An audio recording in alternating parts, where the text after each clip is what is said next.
The Secret of Success. In every chapter of this book, mention is made of the money-making secret that has made fortunes for the exceedingly wealthy men whom I have carefully analyzed over a long period of years. The secret was first brought to my attention by Andrew Carnegie. The canny, lovable old Scotsman carelessly tossed it into my mind when I was but a boy. Then he sat back in his chair with a merry twinkle in his eyes, and watched carefully to see if I had brains enough to understand the full significance of what he'd said to me. When he saw that I had grasped the idea, he asked if I would be willing to spend 20 years or more preparing myself to take it to the world, to men and women who, without the secret, might go through life as failures. I said I would, and with Mr. Carnegie's cooperation, I have kept my promise. Editor's comments. In 1908, during a particularly down time in the U.S. economy and with no money and no work, Napoleon Hill took a job as a writer for Bob Taylor's magazine.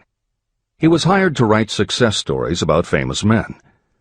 Although it would not provide much in the way of income, it offered Hill the opportunity to meet and profile the giants of industry and business, the first of whom was the creator of America's steel industry, multimillionaire Andrew Carnegie, who was to become Hill's mentor.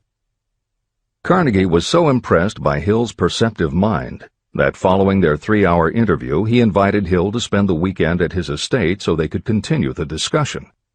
During the course of the next 2 days, Carnegie told Hill that he believed any person could achieve greatness if they understood the philosophy of success and the steps required to achieve it. "It's a shame," he said, "that each new generation must find the way to success by trial and error when the principles are really clear-cut." Carnegie went on to explain his theory that his knowledge could be gained by interviewing those who had achieved greatness, and then compiling the information and research into a comprehensive set of principles. He believed that it would take at least 20 years, and that the result would be the world's first philosophy of individual achievement. He offered Hill the challenge, for no more compensation than that Carnegie would make the necessary introductions and cover travel expenses. It took Hill 29 seconds to accept Carnegie's proposal. Carnegie told him afterward that had it taken him more than 60 seconds to make the decision, he would have withdrawn the offer, for a man who cannot reach a decision promptly, once he has all the necessary facts, cannot be depended upon to carry through any decision he may make. It was through Hill's unwavering dedication that this book was eventually written. For detailed information on the life of Hill, read or listen to the audiobook of A Lifetime of Riches, the Biography of Napoleon Hill, by Michael J. Ritt, Jr. and Kurt Landers. Michael Ritt worked as Hill's assistant for 10 years and was the first employee of the Napoleon Hill Foundation, where he served as executive director, secretary, and treasurer. The material in his book comes from his own personal knowledge of Hill, as well as from Hill's unpublished autobiography. That is the end of the editor's comment. This book, Think and Grow Rich, contains the Carnegie secret, a secret that has been tested by thousands, now millions of people in almost every walk of life. It was Mr. Carnegie's idea that the magic formula, which gave him a stupendous fortune, ought to be placed within reach of people who do not have the time to investigate how others had made their money. It was his hope that I might test and demonstrate the soundness of the formula through the experience of men and women in every calling. He believed the formula should be taught in all public schools and colleges. He said that if it were properly taught, it would revolutionize the entire educational system, and the time spent in school could be reduced to less than half. In Chapter 4, On Faith, you will read the astounding story of the organization of the giant United States Steel Corporation. It was conceived and carried out by one of the young men through whom Mr. Carnegie proved that his formula will work for all who are ready for it. This single application of the secret, by Charles M. Schwab, made him a huge fortune in both money and opportunity. Roughly speaking, this particular application of the formula was worth $600 million. These facts give you a fair idea of what reading this book may bring to you, provided you know what it is that you want. Editor's comment. According to one method of calculation, through inflation alone, it would take approximately $20 in 2001 to buy what $1 would have bought in 1901. However, to find the contemporary equivalent value of $600 million is not simply a matter of multiplying by the increase in the cost of living. Although there are other factors and variables in calculating buying power, even by conservative estimates, the $600 million would translate into at least $12 billion at the beginning of the 21st century. That's the end of the editor's comment. The secret was passed on to thousands of men and women who have used it for their personal benefit. Some have made fortunes with it. Others have used it successfully in creating harmony in their homes. A clergyman used it so effectively that it brought him an income of upwards of $75,000 a year, approximately $1.5 million in contemporary terms. Arthur Nash, a Cincinnati tailor, used his near-bankrupt business as a guinea pig on which to test the formula. The business came to life and made a fortune for its owners. The experiment was so unique that newspapers and magazines gave it millions of dollars worth of publicity. The secret was passed on to Stuart Austin Weir of Dallas, Texas. He was ready for it, so ready that he gave up his profession and studied law. Did he succeed? You'll read the answer in Chapter 6. Specialized knowledge. While I was the advertising manager of the LaSalle Extension University, I had the privilege of seeing J.G. Chaplin, president of the university, use the formula so effectively that he made LaSalle one of the great extension schools of this country. The secret is mentioned no fewer than 100 times throughout this book. It has not been directly named, for it seems to work more successfully when it is merely left in sight, where those who are ready and searching for it may pick it up. That is why Andrew Carnegie passed it to me without giving me its specific name. If you are ready to put it to use, you will recognize this secret at least once in every chapter, but you will not find an explanation of how you will know if you are ready. That would deprive you of much of the benefit you will receive when you make the discovery in your own way. If you have ever been discouraged, if you have had difficulties that took the very soul out of you, if you have tried and failed, if you were ever handicapped by illness or physical affliction, the story of my own son's discovery and use of the Carnegie formula may prove to be the oasis in the desert of lost hope for which you have been searching. This secret was extensively used by President Woodrow Wilson during the World War, and by President Roosevelt during the Second World War. It was passed on to every soldier in the training received before going to the front. President Wilson told me it was a powerful factor in raising the funds needed for the war. A peculiar thing about this secret is that those who acquire and use it find themselves literally swept on to success. However, as is often pointed out in this book, there is no such thing as something for nothing. The secret cannot be had without paying a price, although the price is far less than its value. Another peculiarity is that the secret cannot be given away, and it cannot be purchased for money. Unless you are intentionally searching for the secret, you cannot have it at any price. That is because the secret comes in two parts, and in order for you to get it, one of those parts must already be in your possession. The secret will work for anyone who is ready for it. Education has nothing to do with it.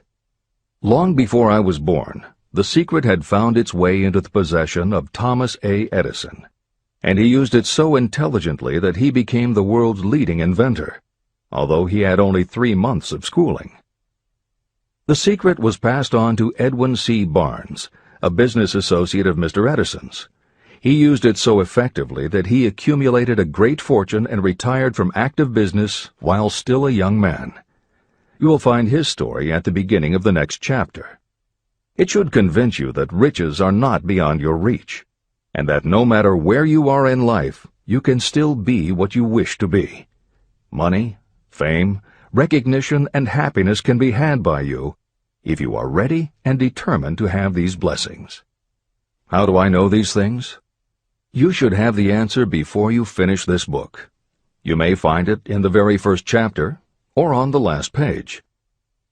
While I was doing the research that I had undertaken at Andrew Carnegie's request, I analyzed hundreds of well-known men.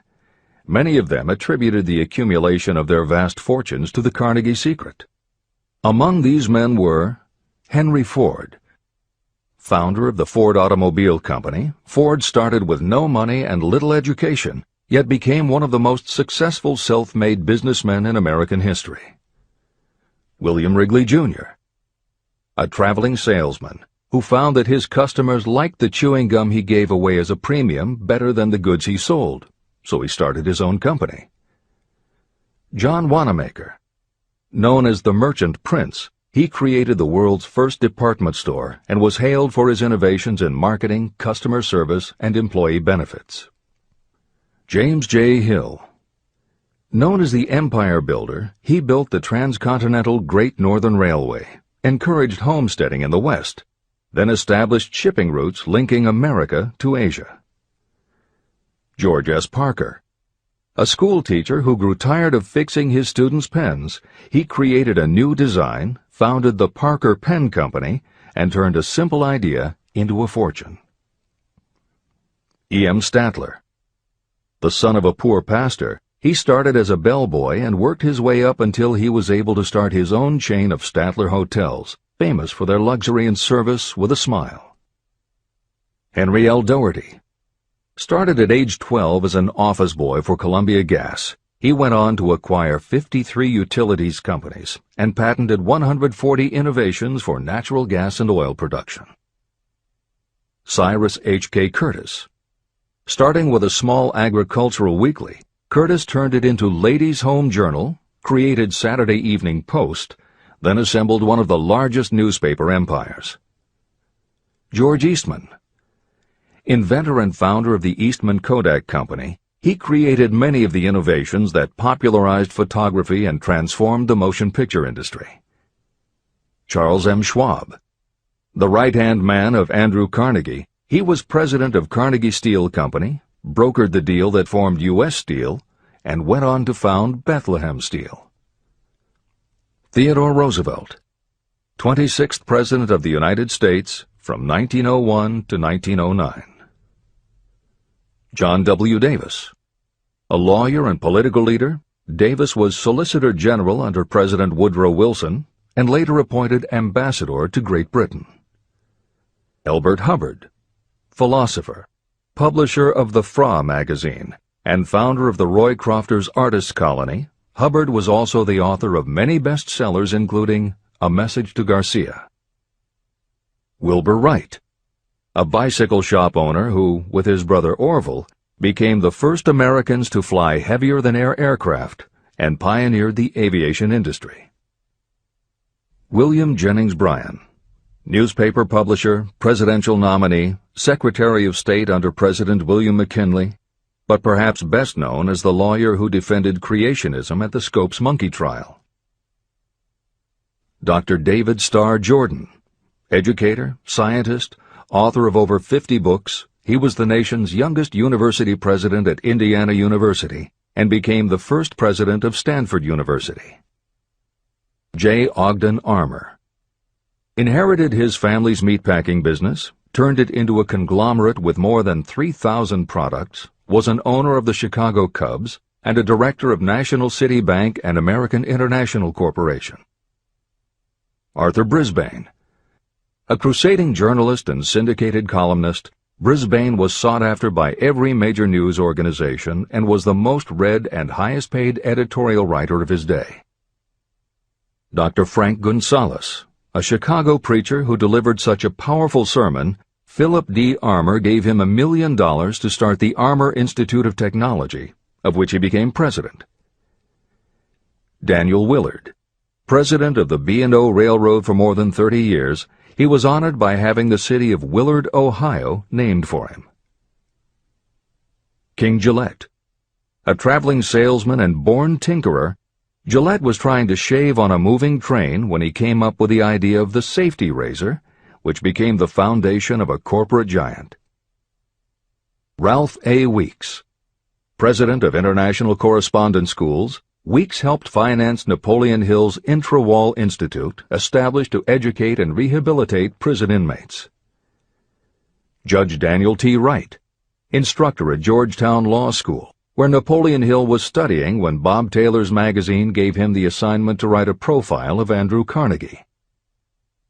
John D. Rockefeller. With $1,000 in savings plus another $1,000 borrowed from his father, he started a kerosene company which he grew into the giant Standard Oil and one of the world's greatest fortunes. Thomas A. Edison. Inventor and entrepreneur, he perfected the electric light bulb, the phonograph, the motion picture camera, and owned the rights to more than 1,000 patented inventions. Frank A. Vanderlip.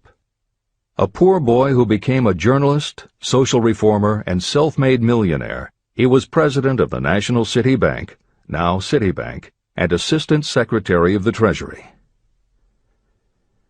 F. W. Woolworth. A clerk in a general store, he pioneered the idea of fixed-price selling and self-service and forever changed retail selling with a chain of Woolworth 5 and 10-cent stores. Colonel Robert A. Dollar. Starting with a small schooner bought to haul lumber down the West Coast, he built the Dollar Steamship Company, the largest fleet of luxury liners sailing under the U.S. flag. Edward A. Filene. Founder of the Boston-based stores, he devised revolutionary methods of distribution and merchandising and became famous for the first bargain basement department. Edwin C. Barnes. The only man Thomas Edison ever had as a partner, Barnes took Edison's failing dictaphone and sold it so successfully it became a fixture in offices and made him a multimillionaire. Arthur Nash. A Cincinnati tailor who used his bankrupt business as a guinea pig for the Carnegie Secret and was so successful the newspapers made him famous as Golden Rule Nash. Clarence Darrow. Famed as a lawyer, public speaker, and defender of the underdog, Darrow is best known as the lawyer who defended teaching the theory of evolution at the Scopes monkey trial. Woodrow Wilson. 28th President of the United States of America from 1913 to 1921. William Howard Taft. 27th President of the United States of America from 1909 to 1913. Luther Burbank. World-renowned horticulturalist who introduced over 800 varieties of new plants in his effort to improve the quality of plants and thereby increase the world's food supply. Edward W. Bok. Although he had only 6 years' schooling, by the age of 20 he was editor of Ladies' Home Journal, which he helped to build into the world's most widely circulated magazine. Frank A. Munsey.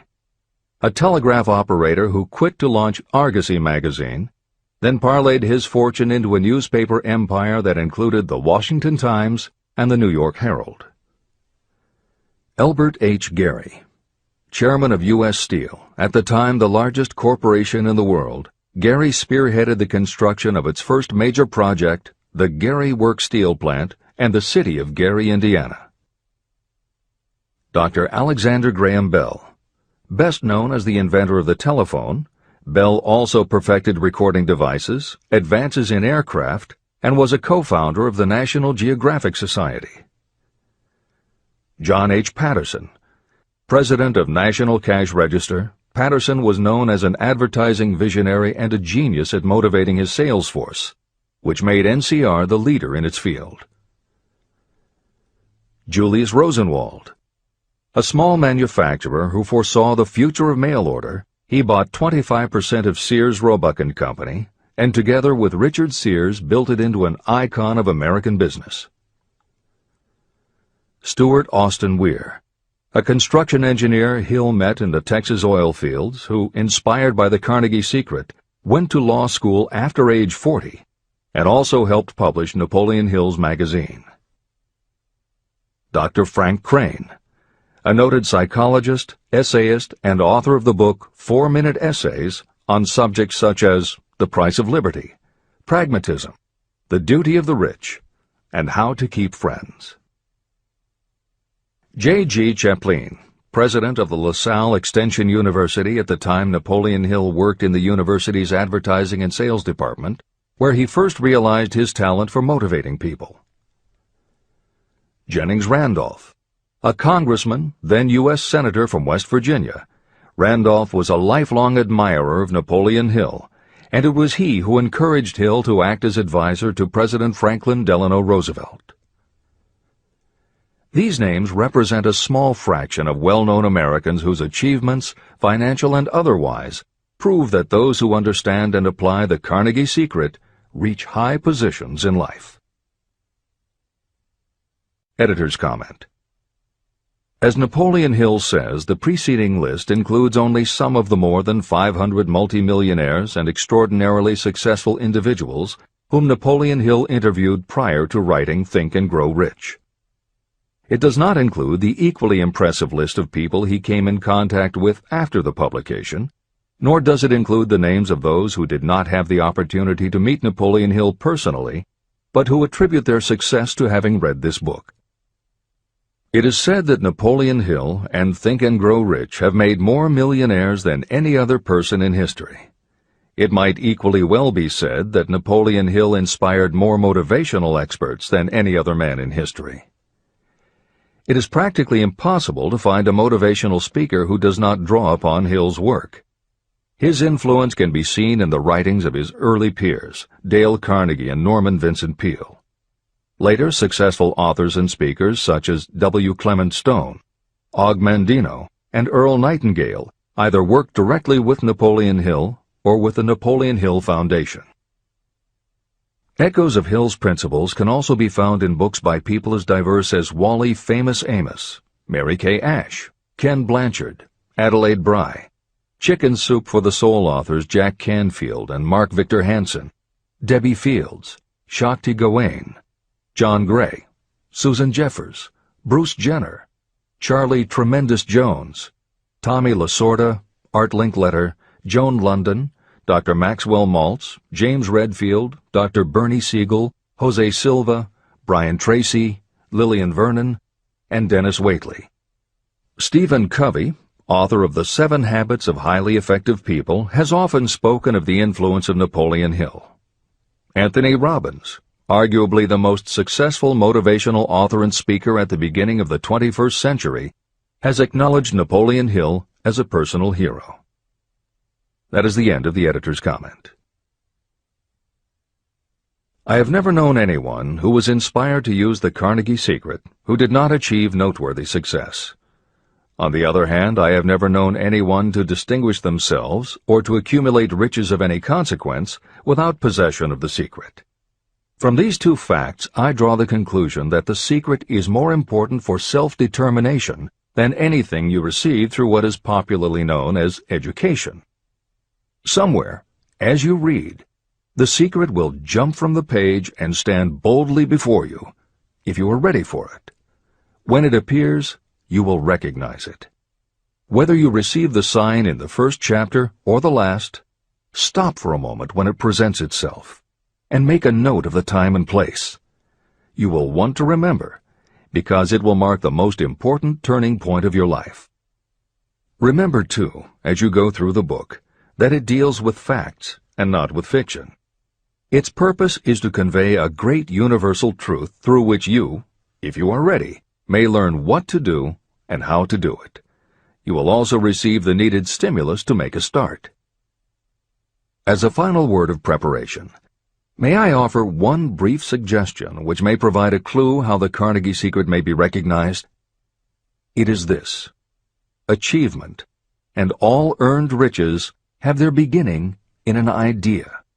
If you are ready for the secret, you already possess one half of it. Therefore, you will recognize the other half the moment it reaches your mind. Editor's comments. Unlike much of the business and motivational literature available, Think and Grow Rich is not written for readers to skip around from chapter to chapter, taking a concept here and an idea there to solve the problem of the moment. This book is written as a carefully integrated whole, to be read in its entirety, from beginning to end. Concepts that are introduced in one chapter recur in other chapters where their meaning and significance rely upon the reader having already assimilated the earlier knowledge. The chapters are designed to build upon one another in such a way that every word is to be read, every idea is to be considered, and every concept is to be understood and absorbed. Think and Grow Rich is often called the first philosophy of personal achievement, and a philosophy is more than a collection of solutions to business problems. A philosophy is a system of principles that will guide your thoughts and actions, and provide you with a code of ethics and a standard of values. Think and Grow Rich will not just change what you think, it will literally change the way you think.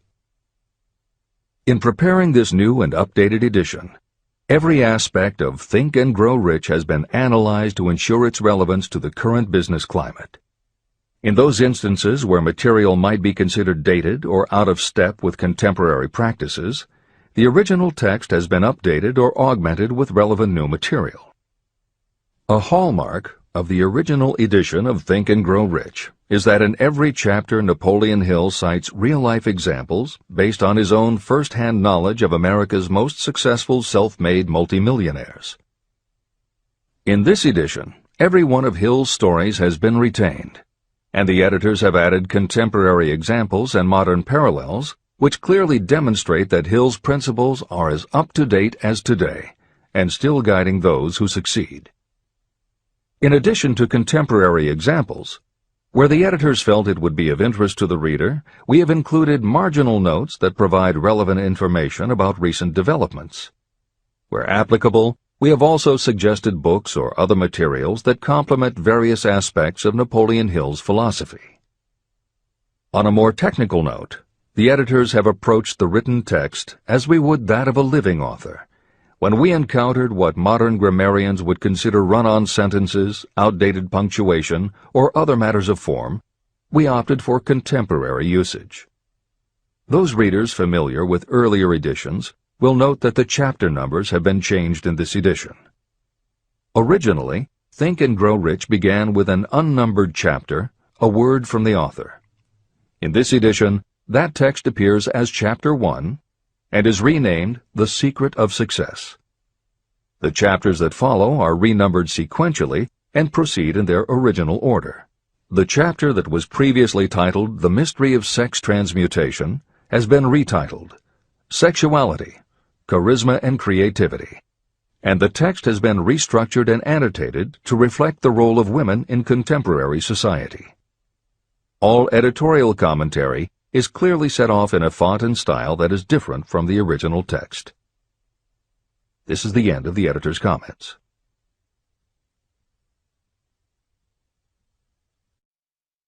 Both poverty and riches are the offspring of thought.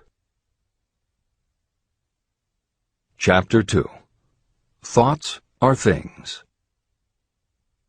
The man who thought his way into partnership with Thomas A. Edison. Truly, thoughts are things, and powerful things, when they are mixed with definiteness of purpose, persistence, and a burning desire for their translation into riches or other material objects. Some years ago, Edwin C. Barnes discovered how true it is that you really can think and grow rich. His discovery did not come about at one sitting. It came little by little, beginning with a burning desire to become a business associate of the great Thomas Edison. One of the chief characteristics of Barnes' desire was that it was definite. He wanted to work with Edison, not for him. Pay close attention to the story of how he turned his desire into reality, and you'll have a better understanding of the principles that lead to riches. When this desire, or this thought, first flashed into his mind, he was in no position to act upon it. Two problems stood in his way. He did not know Mr. Edison, and he did not have enough money to buy a train ticket to West Orange, New Jersey, where the famed Edison Laboratory was located. These problems would have discouraged the majority of people from making any attempt to carry out the desire. But his was no ordinary desire. The Inventor and the Tramp. Edwin C. Barnes presented himself at Mr. Edison's laboratory and announced that he had come to go into business with the inventor. Years later, in speaking about that first meeting, Mr. Edison said about Barnes, "He stood there before me looking like an ordinary tramp, but there was something in the expression of his face which conveyed the impression that he was determined to get what he had come after.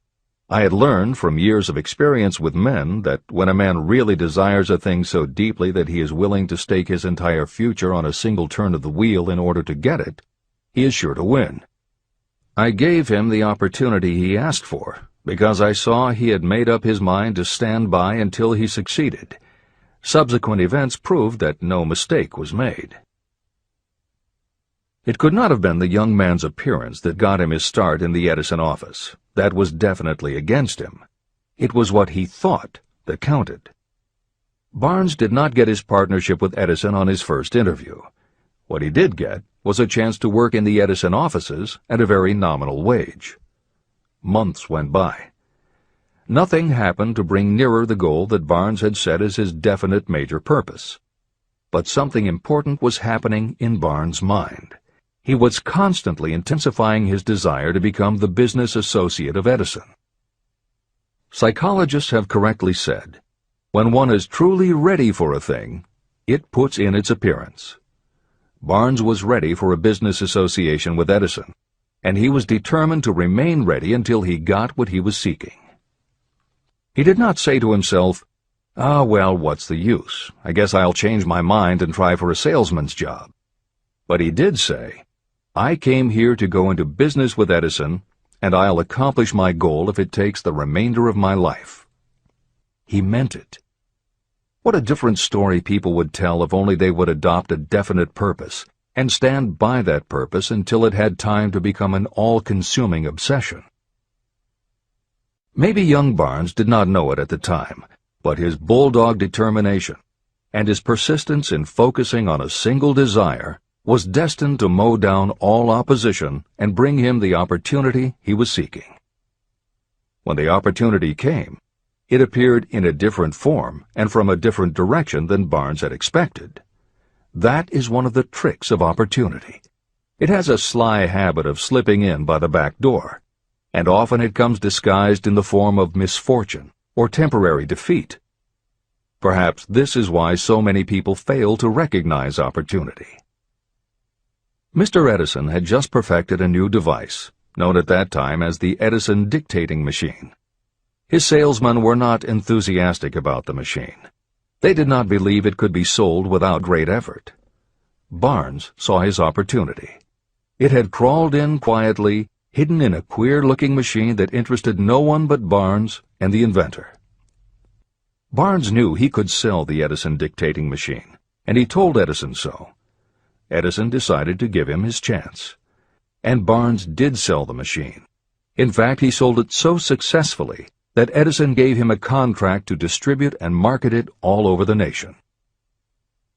Out of that business association, Barnes made himself rich in money, but he did something infinitely greater.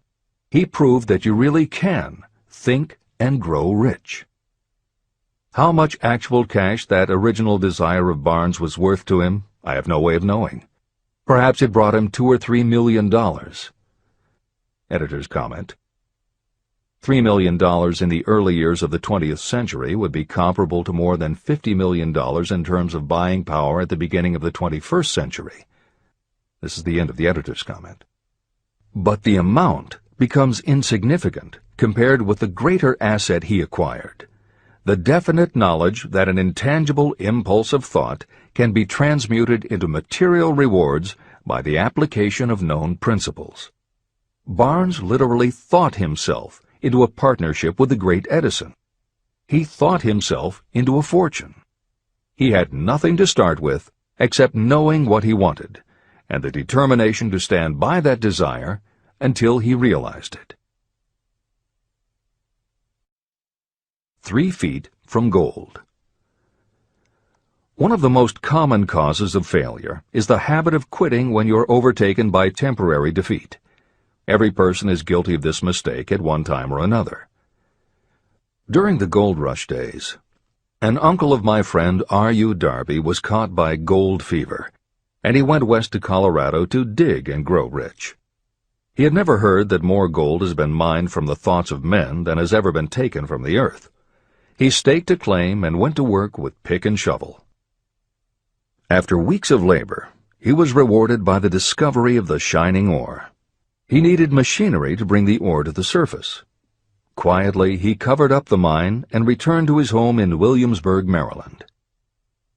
He told his relatives and a few neighbors about the strike. They got together the money for the machinery and had it shipped. R.U. Darby decided to join his uncle, and they went back to work the mine.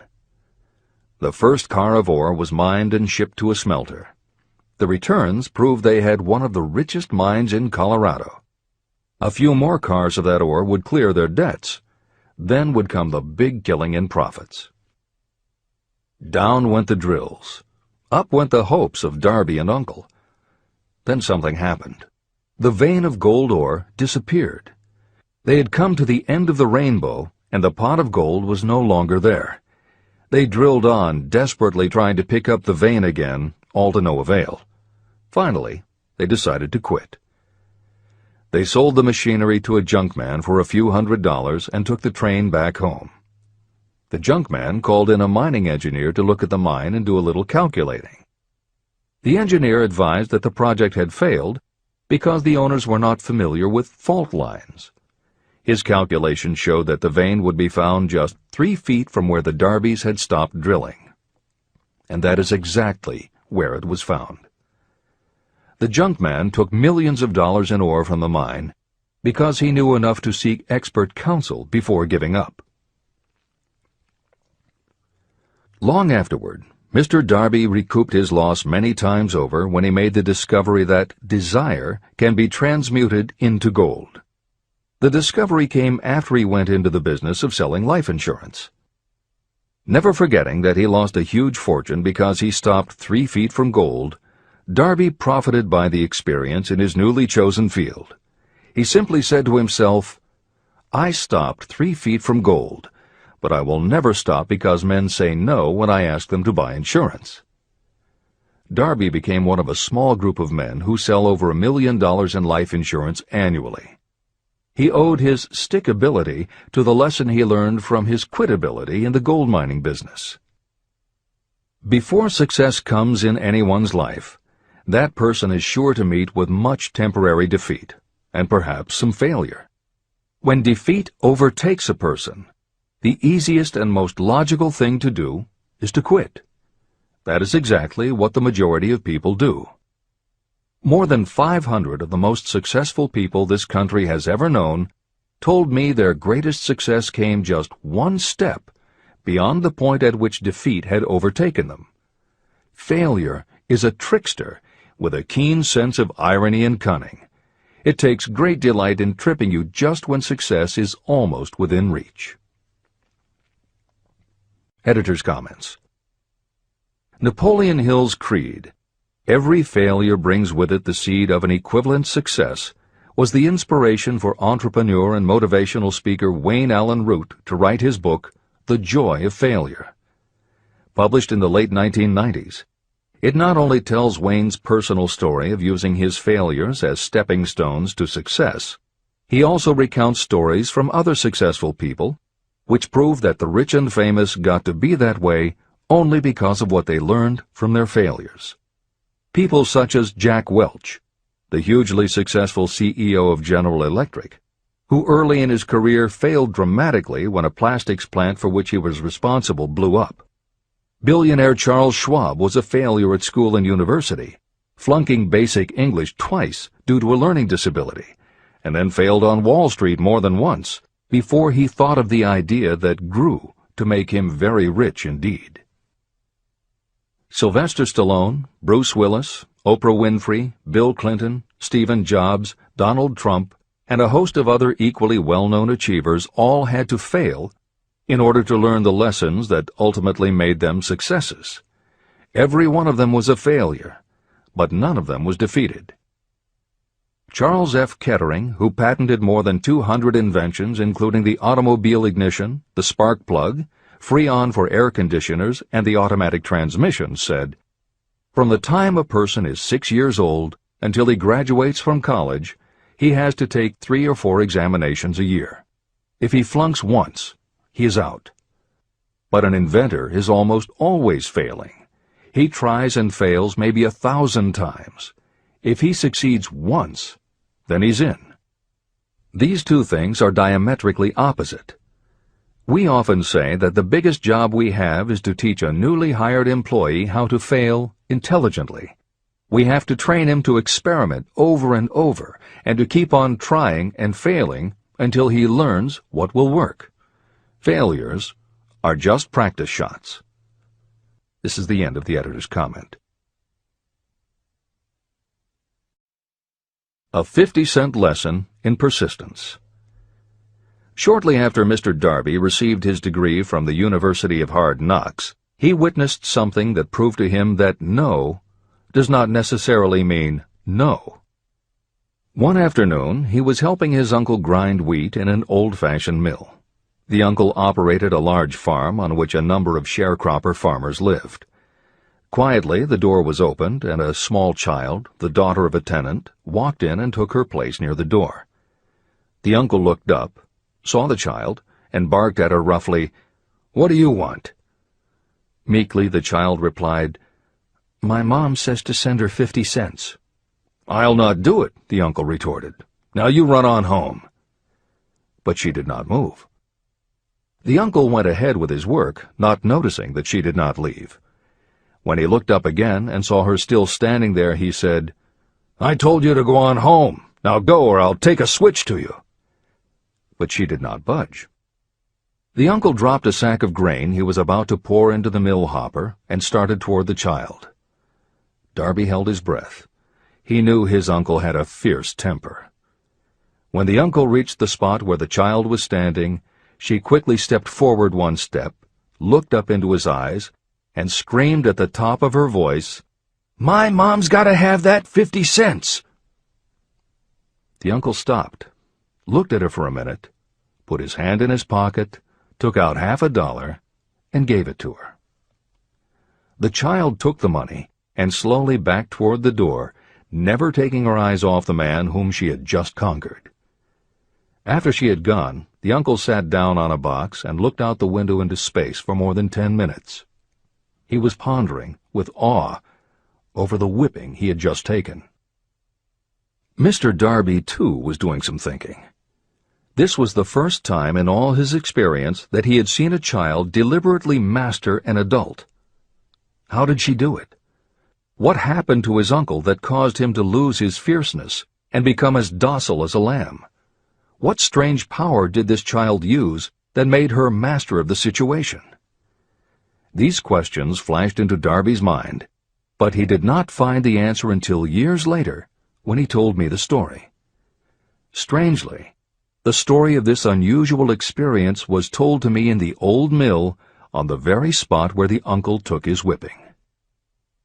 As we stood there in that musty old mill, Mr. Darby repeated the story and finished by asking, "What can you make of it? What strange power did that child use that so completely whipped my uncle?" The answer to his question will be found in the principles described in this book. The answer is full and complete. It contains enough details and instructions for you to understand and apply the same force that the little child accidentally stumbled upon. Keep your mind alert, and you will learn exactly what strange power came to the rescue of the child. You may catch a glimpse of the power in this chapter, or it may flash into your mind in some later chapter.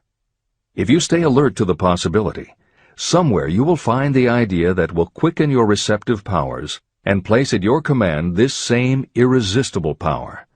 It may come in the form of a single idea, or it may come as a complete plan or a purpose.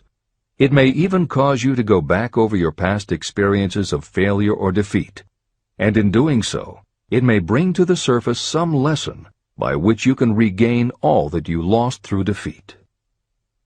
After I had explained to Mr. Darby the power unwittingly used by the little child, he mentally retraced his 30 years as a life insurance salesman.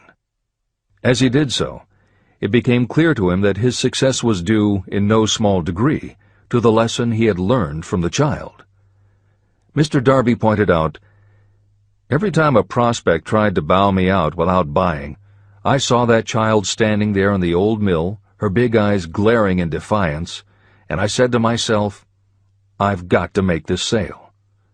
The better portion of all sales I have made were made after people had said no." He also recalled his mistake in having stopped only 3 feet from gold. "But," he said, "that experience was a blessing in disguise. It taught me to keep on keeping on, no matter how hard the going may be. A lesson I needed to learn before I could succeed in anything." Mr. Darby's experiences were commonplace and simple enough, yet they held the answer to his destiny in life. In fact, to him the experiences were as important as life itself, and he was able to profit from these 2 important experiences because he analyzed them and found the lesson they taught. But what if you don't see the events of your life as being experiences of such profound significance? And what about the young person who doesn't yet have even minor failures to analyze? Where and how will they learn the art of converting defeats into the stepping stones to opportunity? That is exactly why this book was written, to answer those questions. To convey my answer, I have constructed 13 principles. These principles work individually or together as catalysts. The specific answer that you are looking for may already be in your own mind. Reading these principles may be the catalyst that causes your answer to suddenly come to you as an idea, a plan, or a purpose. One sound idea is all you need to achieve success. These 13 principles contain the best and most practical ways and means of creating ideas. Success consciousness. Before I go any further in the description of these principles, you should know this. When riches begin to come, they come so quickly and in such great abundance that you will wonder where they've been hiding during all those lean years. This is an astounding statement, especially when you take into consideration the popular belief that riches come only to those who work hard and long. When you begin to think and grow rich, you will observe that riches begin with a state of mind, with definiteness of purpose, with little or no hard work. What you need to know now is how to acquire the state of mind that will attract riches. I spent 25 years researching the answer to that question, because I, too, wanted to know how wealthy men become that way. What you will learn is that as soon as you master the principles of this philosophy and begin to apply those principles, your financial status will begin to improve. Everything you touch will begin to transmute itself into an asset for your benefit. Impossible? Not at all. One of the main weaknesses the average person suffers is too much familiarity with the word impossible. We know all the rules that will not work. We know all the things that cannot be done. This book was written for those who seek the rules that have made others successful and are willing to stake everything on those rules. Success comes to those who become success conscious. Failure comes to those who allow themselves to become failure conscious. The object of this book is to help you learn the art of changing your mind from failure consciousness to success consciousness. Another weakness is the habit of measuring everything and everyone by your own impressions and beliefs. Some of you reading this will have trouble believing that you can think and grow rich because your thought habits have been steeped in poverty, misery, failure, and defeat. This kind of thinking reminds me of the story about the man who came from China to study at the University of Chicago. One day, President Harper met this young man on campus and stopped to chat with him for a few minutes. He asked what had impressed him as being the most noticeable characteristic of the American people. "Why," the student exclaimed, "the unusual shape of your eyes." It's all a matter of perspective and habit. The same is true of your belief in what a person can achieve. If you have formed the habit of seeing life only from your own perspective, you may make the mistake of believing that your limitations are in fact the proper measure of limitations. The impossible Ford V8 motor. When Henry Ford decided to produce his famous V8 motor, he chose to build an engine with the entire 8 cylinders cast in one block.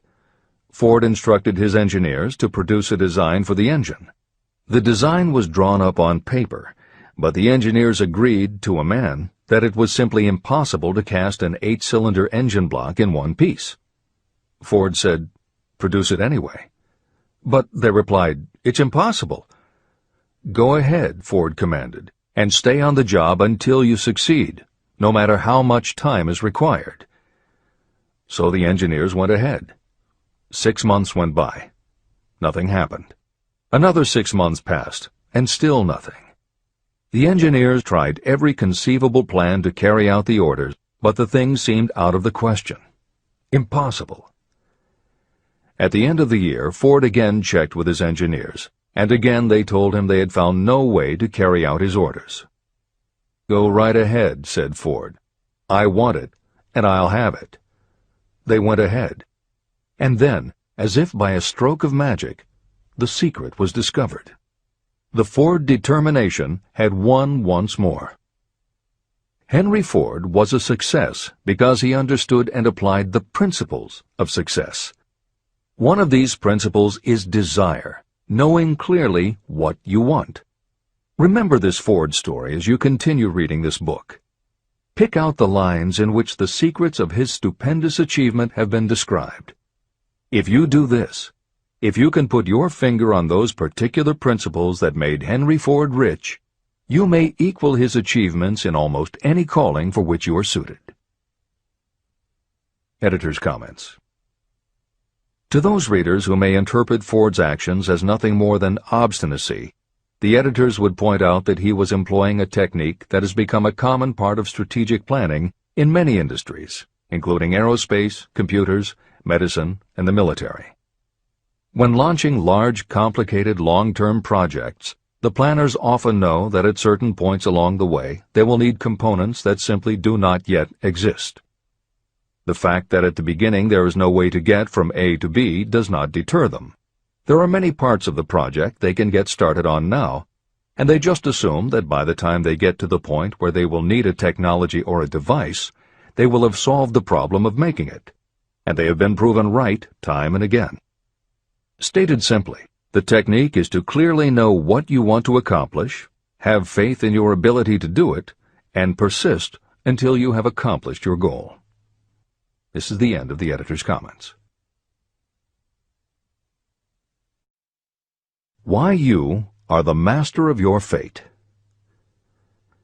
When the famed English poet William Henley wrote the prophetic lines, "I am the master of my fate, I am the captain of my soul," he should have informed us that the reason we are the masters of our fate, the captains of our souls, is that we have the power to control our thoughts. He should have told us that it is because in some way our brains become magnetized with the dominating thoughts that we hold in our minds. And it is as though our magnetized minds attract to us the forces, the people, and the circumstances of life that are in sync with our dominating thoughts. He should have told us that before we can accumulate riches in great abundance, we must magnetize our minds with intense desire for riches. That we must become money-conscious until the desire for money drives us to create definite plans for acquiring it. But, being a poet, Henley contented himself by stating a great truth in poetic form, leaving those who followed him to interpret the philosophical meaning of his lines. Little by little, the truth has unfolded itself, until I have come to know with certainty that the principles described in this book hold the secret of mastery over our economic fate. Principles that can change your destiny. We are now ready to examine the first of these principles, and as we do, I ask you to maintain a spirit of open-mindedness. Remember as you read that these principles are not my invention, nor are they the invention of any one person. These principles have worked for literally millions of people. You, too, can put them to work for you and your own enduring benefit. You will find it easy, not hard to do. Some years ago, I delivered the commencement address at Salem College in Salem, West Virginia. I emphasized with so much intensity the need to have a burning desire that one of the members of the graduating class became completely convinced and made it a cornerstone of his own philosophy. That young man became a congressman and an important factor in President Franklin D. Roosevelt's administration. He wrote me a letter in which he so clearly stated his opinion of the principle of desire outlined in the next chapter that I have chosen to publish his letter as an introduction to that chapter. It gives you an idea of the rewards to come.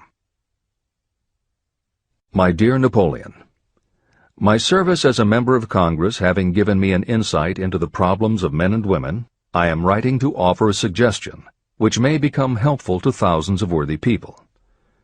In 1922, you delivered the commencement address at Salem College when I was a member of the graduating class. In that address, you planted in my mind an idea which has been responsible for the opportunity I now have to serve the people of my state, and will be responsible, in a very large measure, for whatever success I may have in the future. I recall, as though it were yesterday, the marvelous description you gave of the method by which Henry Ford, with but little schooling, without a dollar, with no influential friends, rose to great heights. I made up my mind then, even before you had finished your speech, that I would make a place for myself, no matter how many difficulties I had to surmount. Thousands of young people will finish their schooling this year and within the next few years. Every one of them will be seeking just such a message of practical encouragement as the one I received from you. They will want to know where to turn, what to do to get started in life. You can tell them, because you have helped to solve the problems of so many, many people. There are thousands of people in America today who would like to know how they can convert ideas into money. People who must start from scratch, without finances, and recoup their losses. If anyone can help them, you can. If you publish the book, I would like to own the first copy that comes from the press, personally autographed by you. With best wishes, believe me, cordially yours, Jennings Randolph. Since that time in 1922, I watched Jennings Randolph rise to become one of the nation's leading airline executives, a great inspirational speaker, and a United States Senator from West Virginia. 35 years after I made that speech, it was my pleasure to return to Salem College in 1957 and deliver the baccalaureate sermon. At that time, I received an honorary Doctor of Literature degree from Salem College. Editor's comments. As you begin the next chapter, the editors would like to reinforce the earlier statement that what you are reading is not just a collection of theories out of which you can cherry-pick what you like. The 13 principles of success were proven by the real-life experiences of the long list of famous successful people cited earlier by Napoleon Hill. His techniques are also practiced and endorsed by the contemporary experts and authors whom the editors mentioned, following Hill's list. More than 60 million people have purchased copies of the book that you are now holding in your hands.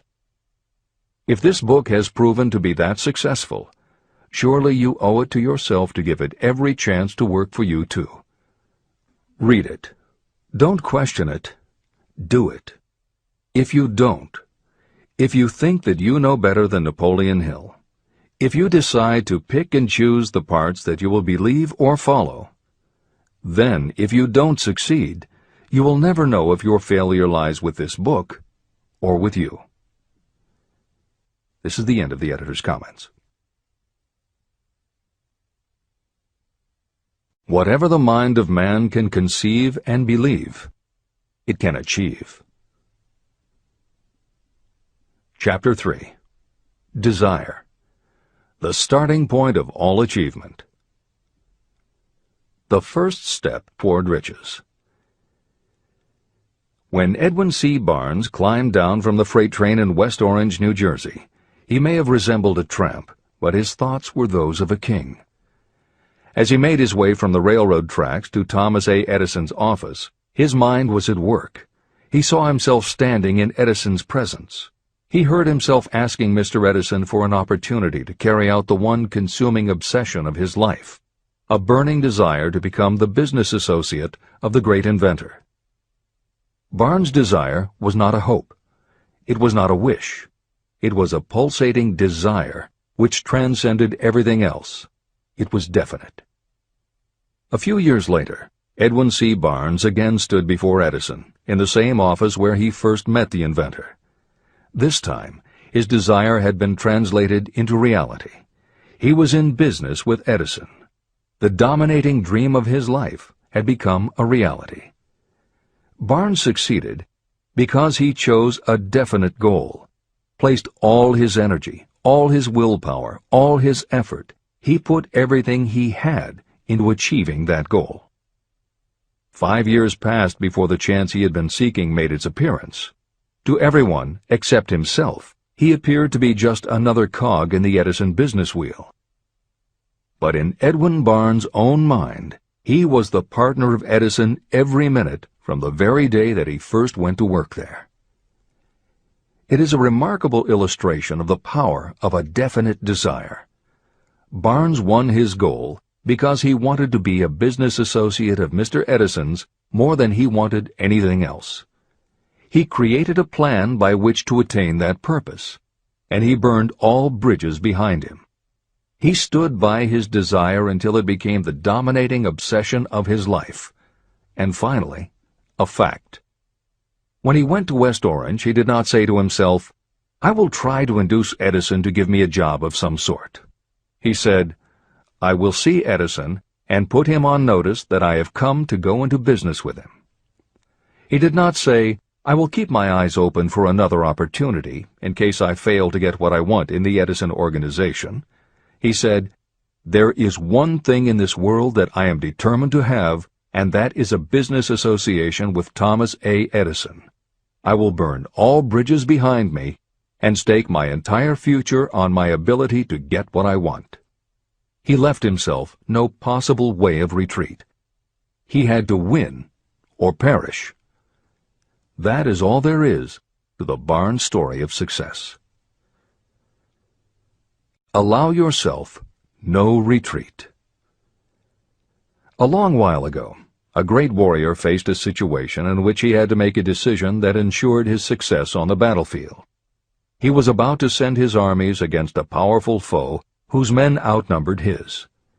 He loaded his soldiers into boats, sailed to the enemy's country, and unloaded the soldiers and equipment. Then he gave the order to burn the ships that had carried them. Addressing his men before the first battle, he said, "You see the boats going up in smoke. That means we cannot leave these shores alive unless we win. We now have no choice. We win or we perish." They won. Every person who wins in any undertaking must be willing to burn his ships and cut all sources of retreat. That is the only way you can be sure of maintaining the state of mind known as a burning desire to win. It is essential to success. The morning after the Great Chicago Fire, a group of merchants stood on State Street, looking at the smoking remains of what had been their stores. They went into a conference to decide if they would try to rebuild or if they would leave Chicago and start over in a more promising section of the country. They decided to leave, all except one.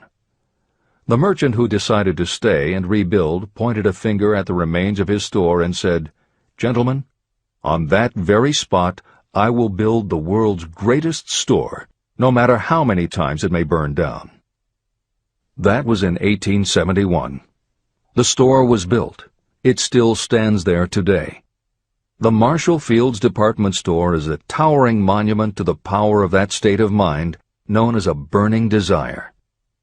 The easy thing would have been for Marshall Field to do exactly what his fellow merchants did.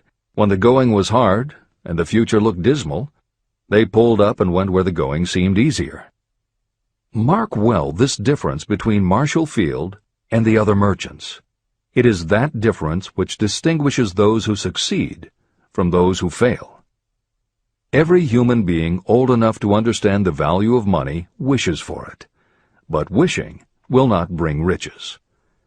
Desiring riches, with a state of mind that becomes an obsession, then planning definite ways and means to acquire riches, and backing those plans with persistence, a persistence which does not recognize failure. That's what will bring riches. Editor's comments. In other of his writings, Napoleon Hill uses the term definiteness of purpose as being interchangeable with desire. The following explanation is adapted from the Napoleon Hill Foundation's book, Believe and Achieve. Desire, or definiteness of purpose, is more than goal setting. In simplest terms, your desire is your roadmap to achieving an overall career objective. Your goals represent specific steps along the way. Having a desire, or definiteness of purpose for your life, has a synergistic effect on your ability to achieve your goals. As you become better at what you do, you devote all of your resources toward reaching your objective. You become more alert to opportunities, and you reach decisions more quickly. Every action you take ultimately boils down to the question, will this goal help me reach my desire, my overall objective, or won't it? Your purpose will become your life. It will permeate your mind, both conscious and subconscious. This is the end of the editor's comments. 6 ways to turn desire into gold. The method by which your desire for riches can be transmuted into its financial equivalent consists of 6 definite, practical steps. 1. Fix in your mind the exact amount of money you desire. It is not sufficient merely to say, "I want plenty of money." Be definite about the amount. There is a psychological reason for such definiteness explained in subsequent chapters. 2. Determine exactly what you intend to give in return for the money you desire. There is no such reality as something for nothing. 3. Establish a definite date when you intend to possess the money you desire. 4. Create a definite plan for carrying out your desire, and begin at once, whether you are ready or not, to put this plan into action. 5. Now write it out. Write a clear, concise statement of the amount of money you intend to acquire. Name the time limit for its acquisition. State what you intend to give in return for the money, and describe clearly the plan through which you intend to accumulate it. 6. Read your written statement aloud, twice daily. Read it once just before retiring at night, and read it once after arising in the morning. As you read, see and feel and believe yourself already in possession of the money. It is important that you follow the instructions in these 6 steps. It is especially important that you observe and follow the instructions in the 6th step. You may complain that it is impossible for you to see yourself in possession of money before you actually have it. Here is where a burning desire will come to your aid. If you truly desire money so keenly that your desire is an obsession, you will have no difficulty in convincing yourself that you will acquire it. The object is to want money, and to become so determined to have it that you convince yourself you will have it. If you have not been schooled in the workings of the human mind, these instructions may appear impractical. It may help you to know that the information they convey was given to me by Andrew Carnegie, who made himself into one of the most successful men in American history. Carnegie began as an ordinary laborer in the steel mills, but managed, despite his humble beginning, to make these principles yield him a fortune of considerably more than $100 million. Editor's comment. In today's terms, the value of Carnegie's fortune would be at least $20 billion and probably a good deal more. End of editor's comment. It may be of further help to know that the 6 steps were carefully scrutinized by the famed inventor and successful businessman, Thomas A. Edison. He gave his stamp of approval, saying they are not only the steps essential for the accumulation of money, but also for the attainment of any goal. Editor's comments. In the time since Napoleon Hill wrote these words, advances in our understanding of both the physiology of the brain and the psychology of the mind have yielded a much greater understanding of human motivation. Even so, the methods used by modern motivational experts are essentially the same techniques advised by Hill. Research studies confirm that there is sound psychological basis for doing as Hill advises. Be very specific when setting goals.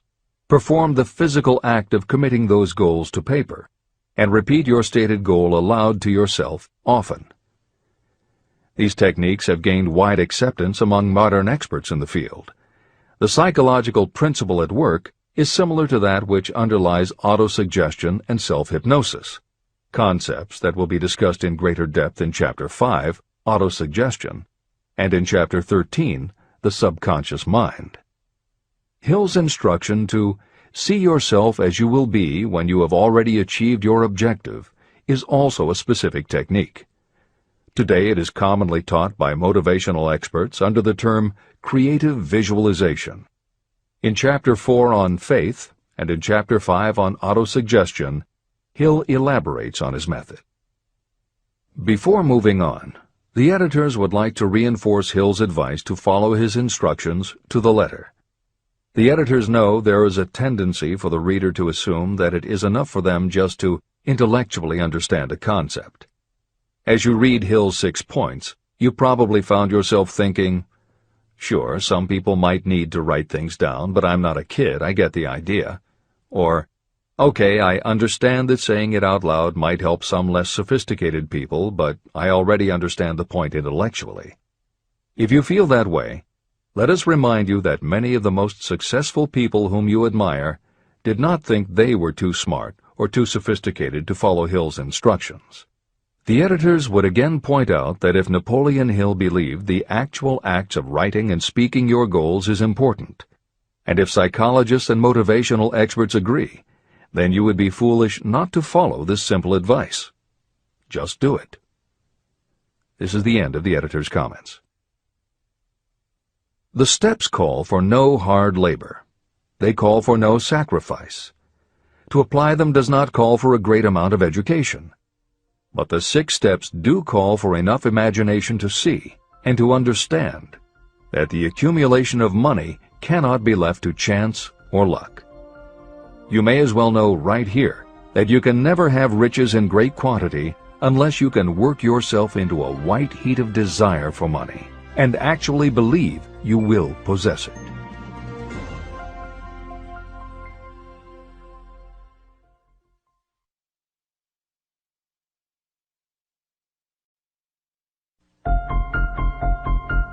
The power of great dreams.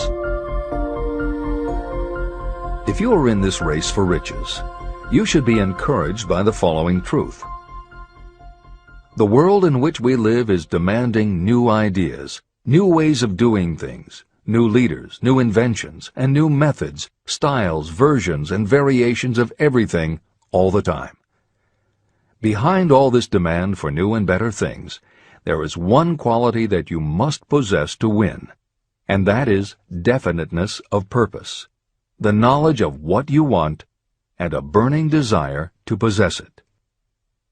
If you truly desire riches, remember that the real leaders of the world have always been people who harnessed and put into practical use the intangible, unseen forces of opportunity. Leaders are the people who convert those opportunities into cities, skyscrapers, factories, transportation, entertainment, and every form of convenience that makes things easier, faster, better, or just make life more pleasant. In planning to acquire your share of the riches, don't let anyone put you down for being a dreamer. To win the big stakes in this changing world, you must catch the spirit of the great pioneers, whose dreams have given to civilization all that it has of value. It is that spirit which serves as the lifeblood of our own country, your opportunity and mine to develop and market our talents. A burning desire to be and to do is the starting point from which the dreamer must take off. Dreams are not born of indifference, laziness, or lack of ambition. If the thing you wish to do is right, and you believe in it, go ahead and do it. Never mind what they say if you meet with temporary defeat. They do not know that every failure brings with it the seed of an equivalent success. Marconi dreamed of a system for sending sound from one place to another without the use of wires. It may interest you to know that Marconi's friends had him taken into custody and examined in a psychiatric hospital when he announced he had discovered a principle by which he could send messages through the air. Evidence that he did not dream in vain may be found in every radio and television set, cellular phone, communication satellite, and every other wireless device in the world. Fortunately, the dreamers of today fare better. Today, your world is filled with an abundance of opportunity that the dreamers of the past never knew. If you doubt this is true, if you are feeling crushed because of a recent failure, you are about to learn how your failure can be your most valuable asset. Almost everyone who succeeds in life gets off to a bad start and passes through many heartbreaking struggles before they arrive. The turning point in the lives of those who succeed usually comes at the moment of some crisis, through which they are introduced to their other selves. Editor's comments. Napoleon Hill's concept of the other self is mentioned elsewhere in Think and Grow Rich, but he does not comment on it extensively. The following elaboration is taken from his later writings. You've been thinking about your losses to the exclusion of everything else. The more you concentrate on them, the more you attract other losses. Stop thinking about them, and make up your mind that you are going to benefit from your experience. Whatever personal obstacles you face, you must start getting to know that side of your personality that knows no obstacles, that recognizes no defeats. Cultivate a friendship with the other you, so no matter what you're doing, you are allied with someone who shares your goals. All the philosophy and advice about persuading others will be much more useful to you if you practice it yourself. This is the end of the editor's comment. Sidney Porter discovered the genius that slept within his brain only after he had met with great misfortune. He was found guilty of embezzlement and confined to a prison cell in Columbus, Ohio, and it was there that he became acquainted with his other self. He began to write short stories. Then, while locked in his cell, he began to sell those stories to magazines under the pen name O. Henry. Through the use of his imagination, he discovered himself to be a great author instead of a miserable criminal and outcast. By the time he was released from prison, O. Henry was the most popular short story writer in the country. Editor's comments. More recently, in another prison, another kind of writer met his other self, and country music gained one of its most talented songwriters and biggest stars. As a kid, Merle Haggard's family home was a converted boxcar in Bakersfield, California. After his father died when Merle was 9, more often than not, home for young Merle was a series of juvenile detention centers. At 16, he quit school, and for the next 4 years the only mark Merle Haggard made in the world was a rap sheet for stolen cars, burglaries, and bogus checks. By the age of 20, he was serving time in San Quentin and gaining a reputation as a hard-case con. Then he met his other self. Inspired by a concert Johnny Cash played for the inmates, plus conversations with men on death row and the time he spent in solitary confinement, Haggard learned that he had another self, and that self had something to say through his music. When he got out of solitary, Haggard asked for the hardest job the prison had to offer. He enrolled in night school courses at the prison, straightened himself out, and won his parole after 2.5 years. He went back to Bakersfield and dug ditches during the day so he could polish his songwriting and performing at night. Within 3 years, he had a recording contract. Within 5 years, he had his first top 10 hit, and has since gone on to become one of the most influential voices in modern country music. This is the end of the editor's comments. Thomas Edison dreamed of a lamp that could be operated by electricity. and he began where he stood to put his dream into action. He failed more than 10,000 times. Despite his failures, he stood by that dream until finally he was driven to the discovery of the genius that slept within his brain. Editor's comments. Dean Kamen got to know his other self very early in life. While he was a teenager, Kamen started his own company, building and selling control systems for automated sound and light shows. He was still in high school when he got the contract to automate the Times Square New Year's Eve ball. Though he went on to attend university, he never bothered to graduate because he was too busy working on something he called auto-syringe, the first wearable infusion pump for administering drug therapies. His invention was hailed as a medical landmark, as were many of his other breakthroughs, which include a revolutionary kidney dialysis machine, an insulin pump for diabetics, an improved stent used for heart patients, and more than 150 other devices he has patented. One day, seeing the difficulty a man in a wheelchair was having getting up a curb, Kamen set his mind to creating a device that would liberate people confined to wheelchairs. The result is the iBot, a revolutionary wheel device that uses computers and a system of stabilizing gyroscopes that imitate the working of the human body. It not only goes over curbs, but it will even go up and down stairs, travel over almost any kind of rough ground, and will allow the user to raise themselves eye to eye with a standing person. And it does it all without the user having to get out of the device or needing anyone's assistance.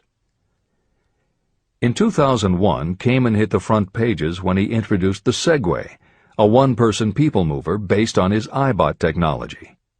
It's a two-wheel scooter-like device that zips and zooms forward, backward, left, right, and comes to a stop without the rider doing anything more than barely shifting his or her body.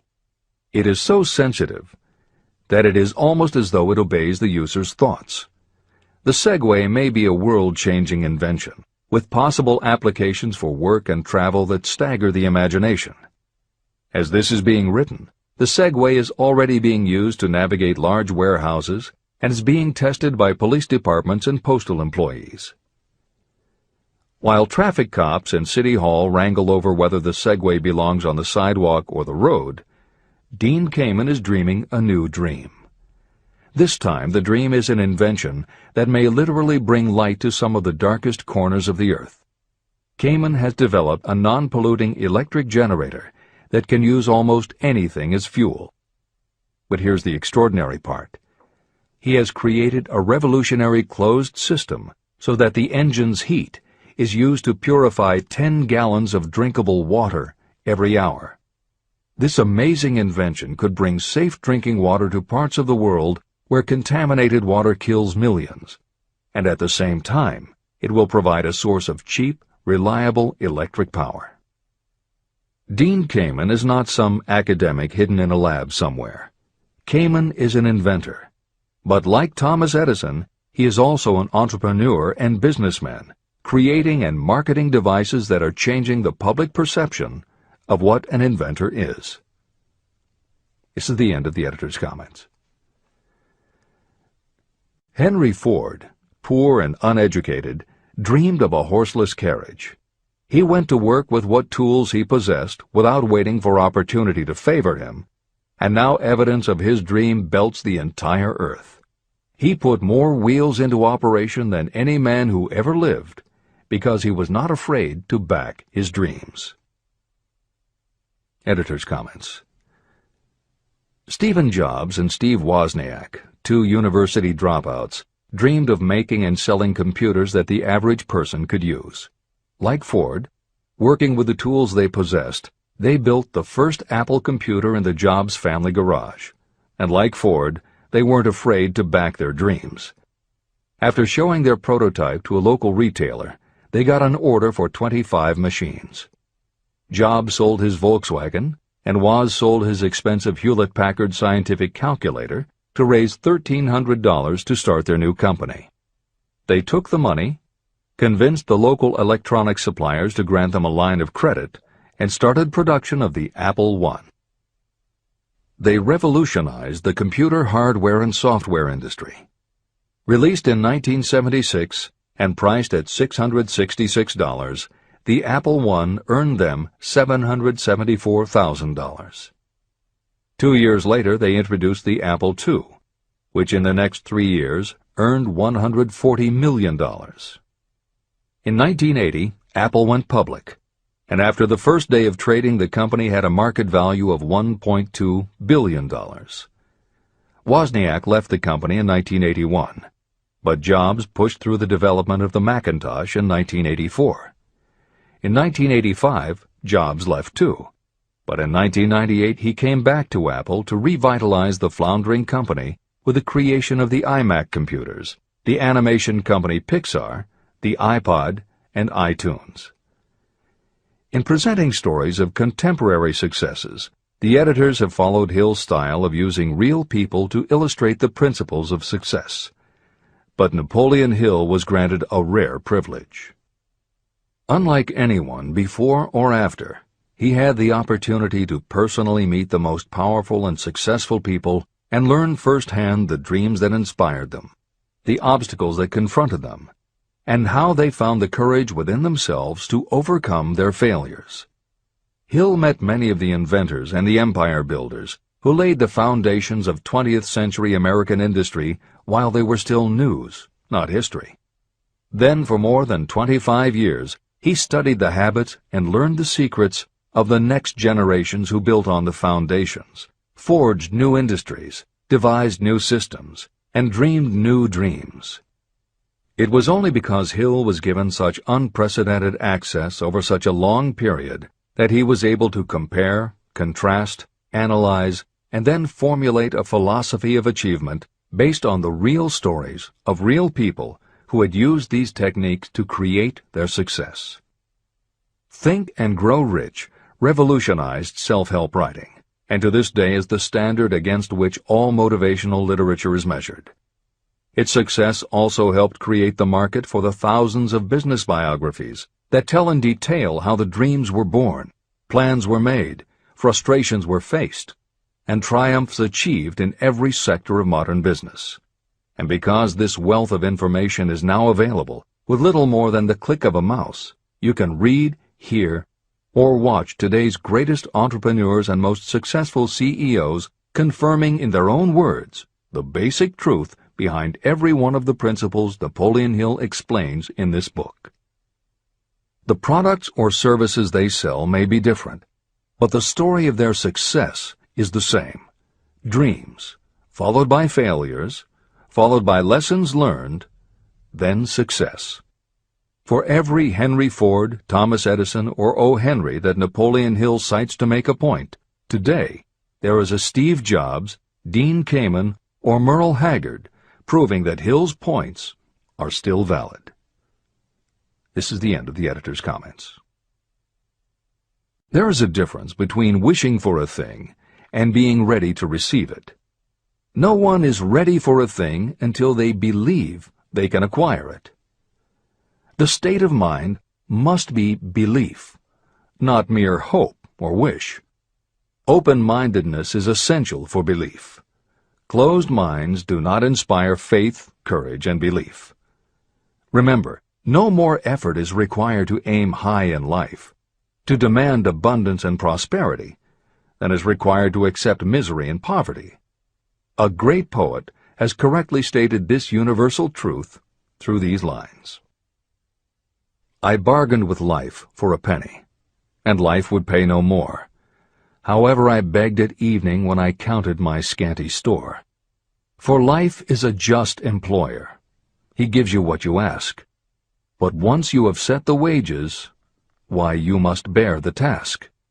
I worked for a menial's hire, only to learn dismayed that any wage I had asked of life, life would have willingly paid. Desire outwits Mother Nature. As a fitting climax to this chapter, I wish to introduce one of the most unusual persons I have ever known.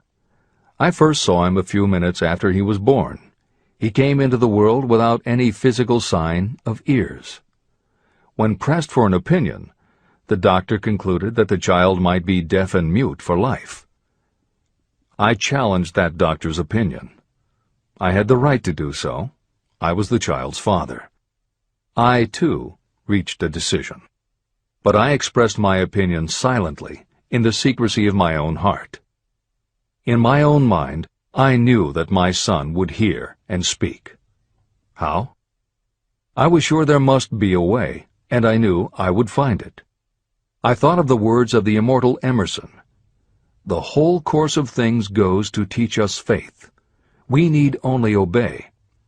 There is guidance for each of us, and by lowly listening, we shall hear the right word. The right word? Desire. More than anything else, I desired that my son should not be deaf and unable to speak. From that desire, I never receded, not for a second. What could I do about it? Somehow, I would find a way to transplant into that child's mind my own burning desire for ways and means of conveying sound to his brain without the aid of ears. As soon as the child was old enough to cooperate, I would fill his mind so completely with a burning desire to hear that nature would, by methods of her own, translate it into physical reality. All this thinking took place in my own mind, but I spoke of it to no one. Every day I renewed the pledge I had made to myself that my son should not be deaf. As he grew older and began to take notice of things around him, we observed that he had a slight degree of hearing. When he reached the age when children usually begin talking, he made no attempt to speak, but we could tell by his actions that he could hear certain sounds slightly. That was all I needed to know. I was convinced that if he could hear, even slightly, he might develop still greater hearing capacity. Then something happened that gave me hope. It came from an entirely unexpected source. We bought a phonograph. When the child heard the music for the first time, he went into ecstasies. He promptly appropriated the machine. On one occasion, he played a record over and over for almost 2 hours, standing in front of the phonograph with his teeth clamped on the edge of the case. The significance of this did not become clear to us until years afterward. At the time, we had never heard of the principle of bone conduction of sound. Shortly after he appropriated the phonograph, I discovered that he could hear me quite clearly when I spoke with my lips touching his mastoid bone at the base of the skull. Having determined that he could hear the sound of my voice plainly, I began immediately to transfer to his mind the desire to hear and speak. When I discovered that my son enjoyed bedtime stories, I went to work creating stories designed to develop in him self-reliance, imagination, and a strong desire to hear. There was one storyline in particular that I emphasized over and over. Every time I told it, I gave it some new and dramatic coloring. These stories were designed to plant in his mind the thought that his affliction was not a liability, but an asset of great value. As a result of my studies and personal experience, I firmly believe that every adversity brings with it the seed of an equivalent advantage. However, despite my beliefs, I must confess that I did not have the slightest idea how this disability could ever become an asset. He won a new world with 6 cents. As I analyze the experience in retrospect, I can see now that my son's faith in me had much to do with the astounding results. He did not question anything I told him. I sold him on the idea that he had a distinct advantage over his older brother, and that this advantage would reflect itself in many ways. For example, the teachers in school would observe that he had no ears, and because of this they would show him special attention and treat him with extraordinary kindness. And they always did. I also sold him on the idea that when he became old enough to sell newspapers, his older brother had already become a newspaper merchant, he would have a big advantage over his brother. My reasoning was that people would pay him extra money for his wares because they could see that he was a bright, industrious boy, despite the fact that he had no ears. When he was about 7, he showed the first evidence that my method of stimulating his mind was bearing fruit. For several months he begged for the privilege of selling newspapers, but his mother would not give the project her consent. Finally, he took matters in his own hands. One afternoon, when he was left at home with the staff, he climbed through the kitchen window, shinnied to the ground, and set out on his own. He borrowed 6 cents in capital from the neighborhood shoemaker and invested it in papers, which he sold out. He took his earnings, reinvested in more newspapers, and kept repeating until late in the evening. After balancing his accounts and paying back the 6 cents he had borrowed from his banker, he had a net profit of 42 cents. When we got home that night, we found him in bed asleep with the money tightly clenched in his hand. His mother opened his hand, removed the coins, and cried. Of all things! To me it seemed she was crying over her son's first victory. My reaction was the reverse. I laughed, for I knew that my endeavor to plant in my son's mind an attitude of faith in himself had been successful. His mother saw in his first business venture a little deaf boy who had gone out in the streets and risked his life to earn money. I saw a brave, ambitious, self-reliant little businessman whose stock in himself had been increased 100%. He had gone into business on his own initiative and had won. I was not only pleased, I was impressed. He had clearly demonstrated the first signs of a resourcefulness that would go with him all through life. The little deaf boy went through grade school, high school, and college without being able to hear his teachers, except when they shouted loudly at close range. He did not go to a school for the deaf, and we did not use sign language. We were determined that he should live like any other boy who could hear and speak. We stood by that decision, although it cost us many heated debates with school officials. While he was in high school, he tried an electronic hearing aid, but it was of no value to him. During his last week in college, something happened that marked the most important turning point of his life. Through what seemed to be mere chance, he came into possession of another electronic hearing device, which was sent to him on trial. He was slow about testing it, due to his disappointment with a similar device. Finally, he picked it up carelessly, placed it on his head, and hooked up the battery. Suddenly, as if by magic, his lifelong desire for normal hearing became a reality. For the first time in his life, he heard practically as well as any person with normal hearing. Overjoyed because of the changed world that had been brought to him, he rushed to the telephone, called his mother, and heard her voice perfectly. The next day, for the first time in his life, he plainly heard the voices of his professors in class. For the first time in his life, he could converse freely with other people without them having to speak loudly. Truly, he had come into possession of a changed world. His desire was finally paying dividends. But the victory was not yet complete. He still had to find a definite and practical way to convert his disability into an equivalent asset. Thought that works miracles. Intoxicated with the joy of his newly discovered world of sound, he wrote a letter to the manufacturer of the hearing aid, enthusiastically describing his experience. Something in his letter prompted the company to invite him to New York.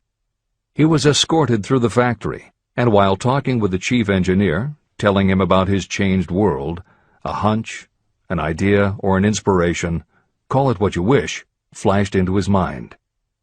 It was this impulse of thought that converted his disability into an asset destined to pay dividends in both money and happiness to thousands for all time to come. The sum and substance of that impulse was this. It occurred to him that he might be of help to the millions of people who go through life without the benefit of hearing devices, if he could find a way to tell them the story of his changed world. For an entire month, he carried out intensive research, during which he analyzed the entire marketing system of the manufacturer of the hearing device. Then he created a plan for reaching out to other hearing-impaired people all over the world, to share with them his newly discovered changed world. When this was done, he put in writing a 2-year plan based upon his findings. When he presented the plan to the company, he was instantly given a position for the purpose of carrying out his ambition. Little did he dream when he went to work that he was destined to bring hope and practical relief to thousands of people who, without his help, would have been limited forever by deafness. There's no doubt in my mind that Blair would have been deaf and unable to speak all his life if his mother and I had not managed to shape his mind as we did. When I planted in his mind the desire to hear and talk and live as other people, there went with that impulse some strange influence that caused nature to become bridge builder and span the gulf of silence between his brain and the outer world. Truly, a burning desire has devious ways of transmuting itself into its physical equivalent. Blair desired normal hearing. Now he has it. He was born with a condition that in those days might easily have sent a person with a less defined desire to the street with a bundle of pencils and a tin cup. The little white lie I planted in his mind when he was a child, by leading him to believe his impaired hearing would become a great asset, has justified itself. I am convinced it is a fact that there is nothing, right or wrong, that belief plus burning desire cannot make real. These qualities are free to everyone. Editor's comments. As Napoleon Hill was finishing this chapter on desire, it was reported that the famed opera singer Madame Schumann-Heink had died. A passage in her obituary struck Hill as being so appropriate to the subject of this chapter that he was moved to comment as follows. End of editor's comment. One short paragraph in the newspaper story about the famed opera singer Madame Schumann-Heink gives the clue to this unusual woman's stupendous success. I quote the paragraph because the clue it contains is none other than desire. Early in her career, Madame Schumann-Heink visited the director of the Vienna Court Opera to have him test her voice. But he did not test it. After taking one look at the awkward and poorly dressed girl, he exclaimed, none too gently, "With such a face, and with no personality at all, how can you ever expect to succeed in opera? My good child, give up the idea. Buy a sewing machine and go to work. You can never be a singer." Never is a long time. The director of the Vienna Court Opera may have known much about the technique of singing, but he knew little about the power of desire when it assumes the proportion of an obsession. If he had known more of that power, he would not have made the mistake of condemning genius without giving it an opportunity. Editor's comments. Although few readers of this edition will be familiar with Madame Schumann-Heink, every reader knows a half-dozen similar stories. It is true for every generation and every kind of music. At some time, even the biggest stars were failures. At some time, someone told them they weren't good enough. But every one of those times that they failed, their desire was bigger than their failure. That is why you know their stories. And it's also why you've never heard about the thousands of other performers who were also told they weren't good enough. The ones you've never heard of are the ones whose desire wasn't big enough. They are the ones who believed that failure was defeat. This is the end of the editor's comment. Several years ago, one of my business associates became ill. He became worse as time went on, and finally was taken to the hospital for an operation. The doctor warned me that there was little, if any, chance of my ever seeing him alive again. But that was the doctor's opinion. It was not the opinion of the patient. Just before he was wheeled away, he whispered to me, "Do not be disturbed, Chief. I will be out of here in a few days." The attending nurse looked at me with pity. But the patient did come through safely. After it was all over, his physician said, nothing but his own desire to live saved him. He never would have pulled through if he had not refused to accept the possibility of death. Editor's comments. By the 1980s, the phenomenon that Napoleon Hill wrote about in the preceding paragraph was embraced by a growing segment of the population. Among the adherents were numerous medical professionals who incorporated the concept under the term the body-mind connection. And by the turn of the 21st century, the belief that the mind can manifest physical changes in the body had become a part of mainstream medical practice. In Chapter 5, Autosuggestion, you will find further comment on the medical aspects of having a burning desire. This is the end of the editor's comment. I believe in the power of desire backed by faith in yourself, because I have seen this power lift people from lowly beginnings to places of power and wealth. I have seen it rob the grave of its victims. I have seen it serve as the medium by which people staged a comeback after having been defeated in 100 different ways. And I have seen it provide my own son with a normal, happy, successful life, despite nature's having sent him into the world without ears. How can you harness and use the power of desire? The first part of the answer is in the technique at the beginning of this chapter. You will learn more about it in the next and subsequent chapters of this book. Through some strange and powerful principle, nature wraps up in the impulse of strong desire that something that recognizes no such word as impossible, and accepts no such reality as failure. There are no limitations to the mind except those we acknowledge. Chapter 4. Faith in your ability. Visualization of and belief in attainment of desire. The second step toward riches. Faith is the head chemist of the mind. When faith is blended with thought, the subconscious mind instantly picks up the vibration. The subconscious then translates it and transmits it to infinite intelligence. The emotions of faith, love, and sex are the most powerful of all the major positive emotions. When the three are blended, they have the effect of coloring thought in such a way that it instantly reaches the subconscious mind. There, it is changed into a form that induces a response from infinite intelligence. Editor's comments. In the preceding paragraph, Napoleon Hill uses two terms, faith and infinite intelligence, both of which may convey to the reader a religious connotation that Hill did not intend. The following will define the meaning of the words as Hill uses them in the following chapter. In modern usage, the word faith has become almost interchangeable with religious belief, which is not the way Hill uses the word. Faith, as it is used here, means having confidence, trust, and an absolute unwavering belief that you can do something. And in order for you to have faith in yourself as Hill means it, it has to be true on a subconscious level. If you have a nagging doubt in the back of your mind, or if you are just going through the motions of pretending you believe, it won't work, because your subconscious will know your doubts.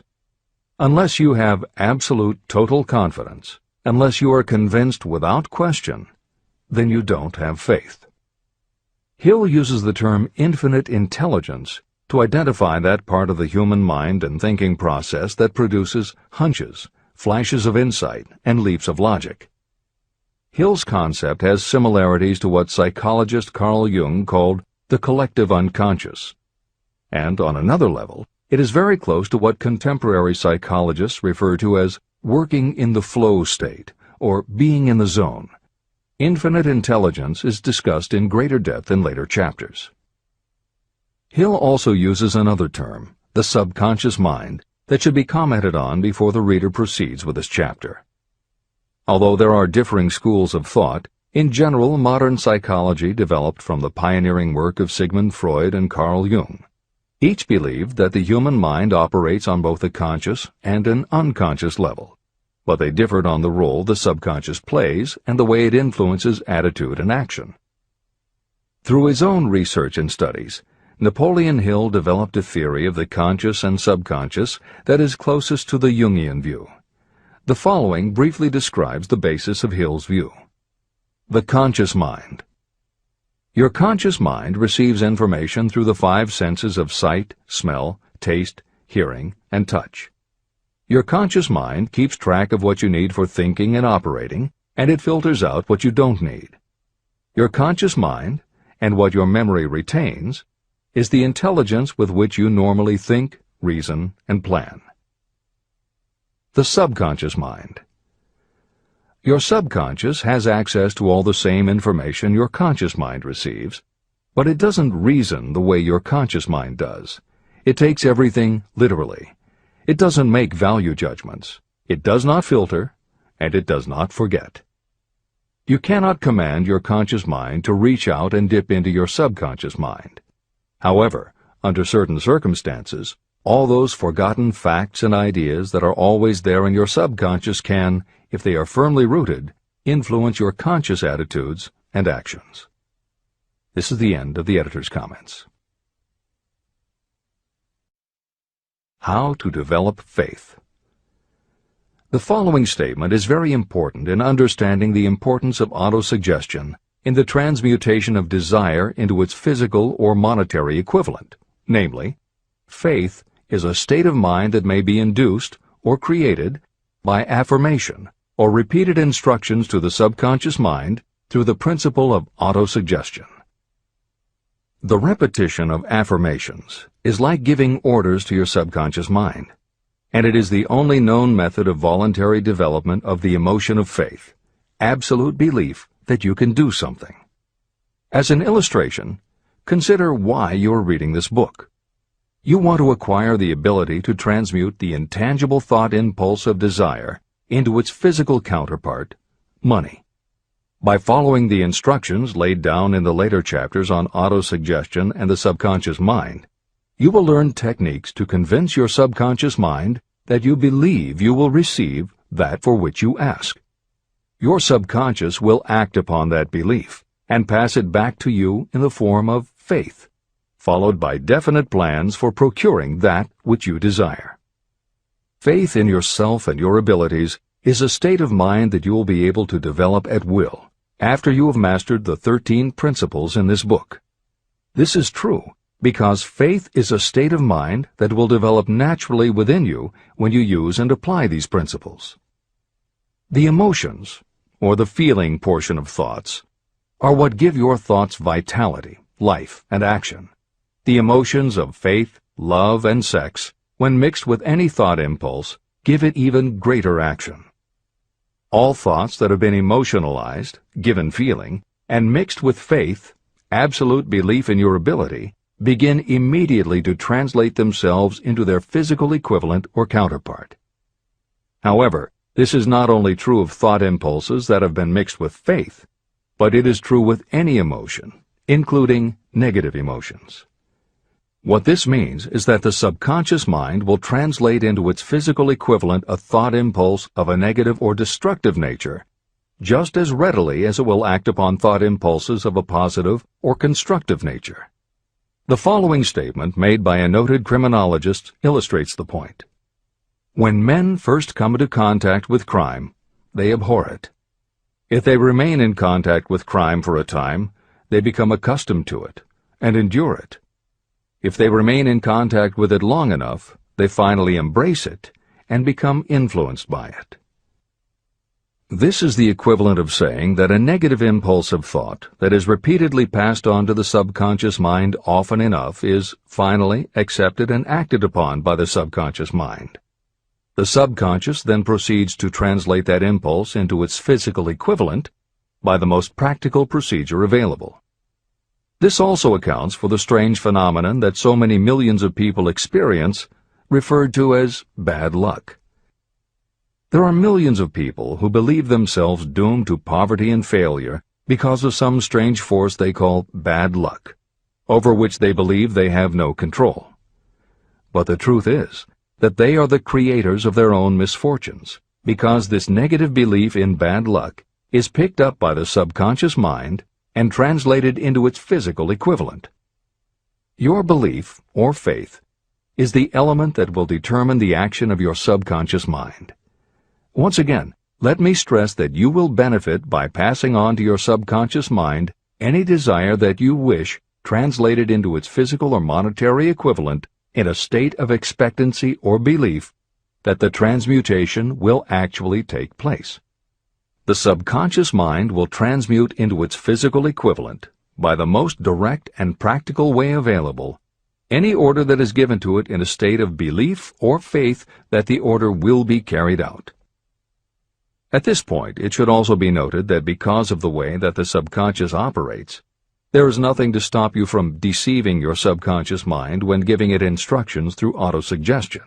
That is what I did when I deceived my son's subconscious mind. To make this deception more realistic, when you call upon your subconscious mind, you must conduct yourself just as you would if you were already in possession of the material thing that you are demanding. Editor's comments. It is an axiom of contemporary motivation theory that the subconscious mind cannot distinguish between what is real and what is vividly imagined. One of the most frequently cited studies supporting this concept was done with a group of basketball players. The players were divided into 3 teams, and the players on each team were tested on their ability to make free throws. The teams were then separated for a period of time, and each team was given instructions which they were told would improve their abilities. One team was instructed to practice making baskets on a daily basis. The second team was instructed not to practice during the period and not to even think about basketball. The third team was also instructed not to practice during the period, but instead the members were told to spend their daily practice time visualizing in detail the process of making baskets. At the end of the experiment, the teams were again tested. The team that rested showed a decrease in ability. The team that practiced showed a marked increase in ability.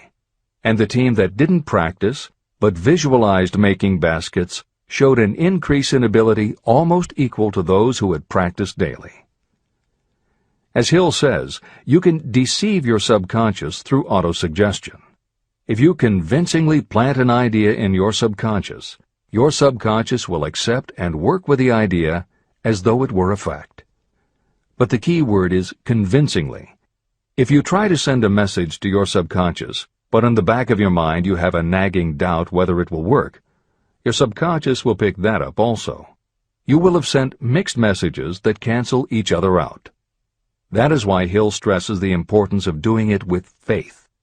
Your subconscious will not judge if it is true or false, positive or negative, but it does respond to the power of the input, how emotionalized the thought is.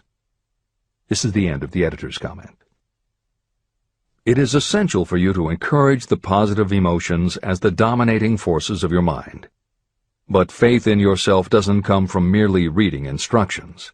Now that you understand the theory, you must begin to apply it.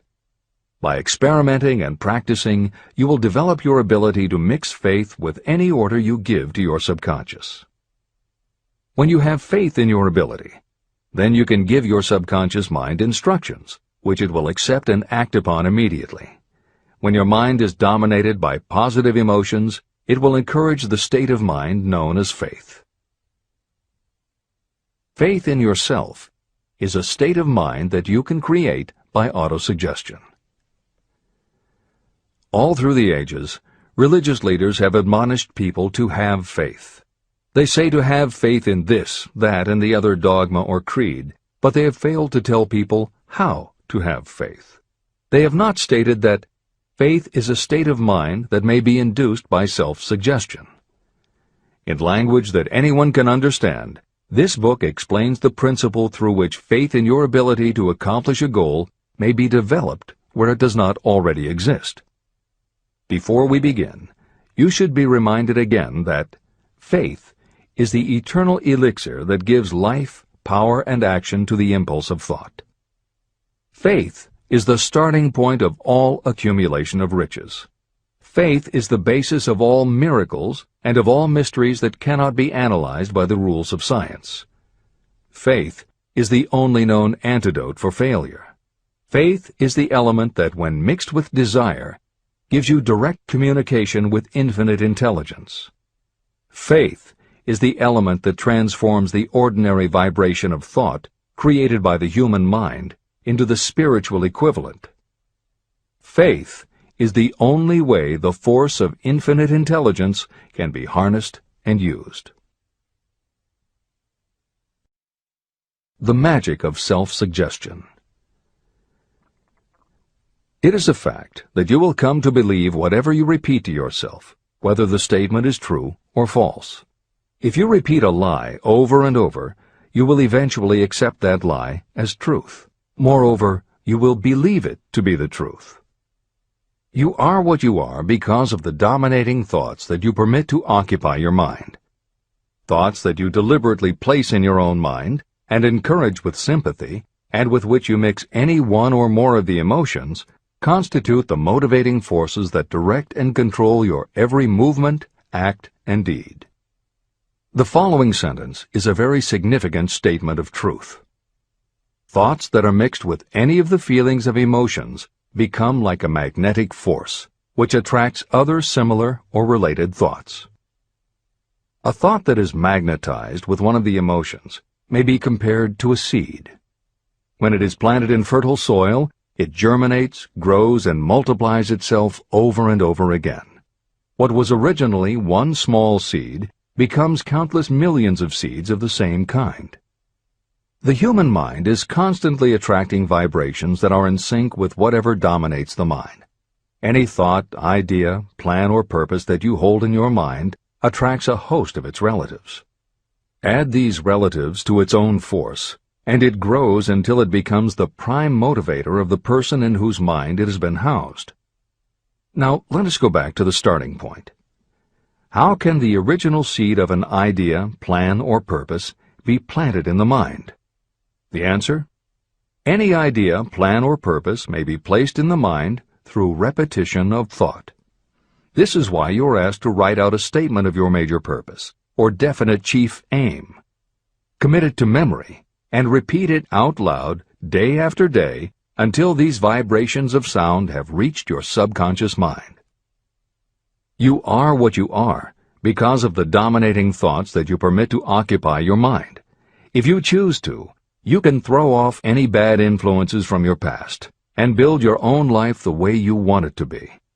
For instance, by taking inventory of your mental assets and liabilities, you might discover that your greatest weakness is lack of self-confidence. This can be overcome and translated into courage through the principle of autosuggestion. You can do this by writing out a set of simply stated positive thought impulses, memorizing them, and repeating them until they become a part of the working equipment of your subconscious mind.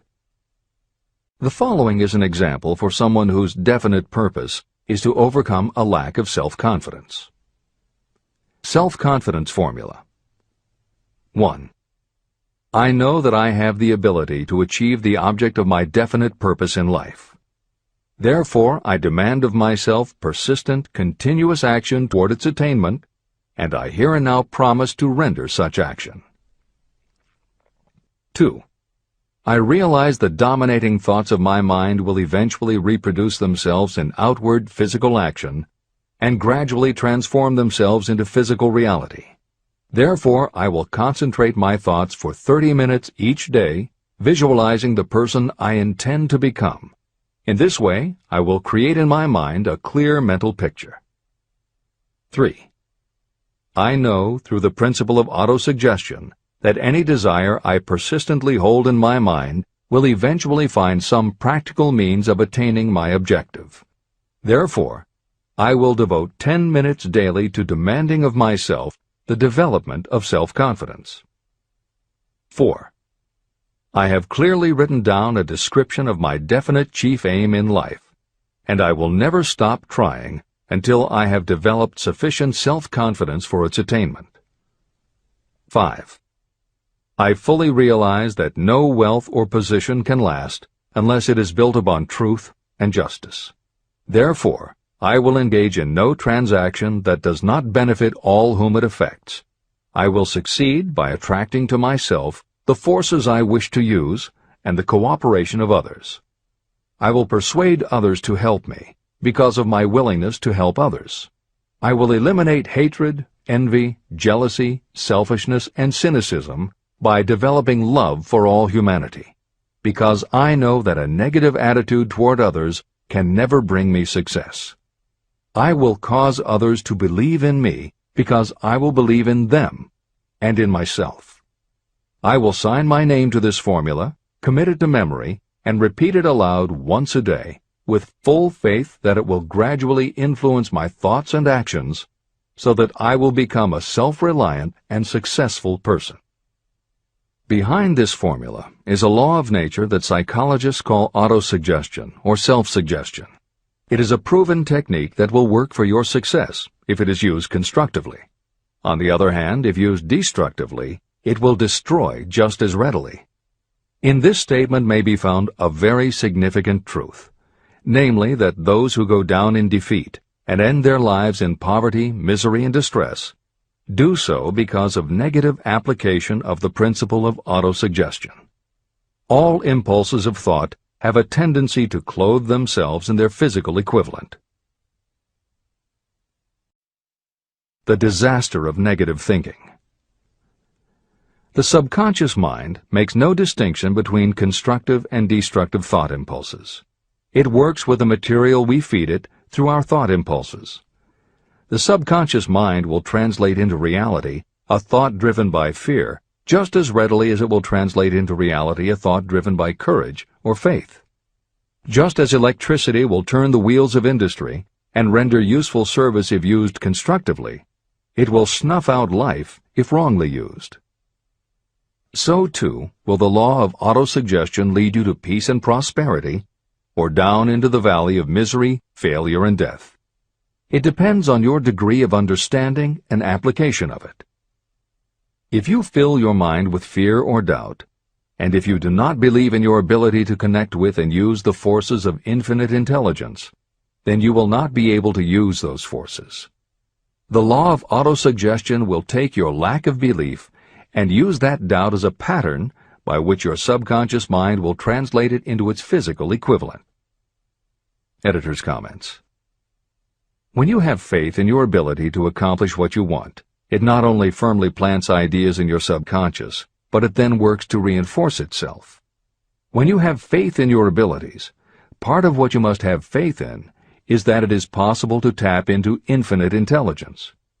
And because you have faith that it will work, your conscious mind won't be resistant. When your conscious doesn't resist, your subconscious mind can send creative ideas to your conscious mind more easily. Then, the more you see the power working in your life, the easier it is for you to act on faith the next time. Will it work for you? You will never know unless you relax your resistance and just have faith that it will. This is the end of the editor's comment. Like the wind that carries one ship east and another west, the law of autosuggestion will lift you up or pull you down according to the way you set your sails of thought. The law of autosuggestion, through which any person may rise to altitudes of achievement that stagger the imagination, is well described in the following verse.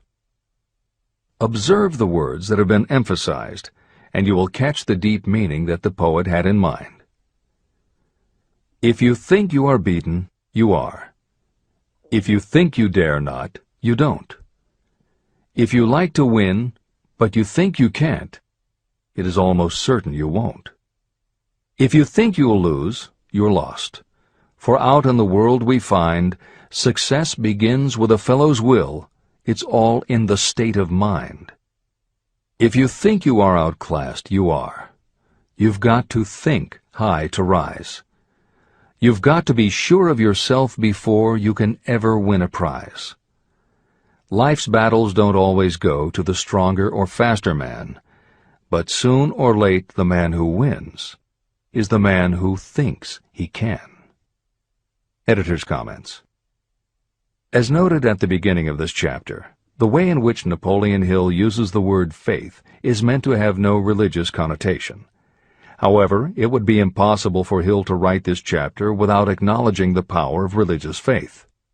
Therefore, in the following 2 paragraphs, when Hill discusses Jesus Christ and Mahatma Gandhi as exemplifying the power of faith, he is referring to their personal faith, the absolute trust in his beliefs that Jesus exhibited, and Gandhi's total conviction and confidence in his cause. In this way, they perfectly exemplify thought impulse mixed with faith.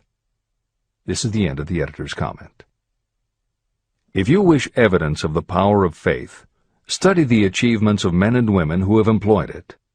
At the head of the list comes the Nazarene. The basis of Christianity is faith, no matter how many people may have perverted or misinterpreted the meaning of this great force. The sum and substance of the teachings and the achievements of Christ, which may have been interpreted as miracles, were nothing more nor less than faith. If there are any such phenomena as miracles, they are produced only through the state of mind known as faith. Consider Mahatma Gandhi of India, one of the most astounding examples of the possibilities of faith. Gandhi wielded more potential power than any man living in his time, and he had this power despite the fact that he had none of the orthodox tools of power, such as money, battleships, soldiers, and materials of warfare. Gandhi had no money, no home. He did not own a suit of clothes, but he did have power.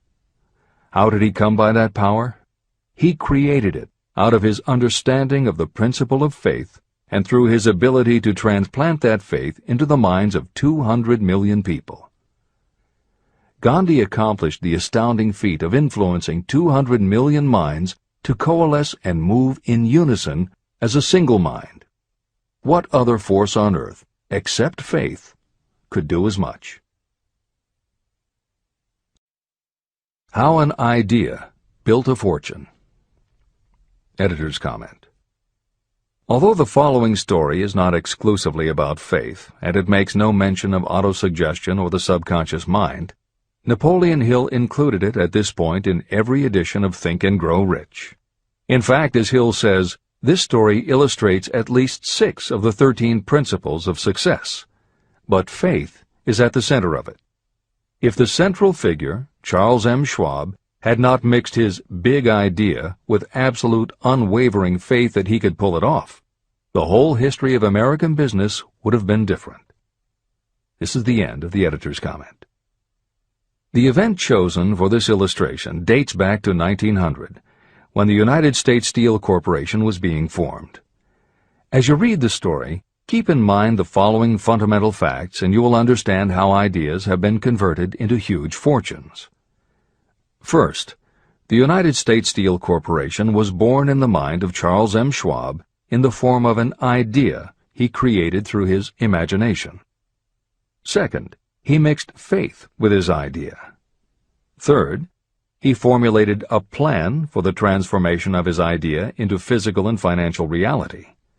Fourth, he put his plan into action with his famous speech at the University Club. Fifth, he applied and followed through on his plan with persistence and backed it with firm decision until it had been fully carried out. Sixth, he prepared the way for success by a burning desire for success. If you are one of those who have often wondered how great fortunes are accumulated, this story of the creation of the United States Steel Corporation will be enlightening. If you have any doubt that a person can think and grow rich, this story should dispel that doubt. You can plainly see in the story of United States Steel the application of a major portion of the principles described in this book. This astounding description of the power of an idea was dramatically told by John Lowell in the New York World Telegram, with whose courtesy it is here reprinted. Editor's comments. In order for the modern reader to fully appreciate the following newspaper story, it is appropriate at this point to provide some background information about the main players.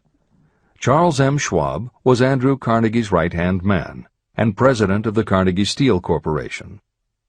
Andrew Carnegie was a wealthy and powerful steel baron whose company controlled 25% of the iron and steel production in America.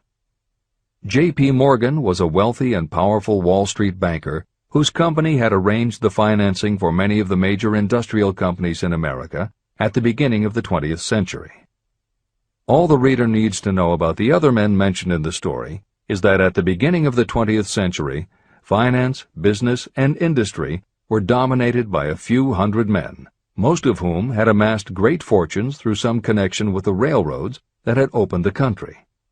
These people were well known to readers of the New York World Telegram because of their financial influence.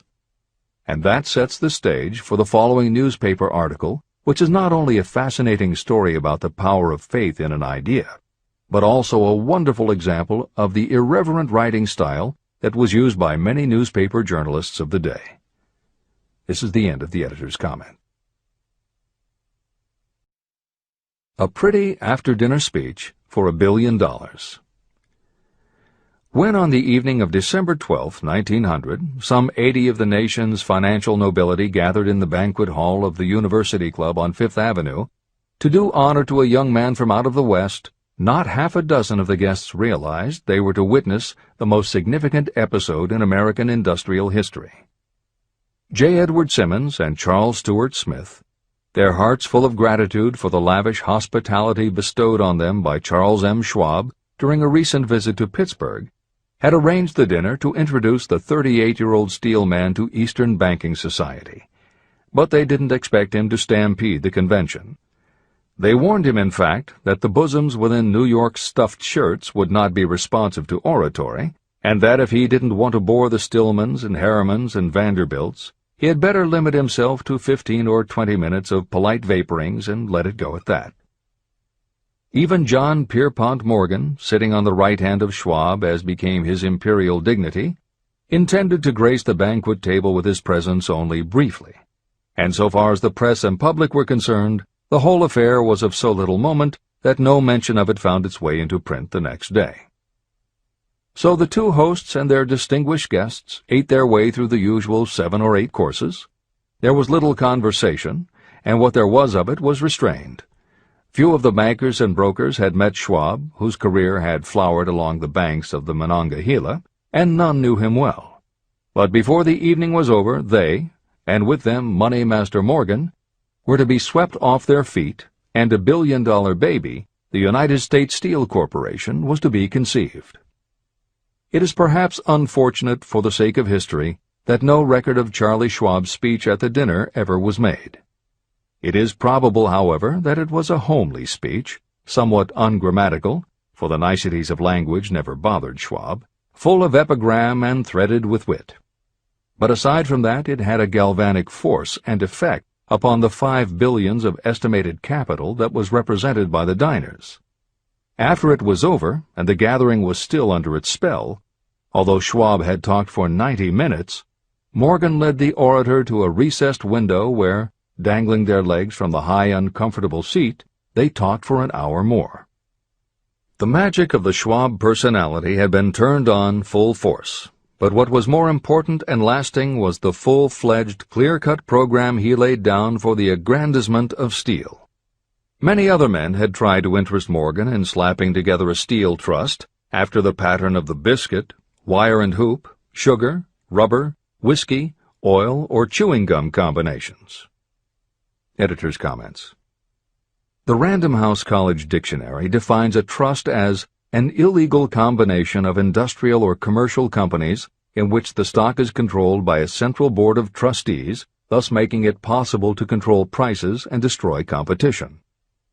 Many of America's new industrial companies had grown so quickly that they were not yet profitable. They were saddled with huge debt incurred in raising the capital to finance their rapid expansion, and at the same time they were faced with having to cut costs and slash prices or go out of business. The answer for many was to join up with others in related industries to form what were called trusts or combinations. Although trusts were illegal since the passage of the Sherman Antitrust Act in 1890, companies still tried to find ways to monopolize their industries, and if their efforts weren't technically trusts, they were something very close. The one thing the large company owners who assembled these trusts needed was cash to buy up the many smaller companies they would have to own in order to effectively dominate an industry. J.P. Morgan was the banker who financed many such takeovers. This is the end of the editor's comment. John W. Gates, the gambler, had urged it, but Morgan distrusted him. The Moore boys, Bill and Jim, Chicago stock jobbers who had glued together a match trust and a cracker corporation, had urged it and failed, Elbert H. Gerry, the sanctimonious country lawyer, wanted to foster it, but he wasn't big enough to be impressive. Until Schwab's eloquence took J.P. Morgan to the heights from which he could visualize the solid results of the most daring financial undertaking ever conceived, the project was regarded as a delirious dream of easy-money crackpots. The financial magnetism that began a generation ago to attract thousands of small and sometimes inefficiently managed companies into large and competition-crushing combinations had become operative in the steel world through the devices of that jovial business pirate, John W. Gates. Gates already had formed the American Steel and Wire Company out of a chain of small concerns, and together with Morgan had created the Federal Steel Company. But by the side of Andrew Carnegie's gigantic vertical trust, a trust owned and operated by 53 partners, those other combinations were picayune. They might combine to their heart's content, but the whole lot of them couldn't make a dent in the Carnegie organization, and Morgan knew it. The eccentric old Scot knew it, too.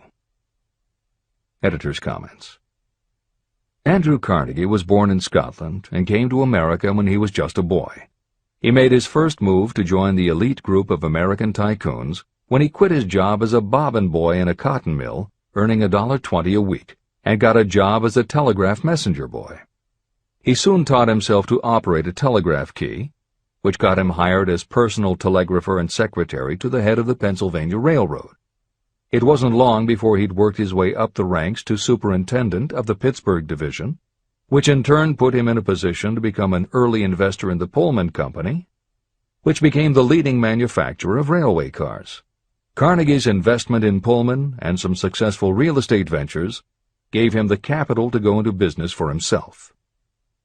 At the end of the Civil War, Carnegie left railroading and started a company that built iron bridges for railroad companies. From building iron bridges, it was a short step to starting his own steel mill, which led him to acquire control of other steel mills, then his own coal fields to supply his smelters, then his own ore boats and rail lines to haul the ore and coal. Because of Carnegie's vertical integration and his use of the most up-to-date manufacturing methods, he was able to sell top-grade steel at the lowest price. He managed to drop the price of steel from $140 a ton to $20 a ton. By 1899, the Carnegie Steel Company controlled about 25% of the iron and steel production in America.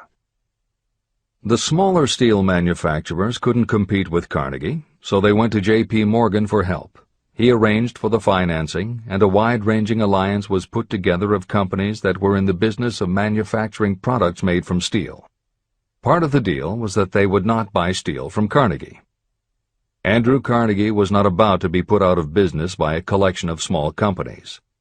He announced that he would buy or build his own manufacturing companies to produce finished goods made of steel. This is the end of the editor's comments, and the New York World Telegram story continues.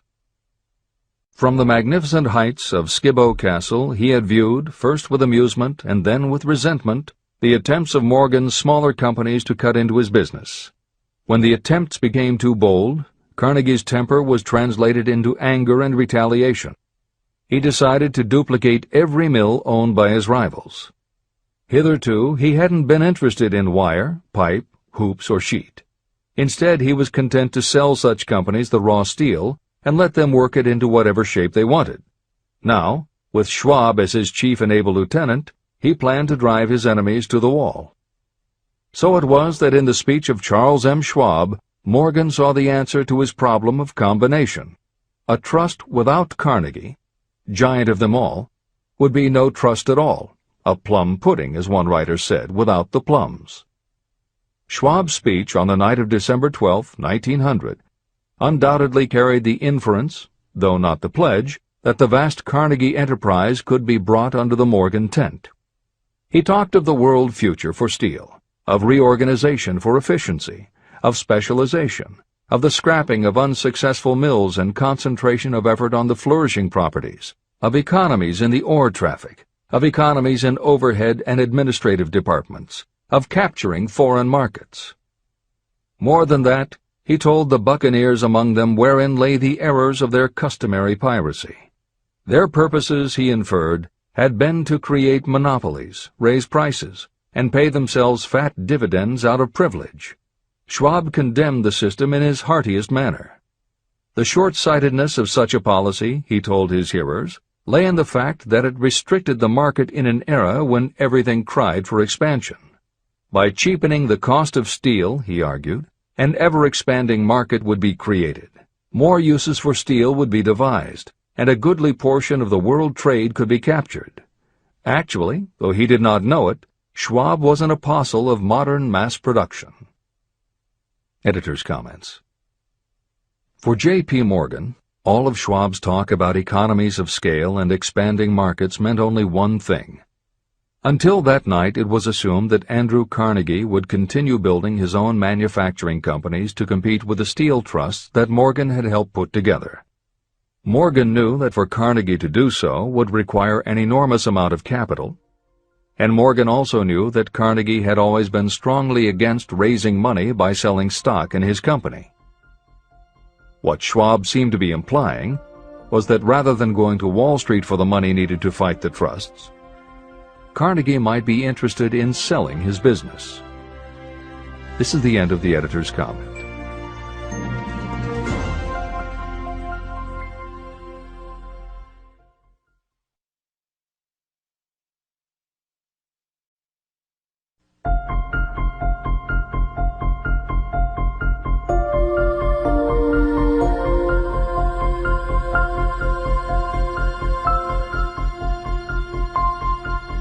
New York World Telegram story continues. So the dinner at the University Club came to an end. Morgan went home to think about Schwab's rosy predictions. Schwab went back to Pittsburgh to run the steel business for Andrew Carnegie, while Gary and the rest went back to their stock tickers to fiddle around in anticipation of the next move. It was not long coming. It took Morgan about 1 week to digest the feast of reason Schwab had placed before him. When he had assured himself that no financial indigestion was to result, he sent for Schwab, and found that young man rather coy. Mr. Carnegie, Schwab indicated, might not like it if he found his trusted company president had been flirting with the Emperor of Wall Street, the street upon which Carnegie was resolved never to tread. Then it was suggested by John W. Gates, the go-between, that if Schwab happened to be in the Bellevue Hotel in Philadelphia, J.P. Morgan might also happen to be there. When Schwab arrived, however, Morgan was inconveniently ill at his New York home, and so on the elder man's pressing invitation, Schwab went to New York and presented himself at the door of the financier's library. Now, certain economic historians have professed the belief that from the beginning to the end of the drama, the stage was set by Andrew Carnegie, that the dinner to Schwab, the famous speech, the Sunday night conference between Schwab and the Money King, were events arranged by the canny Scot. The truth is exactly the opposite. When Schwab was called in to consummate the deal, he didn't even know whether the little boss, as Andrew was called, would so much as listen to an offer to sell, particularly to a group of men whom Andrew regarded as being endowed with something less than holiness. But Schwab did take into the conference with him, in his own handwriting, 6 sheets of copperplate figures, representing to his mind the physical worth and the potential earning capacity of every steel company he regarded as an essential star in the new metal firmament. 4 men pondered over these figures all night. The chief, of course, was Morgan, steadfast in his belief in the divine right of money.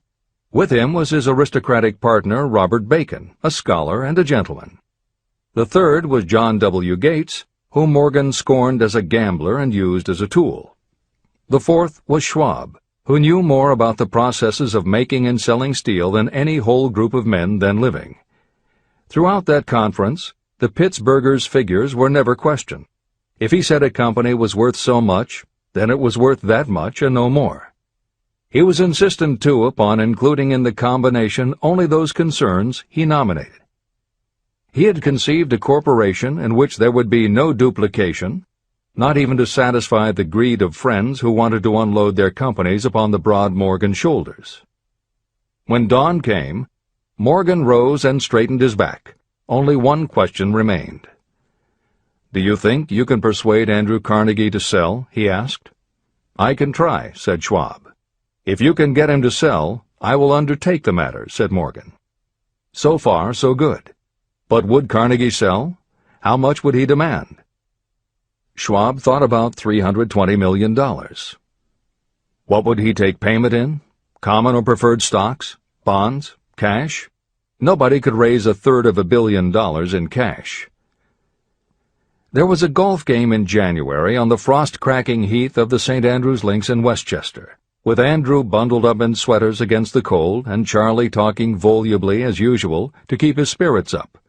But no word of business was mentioned until the pair sat down in the cozy warmth of the Carnegie cottage nearby. Then, with the same persuasiveness that had hypnotized 80 millionaires at the University Club, Schwab poured out the glittering promises of retirement and comfort, of untold millions to satisfy the old man's social caprices. Carnegie capitulated, wrote a figure on a slip of paper, handed it to Schwab and said, "All right, that's what we'll sell for."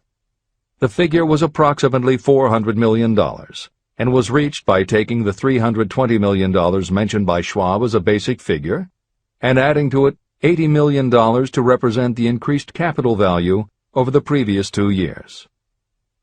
Later, on the deck of a transatlantic liner, the Scotsman said ruefully to Morgan, "I wish I had asked you for $100 million more." "If you had asked for it, you'd have gotten it," Morgan told him cheerfully. There was an uproar, of course. A British correspondent cabled that the foreign steel world was appalled by the gigantic combination. President Hadley of Yale declared that unless trusts were regulated, the country might expect an emperor in Washington within the next 25 years. But that able stock manipulator Keene went at his work of shoving the new stock at the public so vigorously that all the excess water, estimated by some at nearly $600 million, was absorbed in a twinkling. So Carnegie had his millions, and the Morgan Syndicate had $62 million for all its trouble, and all the boys, from Gates to Gary, had their millions. Editor's comment. The 38-year-old Charles M. Schwab had his reward, too.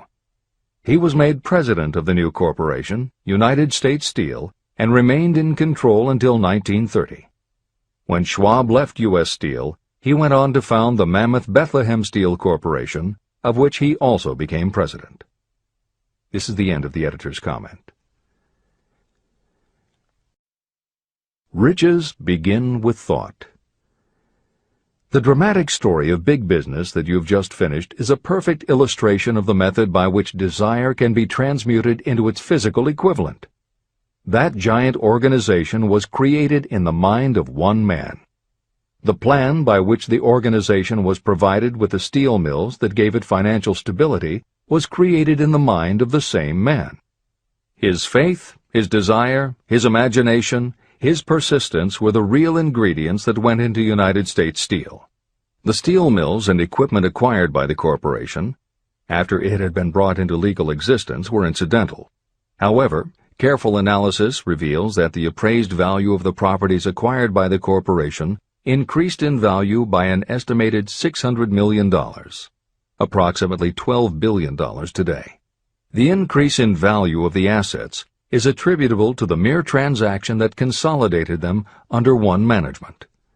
In other words, Charles M. Schwab's idea, plus the faith with which he conveyed it to the minds of J.P. Morgan and the others, was marketed for a profit of approximately $600 million. Not an insignificant sum for a single idea.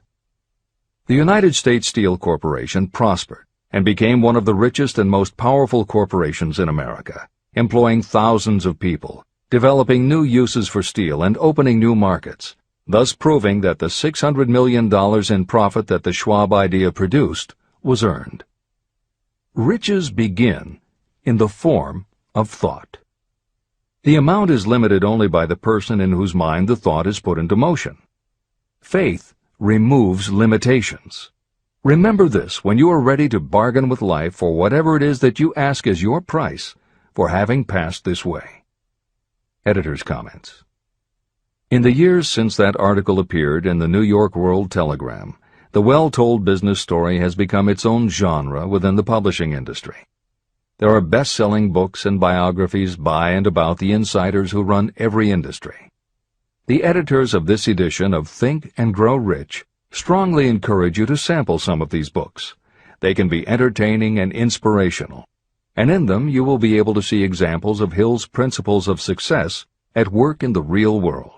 The best of them are not only entertaining and inspirational, but they are filled with ideas and techniques you can adapt and use. There are literally too many bestsellers from which to select a best of listing for inclusion here. Any such choice the editors might make would not necessarily be the best, but merely reflective of the interests of the person doing the choosing.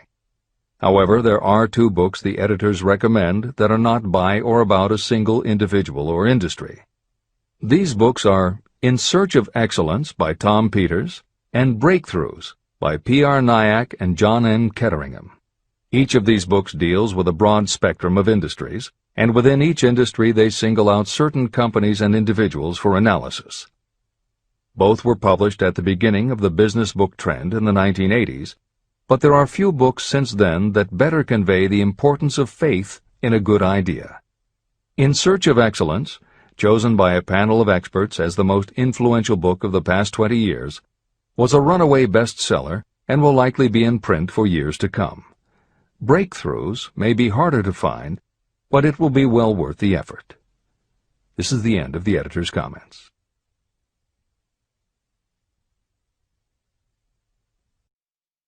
A quitter never wins, and a winner never quits. Chapter 5. Autosuggestion. The medium for influencing the subconscious mind. The third step toward riches. Autosuggestion is a term that applies to all suggestions and all self-administered stimuli that reach your mind through the 5 senses. Stated in another way, autosuggestion is self-suggestion. It is the way of communicating between that part of the mind where conscious thought takes place and that which serves as the seat of action for the subconscious mind. Through the dominating thoughts that you permit to remain in your conscious mind, it doesn't matter whether these thoughts are negative or positive, the principle of autosuggestion reaches the subconscious mind and influences it with these thoughts. Nature has built human beings so that we can have control over the material that reaches our subconscious mind through our 5 senses. However, this does not mean that we always exercise this control. In the great majority of instances, we do not exercise it, which explains why so many people go through life in poverty. Recall what I said about the subconscious mind resembling a fertile garden, in which weeds will grow if the seeds of more desirable crops are not sown. Autosuggestion is the way you may feed your subconscious on creative thoughts. Or you can, by neglecting it, permit thoughts of a destructive nature to find their way into this rich garden of the mind. Editor's comments. Numerous psychological studies and experiments with hypnotherapy have validated Napoleon Hill's concept that a person's subconscious mind retains everything that person ever experienced. Studies also support the theory that the subconscious is non-judgmental. It does not filter or interpret, it simply processes information literally and stores it. For those readers who may be dubious about the subconscious, or that thoughts stored below the level of consciousness can exert enough influence to affect attitude and behavior, the following explanation should alleviate any such doubts. There is no doubt about the existence of the conditions known by the psychological terms fixations, phobias, and compulsive behaviors. These conditions occur when a child has learned something in such a powerful or dramatic way that the knowledge becomes firmly planted in the child's subconscious mind. Then, even as the child grows to adulthood and the conscious mind learns to understand that information from a mature point of view, because the childhood learning experience was so powerful, the subconscious still retains the childhood understanding of the information. The result is a fixation, phobia, or compulsive behavior that causes a response rooted in childhood, which does not make logical sense to the adult's conscious mind. That is because it does not come from the conscious. It comes from the subconscious belief that was so emotionalized it overrides the adult's logical conscious mind. Hill's theory is based on exactly the same psychological principles. Thoughts do remain stored in the subconscious. They remain just as they were when they were input, and the more highly emotionalized the thoughts are when they are input, the more influence they exert on attitude and behavior. It is this aspect of the subconscious that will allow you to use autosuggestion as a tool with which to input the positive thoughts that will help you achieve the success you desire. This is the end of the editor's comments. See and feel money in your hands. You were instructed in the last of the 6 steps described in Chapter 3 on Desire to read aloud twice daily the written statement of your desire for money.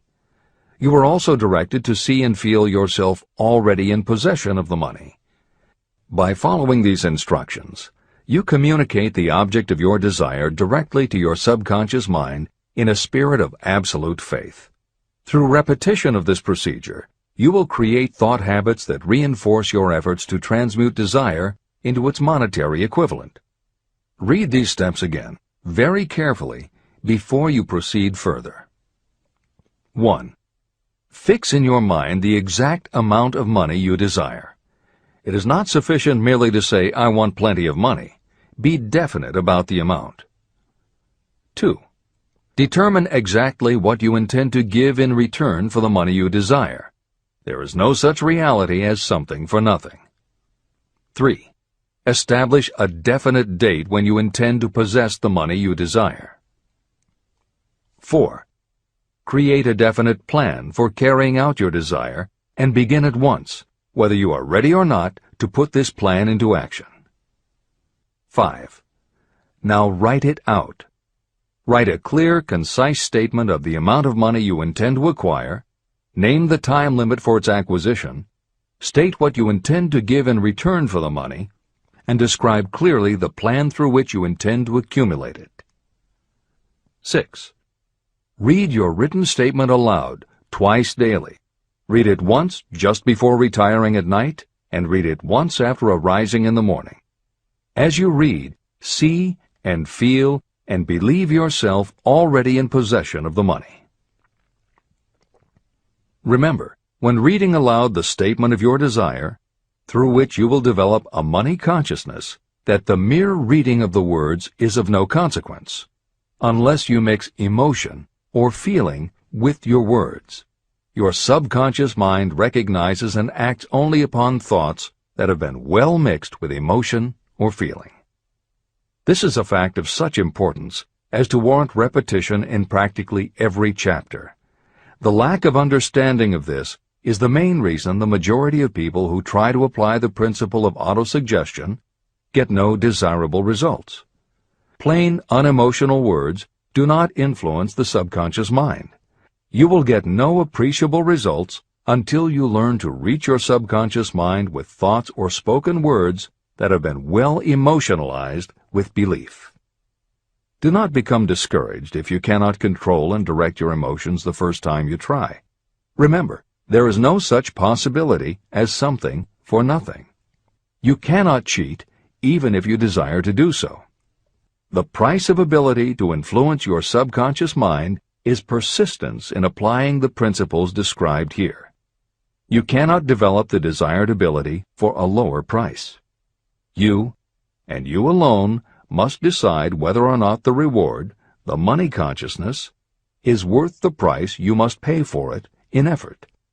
Your ability to use the principle of autosuggestion will depend very largely upon your capacity to concentrate on a given desire until that desire becomes a burning obsession. How to strengthen your powers of concentration. When you begin to carry out the instructions in the 6 steps, it will be necessary for you to make use of the principle of concentration. Following are suggestions for the effective use of concentration. When you begin the first of the 6 steps, which instructs you to fix in your own mind the exact amount of money you desire, close your eyes and hold your thoughts on that amount of money until you can actually see the physical appearance of the money. Do this at least once each day. As you go through these exercises, follow the instructions given in Chapter 4 on faith, and see yourself actually in possession of the money. Here is a most significant fact. The subconscious mind takes any orders given to it in a spirit of absolute faith and acts upon those orders. But the orders often have to be presented over and over again, repeated positive affirmation, before they are interpreted by the subconscious mind. Because of this, you might consider the possibility of playing a perfectly legitimate trick on your subconscious mind. Make it believe, because you believe it, that you must have the amount of money you are visualizing. Make it believe that this money is already awaiting your claim, so the subconscious mind must hand over to you practical plans for acquiring the money that is yours. Give this thought to your imagination, and see what your imagination can or will do to create practical plans for the accumulation of money through transmutation of your desire. Do not wait for a definite plan through which you will exchange services or merchandise in return for the money you are visualizing. Just start right now to see yourself in possession of the money, demanding, and expecting that your subconscious mind will hand over the plans you need. Be on the alert for these plans, and when they appear, put them into action immediately. When the plans appear, they will probably flash into your mind in the form of an inspiration or intuition from infinite intelligence. Treat it with respect and act upon it as soon as you receive it. In the fourth of the 6 steps, you are instructed to create a definite plan for carrying out your desire and begin at once to put this plan into action. Do the same thing here. Close your eyes and create in your mind a vivid image of you carrying out the instructions. Do not trust to your reason when creating your plan for accumulating money through the transmutation of desire. Your reasoning faculty may be lazy, and if you depend entirely upon it to serve you, it may disappoint you. When visualizing the money you intend to accumulate, see yourself rendering the service or delivering the merchandise you intend to give in return for this money. This is important. Editor's comments. The basic principle underlying autosuggestion is closely related to self-hypnosis, and both techniques played an important role in the development of modern psychology. Although all 3 concepts, autosuggestion, hypnosis, and psychology, had to overcome initial public skepticism, unfortunately, autosuggestion and hypnotism were hampered by events that further delayed their acceptance. Hypnosis was an integral part of the therapies used by the major figures in the development of psychology, including Sigmund Freud, Carl Jung, and William James. It fell out of favor as a therapeutic method when stage magicians began to use the technique in their acts. People found it difficult to give serious consideration to a method that was being used in theaters and nightclubs to make members of the audience do ridiculous things for comic effect. Autosuggestion encountered a similar problem. French psychiatrist Émile Coué was the best-known early advocate of autosuggestion. A contemporary of Sigmund Freud, Coué operated a clinic that treated patients diagnosed with psychosomatic ailments, individuals who have convinced themselves they are ill and even show symptoms but do not actually have a disease. Coué treated his patients with an autosuggestion technique that involved the repetition of statements he termed positive affirmations. Coué devised a general, non-specific phrase that would give the subconscious a positive instruction, but was open enough that it did not tell the subconscious how to do it. The positive affirmation was, "Every day, in every way, I am getting better and better." And he instructed his patients to repeat the phrase several times a day. Improvements among his patients happened so quickly and dramatically that his method became the talk of medical and scientific circles, and the use of the phrase practically became a movement in Europe. Word of the success Coué was having with his method spread to America, and he was soon booked to do a lecture tour. At one of his early speaking engagements, a cynical newspaper reporter made a joke of the technique, calling it, "Hell's bells, I'm well." The joke followed Coué wherever he spoke, and the press coverage was so negative he canceled his tour and returned to practice in Europe. Serious scientists and therapists continued to work with autosuggestion. But just as had happened when stage magicians cast doubt upon the efficacy of hypnosis, Coué's method of positive affirmation fell out of favor with the general public. It took the openness of the latter part of the 20th century before the techniques of hypnosis and autosuggestion gained general acceptance once again. Today, if you go on the Internet, there are over 40,000 web links featuring positive affirmations, and numerous bestsellers have been written on the subject. Virtually every newspaper, magazine, and television news program regularly features stories on the crucial role the mind plays in personal growth and achievement. Techniques based on autosuggestion have fostered countless best-selling books, audiobooks, and video programs. And every week thousands of people attend seminars, lectures, and retreats to be inspired by motivational speakers or spiritual leaders, and to learn techniques that will help them achieve success, almost all of which are based on the basic principles Napoleon Hill advocates in this book. When Hill instructs the reader to close your eyes and hold your thoughts on that amount of money until you can actually see the physical appearance of the money, he is in fact describing the autosuggestion technique most widely taught by contemporary motivational experts. Today it is called creative visualization, and it is regularly used by some of the most successful trainers of Olympic athletes and professional sports teams. It is used by NASA in training astronauts, and medical professionals use it in a variety of ways, including teaching it to patients who need to elevate their autoimmune system. Using visualization effectively is much more than simply daydreaming about something you would like to have or a goal you would like to achieve. Visualization is a specific technique that involves the use of imagination, creativity, vivid imagery, and affirmations, all focused on creating something you wish to manifest in reality. Napoleon Hill identified the practice of visualization and wrote about it as early as 1928 in his first bestseller, Law of Success. Since then, many other psychologists, medical professionals, motivational speakers, and authors have developed systems based on the same principles. Dr. Maxwell Maltz, a noted plastic surgeon, found that often it was as important for his patients to change their inner perception of themselves as it was to change their outer appearance. Dr. Maltz's landmark bestseller, Psycho-Cybernetics, draws heavily on visualization as a way to increase self-esteem and improve a wide range of abilities. The Silva method, which is another variation on visualization, has been taught to millions of people by certified Silva trainers who hold seminars throughout the country. Jose Silva's best-selling book, The Silva Mind Control Method, has also sold many millions of copies.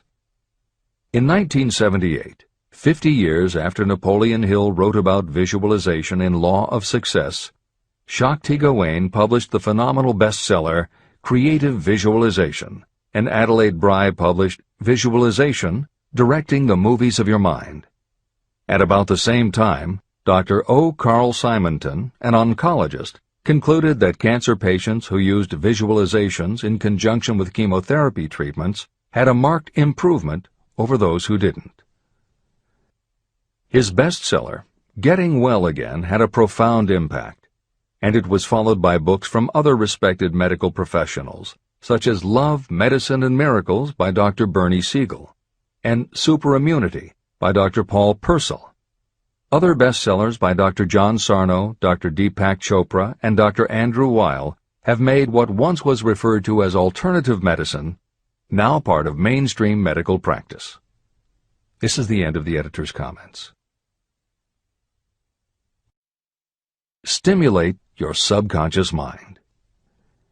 The instructions given previously for the steps necessary in your desire for money will now be summarized and blended with the principles covered by this chapter, as follows. 1. Go to some quiet spot, preferably in bed at night, where you will not be disturbed or interrupted. Close your eyes and repeat aloud, so that you may hear your own words, the written statement of the amount of money you intend to accumulate. Be specific about the time limit for its accumulation, and a description of the service or merchandise you intend to give in return for the money. As you carry out these instructions, see yourself already in possession of the money.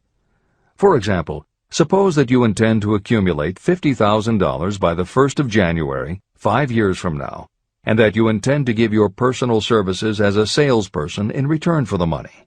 Your written statement of your purpose should be similar to the following. By the 1st day of January, I will have in my possession $50,000, which will come to me in various amounts from time to time during the interim. In return for this money, I will give the most efficient service of which I am capable. I will give the fullest possible quantity and the best possible quality of service as a salesperson of, and describe the service or merchandise you intend to sell. I believe that I will have this money in my possession. My faith is so strong that I can now see this money before my eyes. I can touch it with my hands. It is now awaiting transfer to me at the time and in the proportion that I deliver the service in return for it. I am awaiting a plan for getting this money, and I will follow that plan when it is received. 2. Repeat this program night and morning until you can see in your imagination the money you intend to accumulate. 3. Place a written copy of your statement where you can see it night and morning, and read it just before retiring and upon rising until it has been memorized. Editor's comments. The following is another suggestion, adapted from Hill's later writings, which appear in Napoleon Hill's Keys to Success. Surround yourself with books, pictures, mottos, and other suggestive devices. Pick things that symbolize and reinforce achievement and self-reliance. Constantly add to your collection, and move things to new places where you can see them in a different light and in association with different things. I had a friend who was a realtor who kept her $1 Million Club certificate over her desk to remind herself of what she was capable. One day she took it down to dust and set it on top of a newspaper. When she picked it up again, she saw beneath it an article about the new football coach who had been hired at the university. Guess who bought a house she had been struggling to sell? This is the end of the editor's comments.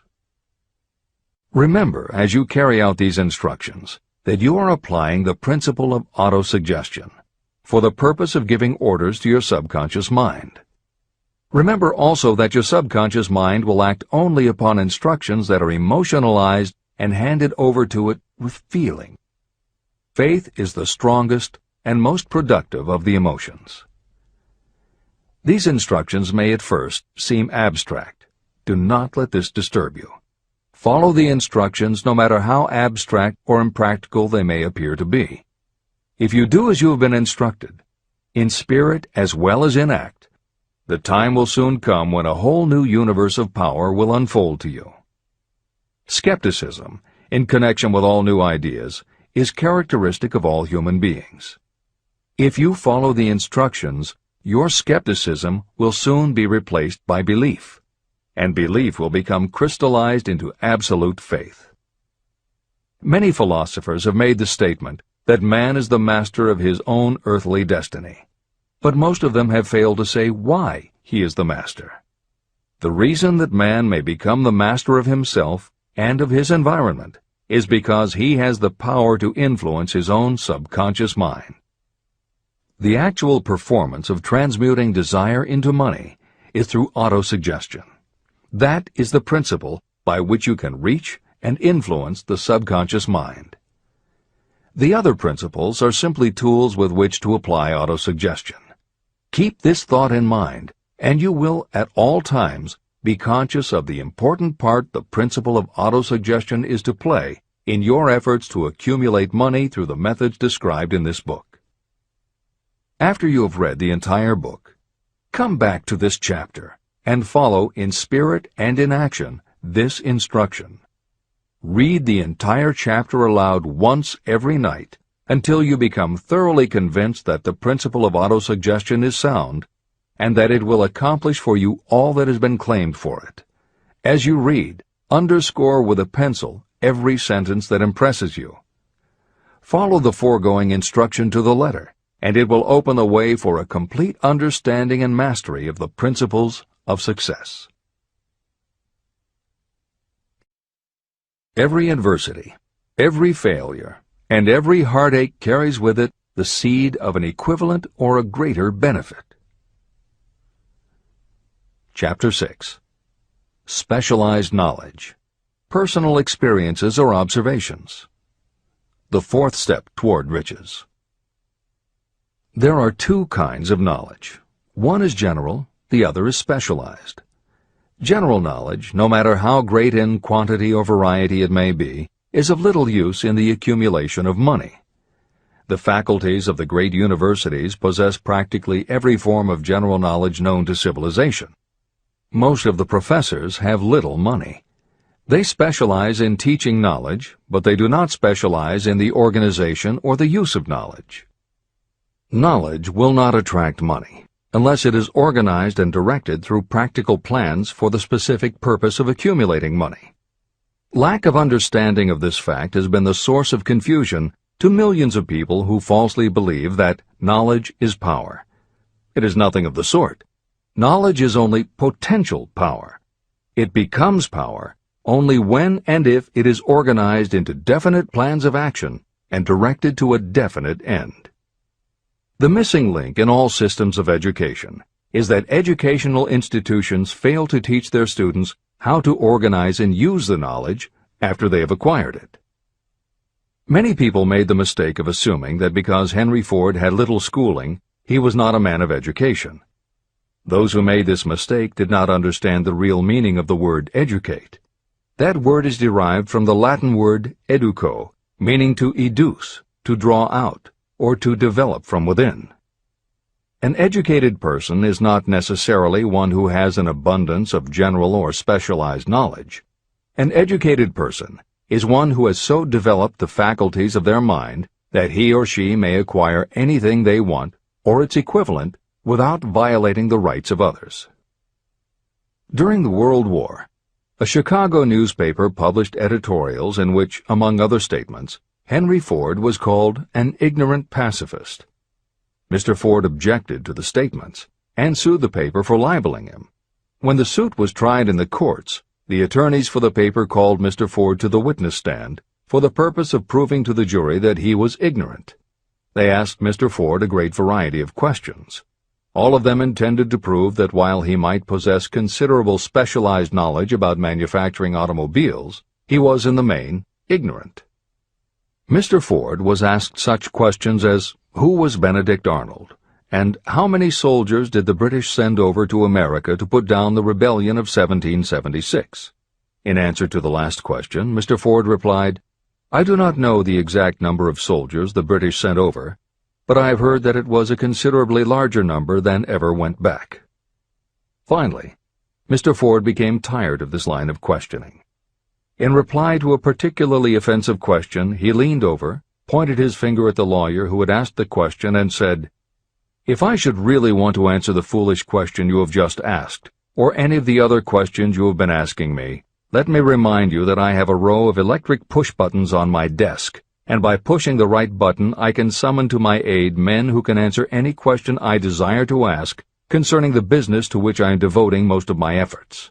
Now, will you kindly tell me why I should clutter up my mind with general knowledge for the purpose of being able to answer questions when I have men around me who can supply any knowledge I require? That answer floored the lawyer. Every person in the courtroom realized it was the answer not of an ignorant man, but of a man of education. Any person is educated who knows where to get knowledge when they need it and how to organize that knowledge into definite plans of action. Through the assistance of his mastermind group, Henry Ford had at his command all the specialized knowledge he needed to become one of the wealthiest men in America. It was not essential that he have this knowledge in his own mind. You can get all the knowledge you need. Before you can transmute your desire into money, you will require specialized knowledge of the service, merchandise, or profession that you intend to offer in return for fortune. Perhaps you may need much more specialized knowledge than you have the ability or the inclination to acquire. If this is true, you may bridge your weakness through the aid of your mastermind group. The mastermind is defined as coordination of knowledge and effort in a spirit of harmony between two or more people for the attainment of a definite purpose. The larger meaning of the mastermind group is explained in greater detail in later chapters. Editor's comments. After reading Hill's definition of the mastermind, many people may assume that he is describing teamwork. That would not be correct. The following explanation is adapted from the Napoleon Hill Foundation's book, Believe and Achieve. Teamwork can be achieved by any group, even one whose members have disparate interests, because all it requires is cooperation. In teamwork, people might simply be cooperating because they like the leader or out of a sense of duty. Some team members will give 100% to any team that pays them enough, but they have little concern about the objective. And sometimes there is good teamwork because different members have different agendas. A board of directors may disagree, even be unfriendly, and still run a business successfully. Musical groups are made up of notoriously self-centered people who work as a team if it will help them get ahead. Masterminds, on the other hand, are formed of individuals who have the same agenda, a deep sense of mission, and commitment to the same goal. Masterminds represent the highest order of thinking by a group of knowledgeable people, each contributing their absolute best according to their abilities, expertise, and background. If you have ever been a part of a meeting when everything just clicked and ideas built upon other ideas, with each member contributing until out of the group activity came the best possible idea or solution, that was a mastermind at work. Napoleon Hill believed that you must make the mastermind experience a regular part of your life if you really want to succeed. How to select the right people for your mastermind will be discussed further in Chapter 11, The Power of the Mastermind. This is the end of the editor's comment. The accumulation of great fortunes calls for power, and power is acquired through highly organized and intelligently directed specialized knowledge. That knowledge does not, necessarily, have to be in the possession of the person who accumulates the fortune. This should give hope and encouragement to those who want to accumulate a fortune, but don't have the necessary education to supply such specialized knowledge. People sometimes go through life suffering from inferiority complexes because they are not people of education. The person who can organize and direct a mastermind group of people who possess the knowledge needed is just as much a person of education as any other individual in the group. Thomas A. Edison had only 3 months of schooling during his entire life, but he did not lack education. Neither did he die poor. Henry Ford had less than a 6th grade schooling, but he managed to do pretty well by himself financially. Albert Einstein was working as a clerk in a patent office when he began to develop his world-altering scientific theories. Editor's comments. Had Einstein been born today, he might have been diagnosed in his early years as having attention deficit disorder. As a child, he was slow to learn to talk. As a student, he showed little promise and was expelled from at least one school. But what Einstein could do was to focus his concentration on a goal of his choice. His famous theories were the result of thought experiments that took place inside his mind. It is said that the breakthrough which led him to the theory of relativity came not from specialized knowledge of physics or mathematics, but from his ability to imagine what would happen if he were riding on a beam of starlight through space. This is the end of the editor's comments. Specialized knowledge is among the most plentiful and the cheapest forms of service that may be had. If you doubt this, consult the payroll of any university. It pays to know how to purchase knowledge, and it pays to know where to look. First of all, decide the sort of specialized knowledge you require and the purpose for which it is needed. To a large extent, your major purpose in life, the goal toward which you are working, will help determine what knowledge you need. Your next move requires that you have accurate information concerning dependable sources of knowledge. The more important of these are your own experience and education, experience and education available through cooperation of others, Mastermind Alliance, colleges and universities, public libraries, and even easier, the Internet, special training courses through night schools and home study courses in particular.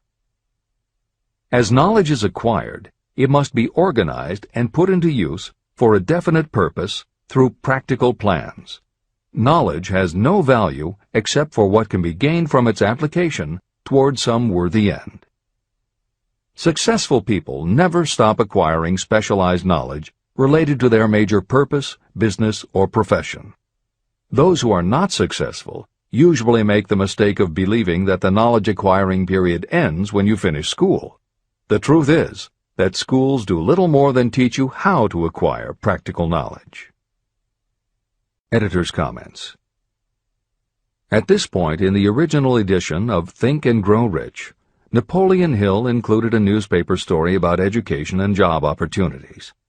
Although the contemporary job market has changed considerably, the author of the article, Robert Moore, Director of Placements at Columbia University, made some comments that are perfectly aligned with the philosophy of Think and Grow Rich and are still holding true today.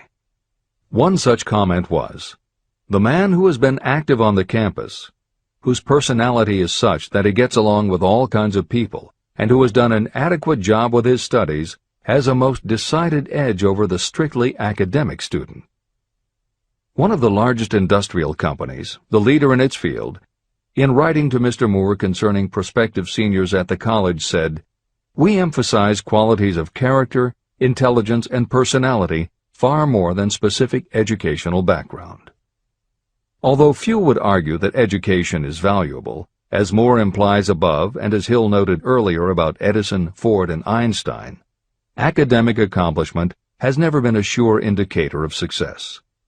The October 27, 2003 issue of Time magazine made a similar point in their cover story about the changes being made in the SAT exam.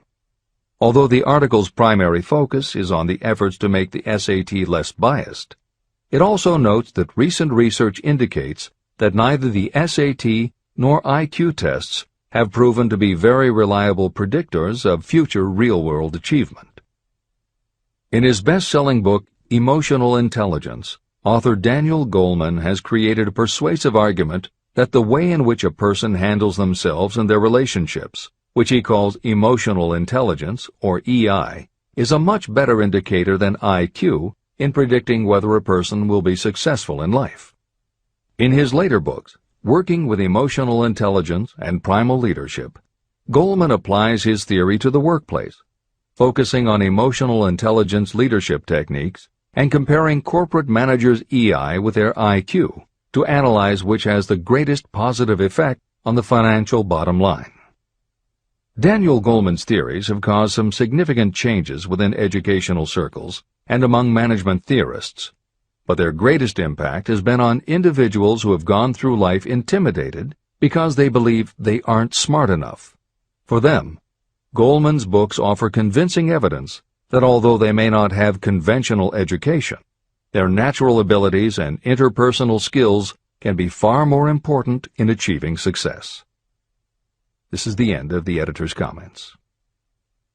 One of the most reliable and practical sources of knowledge available to those who need specialized schooling are night schools, extension courses, and seminars. The correspondence schools give specialized training anywhere the U.S. mails go, or via the Internet. One advantage of home study training is the flexibility of the study program, which permits you to study during spare time. Another advantage of home study training, if the school is carefully chosen, is that most courses offer some method of personal consultation, which can be of priceless value to those needing specialized knowledge. No matter where you live, you can share the benefits. A lesson from a collection agency. Anything acquired without effort and without cost is generally unappreciated and often discredited.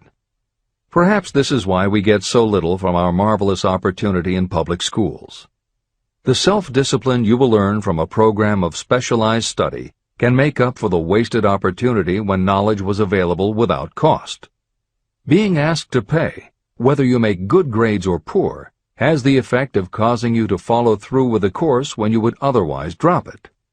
I learned this from experience when I enrolled for a home study course in advertising.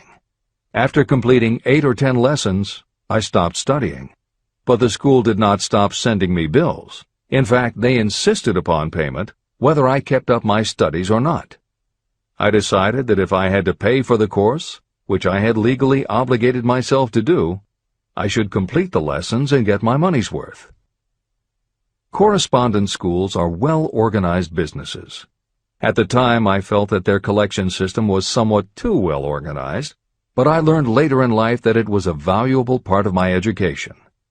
The truth is that their collection department constituted the very finest sort of training on decision-making, promptness, and the habit of finishing what you begin. The collection system that forced me to finish the course turned out to be worth much in the form of money earned. The road to specialized knowledge. We have in this country what is said to be the greatest public school system in the world. One of the strange things about human beings is that they value only that which has a price. The free schools of America and the free public libraries do not impress people because they are free. This is the major reason why so many people find it necessary to acquire additional training after they finish school and go to work. It is also one of the major reasons why employers give greater consideration to employees who take specialized training courses. They have learned that those who have the ambition to give up a part of their spare time to studying at home have in them those qualities that make for leadership. There is one weakness in people for which there is no remedy. It is the universal weakness of lack of ambition. People who give up some of their spare time to take courses seldom remain at the bottom very long. By taking such courses, they open the way for the upward climb, remove many obstacles from their path, and attract the interest of those who have the power to help them. The home study method of training is especially suited to people who have already started working. They often find that after having left school, they still need additional specialized knowledge, but cannot spare the time to go back to school. Stuart Austin Weir was a construction engineer. He followed this line of work until the Depression hit and severely limited the construction business. He took inventory of himself and decided to change his profession to law.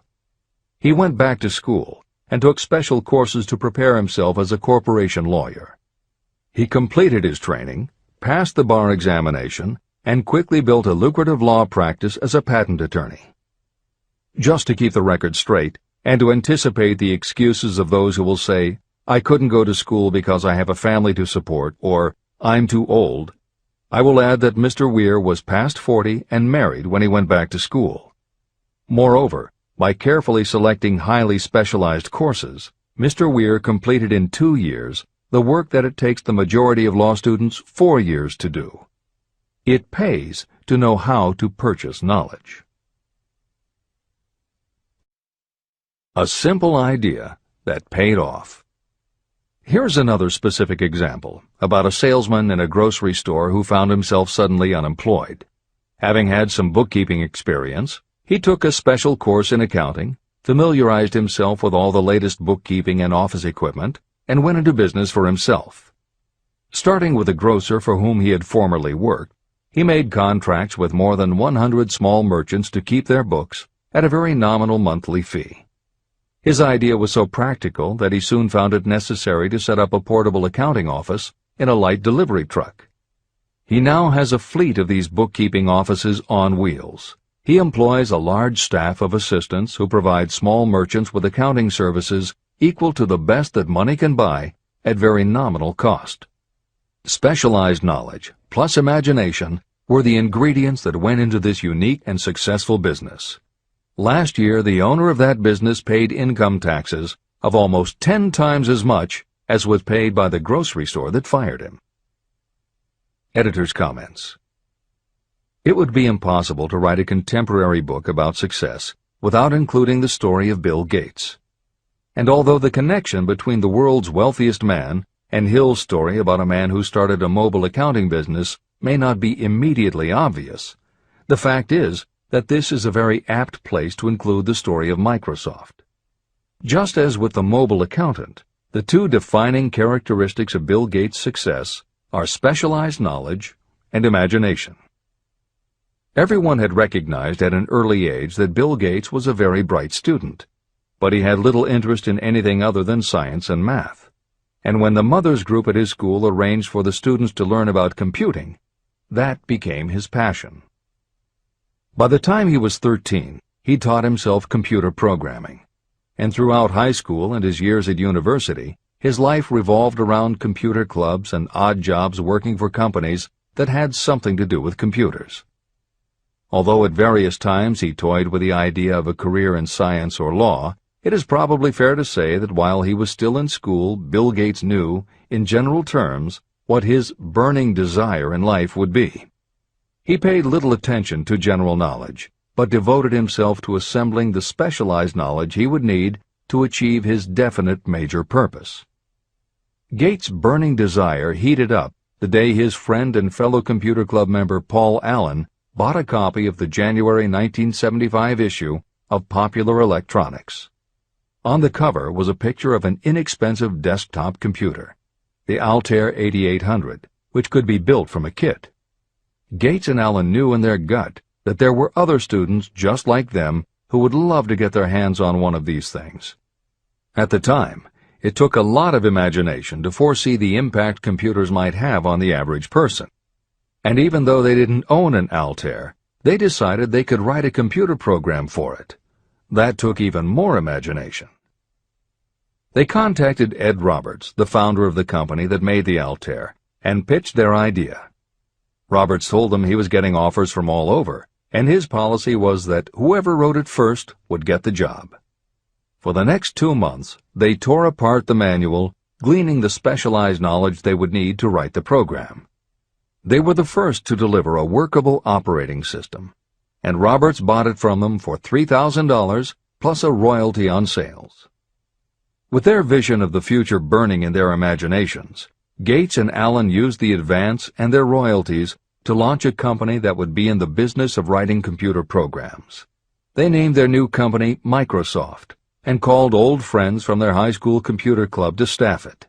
Bill Gates was 19 and Paul Allen was only a few years older.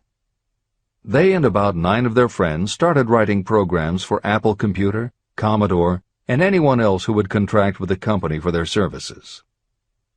For the next 5 years, Bill Gates and Paul Allen had their share of imaginative ideas, but mostly they concentrated on learning the specialized knowledge needed to run and grow a successful business. Then in 1980, IBM, which had finally decided to get into the small computer business, needed help getting up to speed.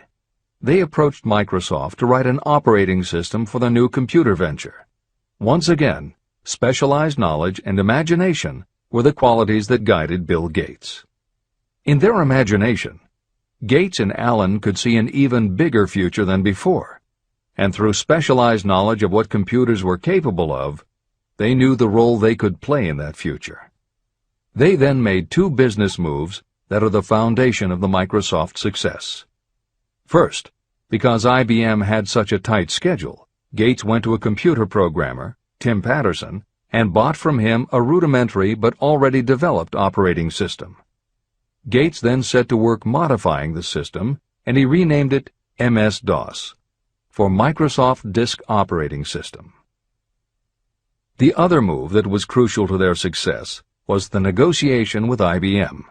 They started from the position that they would not sell an operating system to IBM. What they would do was license the system to IBM in exchange for a royalty on every copy sold with an IBM computer.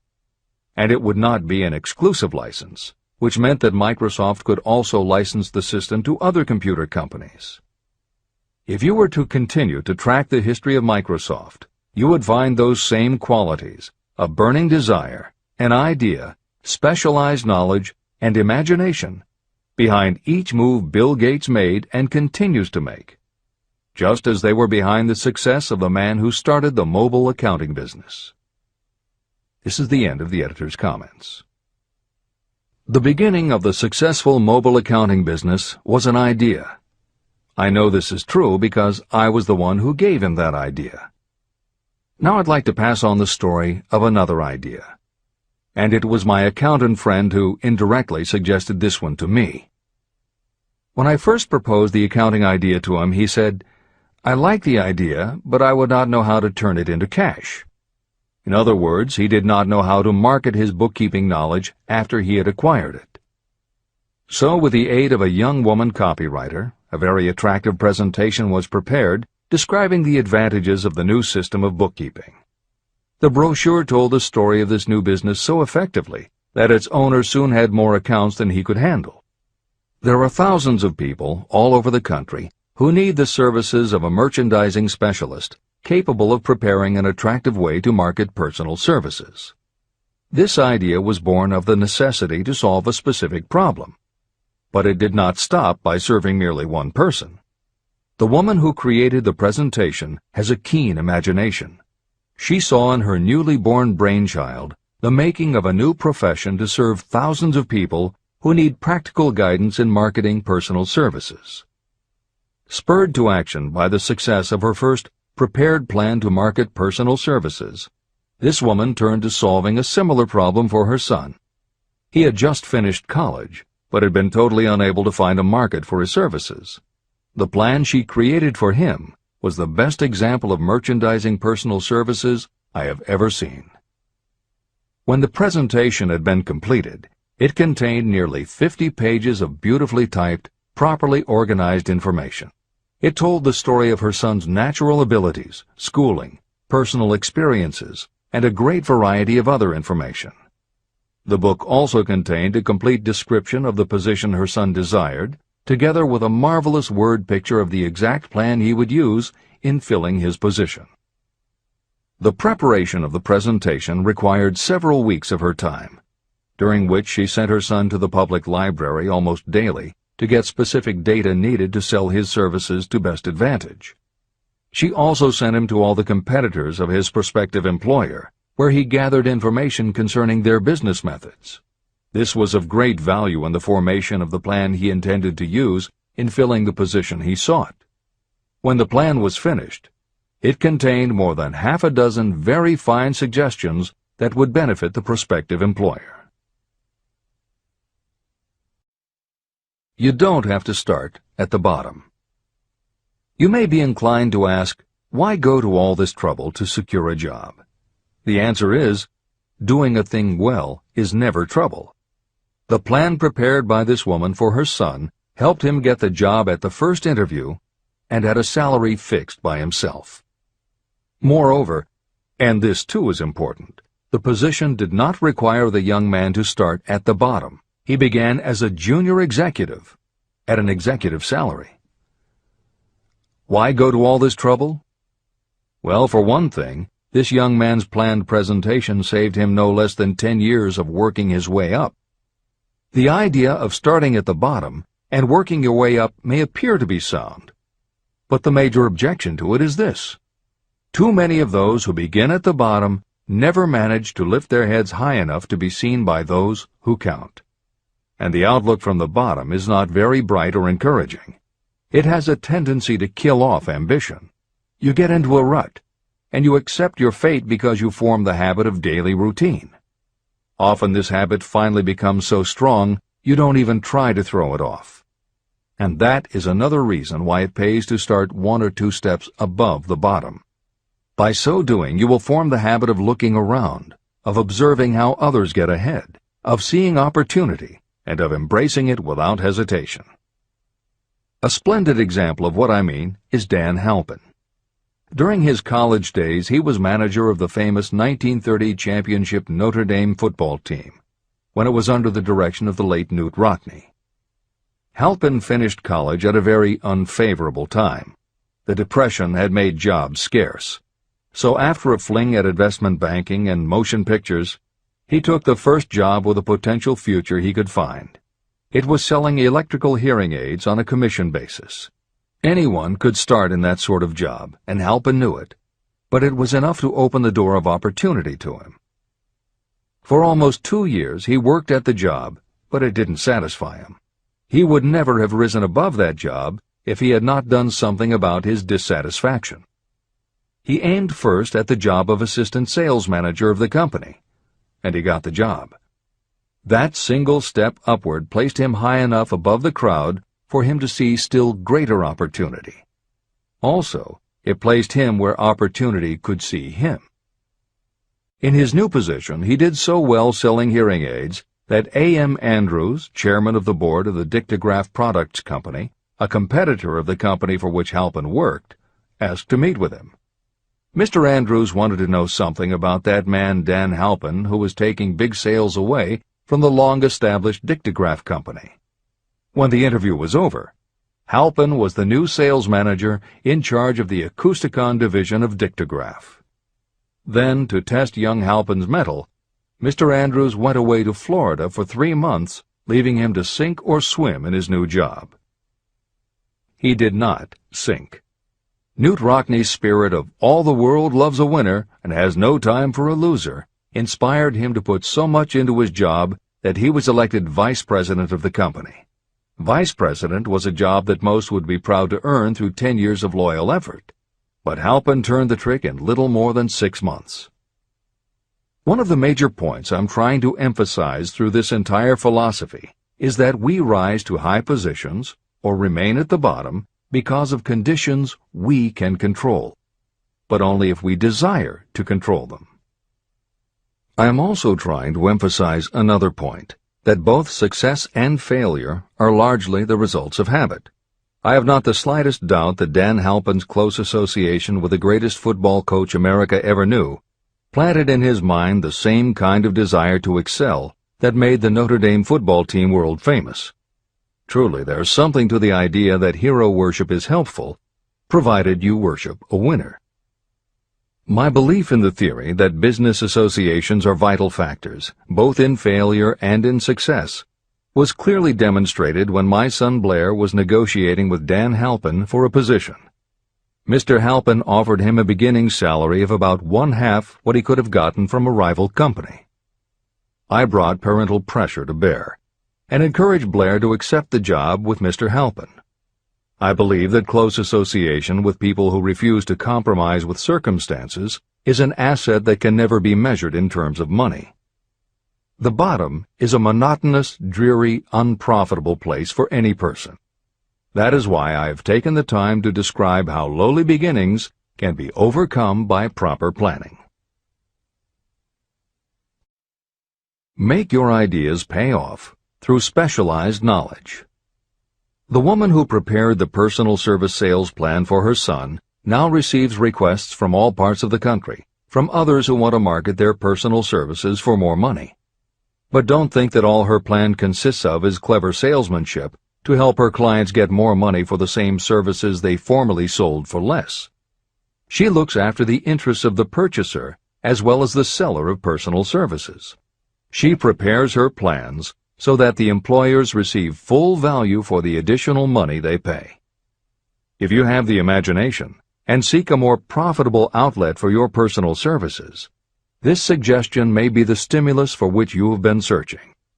The idea could earn you an income far greater than that of the average doctor, lawyer, or engineer whose education required several years in college. Editor's comments. Mary Kay Ash was literally researching and writing down specialized knowledge when the idea for a new business was born in her imagination. Mary Kay had quit her job as a very successful sales manager in the gift business because she had become discouraged by seeing the men she had trained earning more and being promoted ahead of her. She decided to write an advice book for career women, but as she assembled the knowledge women would need to get ahead, she realized she was writing a business plan for the kind of business she would like to run. She took her life savings of $5,000, went out and found a skincare cream she liked, acquired the rights to it, and began to contact her friends and friends of friends to see if they would like to be beauty consultants for her new company. But what she was offering wasn't just a chance to sell skincare products. It was a very imaginative combination of philosophy and opportunity that gave women the chance to achieve both personal satisfaction and financial success. The company showed a modest profit in its first year, and continued to grow each year until, by the beginning of the 21st century, there were over 1 million independent beauty consultants in 30 countries with wholesale sales of more than $1.5 billion. 3 times Mary Kay Cosmetics was named as one of the 100 best companies to work for in America, and Lifetime Television Network named Mary Kay the businesswoman of the century. She became one of the most in-demand motivational speakers and the best-selling author of 3 books. Neil Balter also started his company based on specialized knowledge and imagination. He got his specialized knowledge from his job as a carpenter's apprentice.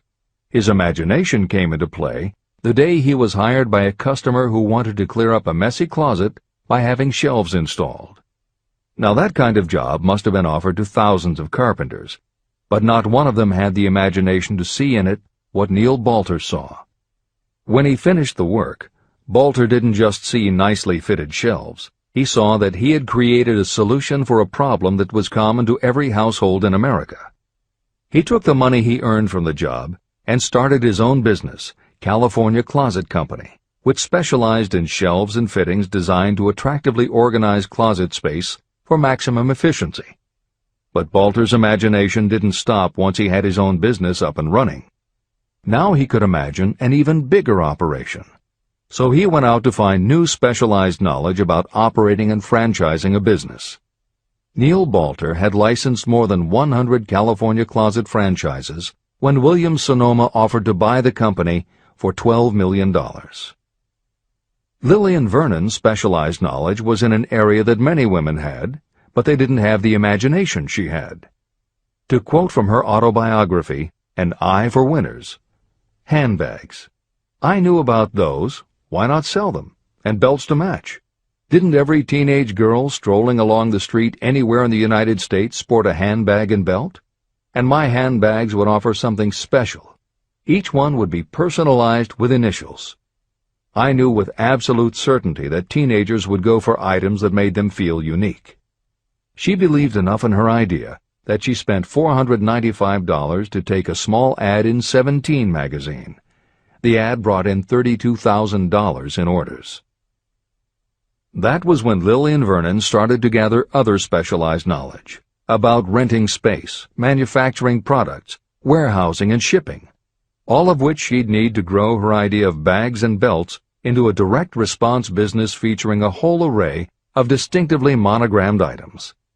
Within a few years, she needed more specialized knowledge about product photography, layout, printing, and direct mail, as she imagined having her own catalog. She started by mailing a 16-page black-and-white catalog to 125,000 customers who had bought products from her in the past. At the beginning of the 21st century, Lillian Vernon was still picking the merchandise and overseeing the design of her catalogs, many of which now run well over 100 full-color pages, are mailed to millions of people many times each year, and generate approximately $250 million in annual sales. There is another story about gathering specialized knowledge that is so good we will use it to conclude this editorial comment. It actually comes from the Napoleon Hill archives, and although he did not include it in Think and Grow Rich, he often used it as an example in his lectures and seminars. There was a young man who started out working for the railroad in 1893 as a machinist at 5 cents an hour.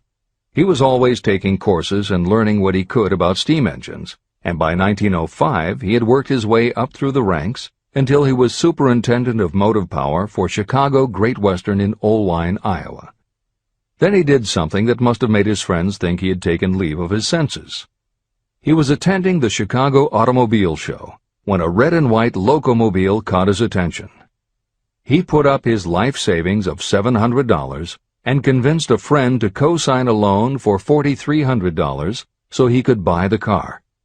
He promptly took it home, put it into a shed, jacked it up, and proceeded to take it apart piece by piece. Then he put it back together again. Then he took it apart and put it back together again. After doing that a few more times, he had learned what he wanted to know. And that was how Walter P. Chrysler gathered the specialized knowledge he needed to get himself out of railroading and into the automobile business. This is the end of the editor's comment. There is no fixed price for sound ideas.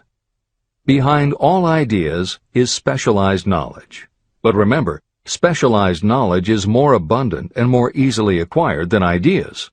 Because of this truth, there are ever-increasing opportunities for the person capable of helping men and women sell their personal services.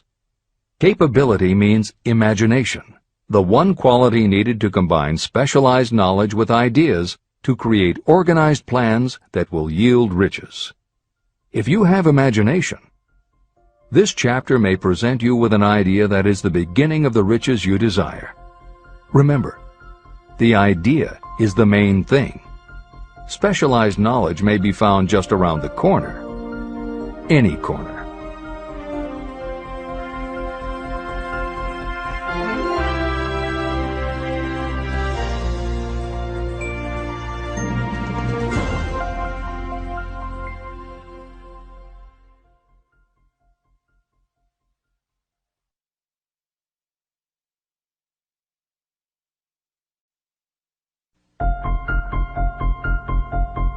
Happiness is found in doing, not merely in possessing.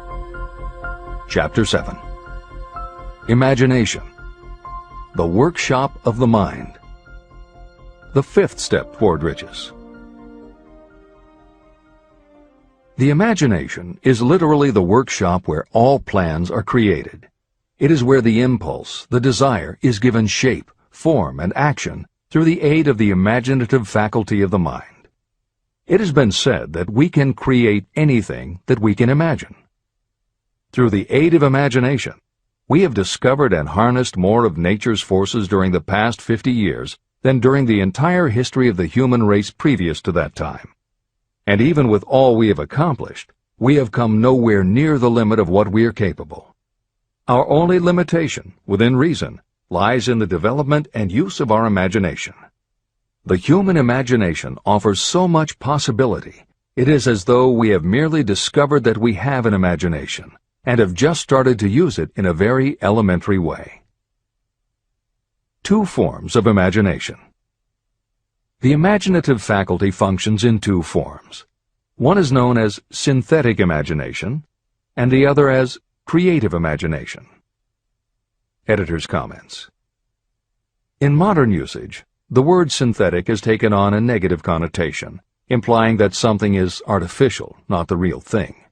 Today the word synthesized, which is defined as something made up from component parts, would better describe what Hill had in mind and has been substituted here accordingly. This is the end of the editor's comment. Synthesized imagination. Through this faculty, you arrange old concepts, ideas, or plans into new combinations. Synthesized imagination does not create anything. It merely works with the material of experience, education, and observation with which it is fed. It is the faculty used by most inventors, with the exception of those geniuses who draw upon the creative imagination when they cannot solve problems through synthesized imagination. Creative imagination. Through the faculty of creative imagination, the finite human mind has direct communication with infinite intelligence, the faculty through which hunches and inspirations are received. It is by this faculty that all basic or new ideas are handed over to mankind. It is through this faculty that we pick up vibes from other people, and in that way one individual may tune in or communicate with the subconscious minds of others. This concept is explained in greater detail later. The creative imagination works automatically, but only when your conscious mind is motivated, energized, and working at such a high rate that it becomes very perceptive and receptive, such as when the conscious mind is stimulated through the emotion of a strong desire. The great leaders of business, industry, and finance, and the great artists, musicians, poets, and writers became great because they developed the faculty of creative imagination. Editor's comment. At this point, it should be noted that both kinds of imagination are equally valuable to you, and they work together so seamlessly it is often hard to tell where one ends and the other begins. For instance, when Jeff Bezos created the idea of Amazon.com, was it synthesized imagination or creative imagination? At the time, Many people were getting onto the idea of the Internet as a sales medium. From this, it could be concluded that he was drawing upon experience, education, and observation, which would mean he was using synthesized imagination. But why did he decide to sell books? Was that synthesized or creative? Did that idea come out of something in his subconscious that just felt like books were the right thing? And what about that name? Calling a bookstore Amazon didn't make sense to anyone but Bezos, but it certainly caught the public's attention. How important was the name in the store's success? Was that choice creative or synthesized? Now take it a step further. What about eBay? Amazon had already shown that you could sell a lot of goods on the Internet. When Pierre Omidyar hit on the idea of selling things on the Internet by turning it into an auction house, what part was synthesized and what part was creative? The answer is, it doesn't matter. Whether you are consciously assembling the parts of a plan, or if subconsciously the pieces fall into place and suddenly hit you in a flash of inspiration, all that matters is that you are putting your imagination to work. And the more you use it, the better both the synthesized and the creative will work for you.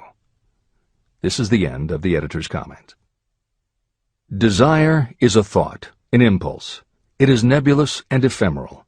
It is abstract and of no value until it has been transformed into its physical counterpart. While the synthesized imagination is the one that will be used most frequently in the process of transforming desire into money, there will be circumstances and situations that demand the use of the creative imagination as well. Both the synthesized and the creative imagination become more alert and receptive with use. And though your imaginative faculty may have become weak through lack of use, you can revive it. Just as any muscle or organ of the body develops the more it is used, your imagination also becomes more receptive in direct response to the amount that you use it. Use your synthesized imagination.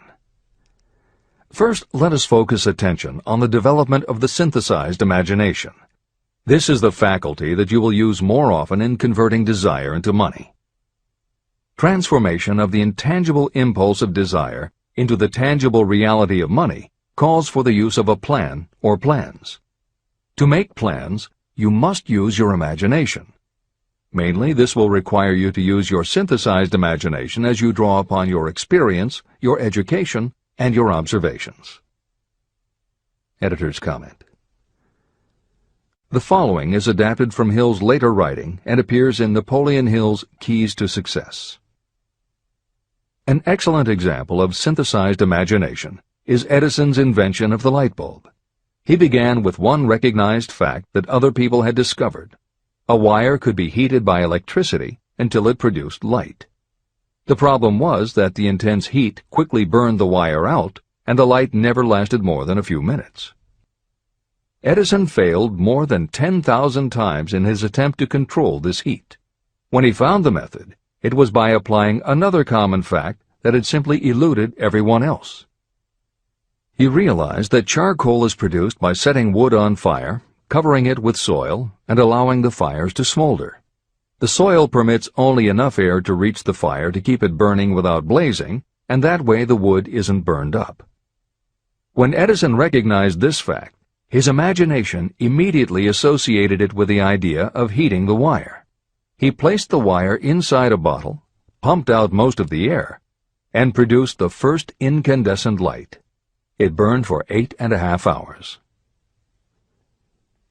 Everything that Edison used to make the electric light was widely known, but the way he synthesized the knowledge changed the world and made him a very wealthy man.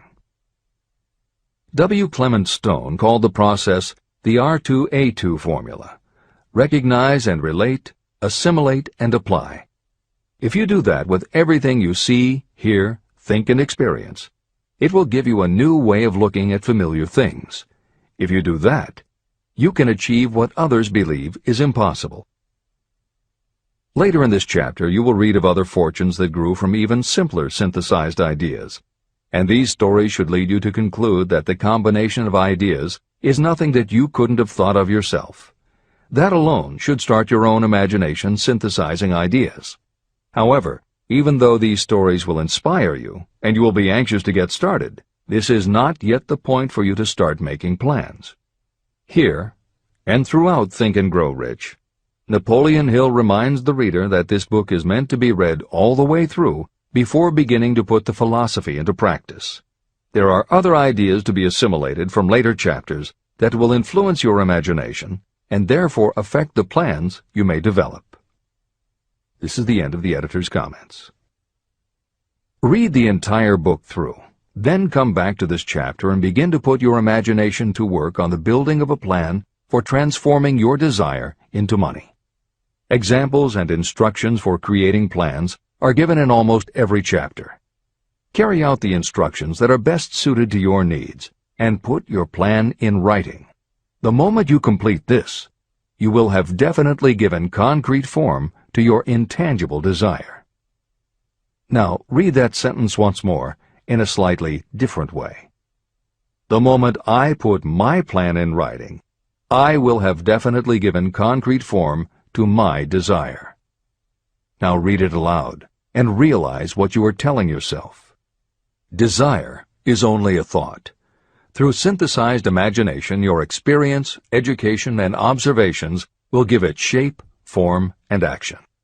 From the moment you follow those instructions and write out your desire and your plan, you will have actually taken the first of a series of steps that will enable you to convert the thought into its physical counterpart. Editor's comments. Synthesized imagination plays a role in every phase of a business plan. In fact, some of the most successful companies actually get started from synthesized imagination. When an entrepreneur, drawing upon his or her education, experience, and observations, takes an idea from one source and gives it a new application. That is exactly what happened with Ruth Handler. She and her husband, along with another partner, had started a small manufacturing company which had evolved into toy manufacturing. The success of their business depended on coming up with new toy ideas.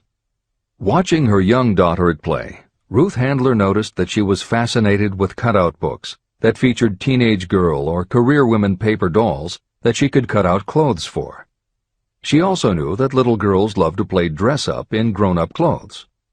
These ideas, drawn from Ruth Handler's education, experience, and observations, synthesized themselves in her imagination and came together as a new idea.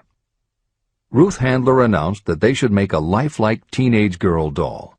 Not a paper doll, but a real three-dimensional grown-up doll with a woman's figure, and they could also make grown-up clothes to fit it, so that girls could play dress-up with the doll. In honor of the source of inspiration, Ruth Handler named the new doll after her daughter, Barbie. As obvious as it seems now, until Ruth Handler, no one had the imagination to make and market a doll that looked like a woman, and certainly no one had ever made endless collections of tiny women's fashions for a doll to wear. Previously, we mentioned Jeff Bezos creating Amazon by combining the idea of a bookstore with the Internet, and Pierre Omidyar doing the same thing with auctions when he launched eBay. Mary Kay Ash took the idea of women running their own businesses and added the idea of door-to-door sales. Anita Roddick took the trend of all-natural ingredients, combined it with cosmetics, and created the body shop empire. Bernard Marcus and Arthur Blank took the concept of the supermarket, combined it with hardware, and created Home Depot. Thomas Stemberg and Leo Kahn did the same thing with office supplies and launched Staples. Once the connections are made, it may seem obvious, but making these supposedly obvious connections has brought success to many people. Napoleon Hill says imagination is like a muscle that can be strengthened through use. Just as there are specific exercises that will build and improve physical muscles, specific exercises have been developed to improve and build imagination. And it is commonly accepted that creativity developed in one area will affect your creativity in others. Dr. Edward de Bono, one of the most highly regarded experts in the field, has written more than 25 books, including the bestsellers Lateral Thinking and 6 Thinking Hats, that are literally designed to make you think. Dr. Betty Edwards' bestseller, Drawing on the Right Side of the Brain, uses drawing techniques to awaken creativity. Dr. Gabrielle Rico's bestseller, Writing the Natural Way, uses a technique called clustering as a way to break writer's block. And Tony Buzan uses a similar method for opening your mind that he terms mind mapping.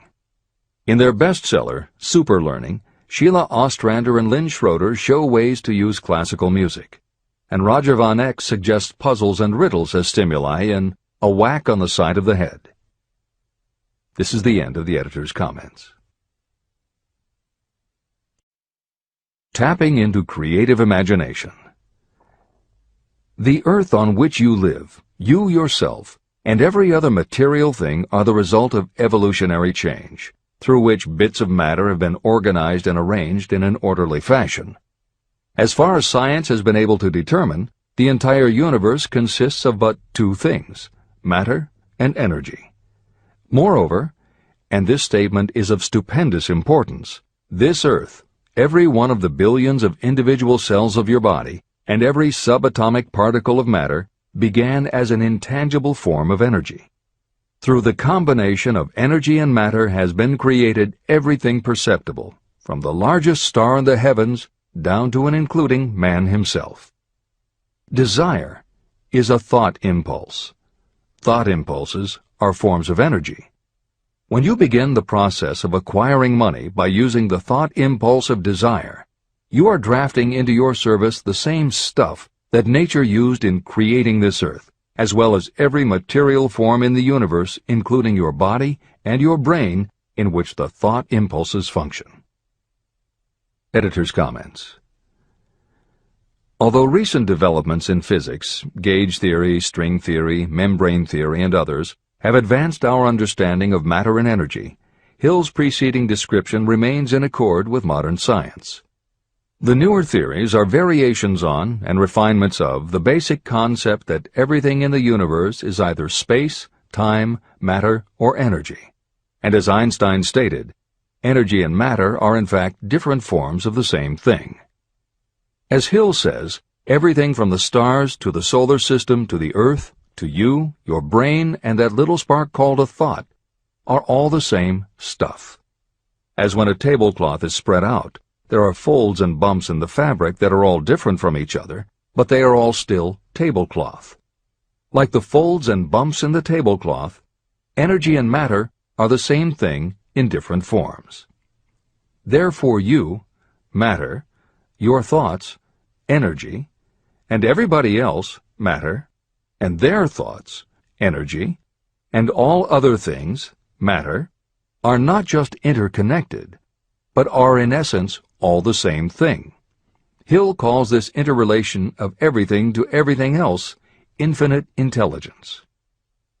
In the chapter on faith, he made his first mention of infinite intelligence being the source of hunches, intuition, and flashes of inspiration. In the chapter on autosuggestion, he proposed that the subconscious mind is the connection with infinite intelligence. In this chapter, Hill elaborates that creative imagination is the receiver through which these flashes of insight come to us from infinite intelligence. Under some circumstances, when your mind is operating at a high rate, your creative intelligence receives not just an idea, but also a flash of intuition. You get a hunch or a premonition about something or somebody. That flash could not come from your conscious or your subconscious, because neither ever had the information. Because everything is a part of everything else, your creative imagination, energy, pulled the thought, energy, directly from the common pool of infinite intelligence, energy, that contains not just your subconscious, energy, but all other subconscious minds, energy, as well. Infinite intelligence is a complex concept, and for those readers who find themselves questioning the process, be assured that Hill expands on the theory in later chapters. The editors advise the reader to set aside any questions for the moment and focus on the logical and practical application Hill had in mind. This is the end of the editor's comments. You are engaged in trying to turn your desire into its physical or monetary counterpart, and there are laws of physics and principles of psychology that can help you. But first, you must give yourself time to become familiar with these laws and learn to use them. Through repetition, and by describing these principles from every conceivable angle, I hope to reveal to you the secret through which every great fortune has been accumulated. Strange and paradoxical as it may seem, the secret is not a secret. It is made obvious in the earth, the stars, the planets, in the elements above and around us, in every blade of grass, and every form of life within our vision. Do not be discouraged if you do not fully understand or accept this theory. I do not expect that you will accept all that is in this chapter on your first reading. Assimilate as much as you can now as you read this for the first time. Later, when you reread and study it, you will discover that something has happened to clarify it and give you a broader understanding of the whole. Above all, do not stop nor hesitate in your study of these principles until you have read the book at least 3 times. Then you will not want to stop. How to make practical use of imagination. Ideas are the beginning points of all fortunes. Ideas are products of the imagination. Following are 2 true stories about ideas that have yielded huge fortunes. I hope that these stories will convey how important a role imagination can play in turning an idea into success, and that they will illustrate the method by which imagination may be used in accumulating riches. The Enchanted Kettle. In the late 1880s, an old country doctor drove to town, hitched his horse, quietly slipped into a drugstore by the back door, and began dickering with a young drug clerk. For more than an hour, behind the prescription counter, the old doctor and the clerk talked in low tones. Then the doctor left. He went out to the buggy and brought back a large, old-fashioned kettle, a big wooden paddle, used for stirring the contents of the kettle, and deposited them in the back of the store. The clerk inspected the kettle, reached into his inside pocket, took out a roll of bills, and handed it over to the doctor. The roll contained exactly $500, the clerk's entire savings. The doctor handed over a small slip of paper on which was written a secret formula. The words on that small slip of paper were worth a king's ransom, but not to the doctor. Those magic words were needed to start the kettle to boiling, but neither the doctor nor the young clerk knew what fabulous fortunes were destined to flow from that kettle. The old doctor was glad to sell the outfit for $500. The clerk was taking a big chance by staking his entire life savings on a mere scrap of paper and an old kettle. He never dreamed his investment would start a kettle to overflowing with gold that would one day surpass the miraculous performance of Aladdin's lamp. What the clerk really purchased was an idea. The old kettle and the wooden paddle and the secret message on a slip of paper were incidental. The miracle of that kettle only began to take place after the new owner mixed with the secret instructions an ingredient of which the doctor knew nothing. See if you can discover what it was that the young man added to the secret message, which caused the kettle to overflow with gold. Here you have a story of facts stranger than fiction, facts that began in the form of an idea. Just look at the vast fortunes of gold this idea has produced. It has paid, and still pays, huge fortunes to men and women all over the world who distribute the contents of the kettle to millions of people. The old kettle is now one of the world's largest consumers of sugar, thus providing jobs to thousands of men and women engaged in growing sugarcane and in refining and marketing sugar. The old kettle consumes annually millions of bottles and cans, providing jobs to huge numbers of workers. The old kettle gives employment to an army of clerks, stenographers, copywriters, and advertising experts throughout the nation. It has brought fame and fortune to scores of artists who have created magnificent pictures describing the product. The old kettle has converted Atlanta, which was a small southern city, into the business capital of the South, where it now benefits, directly or indirectly, every business and practically every resident of the city. The influence of this idea now benefits every civilized country in the world, pouring out a continuous stream of gold to all who touch it. Gold from the kettle built and maintains one of the most prominent colleges of the South, where thousands of young people receive the training essential for success. If the product of that old brass kettle could talk, it would tell thrilling tales in every language, tales of love, of business, of professional men and women who are daily being stimulated by it. I am sure of at least one such tale of romance, for I was a part of it, and it all began not far from the very spot on which the drug clerk purchased the old kettle. It was there that I met my wife, and it was she who first told me of the enchanted kettle. It was the product of that kettle we were drinking when I asked her to accept me for better or worse. Whoever you are, wherever you may live, whatever your occupation, just remember every time you see the words Coca-Cola that its vast empire of wealth and influence grew out of a single idea. And that idea, the mysterious ingredient the drug clerk, Asa Candler, mixed with a secret formula, was imagination. Stop and think of that for a moment. Keep in mind that the steps to riches described in this book are the very same principles through which the influence of Coca-Cola has been extended to every city, town, village, and crossroads of the world. Now here's the most important thing to remember. The ideas you create may have the possibility of duplicating the enormous success of this worldwide thirst killer. Editor's comments. Harlan Sanders, too, had a recipe in a magic kettle. Actually, his kettle was a pressure cooker, but neither his cooker nor his recipe of 11 herbs and spices would be mentioned here if he didn't also have imagination. Harlan Sanders owned and operated a successful motel and cafe in Corbin, Kentucky. Then, when the new interstate highway came through, it bypassed Sanders' location. In a short time, his business went broke, leaving him with little more than his recipe for fried chicken and a way to make it quickly in a pressure cooker. At 62 years of age, the Colonel, as people called him, had to find a new way to make a living. That's when the magic ingredient, imagination, came in. He decided he wasn't going to sell fried chicken anymore. Instead, he would sell his method for making it. He packed his recipe and cooker into the back of his car and hit the road to demonstrate his fried chicken to other restaurant owners. In the first 2 years, he managed to sell 5 franchises. 2 years later, he'd sold 200. 4 years later, he was up to 600 locations when he was approached by an investment group to sell his company. Recognizing that the magic wasn't just in the kettle or the recipe, the new owners asked Colonel Sanders to stay on as spokesman for the company, which he did until his death in 1980.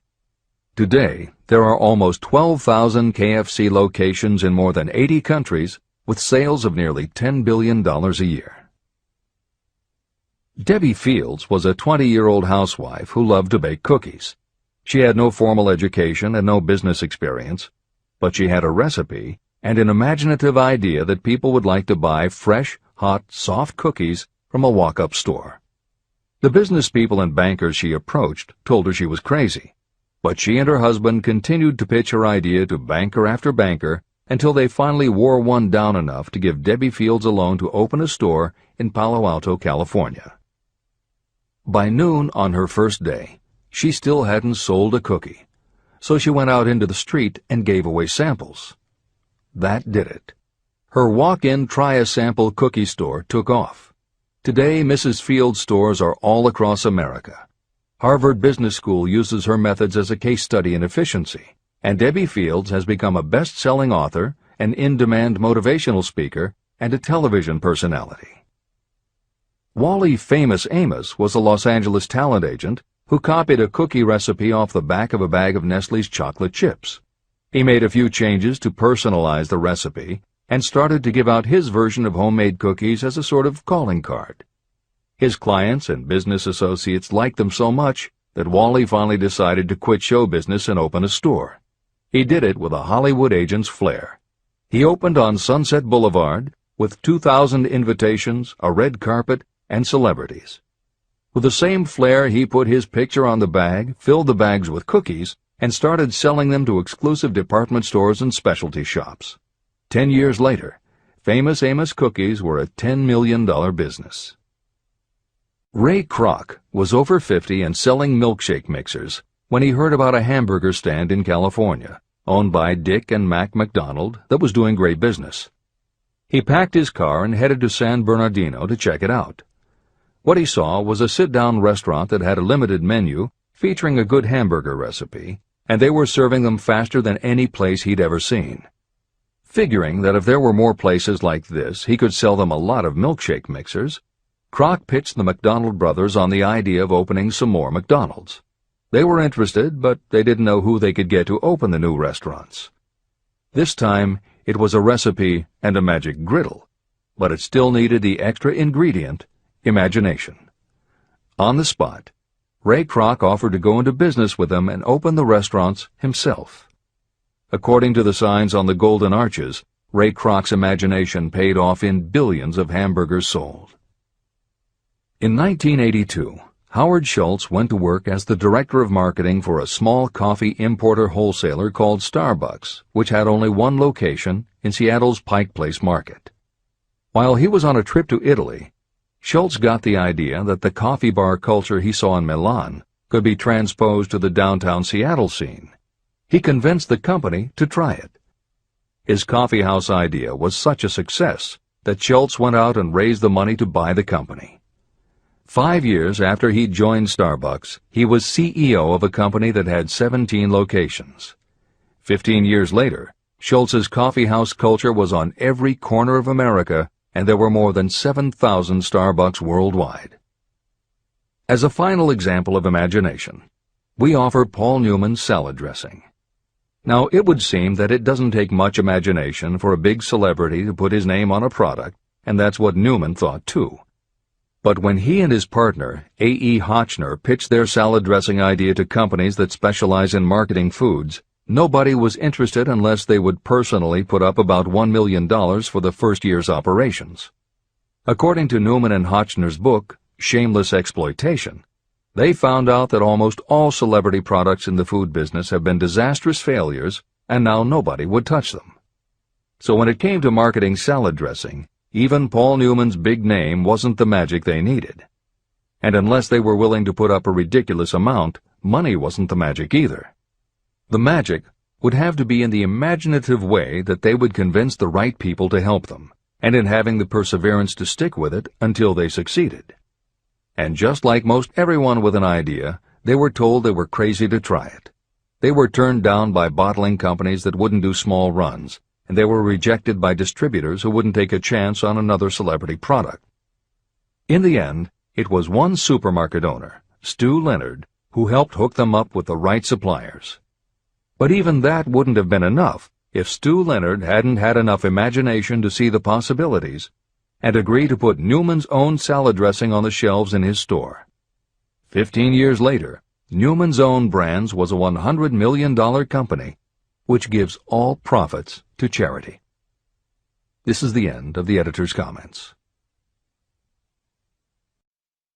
What I would do if I had $1 million. The following story proves the truth of that old saying, where there's a will, there's a way. It was told to me by that beloved educator and clergyman Frank W. Gonzalez, who began his preaching career in the Stockyards region of Chicago. While Dr. Gonzalez was going through college, he observed many defects in our educational system, defects that he believed he could correct if he were the head of a college. He made up his mind to organize a new college in which he could carry out his ideas without being handicapped by orthodox methods of education.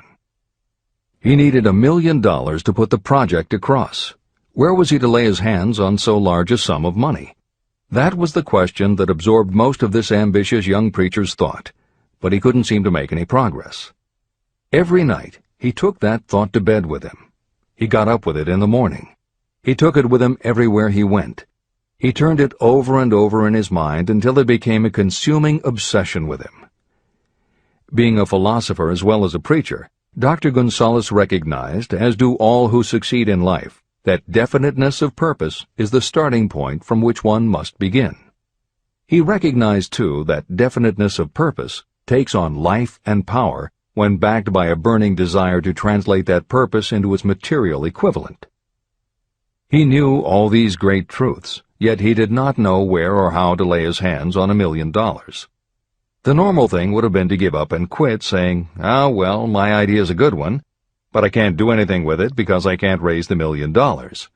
That is exactly what the majority of people would have said, but it is not what Dr. Gonzalez said. What he said, and what he did, are so important that I will now introduce him and let him speak for himself. One Saturday afternoon, I sat in my room thinking of ways and means of raising the money to carry out my plans. For nearly 2 years I had been thinking, but I had done nothing but think. The time had come for action. I made up my mind, then and there, that I would get the necessary $1 million within a week. How? I was not concerned about that. The main thing of importance was the decision to get the money within a specified time. I want to tell you that the moment I reached a definite decision to get the money within a specified time, a strange feeling of assurance came over me, such as I had never before experienced. Something inside me seemed to say, "Why didn't you reach that decision a long time ago? The money was waiting for you all the time." I called the newspapers and announced I would preach a sermon the following morning entitled, "What I Would Do If I Had $1 Million." I went to work on the sermon immediately, but I must tell you frankly that the task was not difficult because I had been preparing that sermon for almost 2 years. Long before midnight, I had finished writing the sermon. I went to bed and slept with a feeling of confidence, for I could see myself already in possession of the $1 million. Next morning I arose early, went into the bathroom, read the sermon, then knelt on my knees and asked that my sermon might come to the attention of someone who would supply the needed money. While I was praying, I again had that feeling of assurance that the money would be forthcoming. In my excitement, I walked out without my sermon and did not discover the oversight until I was in my pulpit and about ready to begin delivering it. It was too late to go back for my notes, and what a blessing that I couldn't go back. Instead, my own subconscious mind yielded the material I needed. When I arose to begin my sermon, I closed my eyes and spoke with all my heart and soul of my dreams. I not only talked to my audience, but I fancy I talked also to God. I told what I would do with $1 million if that amount were placed in my hands. I described the plan I had in mind for organizing a great educational institution, where young people would learn to do practical things and at the same time develop their minds.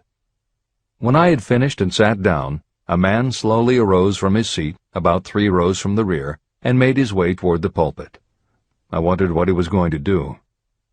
He came into the pulpit, extended his hand, and said, "Reverend, I liked your sermon. I believe you can do everything you said you would if you had $1 million. To prove that I believe in you and your sermon, if you will come to my office tomorrow morning, I will give you the $1 million. My name is Philip D. Armour."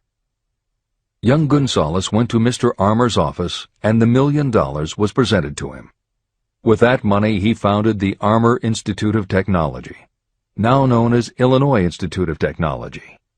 The $1 million that launched the Armour Institute came as the result of an idea. Behind the idea was a desire that young Gonzalez had been nursing in his mind for almost 2 years.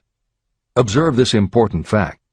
He got the money within 36 hours after he reached a definite decision in his own mind to get it and decided upon a definite plan for getting it. There was nothing new or unique about young Gonzalez vaguely thinking about $1 million and weakly hoping for it. Others have had similar thoughts. But there was something very unique and different about the decision he reached on that memorable Saturday, when he put vagueness into the background and definitely said, "I will get that money within a week." The principle through which Dr. Gonzalez got his $1 million is still alive. It is available to you. This universal law is as workable today as it was when the young preacher made use of it so successfully. Editor's comments. The Armour Institute of Technology opened in 1893, offering courses in engineering, chemistry, architecture, and library science, and in 1940 became the Illinois Institute of Technology when the Armour Institute merged with the Lewis Institute, a Chicago college that had opened in 1895 and offered liberal arts as well as science and engineering courses. In 1949, the Institute of Design, founded in 1937, also merged with IIT, followed in 1969 by the Chicago-Kent College of Law and the Stewart School of Business, and in 1986 by the Midwest College of Engineering. Today there are several campuses in downtown Chicago. IIT has been called the alma mater of accomplishments. This is the end of the editor's comment. How to transmute ideas into cash. Asa Candler and Dr. Frank Gunsaulus had one characteristic in common. Both knew the astounding truth that ideas can be transmuted into cash through the power of definite purpose plus definite plans. If you are one of those who believe that hard work and honesty alone will bring riches, you can forget it. It is not true. Riches, when they come in huge quantities, are never the result of hard work alone. Riches come, if they come at all, in response to definite demands based upon the application of definite principles, and not by chance or luck. Generally speaking, an idea is a thought that prompts you to action because it appeals to your imagination. All master salespeople know that ideas can be sold where merchandise cannot. Ordinary salespeople do not know this. That is why they are ordinary. A publisher of low-priced books made a discovery that has been worth much to publishers. He learned that many people buy titles and not the contents of books. By merely changing the name of one book that was not moving, his sales of that book jumped upward more than 1 million copies. The inside of the book was not changed in any way. He merely ripped off the cover and put on a new cover with a title that had box office appeal. That, as simple as it may seem, was an idea. It was imagination. Editor's comment. For those readers who think that replacing the cover of a book is just too simple, or that they couldn't do it anyway because they are not book publishers, the editors would point out that if you had had that simple idea before the publisher did, he probably would have been glad to sell you those failed books at pennies on the dollar. Then you could have been the one to change the cover, and suddenly you would have been the publisher of a bestseller. However, the idea of replacing the covers wouldn't have meant a thing if you didn't also have ideas about how to market and promote that flashy new cover. And that is Hill's point. Coca-Cola was a recipe, a creative idea. But it would have stayed just a recipe if Asa Candler hadn't also had other creative ideas to market it and the faith in himself to carry through on those ideas. Spence Silver was a chemist working for 3M when, by accident, he created a glue that wasn't very sticky.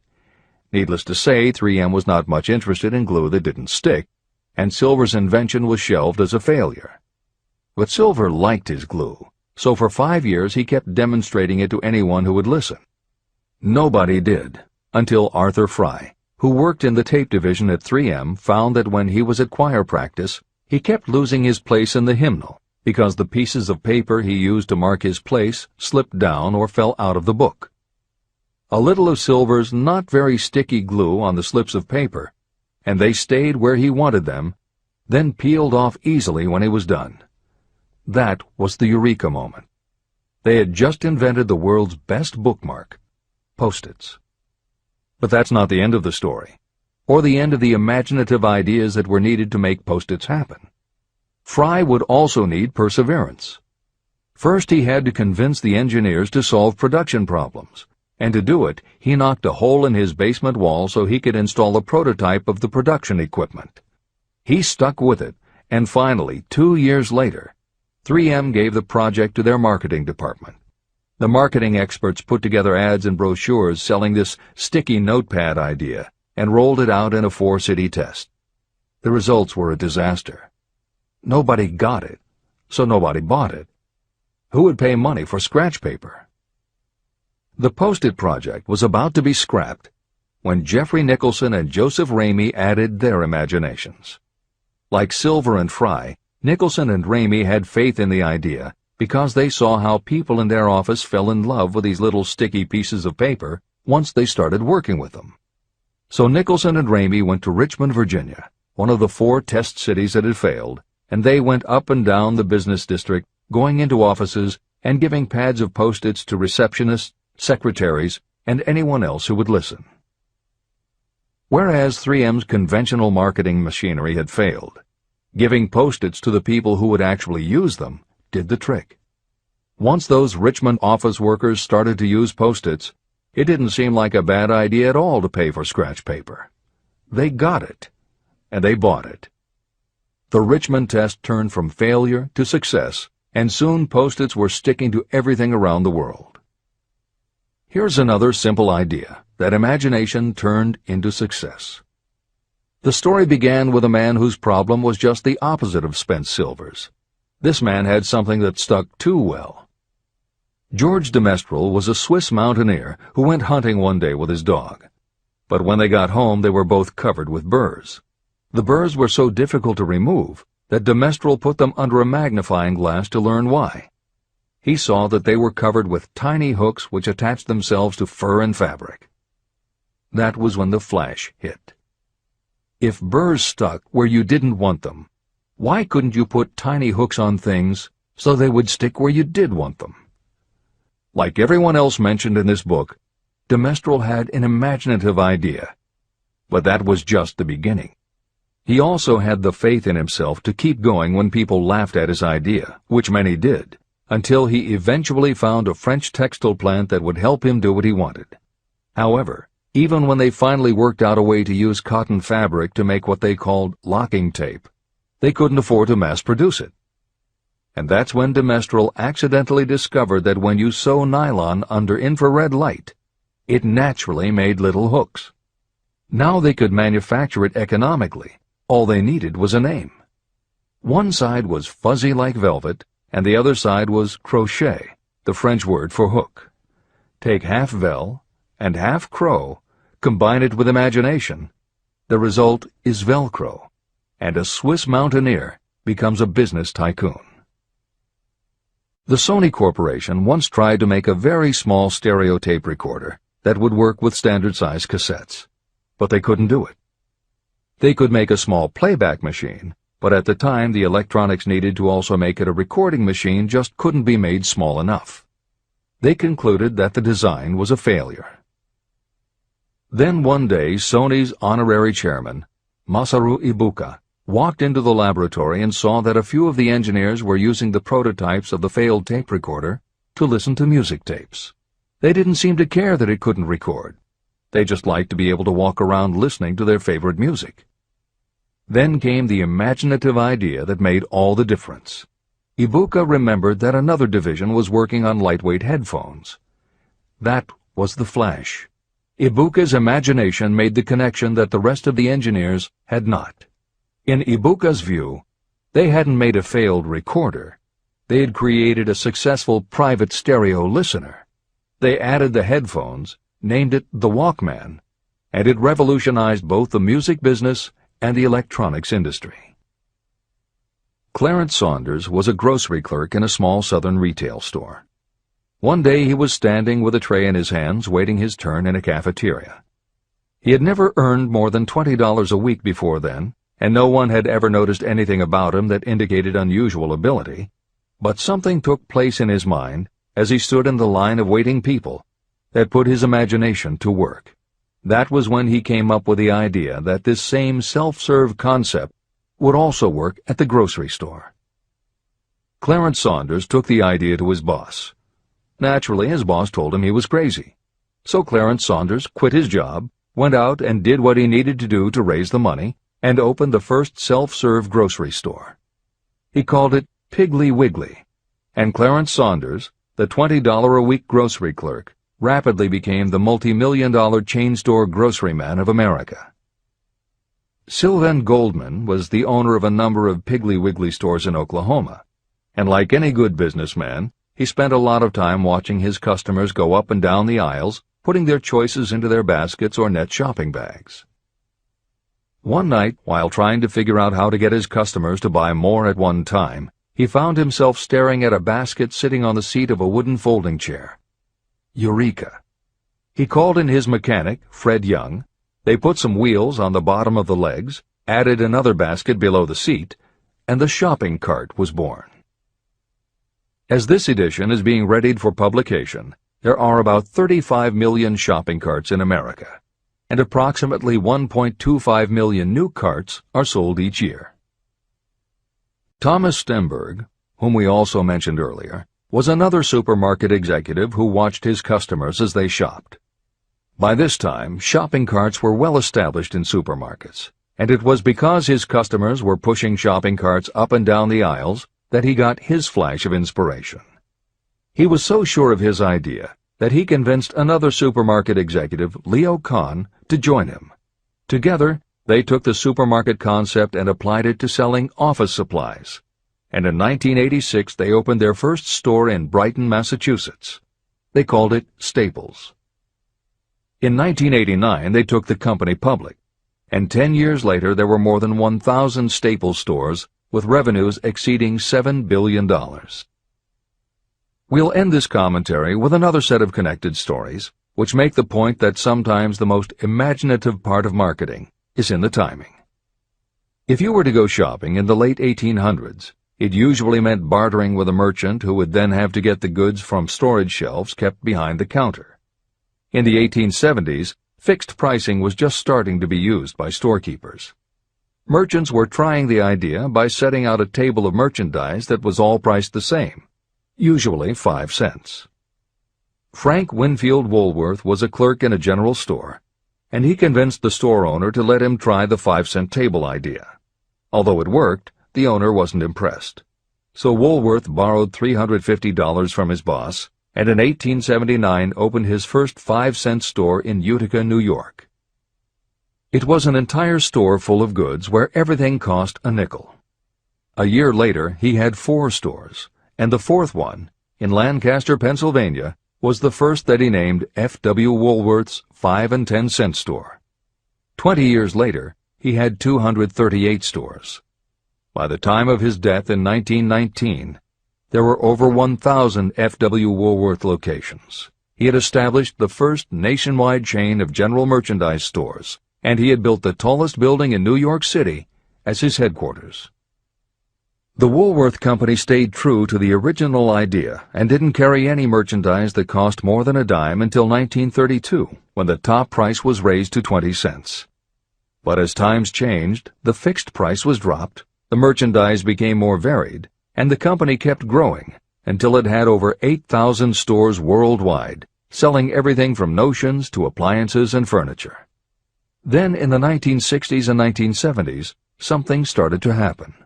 The mood of America was changing, but the Woolworth stores weren't. And that was when Sam Walton opened the first Walmart in Rogers, Arkansas, in 1962. Walton got into the retail business after the Second World War, when his father-in-law loaned him the money to buy a franchise Butler Brothers store in Bentonville, Arkansas.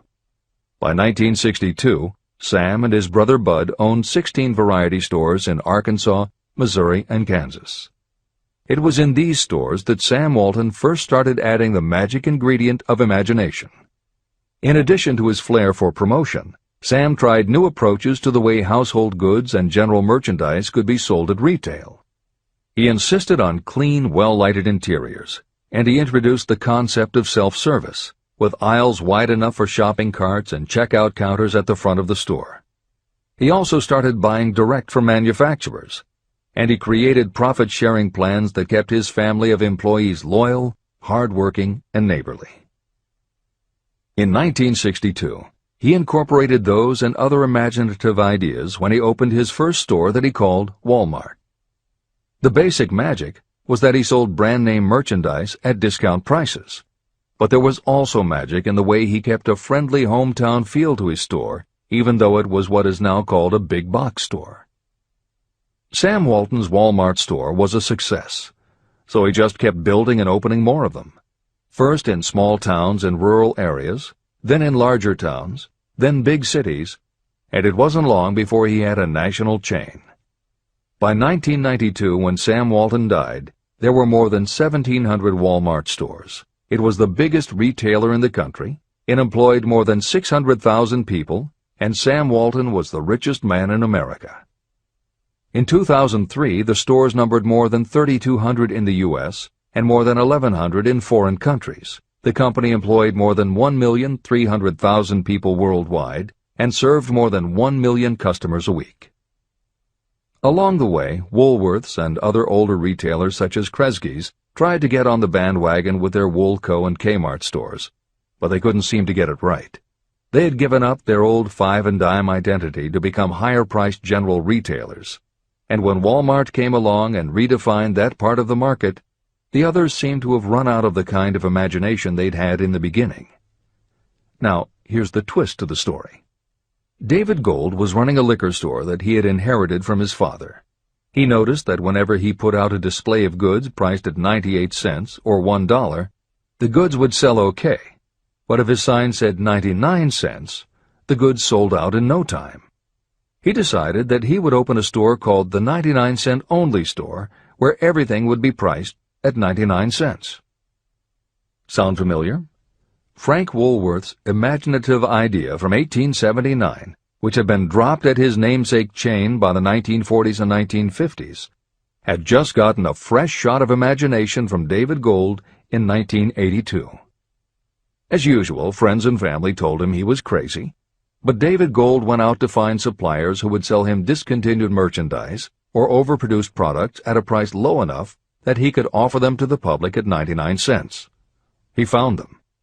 And they even had brand-name products of everything from hardware to pantyhose, cleaning products, motor oil, kitchenware, cosmetics, electronics, toys, canned goods, frozen foods, cookies, fresh fruit, even gourmet foods. More than 5,000 items that he could sell for 99 cents and still make a profit. David Gold opened his first well-lighted, brightly colored green and fuchsia wide-aisle store in Inglewood, California in 1982. By 2003, he had 142 stores in California, Nevada, and Arizona, and he was listed on the Forbes 400 as having earned a personal fortune estimated at more than $650 million. As Napoleon Hill wrote elsewhere about the creation of Piggly Wiggly, where in this story do you see the slightest indication of something that you could not duplicate? The plan, which made millions of dollars for its originator, was a very simple idea that anyone could have adopted, yet considerable imagination was required to put the idea to work in a practical sort of way. The more simple and easily adapted an idea is, the greater is its value, as no one is looking for ideas that are involved with great detail or are in any way complicated. This is the end of the editor's comments. There is no standard price on ideas. The creator of ideas sets his or her own price, and if they are smart, they get it. The story of practically every great fortune starts with a day when a creator of ideas and a seller of ideas got together and worked in harmony. Carnegie surrounded himself with men who could do what he could not do, men who created ideas and men who put ideas into operation, and that was what made him and the others fabulously rich. Millions of people go through life hoping for favorable breaks. Perhaps a favorable break can get you an opportunity, but the safest plan is not to depend upon luck. It was a favorable break that gave me the biggest opportunity of my life, but more than 20 years of determined effort had to be devoted to that opportunity before it became an asset. The break consisted of my good fortune in meeting and gaining the cooperation of Andrew Carnegie. On that occasion, Carnegie planted in my mind the idea of organizing the principles of achievement into a philosophy of success. Millions of people have profited by the discoveries made in the years of research, and fortunes have been accumulated through the application of the philosophy. The beginning was simple. It was an idea that anyone might have developed. The favorable break came through Carnegie. But what about the determination, definiteness of purpose, and the desire to attain the goal, and the persistent effort of all those years of research? It was no ordinary desire that survived disappointment, discouragement, temporary defeat, criticism, and the constant reminding that I was wasting my time. It was a burning desire, an obsession. When the idea was first planted in my mind by Mr. Carnegie, it was coaxed, nursed, and enticed to remain alive. Gradually, the idea became a giant under its own power, and it coaxed, nursed, and drove me. Ideas are like that. First you give life and action and guidance to ideas. Then they take on a power of their own and sweep aside all opposition. Ideas are intangible forces, but they have more power than the physical brains that give birth to them. They have the power to live on after the brain that creates them has returned to dust. Tell the world what you intend to do, but first, show it. Chapter 8. Organized Planning. The crystallization of desire into action. The sixth step toward riches. You have learned that everything we create or acquire begins in the form of desire. Desire is taken on the first lap of its journey from the abstract to the concrete in the workshop of the imagination, where plans for its transition are created and organized. In Chapter 3, Desire, you were instructed to take 6 practical steps to begin translating your desire for money into its monetary equivalent. One of the steps you must take is the formation of a definite, practical plan or plans through which this transformation may be made. Following are the basic instructions for making practical plans. Ally yourself with a group of as many people as you may need for the creation and carrying out of your plan or plans for the accumulation of money, making use of the mastermind principle. Compliance with this instruction is absolutely essential. Do not neglect it. Editor's comment: the Mastermind Alliance is built of 2 or more minds working actively together in perfect harmony toward a common goal. This concept was introduced in Chapter 6, Specialized Knowledge, and is described in more detail in Chapter 11, The Power of the Mastermind. This is the end of the editor's comment. Before forming your Mastermind Alliance, decide what advantages and benefits you may offer the individual members of your group in return for their cooperation. No one will work indefinitely without some form of compensation. No intelligent person should request or expect another to work without adequate compensation, although this may not always be in the form of money. Arrange to meet with the members of your mastermind group at least twice a week, and more often if possible, until you have jointly perfected the necessary plan or plans for the accumulation of money. Maintain perfect harmony between yourself and every member of your mastermind group. If you fail to carry out this instruction to the letter, you may expect to meet with failure. The mastermind principle cannot work where perfect harmony does not prevail. Keep in mind these facts. You are engaged in an undertaking of major importance to you. To be sure of success, you must have plans that are faultless. You must have the advantage of the experience, education, native ability, and imagination of other minds. This is the way it has been done by every person who has accumulated a great fortune. No individual has sufficient experience, education, natural ability, and knowledge to ensure the accumulation of a great fortune without the cooperation of other people. Every plan you adopt for making money should be the joint creation of yourself and every other member of your mastermind group. You may originate your own plans, either in whole or in part, but see that those plans are checked and approved by the members of your Mastermind Alliance. If your first plan fails, try another. If the first plan that you adopt does not work successfully, replace it with a new plan. If this new plan fails to work, replace it with still another, and so on, until you find a plan that does work. Right here is the point at which the majority of people meet with failure, because of their lack of persistence in creating new plans to take the place of those that fail.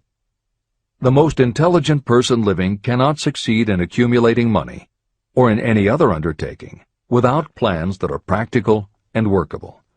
Just keep this fact in mind, and remember when your plans fail that temporary defeat is not permanent failure. It may only mean that your plans have not been sound.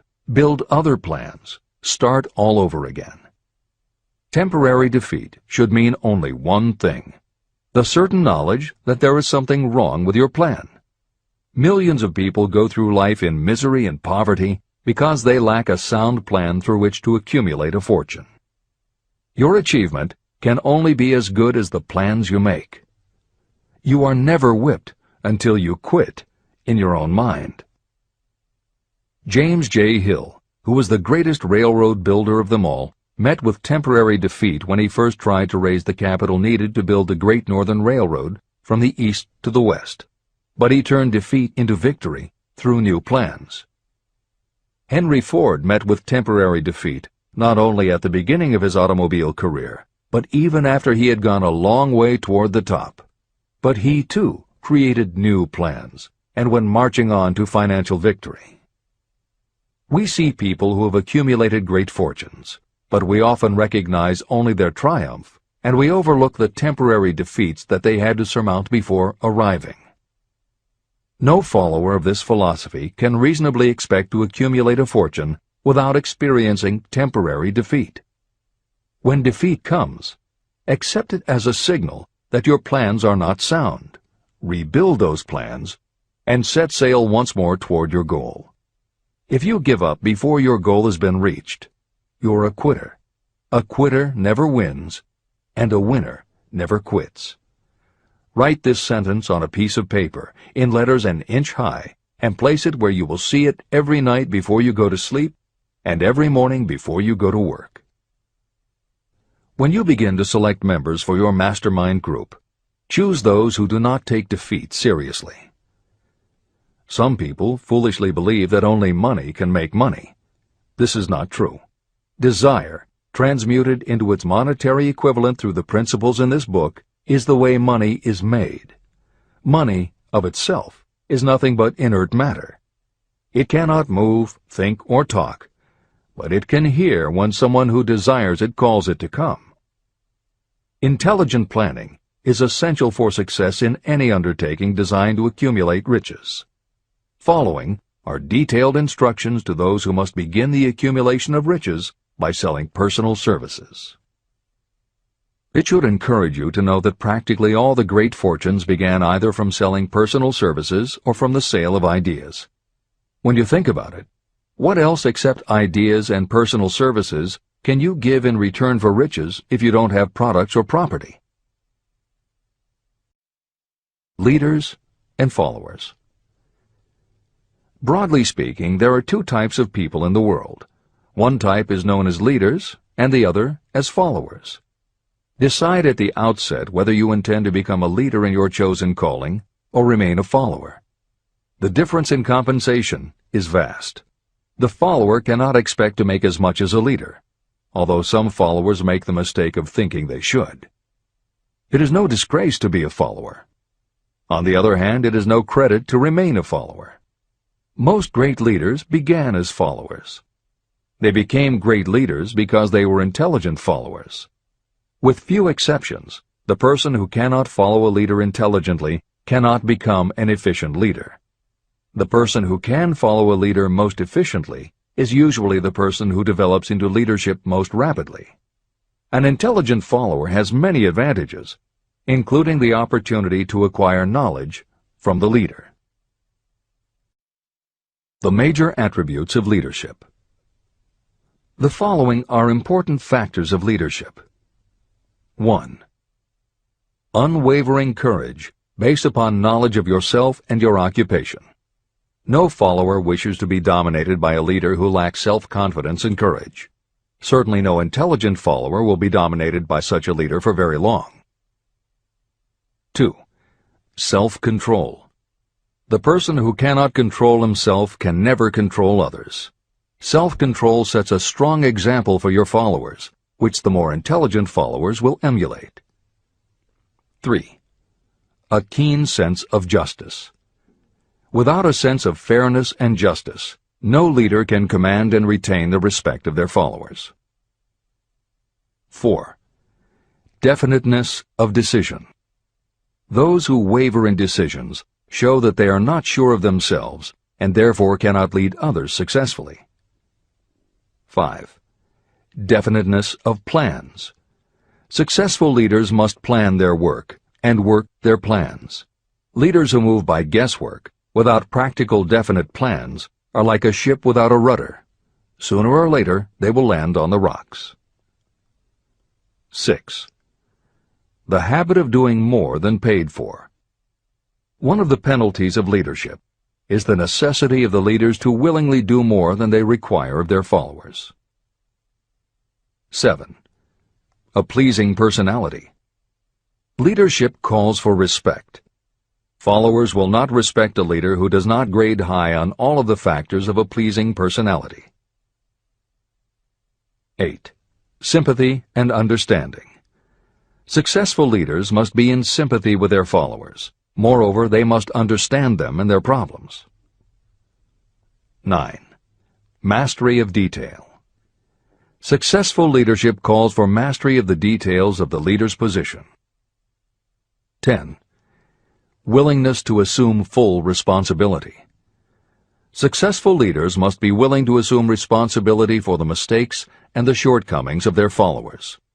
If a leader tries to shift this responsibility, that leader will not remain the leader.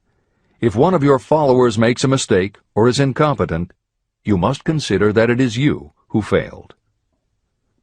11. Cooperation. The successful leader must understand and apply the principle of cooperative effort and be able to induce followers to do the same. Leadership calls for power, and power calls for cooperation. There are two forms of leadership. The first, and by far the most effective, is leadership by consent of and with the sympathy of the followers. The second is leadership by force, without the consent and sympathy of the followers. History is filled with evidences that leadership by force cannot endure. The downfall and disappearance of dictators and kings is significant. It means that people will not follow forced leadership indefinitely. Napoleon, Mussolini, Hitler were examples of leadership by force. Their leadership passed. Editor's comment.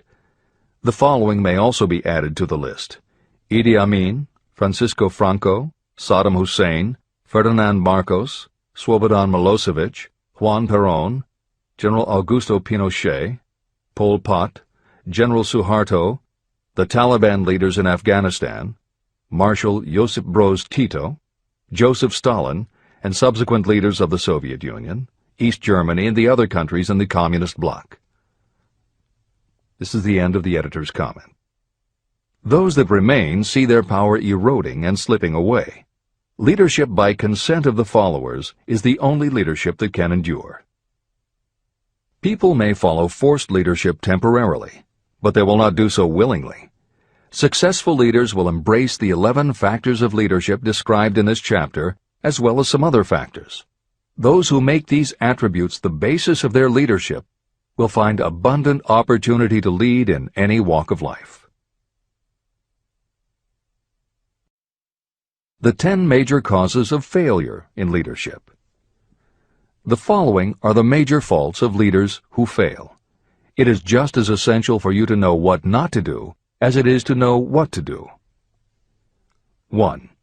Inability to organize details. Efficient leadership calls for the ability to organize and master details. No genuine leader is ever too busy to do anything that may be required in the capacity as leader. Whether a leader or follower, when you admit that you are too busy to change your plans or to give attention to any emergency, you are admitting your inefficiency. The successful leader must be the master of all details connected with the position. That means, of course, that you must acquire the habit of relegating details to capable lieutenants. 2. Unwillingness to render humble service. Truly great leaders are willing, when occasion demands, to perform any sort of labor that they would ask another to perform. The greatest among ye shall be the servant of all is a truth that all able leaders observe and respect. 3. Expectation of pay for what they know, instead of what they do with what they know. The world does not pay you for what you know, it pays you for what you do, or what you induce others to do. 4. Fear of competition from followers. Leaders who fear that one of their followers may take their position are practically sure to realize that fear sooner or later. Able leaders train understudies to whom they may delegate any of the details of their position. Only in this way can leaders multiply themselves and be at many places and give attention to many things at one time. It is an eternal truth that leaders receive more pay for their ability to get others to perform than they could possibly earn by their own efforts. An efficient leader may, through knowledge of the job and a magnetic personality, greatly increase the efficiency of others and get them to render more service and better service than they could render without the leader's guidance. 5. Lack of imagination. Without imagination, the leader is incapable of meeting emergencies or of creating plans by which to guide followers efficiently. 6. Selfishness. Leaders who claim all the honor for the work of their followers are sure to be met by resentment. The really great leader claims none of the honors.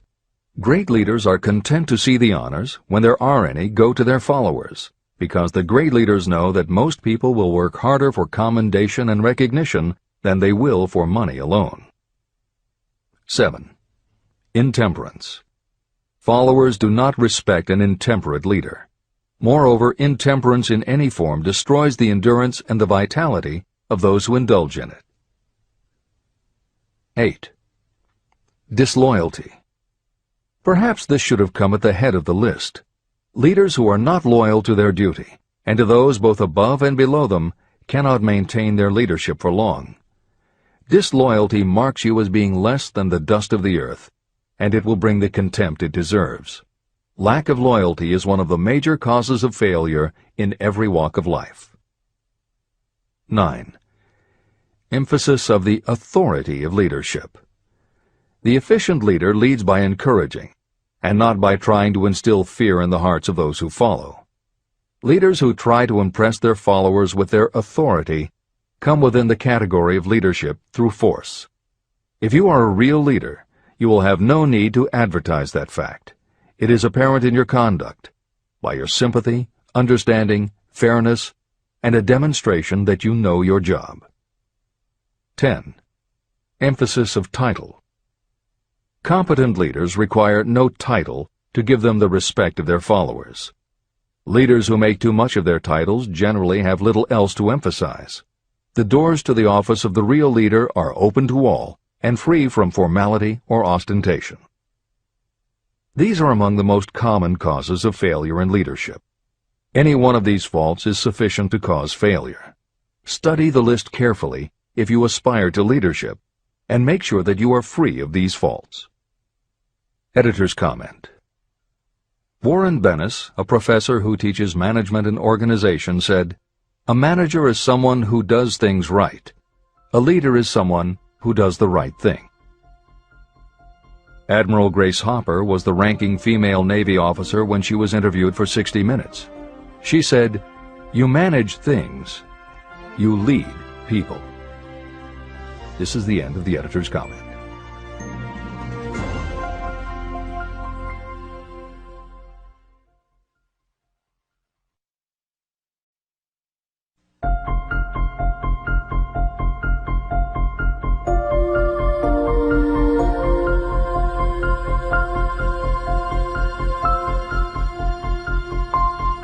When and how to apply for a position.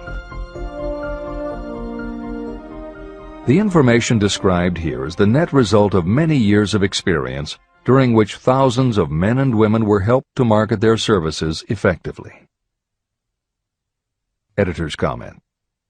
The Internet, email, and faxed resumes have radically changed the way employers search for new employees, and the way that most people apply for jobs.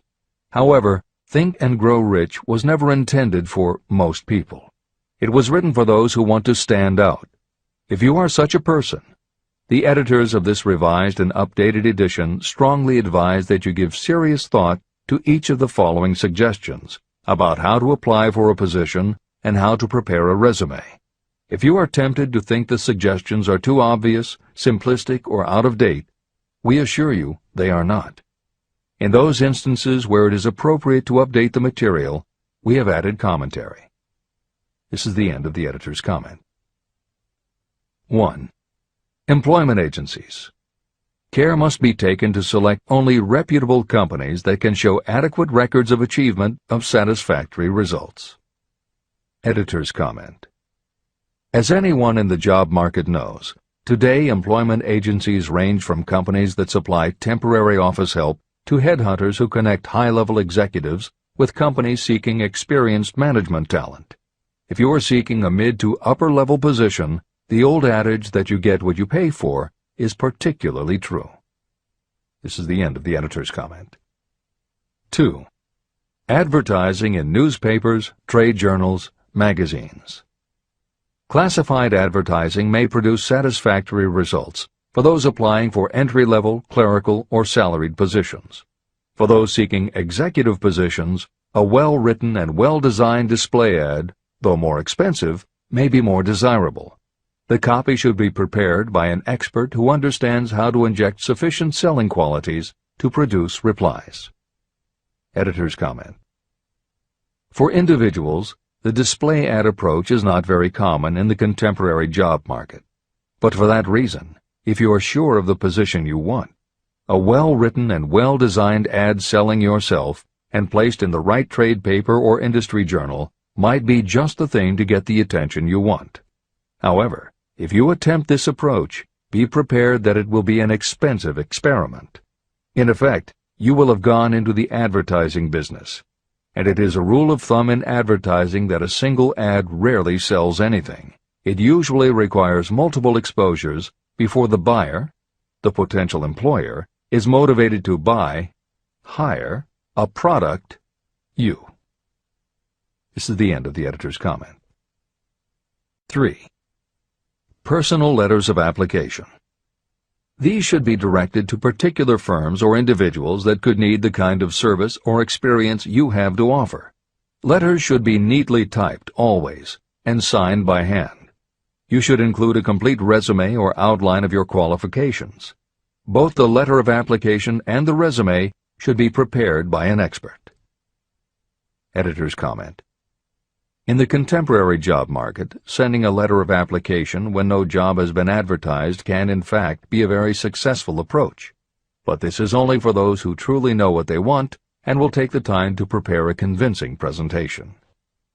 Managers in a position to hire always have an eye out for good prospective employees. If they receive a well-constructed and intriguing presentation that clearly states you are interested in a position whenever one is available, it will not be thrown away. And the first thing good managers do when a position comes open is go to their files. When that happens, if your presentation made a good and convincing impression, it will be there. The only question is, are you willing to make yourself available when they are ready for you? If you are just blanketing everyone with a stock letter in hopes of getting a job, it very likely won't work. This approach is not for someone looking for a job. This approach is only for those who really want a specific career. This is the end of the editor's comment. 4. Application in person. In some instances, it may be more effective if the applicant personally offers his or her services to prospective employers, in which event a complete written statement of qualifications for the position should be presented, as prospective employers will often wish to discuss your record with associates. Editor's comment.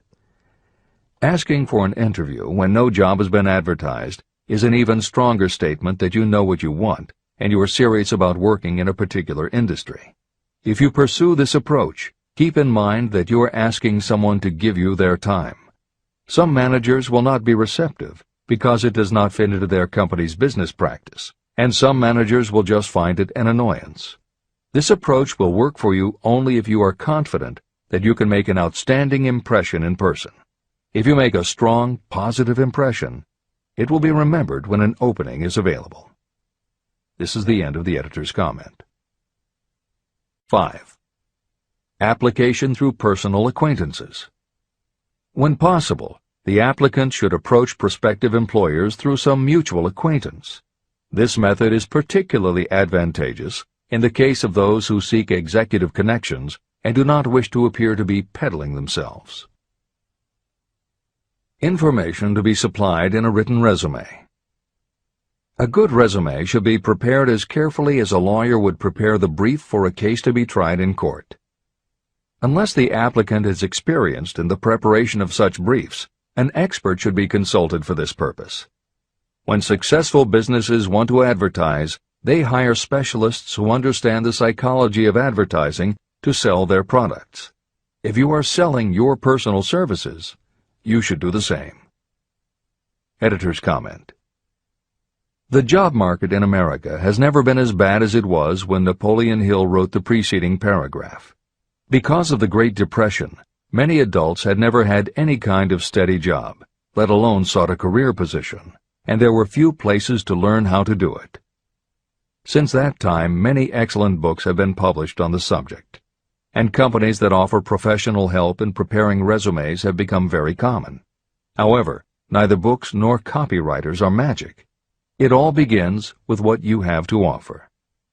The editors of this edition suggest that you start to assemble your presentation using the guidelines that appear below. Once you have a first draft, you should review at least one of the books on the subject to see what suggestions are offered that might help you sell yourself better than you have already done.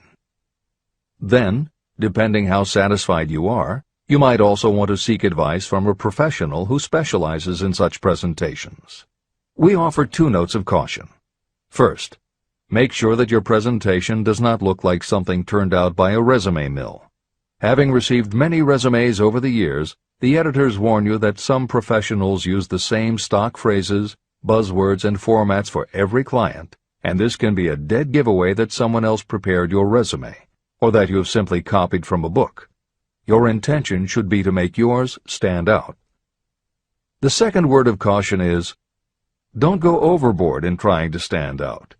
There is a balance between catching an employer's attention and looking like you are trying too hard. For instance, if you are a New York marketing executive applying to a Los Angeles company, sending your application with a bag of fresh bagels by next morning FedEx would probably make a good impression, whereas sending a dartboard with your picture in the center might be viewed as just a little too cute and a little too much. Clever is good, but professional is a must. Never be so clever that you don't look professional. Following are a set of guidelines for preparing your resume. Because part of your search for a position will involve responding to ads for job openings, and because it has become common to respond by faxing applications and resumes, Napoleon Hill's guidelines should be used to prepare 2 separate presentations. As Hill suggests below, you should prepare an elaborate presentation to be used when mailed or presented in person. But you should also prepare a second, shorter version that is designed specifically to be faxed. Take care to make your fax version complete and interesting, but it should be no more than 3 pages. The following information should appear in your presentation. 1. Education. State briefly but definitely what schooling you've had and in what subjects you specialized in school, giving the reasons for that specialization. Editor's comments. Never exaggerate. This is very serious advice, and it applies not only to education, but also the next 2 categories, experience and references. Smart employers will check in all 3 areas. Labor laws have become so demanding that employers filling responsible positions are very cautious about whom they hire in the first place. There are rules about such things as the difference between salaried and hourly employment, sexual harassment, what constitutes grounds for dismissal, what questions can and cannot be asked in job interviews, and a host of other things that leave the employer open to potential lawsuits. Consequently, smart employers, the kind you want to work for, will check your education, experience, and references. Also, bear in mind, you are providing information that will follow you for the rest of your career. If you keep up with the news, you know that in recent times even executives headed for the top have been dismissed. Military men have resigned in disgrace. Politicians have been removed from office, and professors have been forced to resign, all because someone looked into their background and found that they had exaggerated their qualifications. This is the end of the editor's comments. 2. Experience. If you have had experience in connection with positions similar to the one you seek, describe it fully. Give the names and addresses of former employers. Be sure to clearly point out any special experience you may have had that would equip you to fill the position you seek. 3. References. Practically every business firm wants to know as much as possible about the background of prospective employees who seek positions of responsibility. Attach copies of letters from former employers, from teachers under whom you studied, and from prominent people whose judgment may be relied upon. 4. Photograph of yourself. Include a recent professional photograph of yourself as a part of your presentation. Editor's comment. In the contemporary job market, this is not a common practice at all. However, from personal experience, the editors of this edition know it can be advantageous. We have received only one such job application, but unquestionably it was the photograph that prompted us to ask the applicant to come in for an interview. If you are confident that your appearance makes a good, professional impression, you may want to consider this unusual approach. There is the danger that you may be seen as vain or self-centered, but it could also be the thing that gives you an edge. This is the end of the editor's comment. 5. Apply for a specific position. Never apply for just a job. That indicates you lack specialized qualifications. 6. State your qualifications for the particular position for which you apply. Give full details why you believe you are qualified for the particular position you seek. This is the most important detail of your application. It will determine, more than anything else, what consideration you receive. 7. Offer to go to work on probation. This may appear to be a radical suggestion, but experience has proved that it seldom fails to win at least a trial. If you are sure of your qualifications, a trial is all you need. Incidentally, such an offer indicates that you have confidence in your ability to fill the position you seek. It is most convincing. Make it clear that your offer is based on your confidence in your ability to fill the position, your confidence in your prospective employer's decision to employ you after the trial period, and your determination to have the position. Editor's comments. As you will learn in Chapter 10, when you read the story of Napoleon Hill's application to Rufus Ayers, Hill gives this advice based on his personal experience. Unfortunately, this is one of those instances where times may have changed so much that the approach is rarely applicable. In today's environment, modern labor laws and business practice may prevent an employer from taking you up on your offer. However, today many companies do have internship programs that allow an employer to test drive employees to see how well they might fit in. This is the end of the editor's comment. 8. Knowledge of your prospective employer's business. Before applying for a position, do sufficient research to familiarize yourself thoroughly with that business and indicate the knowledge you have acquired in this field. This will be impressive because it indicates that you have imagination and a real interest in the position you seek. Editor's comment. When you do this, and you certainly should, bear in mind that you will be talking with people who really know the business. Even by researching extensively, at best you will only know about their business.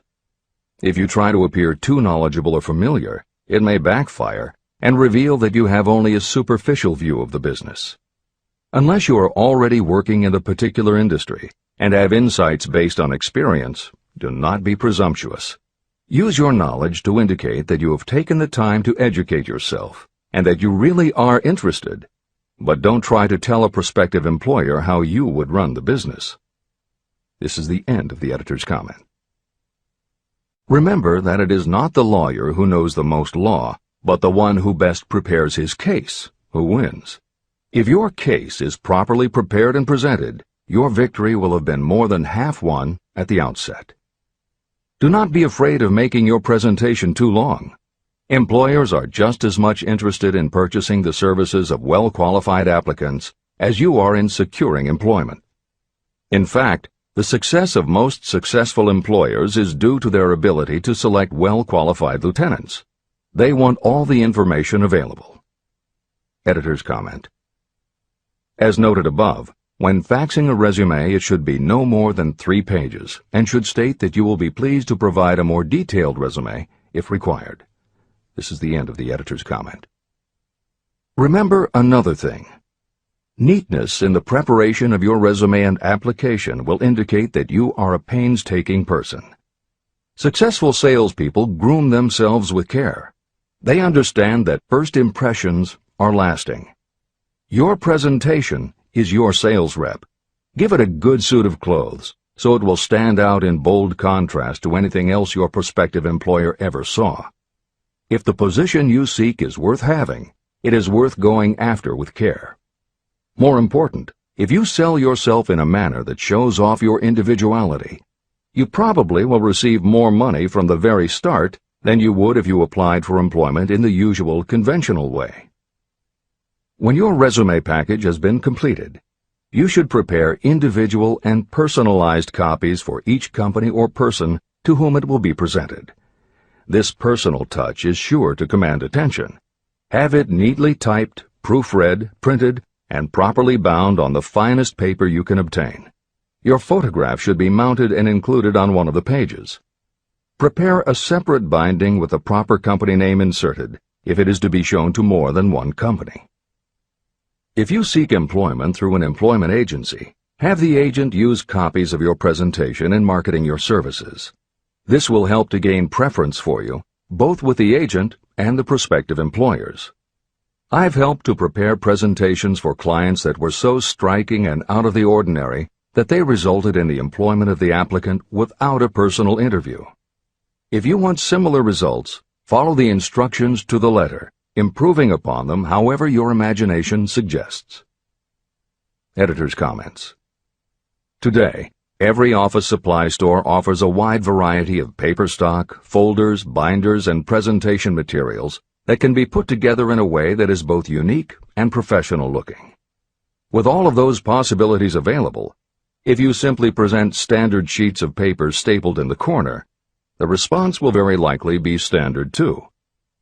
If you apply a little creativity, you should have no trouble preparing a presentation that is tailored to the company to which you are applying, appropriate for the position you seek, and reflective of your personality and style. This is the end of the editor's comments. How to get the exact position you desire. Everyone enjoys doing the kind of work for which he or she is best suited. An artist loves to work with paints, a craftsman with his or her hands, a writer loves to write. Those with less definite talents have their preferences for certain fields of business and industry. If America does anything well, it offers a full range of occupations.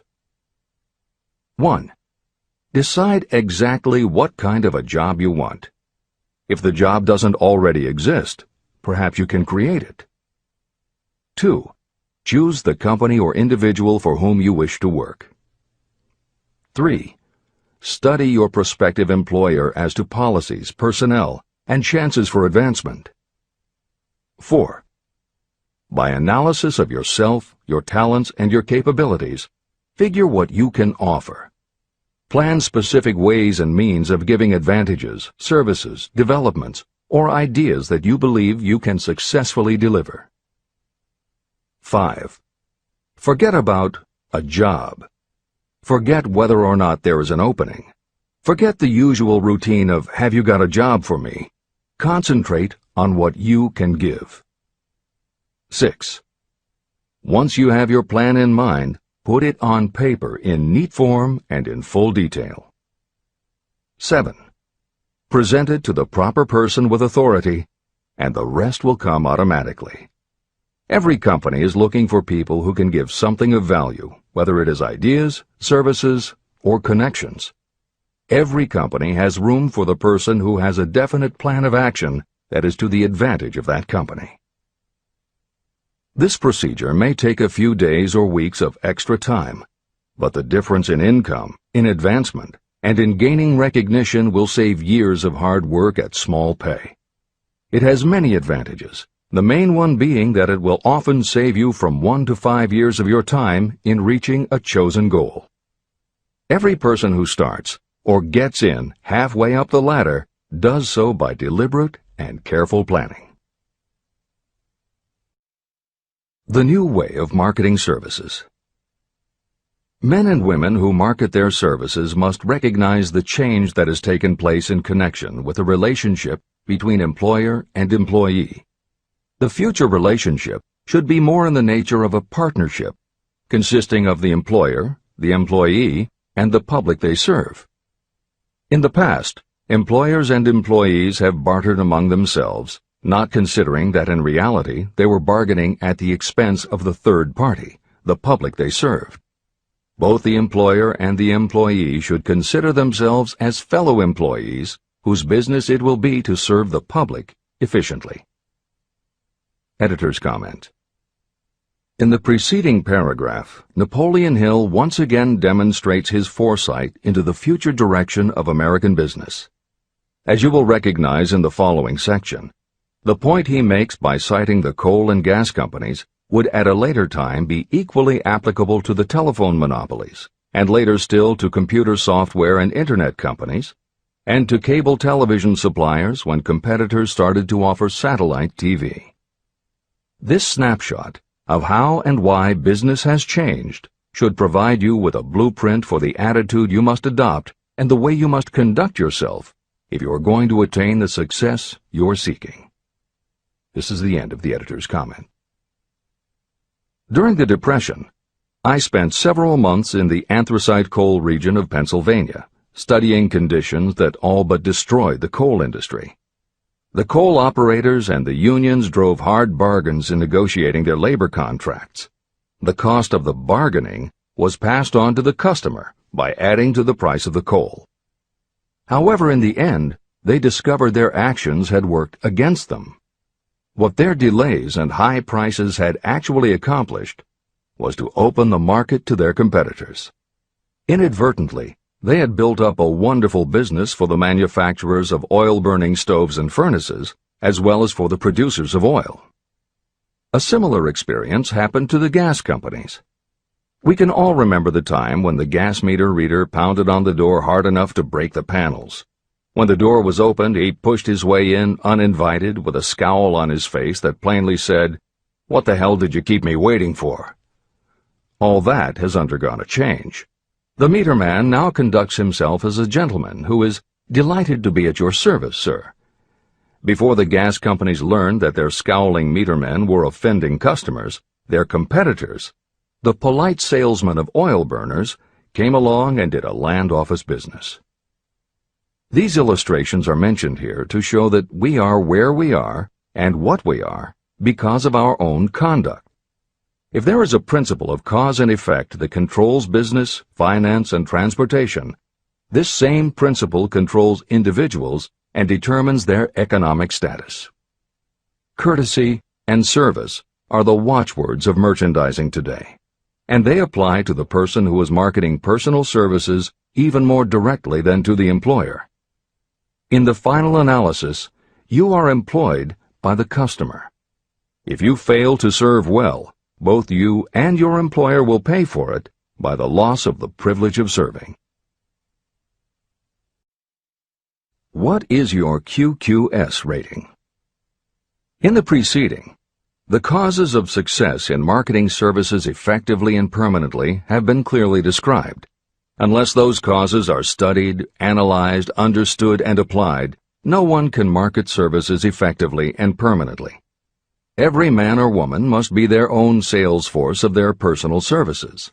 The quality and the quantity of service rendered, and the spirit in which it is rendered, determine the price and the duration of employment. To market your personal services effectively, which means a permanent market at a satisfactory price under pleasant conditions, you must adopt and follow the QQS formula. QQS means that quality plus quantity plus the proper spirit of cooperation equals perfect salesmanship of service. Remember the QQS formula, but do more. Apply it as a habit. Analyze the formula to make sure you understand exactly what it means.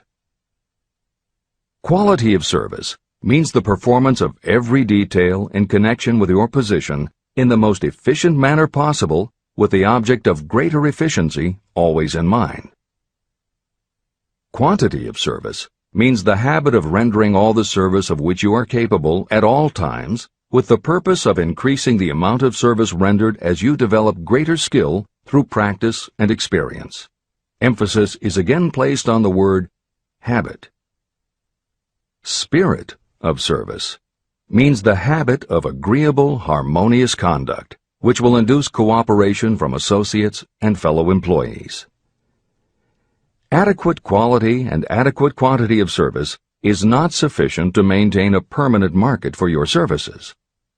The spirit in which you deliver service is a strong determining factor in connection with both the price you receive and the duration of your employment. Andrew Carnegie stressed this point in his description of the factors that lead to success in the marketing of personal services. He emphasized again and again the necessity for harmonious conduct. He stressed the fact that he would not retain any man, no matter how great a quantity or how efficient the quality of his work, unless he worked in a spirit of harmony. Mr. Carnegie insisted upon his people working with each other in an agreeable manner. To prove that he placed a high value on this quality, he helped many who met his standards to become very wealthy. Those who did not conform had to make room for others who did. The importance of a pleasing personality has been stressed because it is so important in rendering service in the proper spirit. If you have a personality that pleases, and you render service in a spirit of harmony, these assets often make up for what you may lack in both the quality and the quantity of service you render. Nothing, however, can be successfully substituted for pleasing conduct. The capital value of your services. The person whose income is derived entirely from the sale of personal services is a merchant, just like the person who sells hard goods, and such a person is subject to exactly the same rules of conduct as the merchant who sells merchandise. I emphasize this because many people who live by the sale of personal services make the mistake of considering themselves free from the rules of conduct and the responsibilities attached to those who are engaged in marketing commodities. The day of the go-getter has been supplanted by the go-giver. The actual capitalized value of your brainpower may be determined by the amount of income you can produce by marketing your services. A fair estimate of the capital value of your brainpower may be made by using the following assumptions. Money, the amount of capital, can be borrowed from a bank at a certain rate of interest. Money is worth no more than brains, and it is often worth much less. Therefore, if your brainpower is as valuable as money, in effect, you should be lending your brainpower, your amount of capital, at least at the same rate that banks charge to lend money. This means that what you earn in a year, your income, is comparable to what a bank earns from a loan in a year, the interest they charge. You can then calculate the capital value of your brainpower using this formula.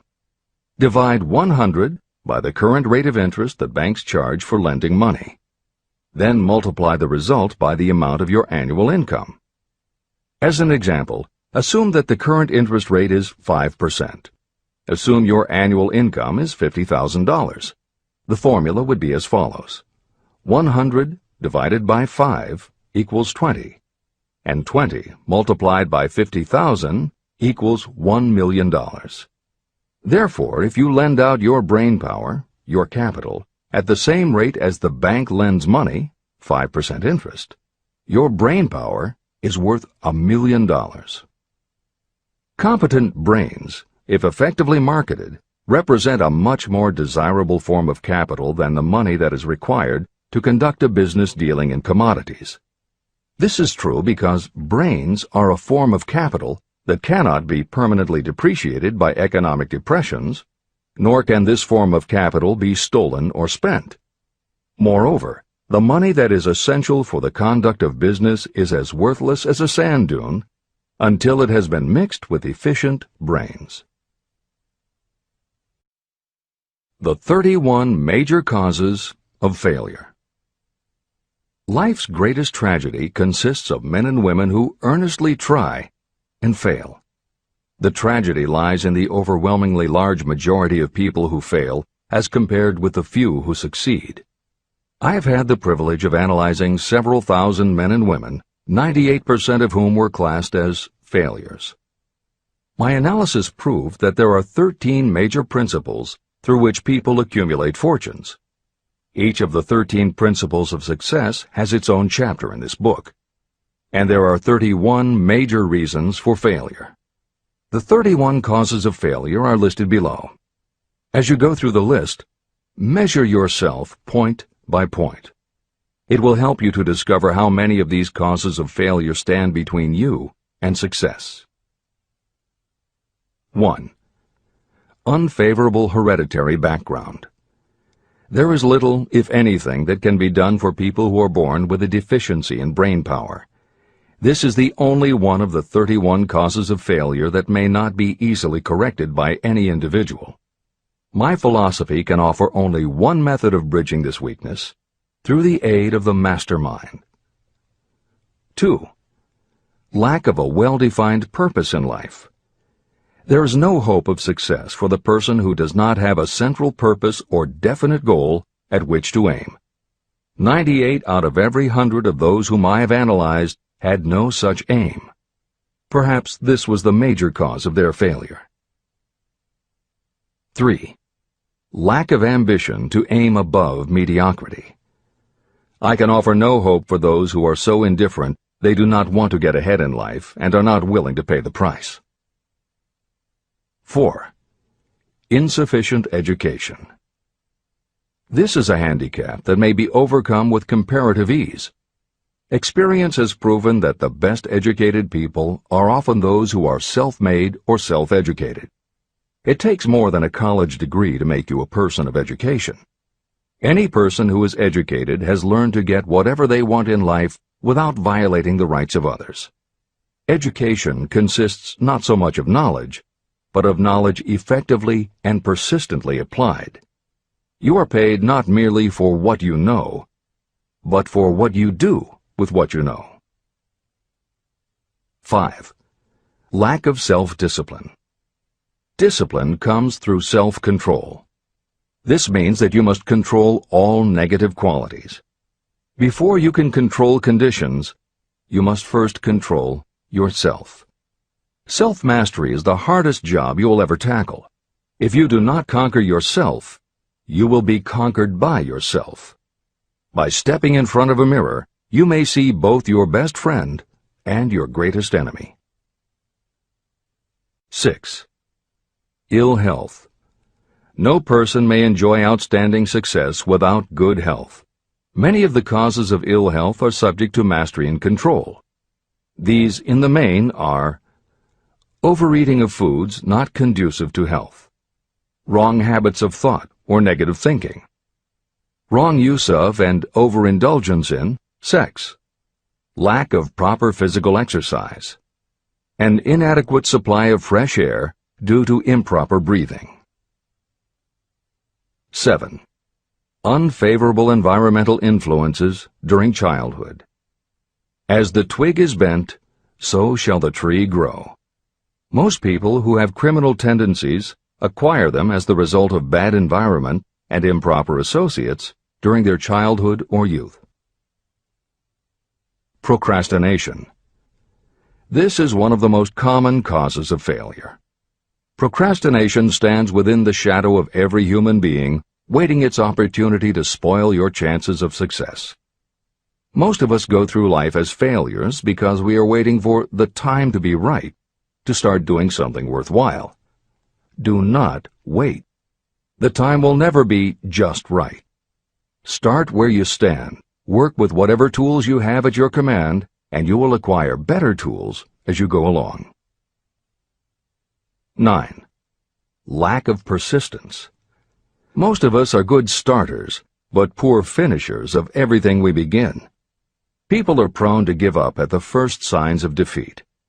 There is no substitute for persistence. The person who makes persistence his or her watchword discovers that failure finally becomes tired and makes its departure. Failure cannot cope with persistence. 10. Negative personality. There is no hope of success for the person who repels people through a negative personality. Success comes through the application of power, and power is attained through the cooperative efforts of other people. A negative personality will not induce cooperation. 11. Lack of control of sexual urges. Sexual energy is the most powerful of all the stimuli that move people into action. Because it is the most powerful of the emotions, if it is controlled, it can be converted into other creative channels. 12. Uncontrolled desire for something for nothing. The gambling instinct drives millions of people to failure. Evidence of this may be found in the Wall Street stock market crash of 1929, during which millions of people tried to make money by gambling on stock margins. Editor's comments. For those who are not familiar with the stock market and buying on margin, the following is a simplified explanation of what caused the crash of '29. The first thing to understand is that prior to the Great Depression there was widespread optimism about the expanding economy. Businesses were booming, and the people who had invested in those companies were making fortunes almost overnight. When the average person saw how much money was being made, they wanted to get in on it, and there was a way for them to do it. Even average people who didn't have enough ready cash to buy stocks could do so because brokers allowed customers to purchase stocks on margin by making what amounted to a down payment. However, part of the purchase agreement stated that when the brokers called in the margin accounts, which they could do at any time, the customers would have to come up with the rest of the cash immediately to pay the balance owing on the original purchase price. That is why Hill used the term gambling when he referred to the stock market. These average people weren't investing in companies. They were betting on the future rise in value. The idea, in the average person's mind, was that they would only have to scrape together enough to pay the margin, which was a small percentage of the full cost. Then when the price of the stock went up, they would sell, which would give them more than enough money to pay the broker the balance owing on the purchase price, and they could pocket the difference. This worked fine as long as stock prices continued to rise, but when the stock market crashed, the stockbrokers called in the margins, and the people who had bought at prices they really couldn't afford suddenly found that they had to come up with the cash. And that was why so many average people got wiped out in the crash of '29. They gambled money they didn't have by buying on margin. This is the end of the editor's comments. 13. Lack of a well-defined power of decision. Those who succeed reach decisions promptly and change them very slowly. Those who fail reach decisions very slowly and change them frequently and quickly. Indecision and procrastination are twins. Where one is found, the other is also usually found. Kill off this pair before they completely tie you to the treadmill of failure. 14. One or more of the 6 basic fears: fear of poverty, fear of criticism, fear of ill health, fear of loss of love, fear of old age, and fear of death. You will find an in-depth analysis of these 6 basic fears in the final chapter. They must be mastered before you can market your services effectively. 15. Wrong selection of a mate in marriage. This is a most common cause of failure. The relationship of marriage brings people intimately into contact. Unless this relationship is harmonious, failure is likely to follow. Moreover, it will be a form of failure that destroys ambition. 16. Overcaution. The person who takes no chances generally has to take whatever is left when others are through choosing. Overcaution is as bad as undercaution. Both are extremes to be guarded against. Life itself is filled with the element of chance. 17. Wrong selection of associates in business. This is one of the most common causes of failure in business. In marketing personal services, you should use great care to select an employer who will be an inspiration and who is intelligent and successful. We emulate those with whom we associate most closely. Pick an employer who is worth emulating. 18. Superstition and prejudice. Superstition is a form of fear. It is also a sign of ignorance. Successful people keep open minds and are afraid of nothing. 19. Wrong selection of a vocation. You cannot have outstanding success in work that you do not like. The most essential step in the marketing of personal services is that of selecting an occupation into which you can throw yourself wholeheartedly. Although money or circumstances may require you to do something you don't like for a time, no one can stop you from developing plans to make your goal in life a reality. Editor's comments. Most contemporary experts agree with Napoleon Hill's statement that finding the work you love is of key importance in achieving success that is truly rewarding. This concept coincides so well with modern attitudes that it has inspired a number of books, including Feel the Fear and Do It Anyway by Susan Jeffers, Wishcraft by Barbara Sher, and Do What You Love, The Money Will Follow by Marcia Sinitar. All three books became bestsellers by expanding upon that single concept. This is the end of the editor's comments. 20. Lack of concentration of effort. The jack of all trades seldom is good at any. Concentrate all of your efforts on one definite chief aim. 21. The habit of indiscriminate spending. You cannot succeed if you are eternally in fear of poverty. Form the habit of systematic saving by putting aside a definite percentage of your income. Money in the bank gives you a very safe foundation of courage when bargaining for the sale of personal services. Without money, you must take what you are offered and be glad to get it. 22. Lack of enthusiasm. Without enthusiasm, you cannot be convincing. Moreover, enthusiasm is contagious, and the person who has it under control is generally welcome in any group of people. 23. Intolerance.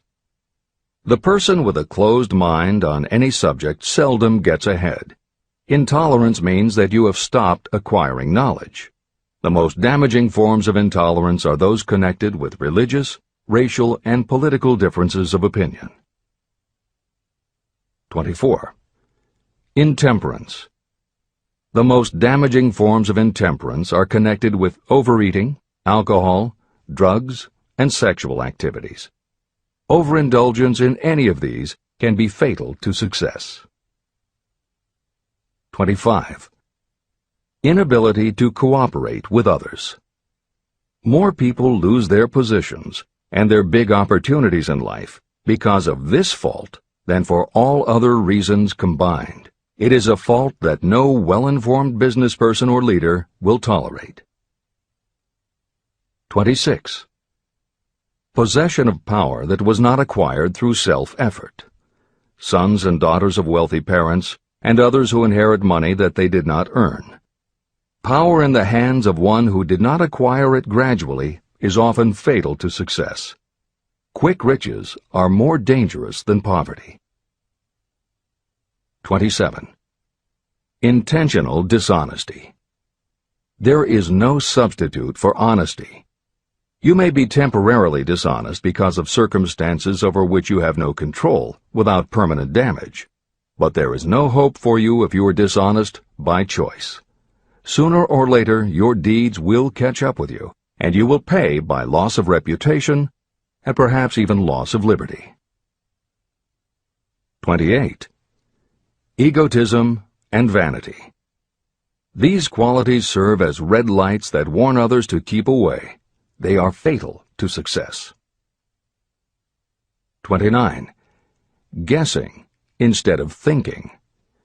Most people are too indifferent or lazy to acquire facts with which to think accurately. They prefer to act on opinions created by guesswork or snap judgments. 30. Lack of capital. This is a common cause of failure among those who start out in business for the first time. You must have a sufficient reserve of capital to absorb the shock of your mistakes and to carry you over until you have established a reputation. 31. Here, name any particular cause of failure from which you have suffered that has not been included in the foregoing list. Contained in these 31 major causes of failure is the description of practically every person who tries and fails. It will be helpful if you get someone who knows you well to go over this list with you and help you to analyze yourself by each of these causes of failure. Most people cannot see themselves as others see them. You may be one who cannot. Do you know your own worth? The oldest of admonitions is, know thyself. If you market merchandise successfully, you must know the merchandise. The same is true in marketing personal services. You should know all of your weaknesses in order to bridge them or eliminate them entirely. You should know your strengths in order to call attention to them when selling your services. You can know yourself only through accurate analysis. There's a story about a young man applying for a job who was making a good impression until the manager asked him what salary he expected. He replied that he had no fixed sum in mind, lack of a definite aim. The manager then said, "We will pay you all you are worth after we try you out for a week." "I can't accept that," the applicant replied. "I'm already getting more than that where I'm now employed." It may seem funny, but it makes a serious point. Before you even begin to negotiate for a better salary in your present position or begin to seek employment elsewhere, be sure that you are worth more than you now receive. It is one thing to want money. Everyone wants more. But it is something entirely different to be worth more. Many people mistake their wants for their just dues. Your financial wants have nothing whatever to do with your worth. Your value is established entirely by your ability to render useful service or your capacity to induce others to render such service. Take inventory of yourself. Annual self-analysis is essential in the effective marketing of personal services, just like you would take an annual inventory if you were in merchandising. Moreover, your yearly analysis should show a decrease in your faults and an increase in your virtues. You go ahead, stand still, or go backward in life. Your objective should be to go ahead. Annual self-analysis will disclose whether advancement has been made and, if so, how much. It will also disclose any backward steps you may have taken. The effective marketing of personal services requires you to move forward, even if the progress is slow. Your annual self-analysis should be made at the end of each year, so you can include in your New Year's resolutions any improvements that the analysis indicates should be made. Take this inventory by asking yourself the following questions, and by checking your answers with the aid of someone who will not permit you to deceive yourself. Self-analysis questionnaire. 1. Have I attained the goal that I established as my objective for this year? You should work with a definite yearly objective to be attained as a part of your major life objective. 2. Have I delivered service of the best possible quality of which I was capable, or could I have improved any part of this service? 3. Have I delivered service in the greatest possible quantity of which I was capable? 4. Has the spirit of my conduct been harmonious and cooperative at all times? 5. Have I permitted the habit of procrastination to decrease my efficiency, and if so, to what extent? 6. Have I improved my personality, and if so, in what ways? 7. Have I been persistent in following my plans through to completion? 8. Have I reached decisions promptly and definitely on all occasions? 9. Have I permitted any of the 6 basic fears to decrease my efficiency? 10. Have I been either overcautious or undercautious? 11. Has my relationship with my associates in work been pleasant or unpleasant? If it has been unpleasant, has the fault been partly or wholly mine? 12. Have I dissipated any of my energy through lack of concentration of effort? 13. Have I been open-minded and tolerant in connection with all subjects? 14. In what ways have I improved my ability to render service? 15. Have I been intemperate in any of my personal habits? 16. Have I expressed, either openly or secretly, any form of egotism? 17. Has my conduct toward my associates been such that they respect me? 18.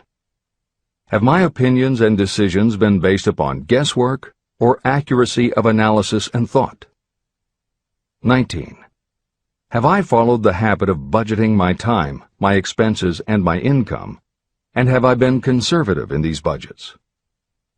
20. How much time have I devoted to unprofitable effort which I might have used to better advantage? 21. How may I rebudget my time and change my habits so I will be more efficient during the coming year? 22. Have I been guilty of any conduct that was not approved by my own conscience? 23. In what ways have I rendered more service and better service than I was paid to render? 24. Have I been unfair to anyone, and if so, in what way? 25. If I had been the purchaser of my own services for the year, would I be satisfied with my purchase? 26. Am I in the right vocation, and if not, why not? 27. Has the purchaser of my services been satisfied with the service I have rendered, and if not, why not? 28. What is my present rating on the fundamental principles of success? Make this rating fairly and frankly, and have it checked by someone who is courageous enough to do it accurately. After you have finished reading through to the end of this book at least once, and you are sure you have assimilated the information in this chapter, you will be ready to create a practical plan for marketing your personal services. In this chapter, you should have found adequate descriptions of every principle essential in planning the sale of personal services. These include the major attributes of leadership, the most common causes of failure in leadership, a description of the fields of opportunity for leadership, the main causes of failure in all walks of life, and the important questions that should be used in self-analysis. This extensive and detailed presentation has been included because it will be needed by you if you are going to earn your riches by marketing your personal services.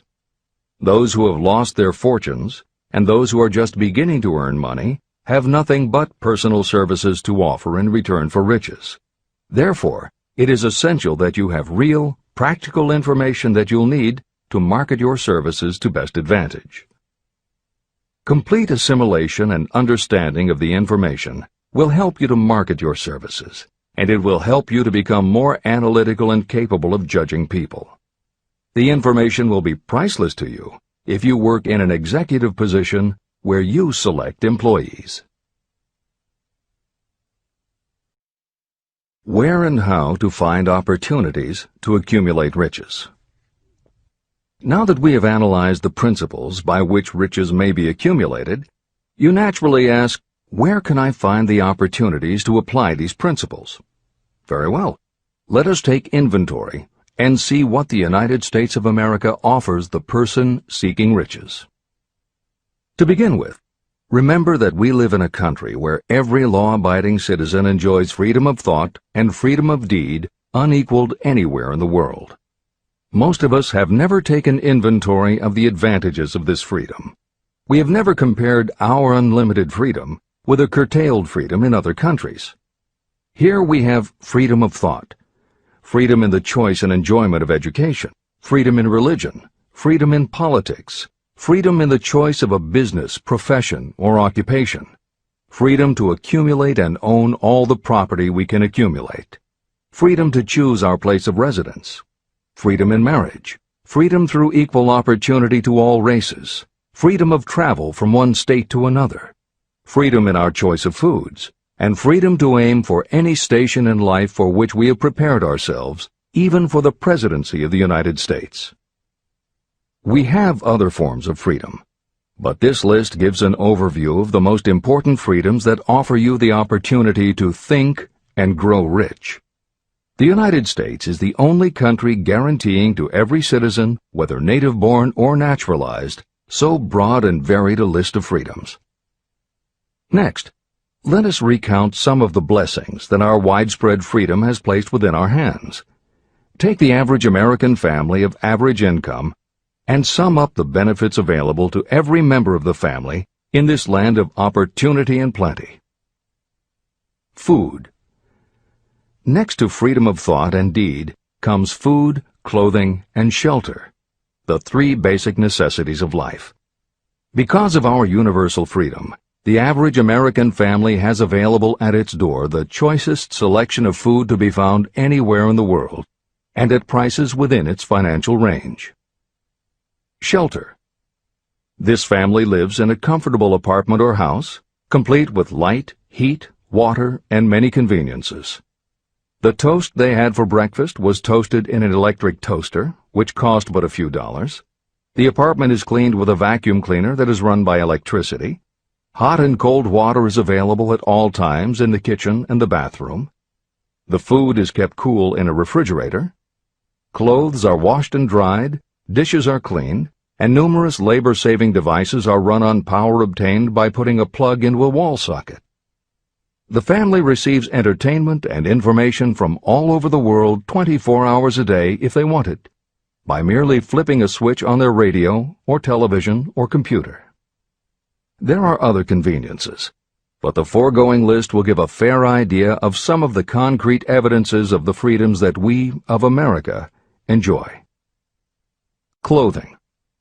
Anywhere in the United States, the family with average clothing requirements can dress very comfortably at a cost that is only a small portion of their earnings.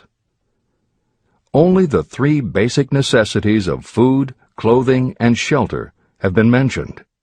The average American also has other options and advantages that are available in return for reasonable effort.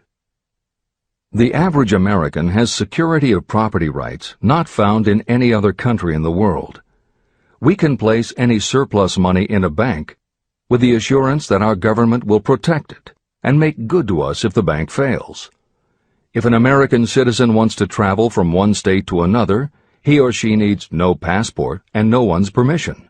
You may go when you please, and you may travel by car, train, bus, airplane, ship, or any other method that you can afford. The miracle that has provided these blessings. We often hear politicians proclaiming the freedom of America when they solicit votes, but they seldom take the time or trouble to analyze the source of this freedom. Having no axe to grind, no grudge to express, and no ulterior motives, I will give you a frank analysis of that mysterious, abstract, greatly misunderstood something that gives to every citizen of America more blessings, more opportunities to accumulate wealth, and more freedom of every nature than may be found in any other country. I have the right to analyze the source and nature of this unseen power because I know, and have known for more than half a century, many of the men who organized that power, and many who are now responsible for its maintenance.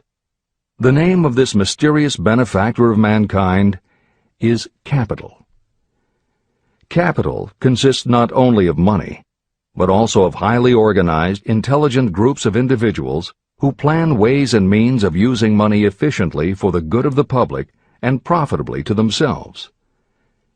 These groups consist of scientists, educators, chemists, inventors, business analysts, publicists, transportation experts, accountants, lawyers, doctors, and other men and women who have highly specialized knowledge in all fields of industry and business.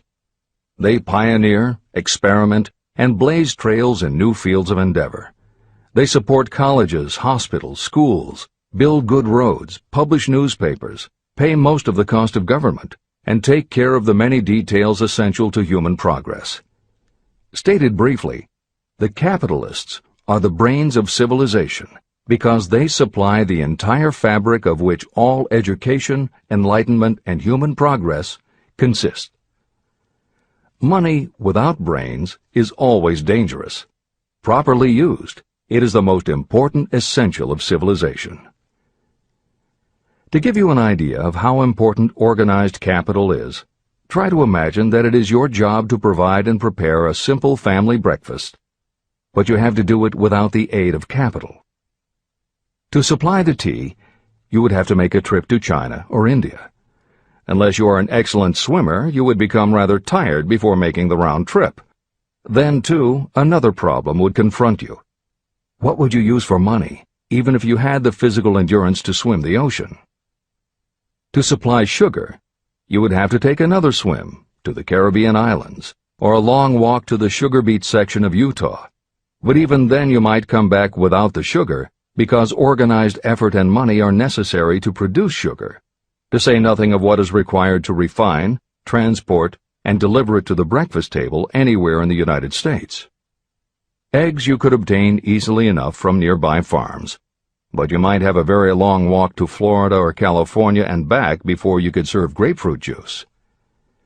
You would have another long walk to Kansas or one of the other wheat-growing states when you went after wheat bread. Dry cereal would have to be omitted from the menu because it would not be available except through the labor of a trained group of workers and suitable machinery, all of which call for capital. After resting, you could take off for another little swim down to South America, where you would pick up a couple of bananas.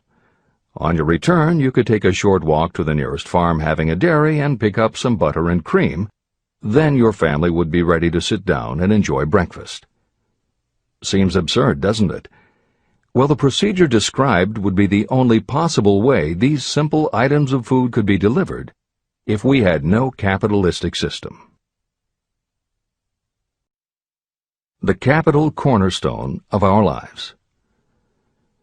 The sum of money required for the building and maintenance of the planes, trucks, trains, and cargo ships used in the delivery of that simple breakfast is so huge that it staggers imagination. It runs into billions of dollars. Not to mention the armies of trained employees required to run all those planes, trucks, ships, and trains. But transportation is only a part of the requirements of modern civilization in capitalistic America.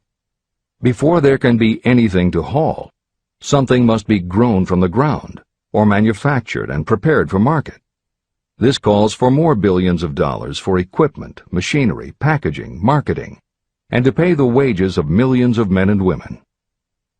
Transportation systems do not spring up from the earth and function automatically. They come in response to the call of civilization. They come through the labor and ingenuity and organizing ability of people who have imagination, faith, enthusiasm, decision, and persistence. These men and women are known as capitalists. They are motivated by the desire to build, construct, achieve, render useful service, earn profits, and accumulate riches. And because they render service without which there would be no civilization, they earn for themselves great riches. Just to keep the record simple and understandable, I will add that these capitalists are the same men and women who are often denounced as the greedy establishment or Wall Street. I'm not attempting to present a case for or against any group or any system of economics. The purpose of this book, a purpose to which I have faithfully devoted more than half a century, is to present to anyone who wants the knowledge the most dependable philosophy through which individuals may accumulate riches in whatever amounts they desire. The reasons I have analyzed the economic advantages of the capitalistic system are: 1. To point out that all who seek riches must recognize and adapt themselves to the system that controls all approaches to fortunes, large or small. 2.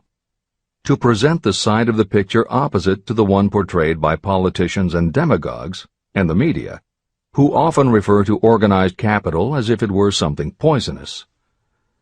This is a capitalistic country. It was developed through the use of capital.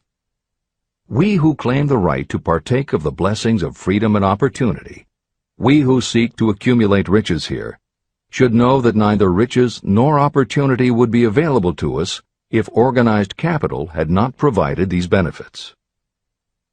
There is only one dependable method of accumulating and legally holding riches, and that is by rendering useful service.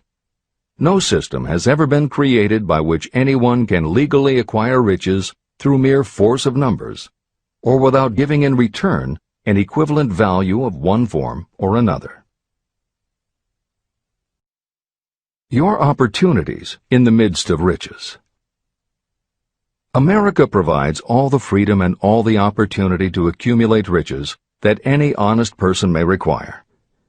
When you go hunting for game, you select hunting grounds where game is plentiful. When you are seeking riches, the same rule naturally applies. If it is riches you are seeking, do not overlook the possibilities of a country whose citizens are so rich that women alone spend billions of dollars each year for cosmetics and other beauty products. Do not be in too big a hurry to get away from a country whose men willingly, even eagerly, hand over more billions of dollars annually for football, basketball, baseball, and all the related products that go with these and other sporting events. Only a few of the luxuries and non-essentials have been mentioned, but remember that the business of producing and marketing these few products gives regular employment to many millions of men and women, who receive for their services many millions of dollars monthly, and spend it freely for both the luxuries and the necessities. Especially, remember that behind all this exchange of merchandise and personal services is an abundance of opportunity to accumulate riches. Here our American freedom comes to your aid. There is nothing to stop you or anyone from engaging in any portion of the effort necessary to carry on these businesses. If you have superior talent, training, experience, you may accumulate riches in large amounts. Those not so fortunate may accumulate smaller amounts. Anyone may earn a living in return for a very nominal amount of labor. So there you are. Opportunity has spread its wares before you. Step up to the front, select what you want, create your plan, put the plan into action, and follow through with persistence. Capitalistic America will do the rest. You can depend on this much. Capitalistic America ensures every person the opportunity to render useful service and to collect riches in proportion to the value of the service. The system denies no one this right. But it does not and cannot promise something for nothing. The system itself is irrevocably controlled by the law of economics, which neither recognizes nor tolerates for long getting without giving.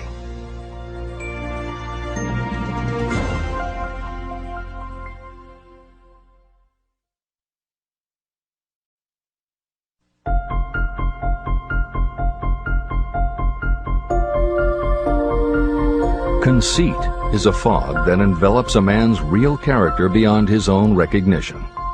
It weakens his native ability and strengthens all his inconsistencies. Chapter 9.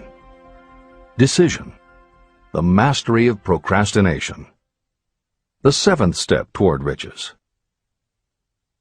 Analysis of over 25,000 men and women who had experienced failure reveals that lack of decision was near the head of the list of the 31 major causes of failure. Procrastination, the opposite of decision, is a common enemy which practically every person must conquer. You will have an opportunity to test your capacity to reach quick and definite decisions when you finish reading this book and begin to put the principles into action. My analysis of several hundred people who had accumulated fortunes well beyond the $1 million mark disclosed the fact that every one of them had the habit of reaching decisions promptly and of changing these decisions slowly. People who fail to accumulate money, without exception, have the habit of reaching decisions, if at all, very slowly and of changing these decisions quickly and often. One of Henry Ford's most outstanding qualities was his habit of reaching decisions quickly and definitely and changing them slowly.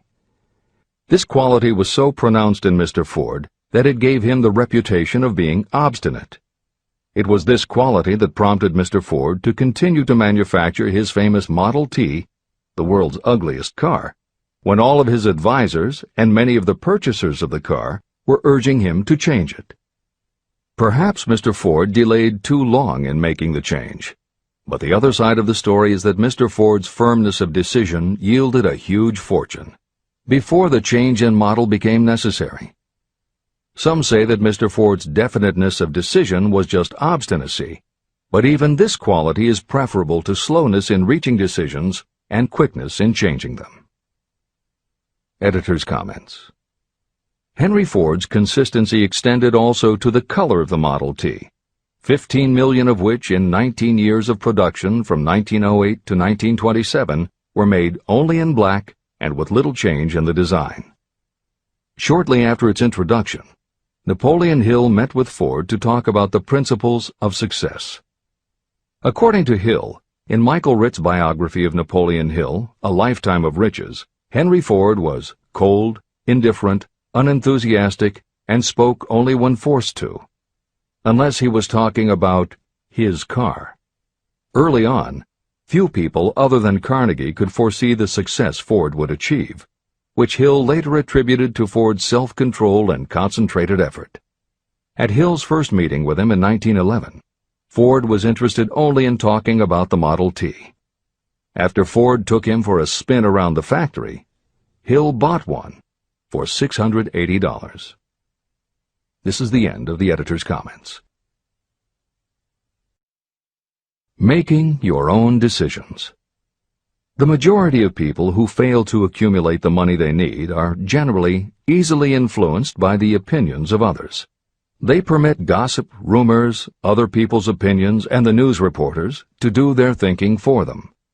Opinions are the cheapest commodities on earth. Everyone has a flock of opinions they are ready to tell anyone who will listen.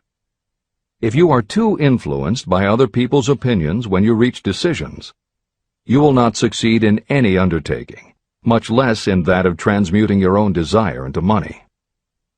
If you are influenced by the opinions of others, you will have no desire of your own. Keep your own counsel. Rely on yourself to reach your own decisions when you begin to put these principles into practice, and follow through on your decisions. Take no one into your confidence except the members of your mastermind group, and be very sure that you choose for your group only those who will be in complete sympathy and harmony with your purpose. Close friends and relatives, while not meaning to do so, often handicap one through opinions. And for some reason, even friends often seem to think that ridiculing you and your plans is funny. Thousands of men and women carry inferiority complexes with them all through life because some well-meaning but ignorant person destroyed their confidence through opinions or ridicule. You have a brain and mind of your own. Use it, and reach your own decisions. If you need facts or information from others to help you reach decisions, acquire the facts or information you need quietly, without disclosing your purpose. It is characteristic of people who have a smattering of knowledge to try to give the impression that they know more than they do. Such people generally do too much talking and too little listening. Keep your eyes and ears open and your mouth closed if you wish to acquire the habit of prompt decision. Those who talk too much do little else. If you talk more than you listen, you may miss some important piece of knowledge that might have been very useful to you.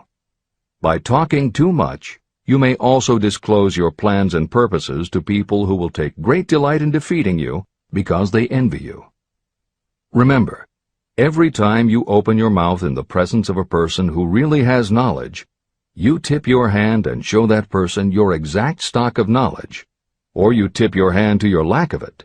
The mark of genuine wisdom is modesty and silence. Keep in mind that every person is, like you, seeking the opportunity to accumulate money.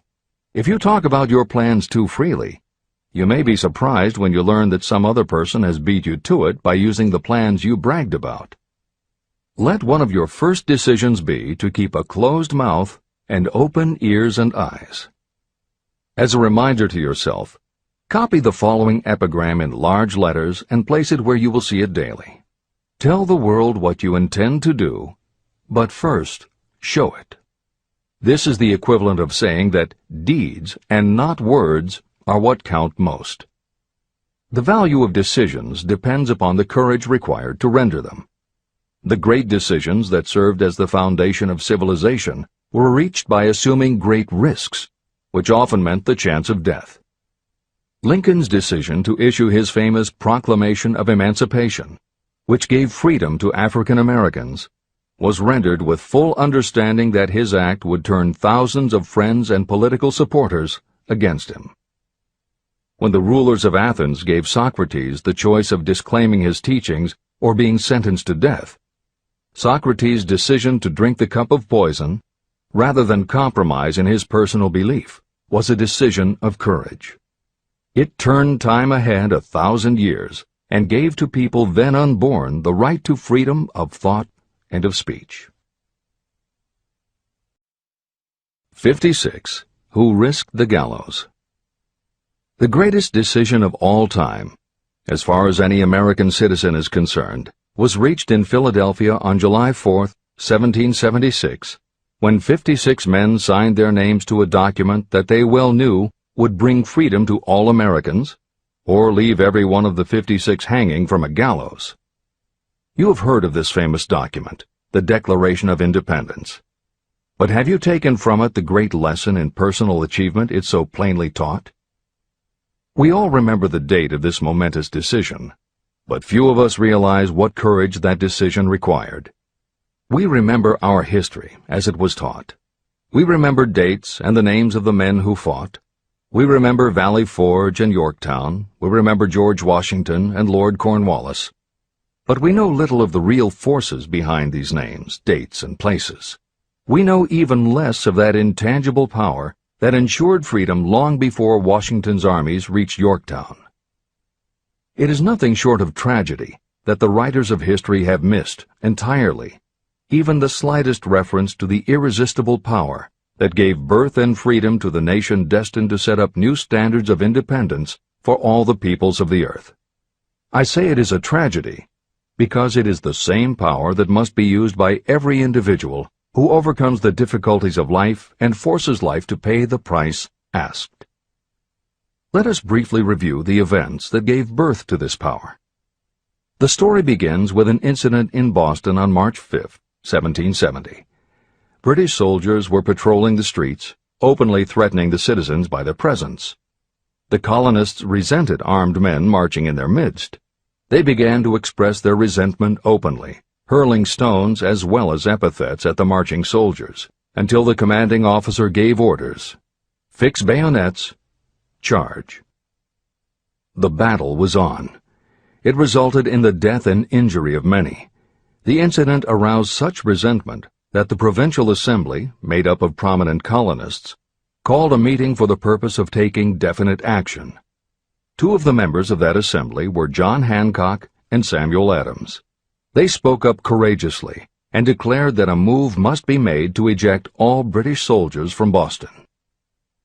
Remember this: a decision, in the minds of two men, might properly be called the beginning of the freedom that we of the United States now enjoy. Remember, too, that the decision of these two men called for faith and courage because it was dangerous. Before the assembly adjourned, Samuel Adams was appointed to call on Hutchinson, the governor of the province, and demand the withdrawal of the British troops. The request was granted, and the troops were removed from Boston, but the incident was not closed. It had caused a situation that was destined to change the entire trend of civilization. Richard Henry Lee became an important factor in this story, because he and Samuel Adams corresponded frequently, sharing freely their fears and their hopes concerning the welfare of the people of their provinces. From this practice, Adams conceived the idea that a mutual exchange of letters between the 13 colonies might help to bring about the coordination of efforts so badly needed in connection with the solution of their problems. In March of 1772, 2 years after the clash with the soldiers in Boston, Adams presented this idea to the Assembly. He made a motion that a correspondence committee be established among the colonies, with definitely appointed correspondents in each colony, for the purpose of friendly cooperation for the betterment of the colonies of British America. It was the beginning of the organization of the far-flung power destined to give freedom to you and to me. A mastermind group had already been organized. It consisted of Adams, Lee, and Hancock. The Committee of Correspondence was organized. The citizens of the colonies had been waging disorganized warfare against the British soldiers through incidents similar to the Boston riot, but nothing of benefit had been accomplished. Their individual grievances had not been consolidated under one mastermind. No group of individuals had put their hearts, minds, souls, and bodies together in one definite decision to settle their difficulty with the British once and for all, until Adams, Hancock, and Lee got together. Meanwhile, the British were not idle. They, too, were doing some planning and masterminding, and they had the advantage of having behind them money and organized soldiery. A decision that changed history. The Crown appointed Gage to supplant Hutchinson as the governor of Massachusetts. One of the new governor's first acts was to send a messenger to call on Samuel Adams for the purpose of endeavoring to stop his opposition by fear. You will best understand the spirit of what happened from this quotation of the conversation between Colonel Fenton, the messenger sent by Gage, and Adams.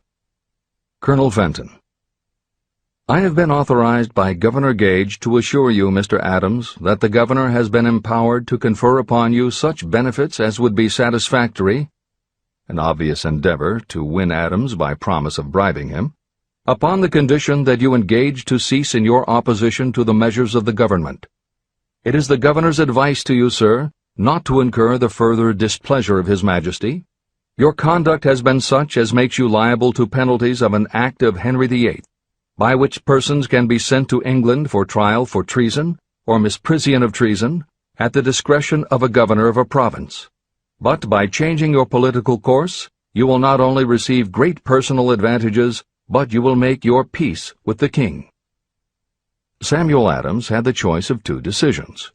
He could cease his opposition and receive personal bribes, or he could continue and run the risk of being hanged. Clearly, the time had come when Adams was forced to reach, instantly, a decision that could have cost his life. Adams insisted upon Colonel Fenton's word of honor that the colonel would deliver to the governor the answer exactly as Adams would give it to him. Adams' answer: Then you may tell Governor Gage that I trust I have long since made my peace with the King of Kings. No personal consideration shall induce me to abandon the righteous cause of my country. And tell Governor Gage it is the advice of Samuel Adams to him no longer to insult the feelings of an exasperated people. When Governor Gage received Adams' caustic reply, he flew into a rage and issued a proclamation that read, I do hereby, in His Majesty's name, offer and promise His most gracious pardon to all persons who shall forthwith lay down their arms and return to the duties of peaceable subjects, excepting only from the benefit of such pardon Samuel Adams and John Hancock, whose offenses are of too flagitious a nature to admit of any other consideration but that of condign punishment. Adams and Hancock were on the spot. The threat of the irate governor forced the two men to reach another decision, equally as dangerous. They hurriedly called a secret meeting of their staunchest followers. After the meeting had been called to order, Adams locked the door, placed the key in his pocket, and informed all present that it was imperative that a Congress of the colonists be organized, and that no man should leave the room until the decision for such a Congress had been reached. Great excitement followed. Some weighed the possible consequences of such radicalism. Some expressed grave doubt as to the wisdom of so definite a decision in defiance of the Crown. Locked in that room were two men immune to fear, blind to the possibility of failure. Hancock, and Adams. Through the influence of their minds, the others were induced to agree that, through the Correspondence Committee, arrangements should be made for a meeting of the First Continental Congress to be held in Philadelphia, September 5, 1774. Remember this date. It is more important than July 4, 1776. If there had been no decision to hold a Continental Congress, there could have been no signing of the Declaration of Independence. Before the first meeting of the new Congress, another leader, in a different section of the country, was deep in the throes of publishing a summary view of the rights of British America. He was Thomas Jefferson, of the province of Virginia, whose relationship to Lord Dunmore, representative of the Crown in Virginia, was as strained as that of Hancock's and Adams with their governor. Shortly after his famous Summary of Rights was published, Jefferson was informed that he was subject to prosecution for high treason against His Majesty's government. Inspired by the threat, one of Jefferson's colleagues, Patrick Henry, boldly spoke his mind, concluding his remarks with a sentence that shall remain forever a classic. "If this be treason, then make the most of it." It was such men as these who, without power, without authority, without military strength, without money, sat in solemn consideration of the destiny of the colonies, beginning at the opening of the First Continental Congress and continuing at intervals for 2 years, until on June 7, 1776, Richard Henry Lee arose, addressed the chair, and to the startled assembly made this motion: "Gentlemen, I make the motion that these united colonies are, and of right ought to be, free and independent states, that they be absolved from all allegiance to the British Crown, and that all political connection between them and the state of Great Britain is, and ought to be, totally dissolved." The most momentous decision ever placed on paper. Lee's astounding motion was discussed fervently and at such length that he began to lose patience. Finally, after days of argument, he again took the floor and declared in a clear, firm voice, "Mr. President, we have discussed this issue for days. It is the only course for us to follow. Why then, sir, do we longer delay? Why still deliberate? Let this happy day give birth to an American Republic. Let her arise, not to devastate and to conquer, but to re-establish the reign of peace and of law." Before his motion was finally voted upon, Lee was called back to Virginia because of serious family illness.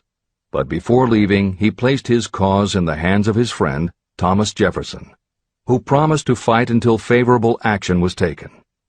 Shortly thereafter, the President of the Congress, Hancock, appointed Jefferson as chairman of a committee to draw up a Declaration of Independence.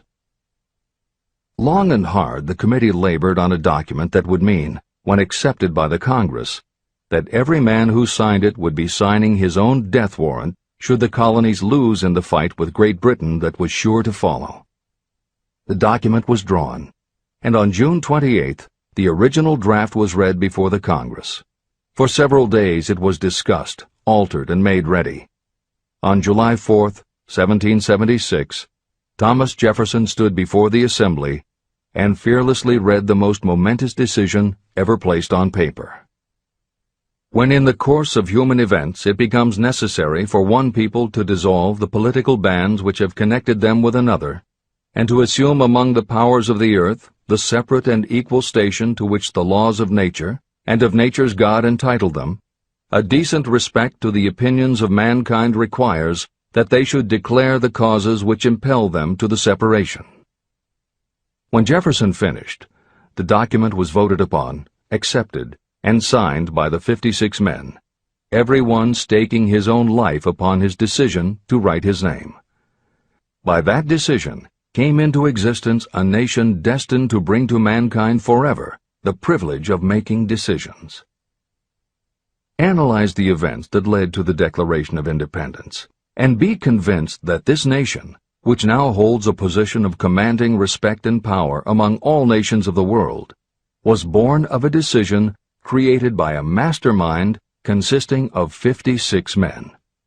Note well the fact that it was their decision that ensured the success of Washington's armies, because the spirit of that decision was in the heart of every soldier who fought with him, and served as a spiritual power which recognizes no such thing as failure. Note also, with great personal benefit, that the power that gave this nation its freedom is the same power that must be used by every individual who becomes self-determining. This power is made up of the principles described in this book. It will not be difficult to detect in the story of the Declaration of Independence at least 6 of these principles: desire, decision, faith, persistence, the mastermind, and organized planning. Know what you want, and you will generally get it. Throughout this philosophy, you'll find the suggestion that thought, backed by strong desire, will transmute itself into its physical equivalent. The story of the founding of America and the story of the organization of the United States Steel Corporation are perfect examples of the method by which thought makes this astounding transformation. In your search for the secret of the method, do not look for a miracle, because you will not find it.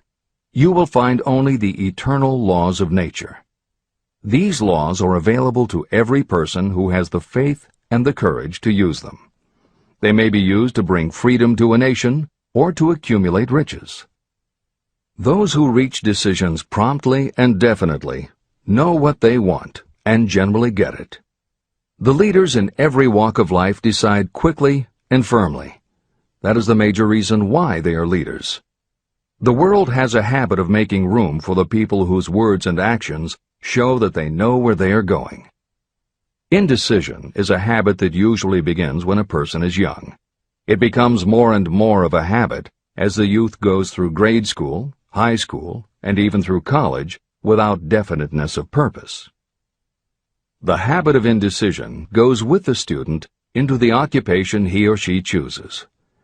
Generally, a young person just out of school seeks any job that can be found. Young people take the first job they can find because they have fallen into the habit of indecision. The vast majority of people working today are in the positions they hold because they lack the definiteness of decision to plan a definite position and the knowledge of how to choose an employer. Definiteness of decision always requires courage, sometimes very great courage. The 56 men who signed the Declaration of Independence staked their lives on the decision to affix their signatures to that document. The person who reaches a definite decision to go after a specific job and make life pay the price he or she asks does not stake his or her life on that decision. They stake their economic freedom. Financial independence, riches, and desirable business positions are not within reach of the person who neglects or refuses to expect, plan, and demand these things. The person who desires riches in the same spirit that Samuel Adams desired freedom for the colonies is sure to accumulate wealth. No man achieves great success who is unwilling to make personal sacrifices. Chapter 10. Persistence. The sustained effort necessary to induce faith. The 8th step toward riches. Persistence is an essential factor in the procedure of transmuting desire into its monetary equivalent. The basis of persistence is the power of will. Willpower and desire, when properly combined, make an irresistible pair. Those who accumulate great fortunes are sometimes called cold-blooded or ruthless. Frequently, it is simply because their critics simply don't understand that what they have is a strong desire backed up by willpower, which they mix with persistence. It is the combination that ensures the attainment of their objectives. The majority of people are ready to throw their aims and purposes overboard and give up at the first sign of opposition or misfortune. A few carry on despite all opposition until they attain their goal. There may be no heroic connotation to the word persistence, but persistence does for your character what carbon does to iron. It hardens it to steel. The building of a fortune will involve the application of the entire 13 factors of this philosophy. These principles must be understood, and they must be applied with persistence by all who accumulate money. Your test of persistence. If you are reading this book with the intention of seriously applying the knowledge, the first test of your persistence will come when you begin to follow the 6 steps described in the 3rd chapter. Desire. Unless you are one of the few people who already have a definite goal and a definite plan for its attainment, you may read the instructions, but you will never actually apply them in your daily life. Lack of persistence is one of the major causes of failure. Moreover, my experience with thousands of people has proved that lack of persistence is a weakness common to the majority of people. However, it is a weakness that may be overcome by effort. The ease with which lack of persistence may be conquered will depend entirely upon the intensity of your desire. The starting point of all achievement is desire. Keep this constantly in mind.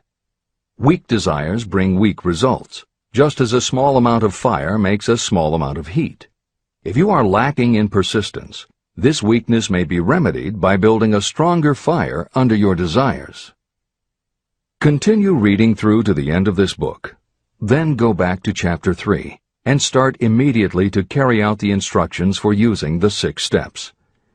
The eagerness with which you follow these instructions will indicate clearly how much or how little you really desire to accumulate money. If you find that you are indifferent, you may be sure that you have not yet acquired the money consciousness that you must possess before you can be sure of accumulating a fortune. Fortunes gravitate to those whose minds have been prepared to attract them, just as surely as water gravitates to the ocean. If you are weak in persistence, focus on the instructions in Chapter 11, Power of the Mastermind. Surround yourself with a mastermind group, and through the cooperation of the members of this group, you can develop persistence. You will find additional instructions for the development of persistence in Chapter 5, Autosuggestion, and in Chapter 13, The Subconscious Mind. Follow the instructions in these chapters until you build up habits that convey to your subconscious mind a clear picture of the object of your desire. From that point on, you will not be handicapped by lack of persistence. Your subconscious mind works continuously while you are awake and while you are asleep. Are you money conscious or poverty conscious? Occasional effort to apply the rules will be of no value to you. To get results, you must apply all of the rules until they become a fixed habit with you. In no other way can you develop the necessary money consciousness. Just as money is attracted to those who have deliberately set their mind on it, poverty is attracted to those whose mind is open to it. And although money consciousness must be developed intentionally, poverty consciousness develops without conscious application of habits favorable to it. Poverty consciousness will seize the mind that is not occupied with money consciousness. If you understand the point of the preceding paragraph, you will understand the importance of persistence in the accumulation of a fortune. Without persistence, you will be defeated even before you start. With persistence, you will win. If you have ever had a nightmare, you will realize the value of persistence. You are lying in bed, half awake, with a feeling that you are about to smother. You are unable to turn over or to move a muscle. You realize that you must begin to regain control over your muscles. Through persistent effort of willpower, you finally manage to move the fingers of one hand. By continuing to move your fingers, you extend your control to the muscles of one arm until you can lift it. Then you gain control of the other arm. You finally gain control over the muscles of one leg, and then extend it to the other leg. Then, with one supreme effort of will, you regain complete control over your muscular system and snap out of your nightmare. You did it step by step. You may find it necessary to snap yourself out of your mental inertia in a similar way. First, by moving slowly, then increasing your speed, until you gain complete control over your will. Be persistent, no matter how slowly you may have to move at first. With persistence will come success. Snap out of mental inertia. If you select your mastermind group with care, you will have in it at least one person who will aid you in the development of persistence. Some people who have accumulated great fortunes did so because of necessity. They developed the habit of persistence because circumstances forced them to become persistent. Those who have cultivated the habit of persistence seem to enjoy insurance against failure. No matter how many times they are defeated, they finally arrive up toward the top of the ladder. Sometimes it appears that there is a hidden guide whose duty is to test us through all sorts of discouraging experiences. Those who pick themselves up after defeat and keep on trying finally arrive, and the world says, "I knew you could do it."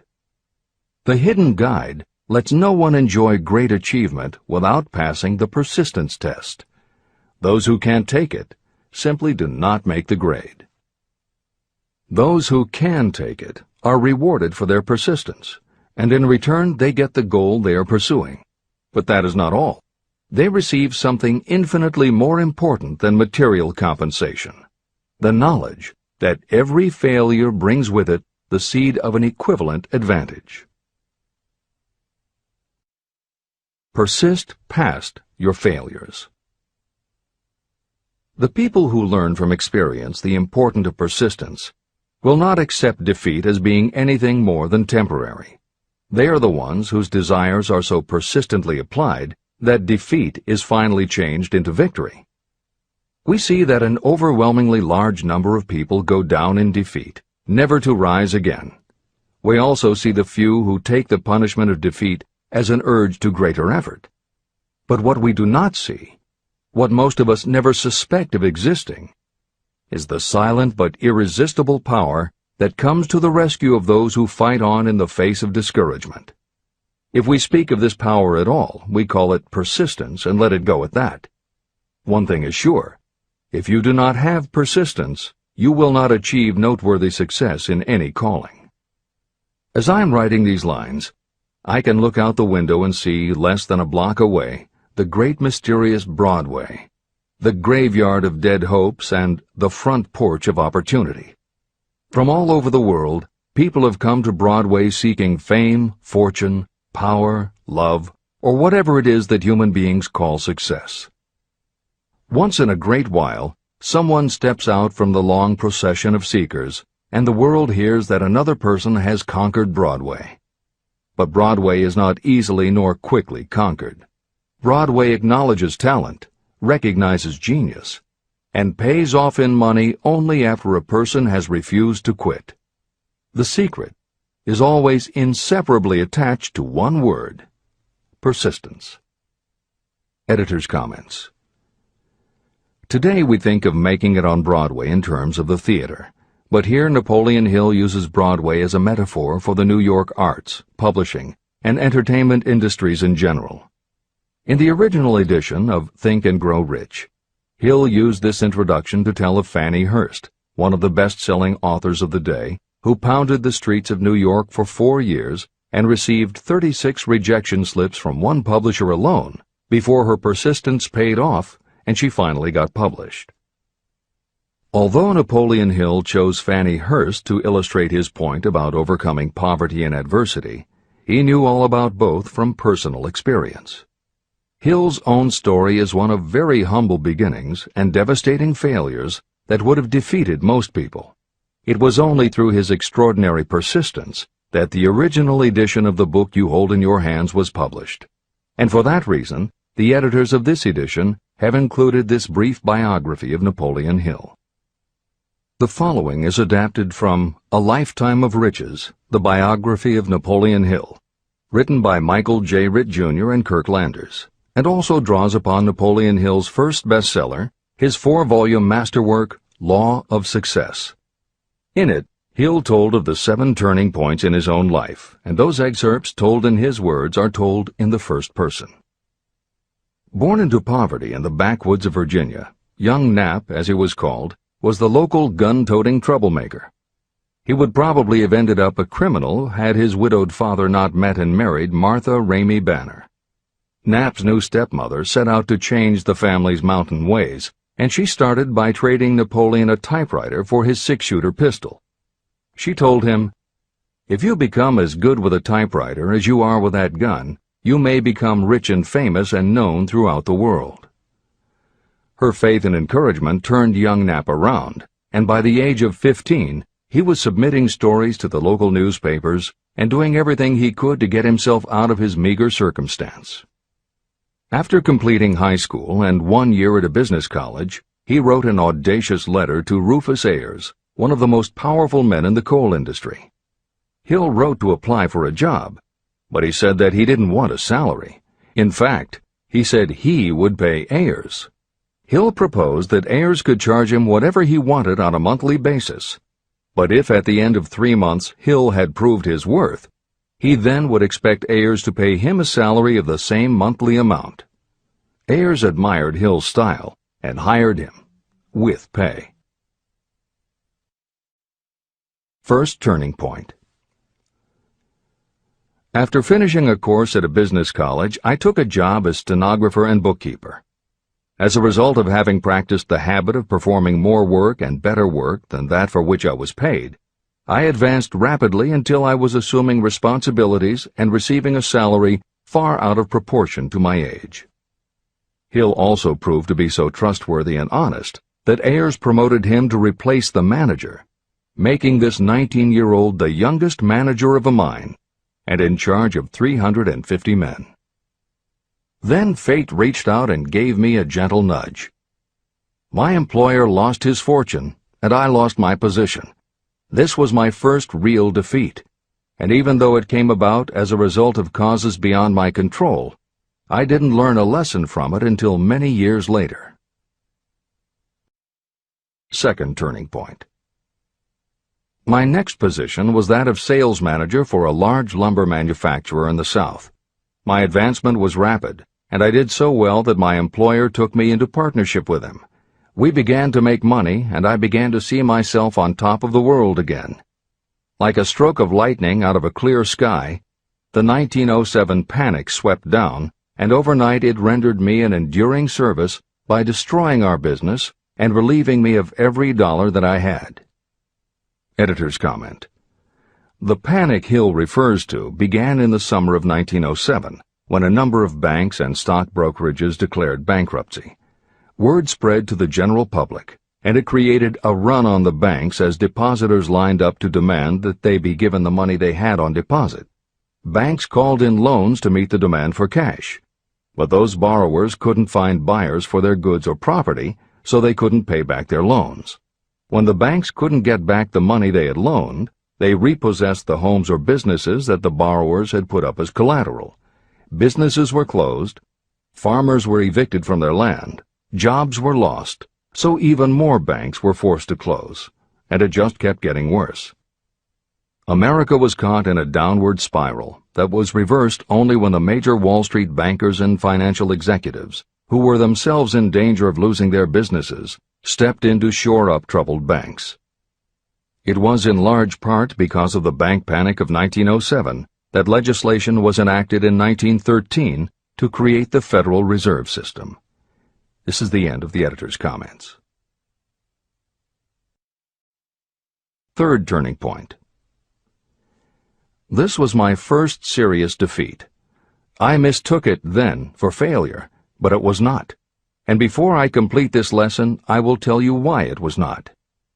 It required the 1907 panic and the defeat that it brought me to redirect my efforts from the lumber business to the study of law.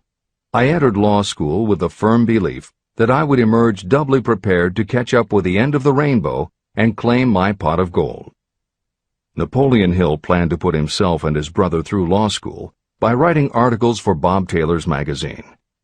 It was through the magazine that he arranged the fateful meeting with Andrew Carnegie, described at the beginning of this book.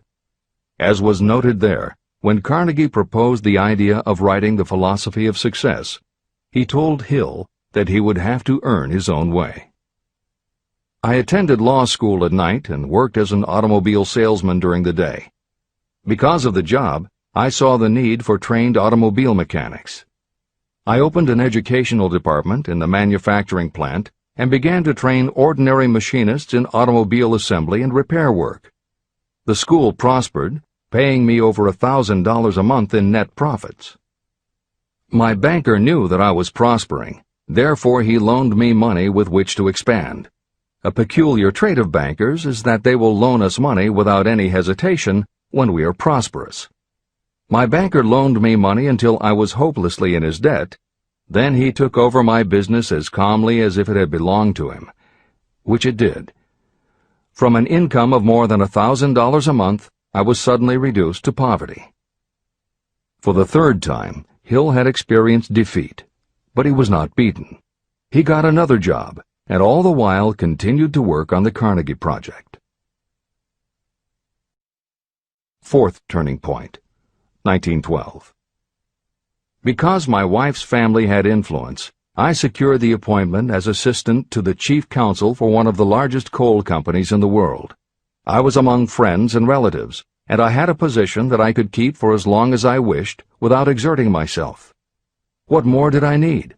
Nothing, I was beginning to say to myself. Then, without consultation with my friends and without warning, I resigned. This was the first turning point that was of my own selection. It was not forced upon me. I quit that position because the work was too easy and I was performing it with too little effort. This move proved to be the next most important turning point of my life, although it was followed by 10 years of effort that brought almost every conceivable grief the human heart can experience. I selected Chicago as my new field of endeavor. I made up my mind that if I could gain recognition in Chicago, in any honorable sort of work, it would prove that I had something that might be developed into real ability. Fifth turning point. My first position in Chicago was that of advertising manager for a large correspondence school. I did so well that the president of the school induced me to resign my position and go into the candy manufacturing business with him. We organized the Betsy Ross Candy Company, and I became its first president. The business grew rapidly, and soon we had a chain of stores in 18 different cities. They did so well, in fact, Hill's partners decided they wanted to take over the business. They had Hill arrested on a false charge and then offered to withdraw the charge if he would turn over to them his interest in the business. Outraged at the suggestion, Hill refused.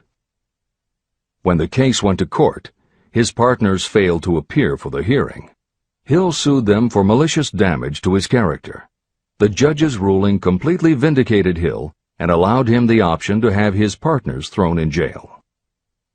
Being arrested seemed at the time a terrible disgrace, even though the charge was false. It was not a pleasant experience, and I would not wish to go through a similar experience again, but I must admit that it was worth all the grief it cost me, because it gave me the opportunity to find out that revenge was not a part of my makeup. Sixth turning point. This turning point came shortly after my dreams of success in the candy business had been shattered, when I turned my efforts to teaching advertising and salesmanship as a department of one of the colleges in the Midwest. My school prospered from the very beginning. I had a resident class and also a correspondence school through which I was teaching students in nearly every English-speaking country. It was 1917.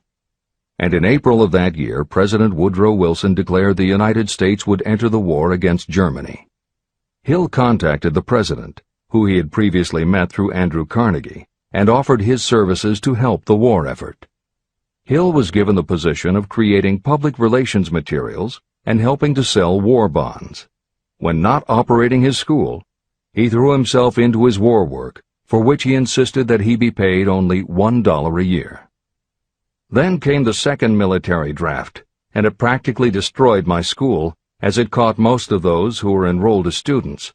At one stroke, I charged off more than $75,000 in tuition fees. Once more, I was penniless. Despite the fact that Hill had to scrape just to get by, he continued to work for President Wilson and continued to refuse to take any compensation. Though Hill had a family to support, and the ridicule of his relatives put a tremendous strain on relations, he also continued to work on the Carnegie Project. Hill later said, "Believe me, there were times when between the needling of my relatives and the hardships I endured, it was not easy to maintain a positive mental attitude and persevere. Sometimes in barren hotel rooms, I almost believed my family was right. The thing that kept me going was my conviction that one day I would not only successfully complete my work, but also be proud of myself when it was finished." Seventh turning point. To describe the seventh of the turning points in my life, I must go back to November 11th, 1918. Armistice Day, the end of the World War. The war had left me without a penny, as I have already said, but I was happy to know that the slaughter had ceased and reason was about to reclaim civilization. The time had come for another turning point. I sat down at my typewriter, and to my astonishment, my hands began to play a tune on the keyboard. I had never written so rapidly or so easily before. I did not plan or think about what I was writing. I just wrote whatever came into my mind. What Hill wrote was a long essay in which he described a new idealism based on the golden rule that he thought could emerge from the war. He declared that he would help spread the word, and promised that somehow he was going to find the money to launch a new magazine to be called Hill's Golden Rule. He took his essay to George Williams, a Chicago printer he had met while working at the White House, and by early January of 1919, Hill's Golden Rule magazine was on the newsstands. The first issue was 48 pages. In the beginning, with no money to pay anyone else, Hill wrote and edited every word himself, changing his writing style for each article as well as using a variety of pen names. Additional staff was hired later, which soon led to problems on the inside and on the outside, and Williams attempted to buy out Hill's share of the business. But when Hill realized that one stipulation of the buyout prevented him from any involvement in a competing publication, in October of 1920, he simply left. By April of 1921, he had raised the money for a new publication, Napoleon Hill's Magazine, the foundation of which was again the Golden Rule. But it also expanded into presenting many of the principles of success that would become the basis of Hill's later books. The magazine's acceptance and success also led to Hill's success as a speaker and motivator, which led to even greater success for the magazine. At the same time, Napoleon Hill was working with one of the inmates of a penitentiary to develop a correspondence course, which he took to the prisons to encourage prisoner rehabilitation. Most everything Hill did during this time was successful, and the success of the prison program was significant.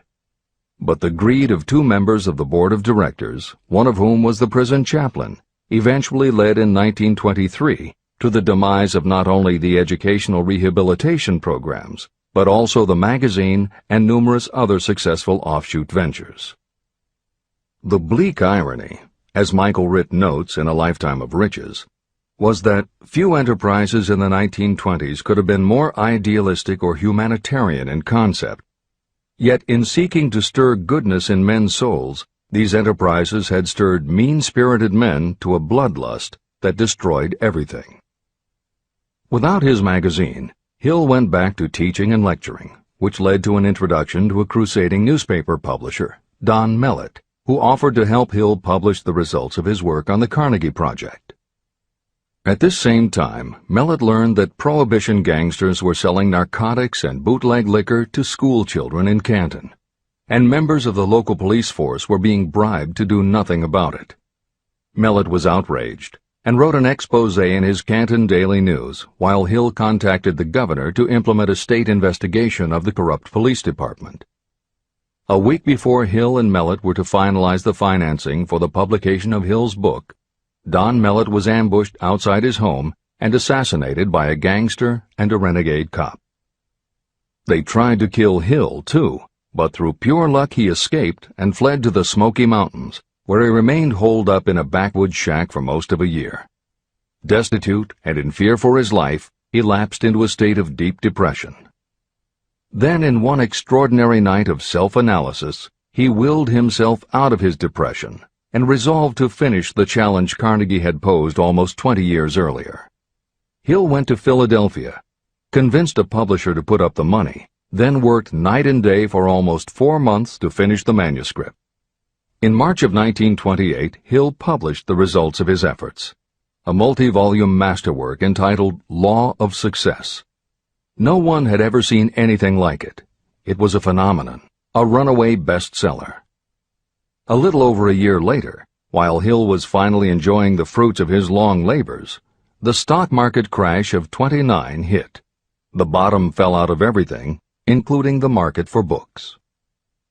Though he never gave up on his vision, like the rest of America, Hill struggled through the Depression. He lectured, he wrote, and he taught in every way he could, but it was very hard to preach personal achievement to a country that had lost faith in itself.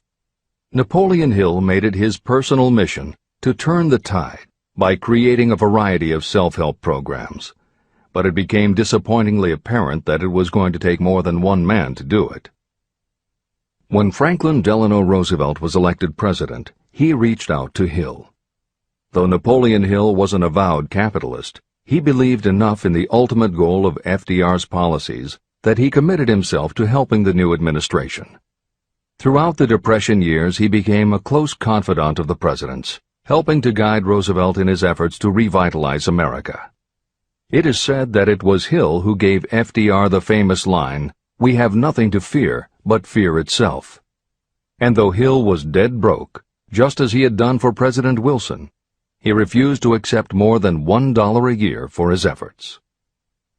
In 1937, as America was finally beginning to see glimmerings of hope that the Great Depression might end, Hill convinced his publisher that America now needed a book to help shake off the mental and emotional stigma of those terrible times.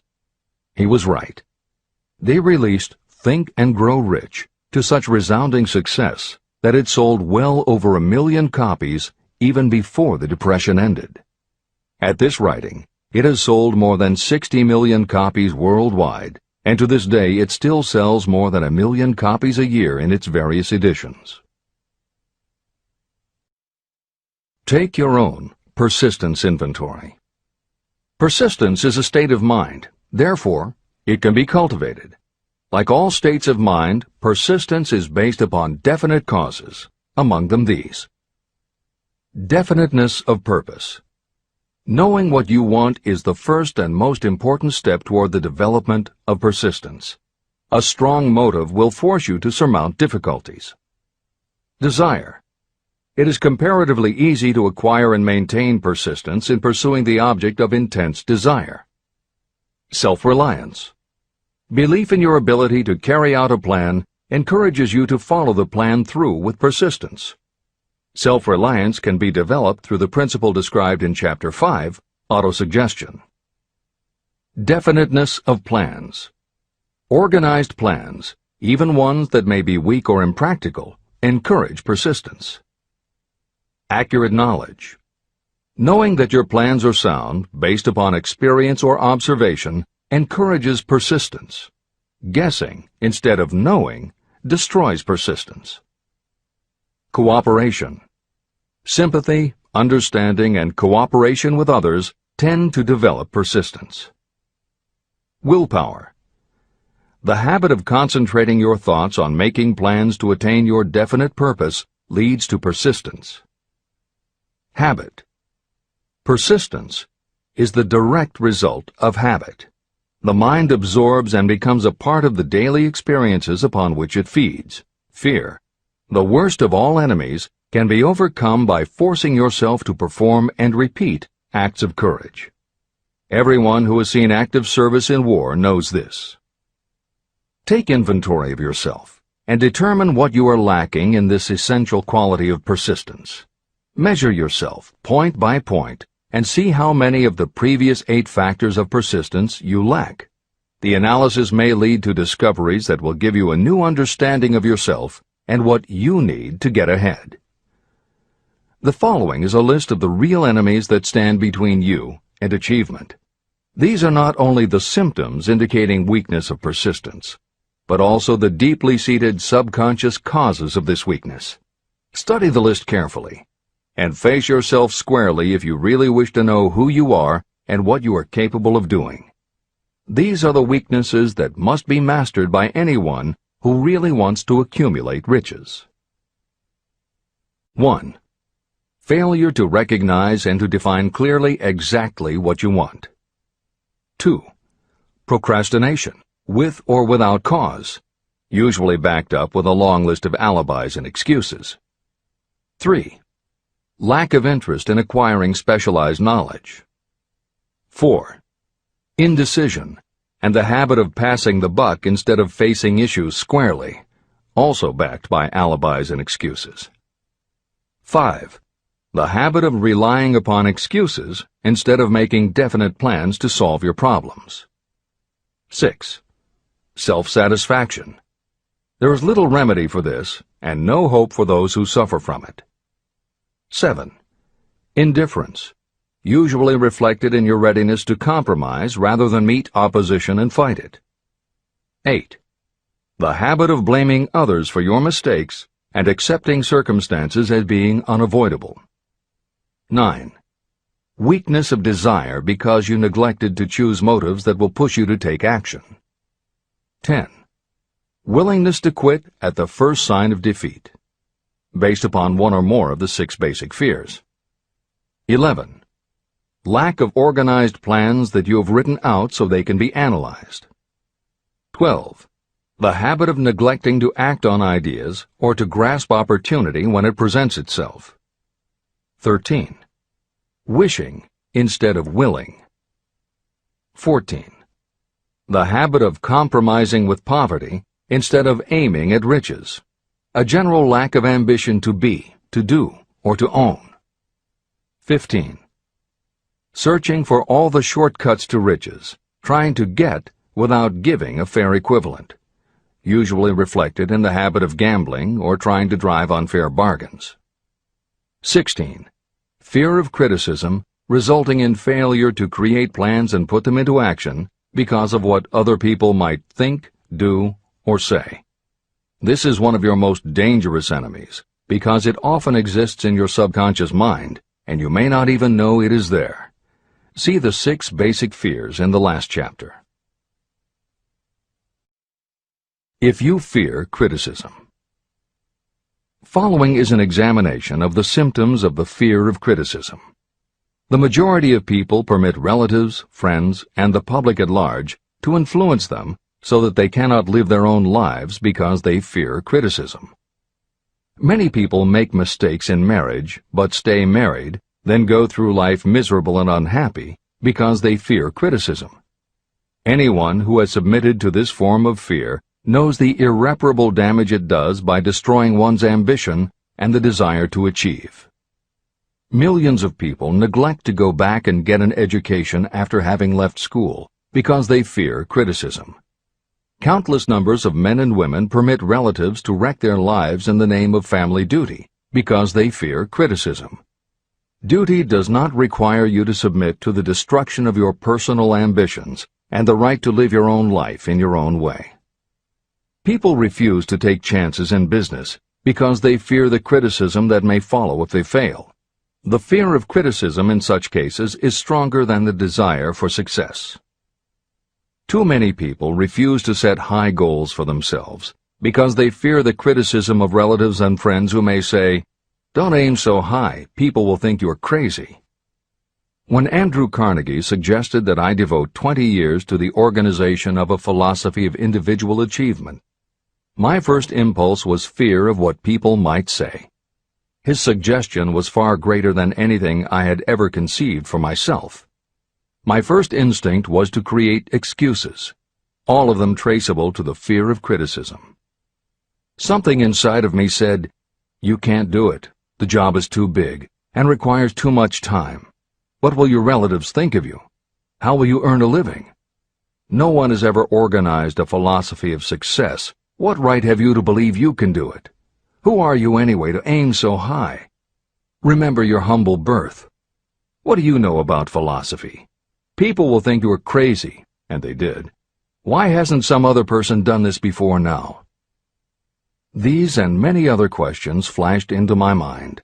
It seemed as if the whole world had suddenly turned its attention to me with the purpose of ridiculing me into giving up all desire to carry out Mr. Carnegie's suggestion. Later in life, after having analyzed thousands of people, I discovered that most ideas are stillborn. To grow, ideas need the breath of life injected into them through definite plans of immediate action. The time to nurse an idea is at the time of its birth. Every minute it lives gives it a better chance of surviving.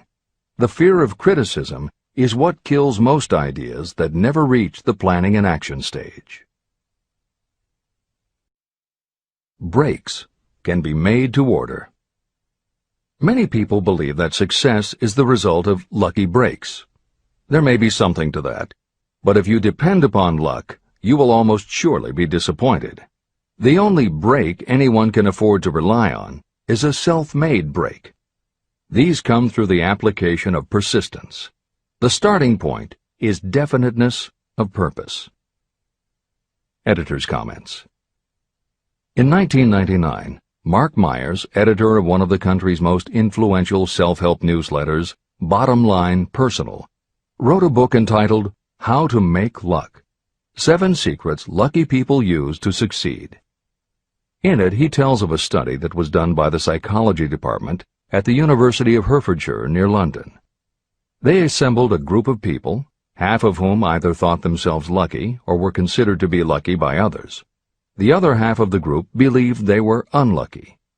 They were all brought to campus to watch a computerized random coin toss. Each person watched as a cartoon elf came on screen and flipped a coin. Each was asked to call heads or tails. The results of the experiment proved that the unlucky group guessed right approximately the same number of times as the lucky group. In follow-up interviews, the researchers concluded that the only difference between so-called lucky and unlucky people was that the lucky people tended to remember the good things that had happened in their lives, and those that thought they were unlucky tended to dwell on the bad things. The scientific fact is that luck, in terms of calling a coin toss, spinning a wheel, or turning a card, is completely random, and there's nothing we can do about it. All we can control is what we say and do. Everything else that happens to us depends upon the actions of others and the random world in which we live. Then why do some people seem to be so lucky and get all the lucky breaks?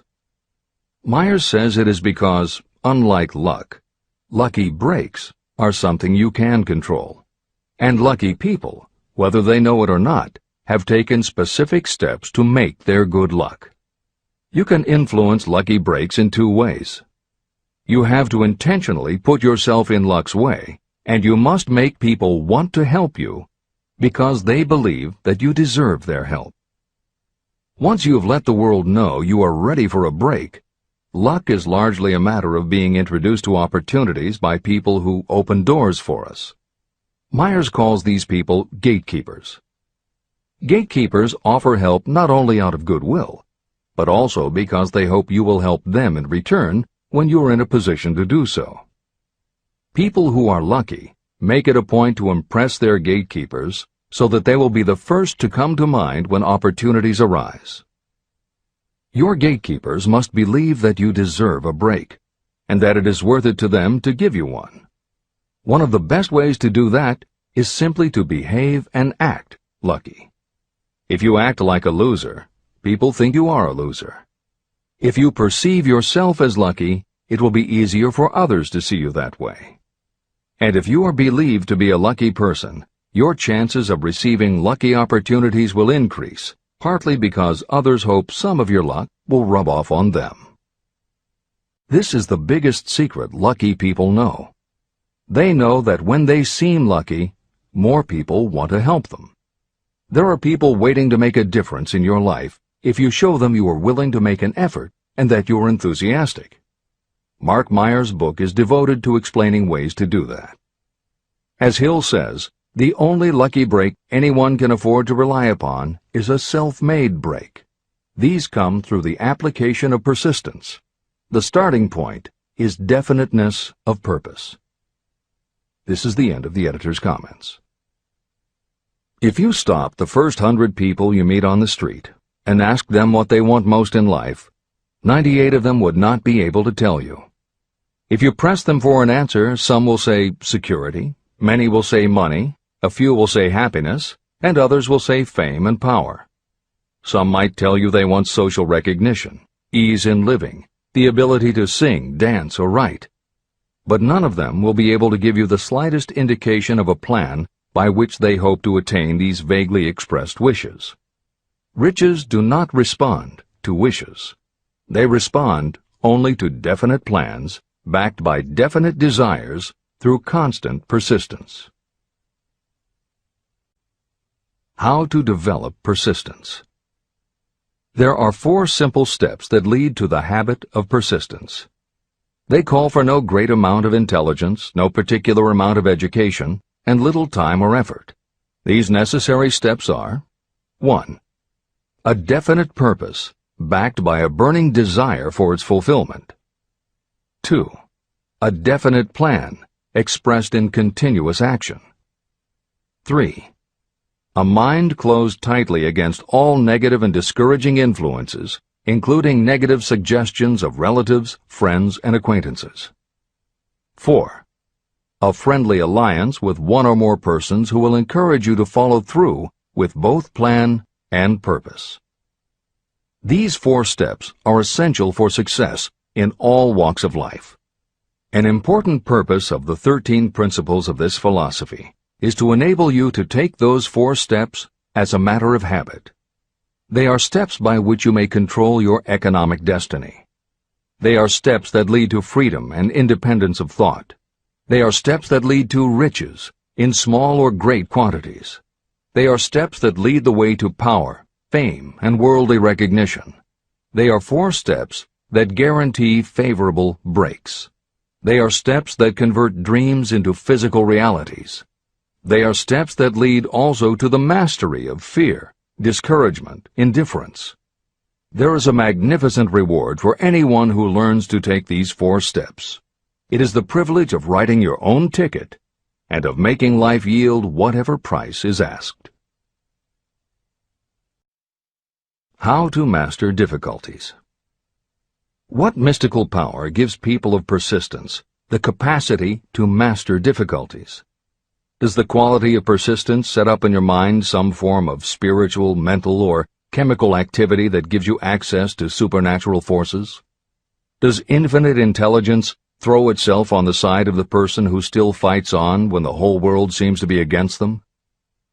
These and many other similar questions were in my mind as I watched Henry Ford start from scratch and build an industrial empire with little more than persistence. Or Thomas A. Edison, who, with less than 3 months of schooling, became the world's leading inventor. He turned his persistence into sound recording and playback machines, motion picture cameras and projectors, and the incandescent light, to say nothing of 100 other useful inventions. I had the opportunity to analyze both Mr. Edison and Mr. Ford up close and personal, year by year, over a long period of time. So I speak from actual knowledge when I say that I found no quality except persistence in either of them that even remotely suggested the major source of their stupendous achievements. If you make an impartial study of the prophets, philosophers, and religious leaders of the past, you will come to the inevitable conclusion that persistence, concentration of effort, and definiteness of purpose were the major sources of their achievements. Consider, for example, the fascinating story of Muhammad. Analyze his life. Compare him with men of achievement in this modern age of industry and finance, and observe how they all have one outstanding trait in common: persistence. If you want to understand more about the power of persistence and how it works, I strongly suggest that you read a biography of Muhammad. Editor's comments. At the beginning of the 21st century, there was an increased interest in Islam due to the attacks on the World Trade Center and the subsequent war on terror. Consequently, the modern reader will have no difficulty finding a number of very good books about Muhammad. At the time that Hill was writing the first edition of Think and Grow Rich, one of the best biographies of Muhammad was written by Esad Bey, who was born in Baku, Azerbaijan, the son of a Jewish businessman named Nusenbaum. Later, he changed his name when he converted to Islam. During the Russian Revolution, he fled his home for Berlin, where he lived until the rise of Hitler again forced him to move, first to Austria and then finally to Italy.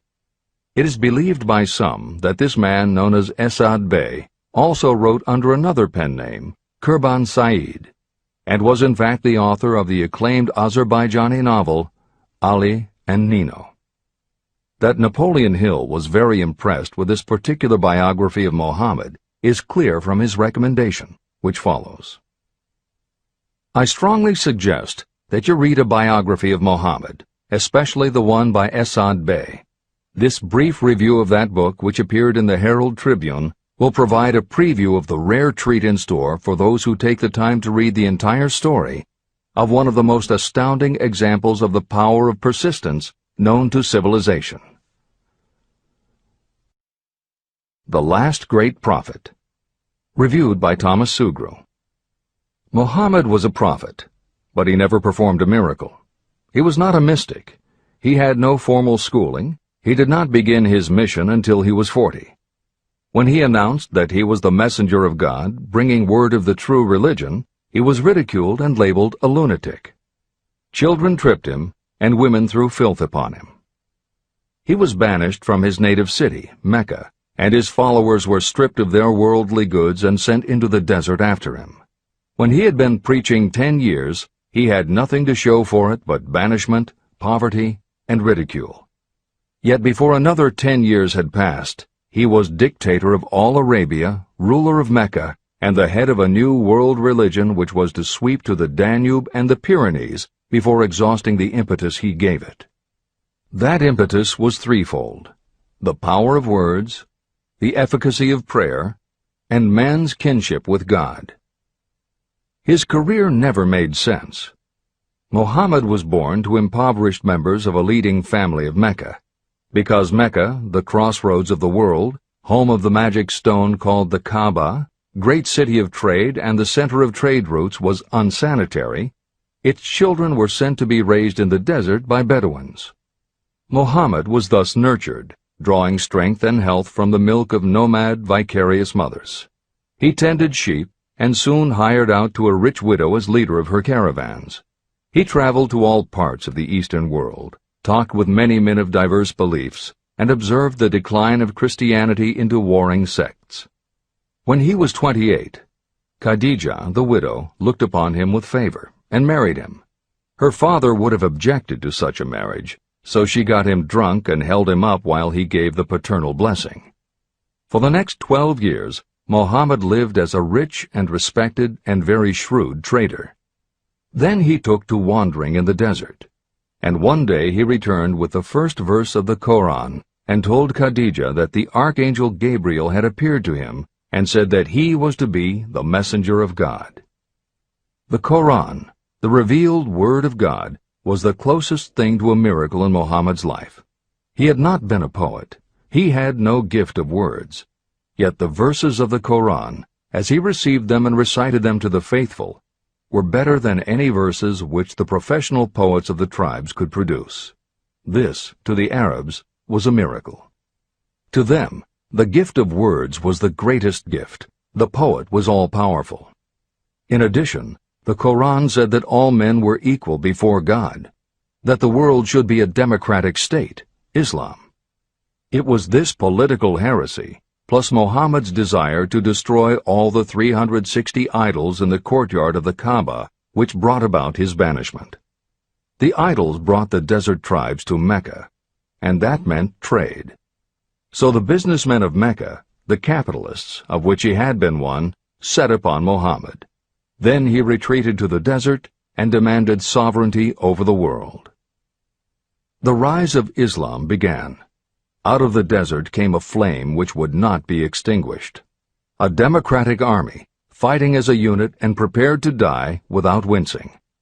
Muhammad had invited the Jews and Christians to join him, for he was not building a new religion. He was calling all who believed in one God to join in a single faith. If the Jews and Christians had accepted his invitation, Islam would have conquered the world. They didn't. They would not even accept Muhammad's innovation of humane warfare. When the armies of the Prophet entered Jerusalem, not a single person was killed because of his faith. When the Crusaders entered the city, centuries later, not a Muslim man, woman, or child was spared. But the Christians did accept one Muslim idea, the place of learning, the university.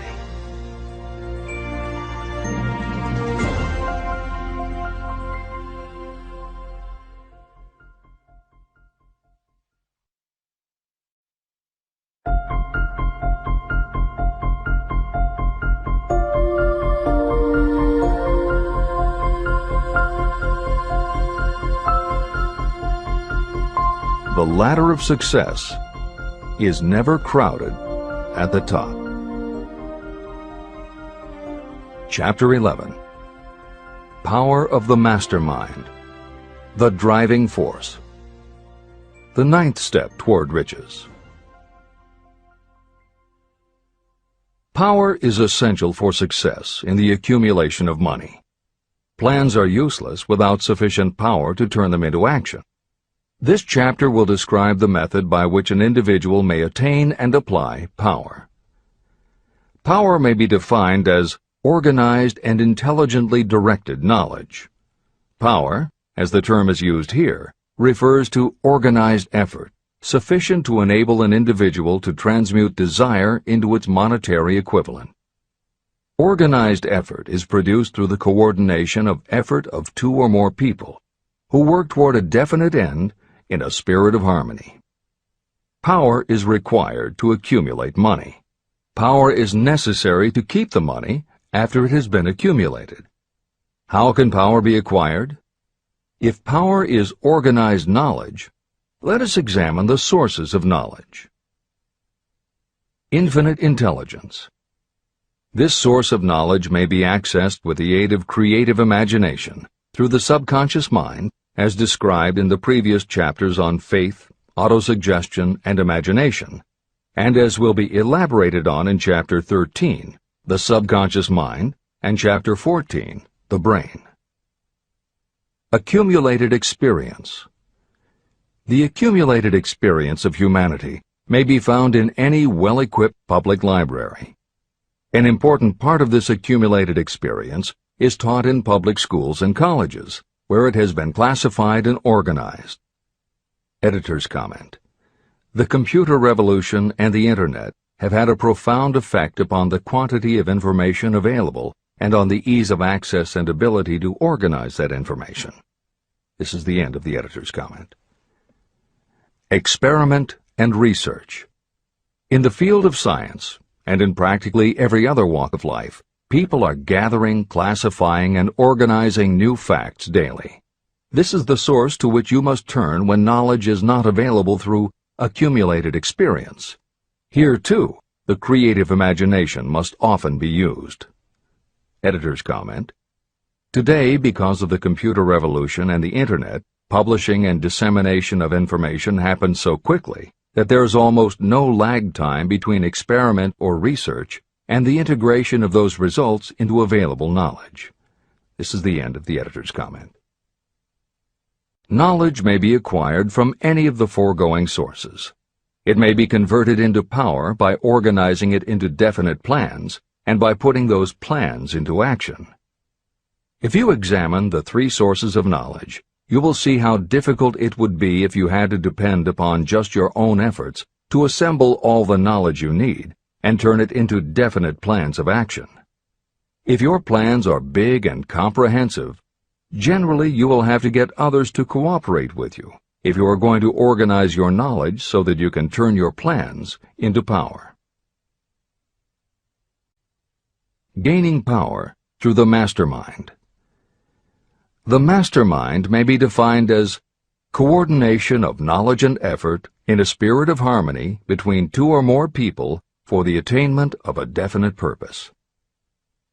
No individual may have great power without utilizing the mastermind. In Chapter 8, organized planning. I commented on how to create plans for translating desire into its monetary equivalent. If you carry out these instructions with persistence and intelligence, and use discrimination in choosing your mastermind group, your objective will have been halfway reached even before you begin to recognize it. Editor's comments. In the following section, Hill describes the two kinds of power that an individual can access by assembling a mastermind alliance and working with that group. The first kind of power that he mentions is economic power, which needs no comment from the editors. However, to describe the second kind of power, for want of a better term, Hill uses the term psychic. Because this word has taken on connotations that Hill never intended, this concept deserves clarification before you read on. As is obvious throughout this book, Napoleon Hill was a very practical man. His use of the word psychic in this chapter has nothing to do with seances, fortune-telling, magic, or any other aspect of the paranormal. The word psychic is defined as of or pertaining to the human mind, and Hill uses the term to describe something pertaining to the mind that everyone reading this book has experienced. It is that feeling you get when you are working together with other people. Everyone is very focused on the same goal, and it is going so well that you seem to be in tune with each other.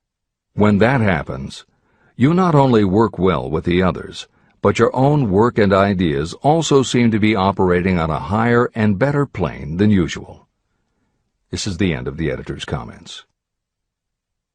So you may better understand the potential power available to you through a properly chosen mastermind group, I will explain the two characteristics of the mastermind principle. One kind of power is economic, and the other psychic. Economic power. The economic feature is obvious.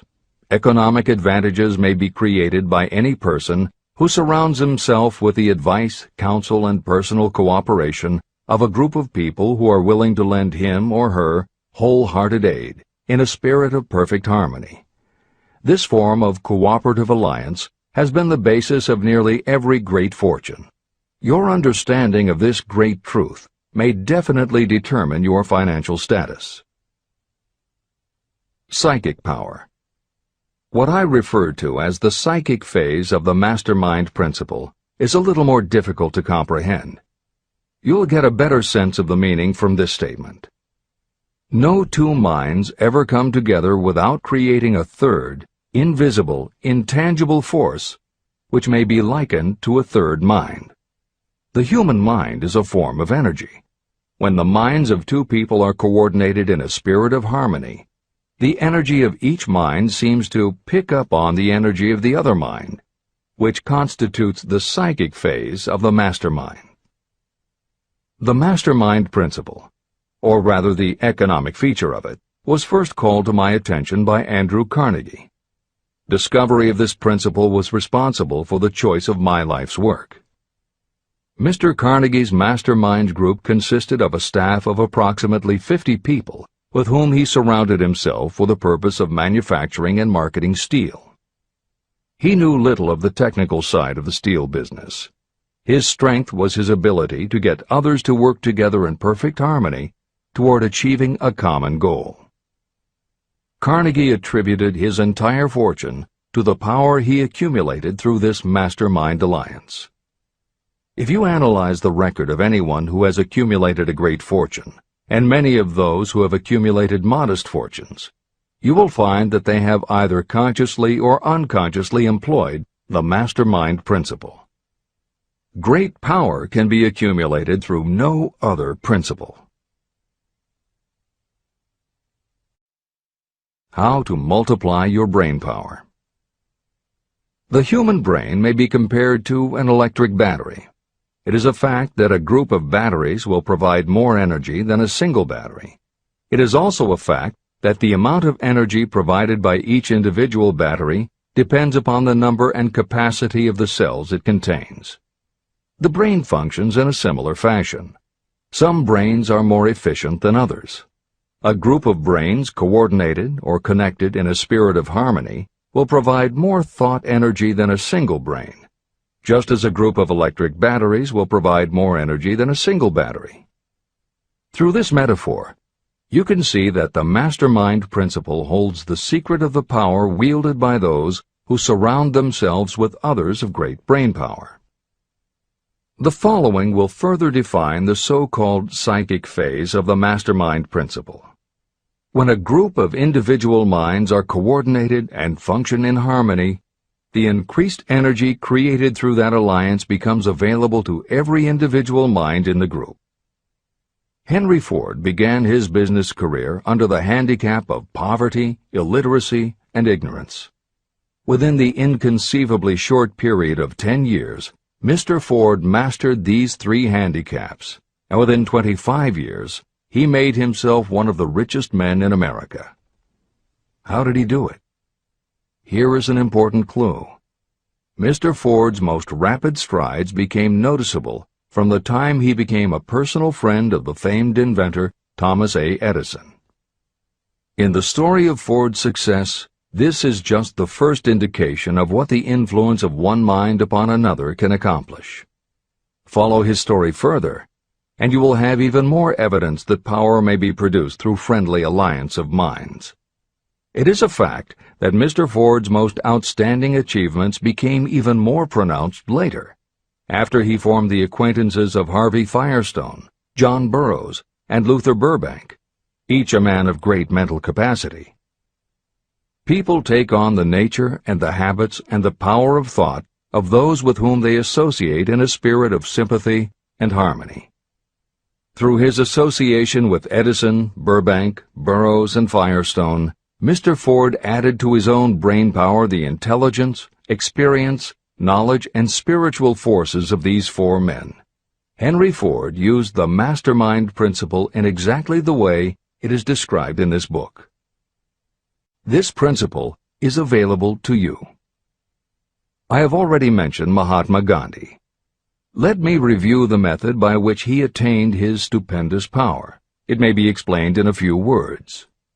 He came by power through inducing over 200 million people to coordinate with mind and body in a spirit of harmony for a definite purpose.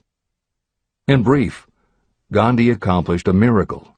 For it is a miracle when 200 million people can be induced, not forced, to cooperate in a spirit of harmony. If you doubt that this is a miracle, try to get even 2 people to cooperate in a spirit of harmony for any length of time. Every person who manages a business knows how difficult it is to get employees to work together in a spirit even remotely resembling harmony. Editor's comments. The first step in putting together your mastermind alliance is to clearly know your desire. Your desire will tell you what you need. It could be a small group, just 2 or 3 people, as was the case with Stephen Jobs and Steve Wozniak when they formed Apple, Bill Gates and Paul Allen launching Microsoft, or Steven Spielberg, Jeffrey Katzenberg, and David Geffen creating DreamWorks SKG. Or it could be a large group, such as the Mastermind Alliance of 30 regional directors of Century 21 Real Estate, which founder Arthur Bartlett firmly believes was essential to the company's success. Napoleon Hill suggests that in most cases it should be a dozen people or less, and generally the smaller the better. Choosing the people means finding those who not only share your vision, but who will also share their ideas, information, and contacts with you. They will let you use the full strength of their experience, training, and knowledge as if it were your own, and they will do it in a spirit of perfect harmony. The question that immediately comes to every reader's mind is, where do I find people who will help me to that degree?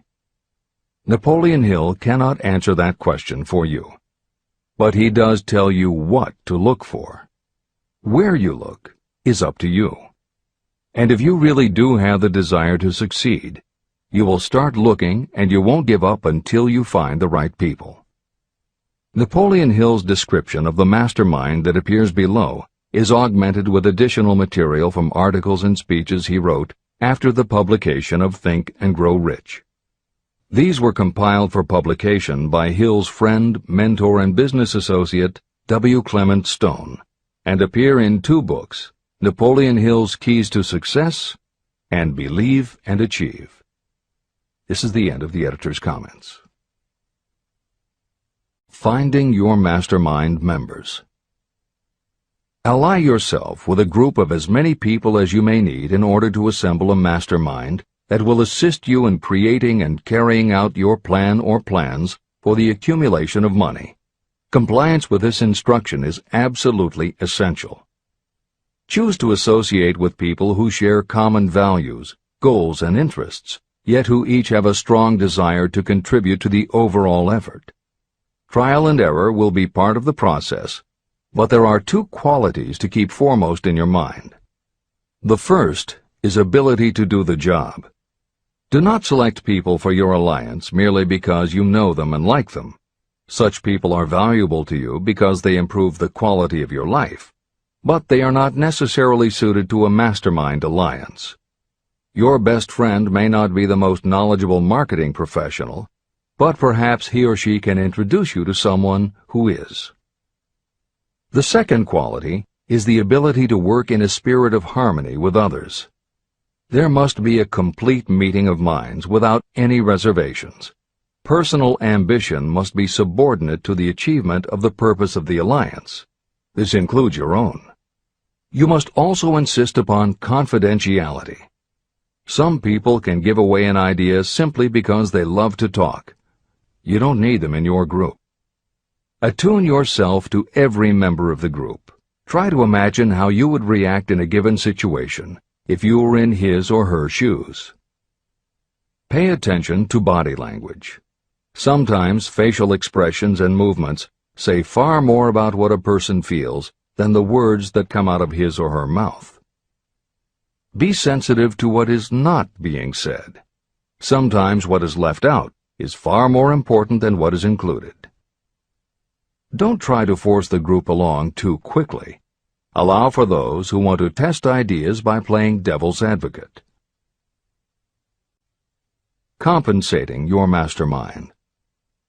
Before forming your mastermind alliance, decide what advantages and benefits you may offer the individual members of your group in return for their cooperation. No one will work indefinitely without some form of compensation. No intelligent person should request or expect another to work without adequate compensation. Wealth will obviously have the most appeal to your members. Be fair and generous in your offer. Recognition and self-expression may be just as important as money to some of your members. Remember that in such partnerships, the principle of going the extra mile, doing more and better than paid for, is especially important. As the leader, you should set an example for the others to follow. Each member must agree at the outset on the contribution each will make, and on the division of benefits and profits. Otherwise, be assured that dissension will arise, you will have wasted everyone's time, you will ruin friendships, and your venture will be destroyed. Meeting with your mastermind. Arrange to meet with the members of your mastermind group at least twice a week, and more often if possible, until you have jointly perfected the necessary plan or plans for the accumulation of money. The first meeting will be involved in sorting out strengths and weaknesses, and in fine-tuning your plans. Your alliance must be active to do any good. Establish specific responsibilities and action steps to be taken. As your mastermind matures and harmony grows among the members, you will find that the meetings create a flow of ideas into every member's mind. Don't let the meetings become so regular and formalized that they inhibit phone calls and other less formal contact. Mastermind maintenance. Maintain perfect harmony between yourself and every member of your mastermind group. If you fail to carry out this instruction to the letter, you may expect to meet with failure. The mastermind principle cannot work where perfect harmony does not prevail. Create a non-threatening environment.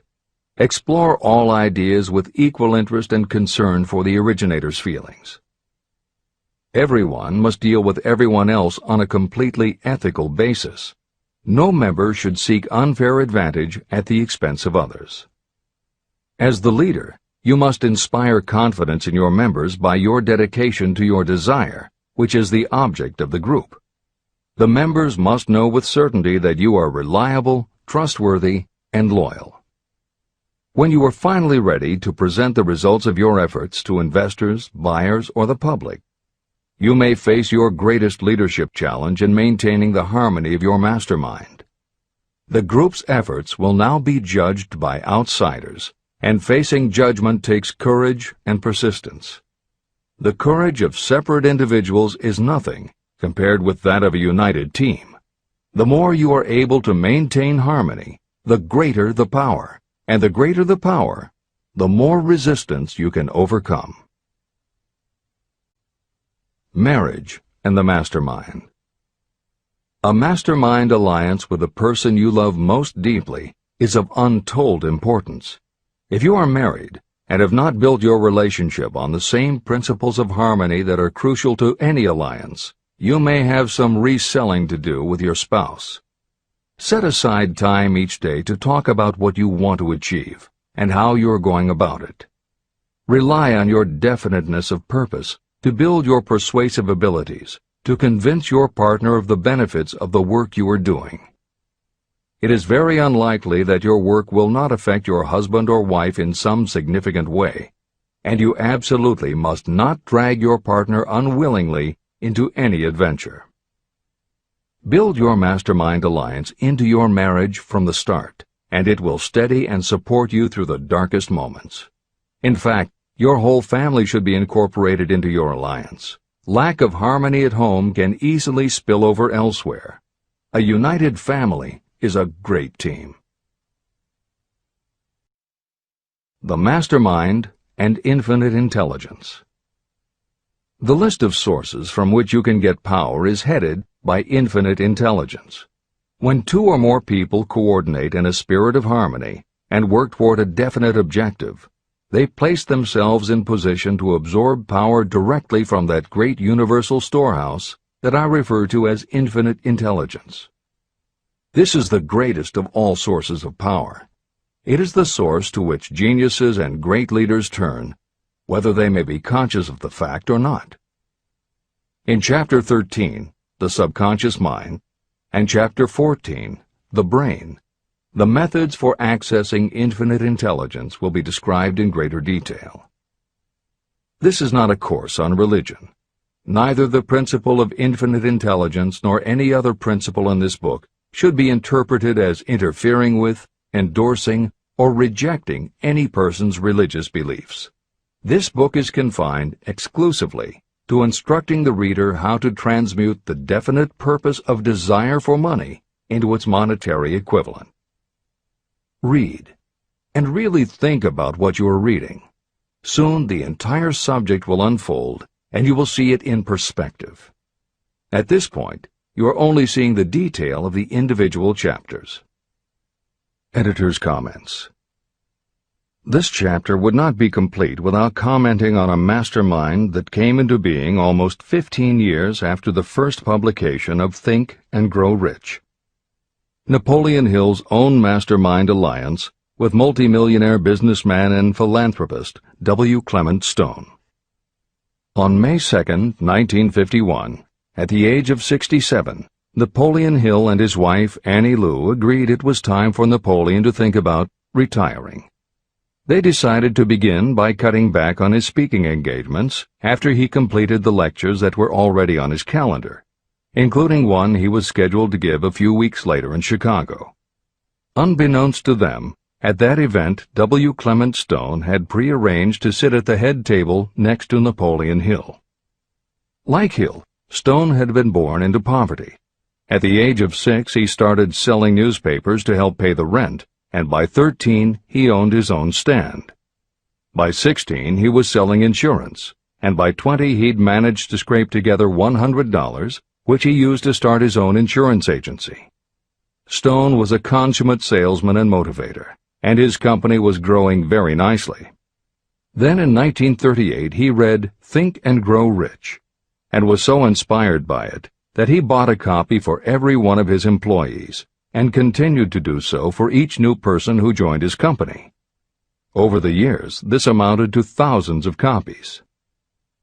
When Stone was introduced to Hill, he told him about all the copies he had purchased of Think and Grow Rich, and said that he firmly believed it was Hill's book that had transformed his sales force and turned his company from modest to extraordinary success. Napoleon Hill and W. Clement Stone found that they were in such complete accord that by the end of their first meeting, Hill had decided to postpone his retirement and join with Stone in a venture dedicated to creating a better world for this and future generations. Within a year, they launched Napoleon Hill Associates. They published new books by Hill, including How to Raise Your Own Salary and The Master Key to Riches. They reissued Hill's earlier bestsellers, and they co-authored a new bestseller, Success Through a Positive Mental Attitude. They also launched Success Unlimited magazine, created PMA Science of Success home study courses, made television programs, radio shows, a documentary film entitled A New Sound in Paris, which showed the amazing changes that happened when the entire town of Paris, Missouri, adopted the Napoleon Hill philosophy. And they both crisscrossed America speaking, teaching, giving interviews, and spreading the philosophy to as many people as possible.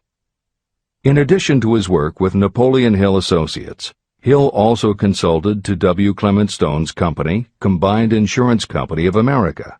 Hill designed and implemented a new training program for the sales force, which was so successful he astounded the business world by helping Stone grow his company from $30 million in assets to $100 million in less than 10 years. When W. Clement Stone passed away in 2002, his company, now known as Aon Corporation, had revenues of $2 billion a year. W. Clement Stone had personally given more than $275 million to various charitable and philanthropic organizations. There has perhaps never been a greater example of coordination of knowledge and effort in a spirit of harmony between two or more people for the attainment of a definite purpose. The sheer volume of work and scope of influence achieved in a 10-year period by Napoleon Hill and W. Clement Stone leaves little question as to the power and importance of a mastermind alliance. This is the end of the editor's comments. The power of positive emotions. Money is shy and elusive. It must be wooed and won by methods not unlike those used by a determined lover. And the power you use in the wooing of money is not greatly different from what you use to attract the one you love. It is the power of positive emotion. That power, when successfully used in the pursuit of money, must be mixed with faith. It must be mixed with desire. It must be mixed with persistence. It must be applied through a plan, and that plan must be set into action. When money comes in large quantities, it flows to the one who accumulates it as easily as water flows downhill. There exists a great unseen stream of power, which may be compared to a river that flows in two directions. One side flows in one direction, carrying all who get into that side of the stream onward and upward to wealth. The other side flows in the opposite direction, carrying all who are unfortunate enough to get into it and can't pull themselves out, downward to misery and poverty. Everyone who has accumulated a great fortune has recognized the existence of this stream of life. It consists of one's thinking process. Positive emotions form the side of the stream that carries you to fortune. Negative emotions form the side that carries you down to poverty. This is a point of great importance to the person who is following this book with the object of accumulating a fortune. If you are caught in the side of the stream of power that leads to poverty, this book will serve as an oar by which you may propel yourself over into the other side of the stream. But it can serve you only through application and use. Merely reading and passing judgment on it, either one way or another, will be of no benefit to you. Poverty and riches can change places. But when riches take the place of poverty, the change only happens through well-conceived and carefully executed plans. The same is not true of poverty. Poverty needs no plan. It needs no one to help it because it is bold and ruthless. Riches are shy and timid. They have to be attracted. More gold has been mined from the thoughts of men than has ever been taken from the earth. Chapter 12. Sexuality, Charisma, and Creativity. The 10th step toward riches. Editor's comments. What motivates human beings is the subject of continuing scientific research and philosophical debate. There is general agreement that the prime motivators are the basic human needs for food and water, shelter and clothing, and safety. Beyond these basic life-sustaining needs, however, there are other factors that motivate people to action. It is the definition of the other factors and their order of importance that continues to be open to interpretation. Perhaps the most widely known theory is psychologist Abraham Maslow's hierarchy of human needs, which lists 8 levels of motivational forces, starting with the basic physiological and safety needs, then ascends through belonging and love, esteem, understanding, aesthetics, self-actualization, and transcendence. Other psychologists and sociologists have defined and arranged the categories differently, but in almost all cases there is agreement that after the primary life-sustaining needs are met, sex and love are the next most important motivating forces. Napoleon Hill also compiled a hierarchy of what he referred to as mind stimuli. Like Maslow and other researchers, Hill identified sex and love as the most powerful non-life-sustaining factors in human motivation, but his focus was not on sex and love as they pertain to procreation. Hill was intrigued by the theory that if sex and love are such powerful forces in driving humans to action, there might be a correlation to outstanding achievement or material success. And if such a relationship exists, can the motivating force be intentionally channeled to this purpose? In the original edition of the following chapter, Hill used terms such as sex emotion and sex energy in his analysis of these motivating forces as they relate to attitude and personality. In this context, the use of the word sex was not meant to have the physical connotation that it often has today. Today these concepts would be conveyed by words such as sexuality, passion, or charisma. In this edition, where appropriate, the editors have opted for the modern usage of these and similar terms. This is the end of the editor's comments. Charisma. The world is ruled, and the destiny of civilization is established by the human emotions. People are influenced more by feelings than by reason. Your creativity is set into action entirely by emotions, and not by cold reason. The human mind responds to stimuli, through which it may be keyed up in such a way that it takes on characteristics such as enthusiasm, creative imagination, and intense desire. The stimuli to which the mind responds most freely are 1. The desire for sexual expression, 2. Love, 3. A burning desire for fame, power, or financial gain, money, 4. Music, 5. Close friendship and/or admiration. 6. A mastermind alliance based upon the harmony of 2 or more people who ally themselves for advancement. 7. Mutual suffering, such as that experienced by people who are persecuted. 8. Autosuggestion.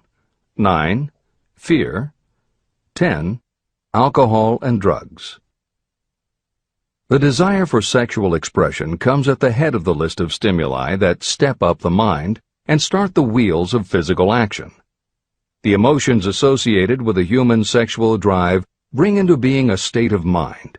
When motivated by this desire, people often show courage, willpower, persistence, imagination, and creative ability that they don't normally have. So strong and impelling is the desire for sexual expression that people freely run the risk of life and reputation because of it. A river may be dammed and its water controlled for a time, but eventually it will force an outlet. The same is true of the emotions related to sexual expression. It may be submerged and controlled for a time, but its very nature causes it to be ever-seeking means of expression.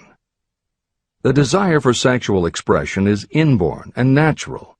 The desire cannot and should not be submerged or eliminated, but it can be given other outlets that enrich the body, mind, and spirit. When harnessed and redirected, this motivating force has been used as a powerful creative force in literature, art, and other pursuits, including the accumulation of riches. A teacher who has trained more than 30,000 salespeople came to the conclusion that individuals who are most confident sexually are the most efficient salespeople. The explanation is that the factor of personality known as personal magnetism is a manifestation of sexual energy. Editor's comments. There have been numerous psychological and sociological studies about the relationship between sexuality and success that tend to support Hill's observation.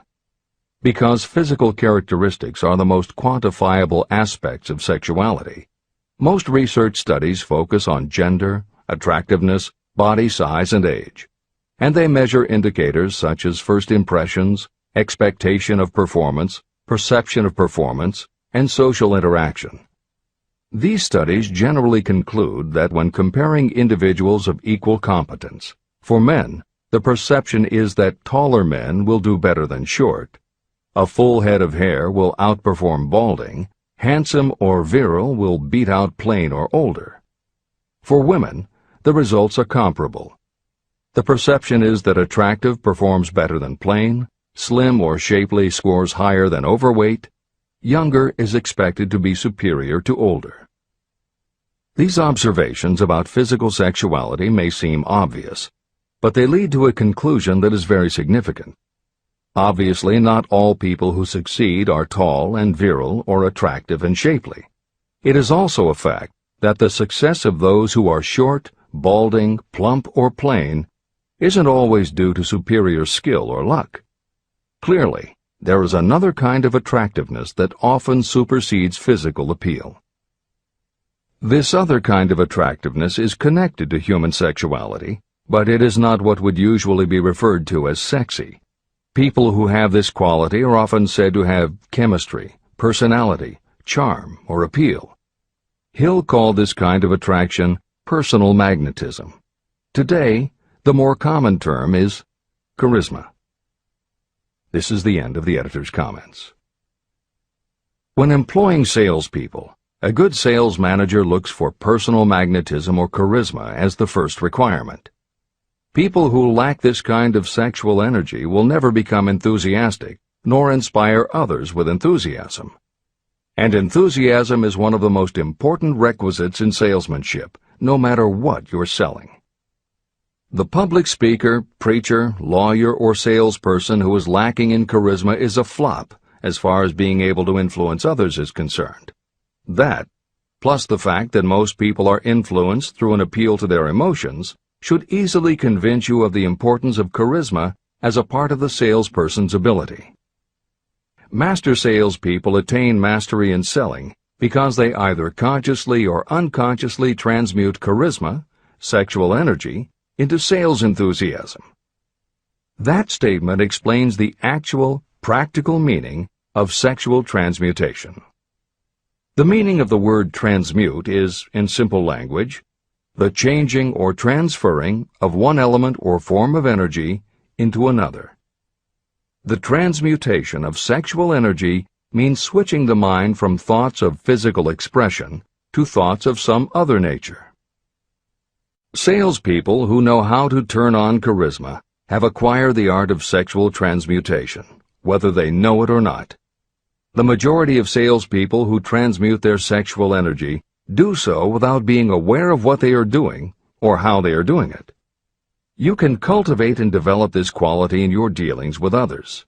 Through cultivation and understanding, this vital motivating force may be drawn upon and used to great advantage in relationships between people. This energy may be communicated to others in the following ways. The handshake. The touch of the hand indicates instantly the presence of charisma or the lack of it. The tone of voice. Charisma, or sexual energy, is the factor with which the voice may be colored or made musical and charming. Posture and carriage of the body. People with charisma move briskly and with grace and ease. The vibrations of thought. People with charisma project sexuality through their personality in a way that influences those around them. Clothing and style. People who are charismatic are usually very careful about their personal appearance. They usually select clothing of a style becoming to their personality, physique, complexion, etc. Editor's comments. Having established a link between sexuality and success in the form of charisma, in the following section, Napoleon Hill explores how sexuality might also be a motivating factor in success by enhancing creativity. To illustrate the connection, Hill draws upon the biographies of historical figures who exhibited both charisma and exceptional creativity. In the time since Hill conducted his research, many women have risen to positions of power and influence. Their accomplishments have been well documented and are readily available in bookstores and libraries.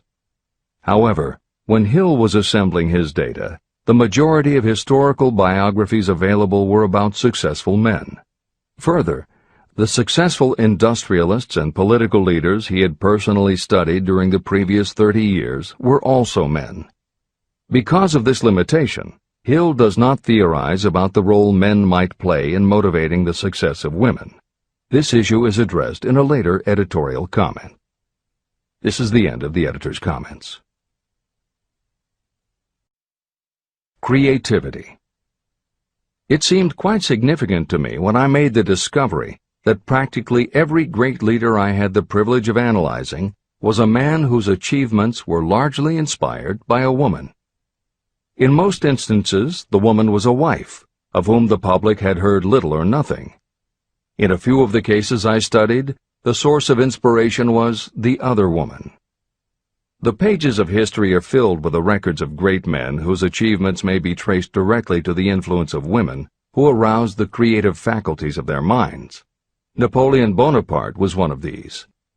When inspired by his first wife, Josephine, he was irresistible and invincible. When his better judgment or reasoning faculty prompted him to put Josephine aside, he began to decline. His defeat and exile to St. Helena were not far distant. Abraham Lincoln was a notable example of a great leader who achieved his greatness through the discovery and use of his faculty of creative imagination. It is noted in practically every book written about Lincoln that he discovered and began to use this faculty as the result of the love that he experienced when he met Anne Rutledge. This is more than an interesting historical fact. It is of significance in connection with the role sexuality plays in the study of the source of genius. Following is a list of famous men of outstanding achievement: George Washington, Napoleon Bonaparte, William Shakespeare, Abraham Lincoln, Ralph Waldo Emerson, Robert Burns, Thomas Jefferson, Elbert Hubbard, Elbert H. Gary, Woodrow Wilson, John H. Patterson, Andrew Jackson, Enrico Caruso.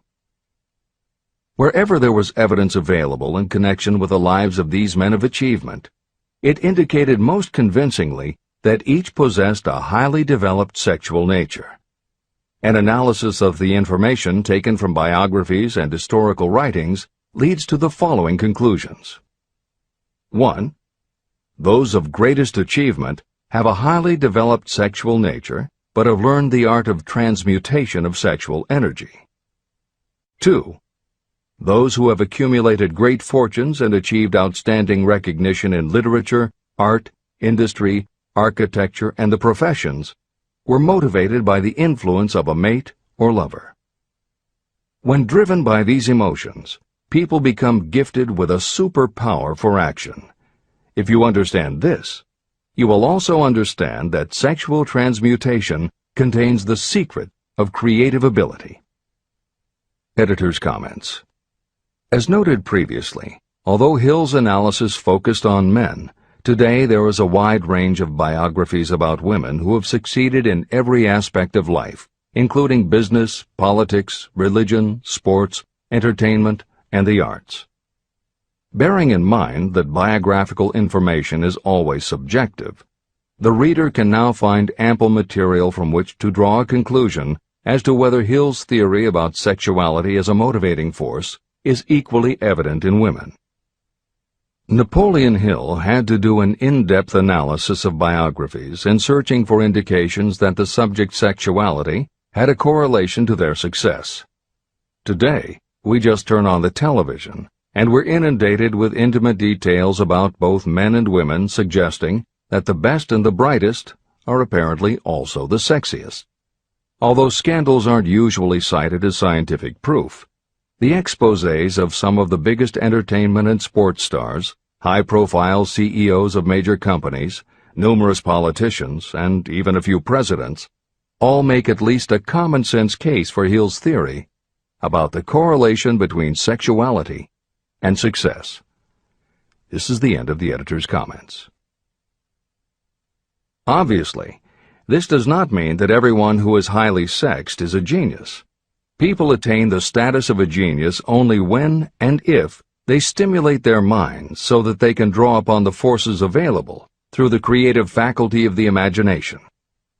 Although it is the most important of the stimuli or motivators, the mere possession of sexual energy is not sufficient to produce a genius. The energy must be transmuted from desire for physical contact into some other form of desire and action before it will lift one to the status of a genius. Genius and creative imagination. A definition of genius might be someone who has discovered how to increase the intensity of thought to the point where that person can freely communicate with sources of knowledge not available through the ordinary rate of thought. This definition should prompt some questions in the mind of anyone reading this book. The first question should be, how may one communicate with sources of knowledge that are not available through ordinary thought? The next question should be, are there known sources of knowledge that are available only to geniuses, and if so, what are these sources and exactly how may they be reached? In the following, I will offer methods so that you can experiment and prove to yourself that this is true. By doing so, you will have the answer to both questions. Editor's comment. Humans perceive things through the 5 senses of sight, smell, taste, hearing, and touch. Another kind of perception, as when you have a feeling about something, was discussed in the chapters on desire, faith, and autosuggestion. This kind of perception is often referred to as the 6th sense, and in the following Hill explores the relationship between sexuality, motivation, creative imagination, and the 6th sense. This is the end of the editor's comment. The reality of a 6th sense has been fairly well established. This 6th sense is creative imagination. The faculty of creative imagination is something the majority of people never use during an entire lifetime, and if they do use it, it usually happens by mere accident. Only a small number of people deliberately use their creative imagination for a specific purpose. Those who do use this faculty voluntarily and with understanding of its functions are geniuses. Creative imagination is the direct link between your finite mind and what I have termed infinite intelligence. All revelations and all discoveries of basic or new principles in the field of invention take place through the faculty of creative imagination. When ideas, concepts, or hunches flash into your mind, they can only have come from one or more of the following sources. 1. From the mind of some other person who has just released the thought, idea, or concept through conscious thought. 2. Your subconscious mind, which stores every thought and impression that ever reached your brain through any of the 5 senses. 3. From another person's subconscious storehouse. 4. Infinite intelligence. There are no other possible sources from which inspired ideas or hunches may be received. When brain action has been stimulated through one or more of the 10 mind stimulants listed at the beginning of this chapter, it has the effect of lifting you far above the horizon of ordinary thought. It permits you to envision distance, scope, and quality of thoughts not available on the lower plane, such as when you are solving routine problems of business. When you are lifted to a higher level of thought through mind stimulation, it is as though you have taken off in an airplane. You can now see over and beyond the horizon that limits your vision when you are on the ground. Not only that, but while you are on this higher level of thought, you are not even aware of such things as the problems of gaining the 3 basic necessities of food, clothing, and shelter. You are in a world of thought in which the ordinary workaday thoughts have been removed, just as the hills and valleys that obstruct your vision on the ground don't interfere when you are in an airplane. While on this exalted plane of thought, the creative faculty of the mind is given freedom for action. The way has been cleared for the 6th sense to function.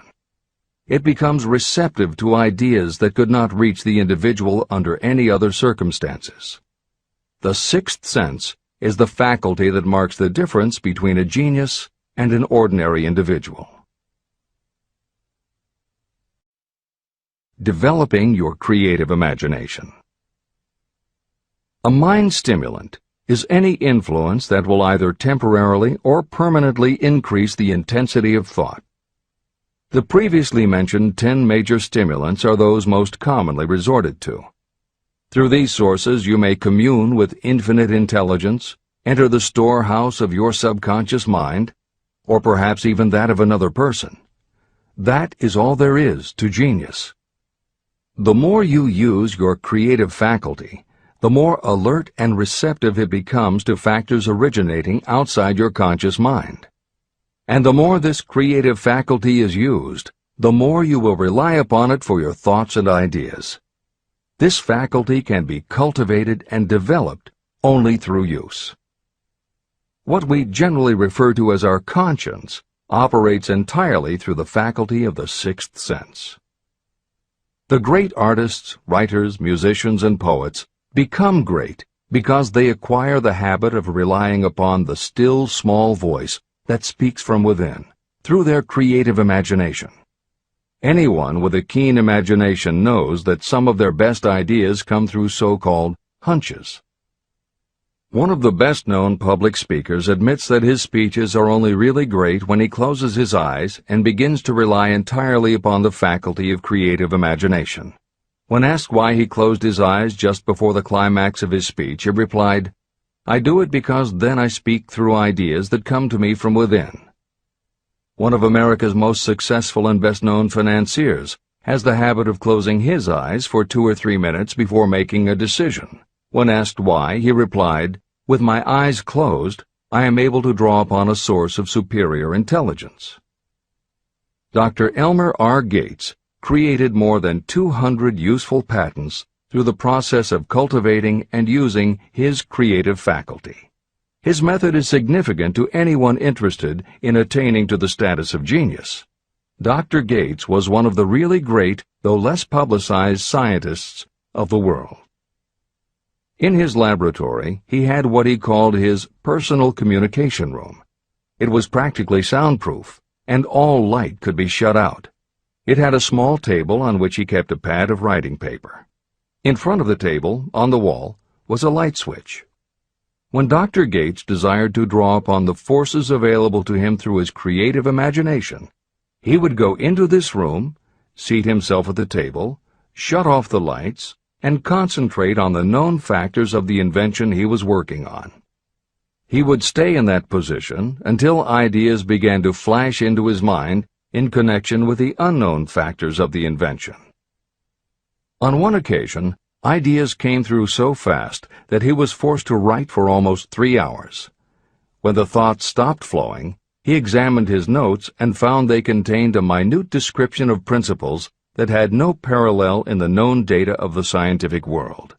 Moreover, the answer to his problem was right there in those notes. Dr. Gates earned his living by sitting for ideas. He did it for individuals and corporations, and some of the most sensible people and largest traditional corporations in America paid him to do it. The part of your mind that you generally use for reasoning may be faulty, because it is largely guided by your accumulated experience. Not all knowledge that you have learned through experience is accurate. Many times your creative ideas are much more reliable because they come from sources that are more reliable than those available to the reasoning faculty of the mind. Methods used by geniuses are available to you. The major difference between the genius and the ordinary inventor is that the genius makes use of both the synthesized and the creative faculties of imagination. For example, the scientific inventor begins an invention by organizing and combining the known ideas or principles accumulated through experience through the synthesized faculty, the reasoning faculty. If the inventor finds this accumulated knowledge is insufficient, the scientist then draws upon the sources of knowledge available through the creative faculty. The method by which the inventor does this varies with the individual, but this is the essence of the procedure. 1. The inventor stimulates his or her mind so that it functions on a higher-than-average plane through one or more of the mind stimulants. 2. The inventor then concentrates on the known factors, the finished part of the invention, and creates in his or her mind a perfect picture of the unknown factors, the unfinished part of the invention. The inventor holds this picture in mind until it has been taken over by the subconscious, then relaxes by clearing his or her mind of all thought and waits for the answer to flash into mind. Sometimes the results are both definite and immediate. At other times the results are negative, depending on the state of development of the sixth sense or creative faculty. Thomas Edison tried out more than 10,000 different combinations of ideas through the synthetic faculty of his imagination before he tuned in through the creative faculty and got the answer that perfected the incandescent light bulb. His experience was similar when he produced the phonograph. Editor's comments. Synchronicity, precognition, intuition, flashes of insight, hunches, gut feelings, symbolic dreams. These are all aspects of the phenomenon Napoleon Hill was describing in his two correlated terms, creative imagination and infinite intelligence. And the fact that Hill made a serious study of this function of the mind puts him in exceptional company. The fathers of modern psychology, Sigmund Freud and Carl Jung, recognized and tried to explain this sixth sense. Jung's concept of the collective unconscious, which is the very basis of Jungian psychology, is in many ways identical to Hill's concept of infinite intelligence.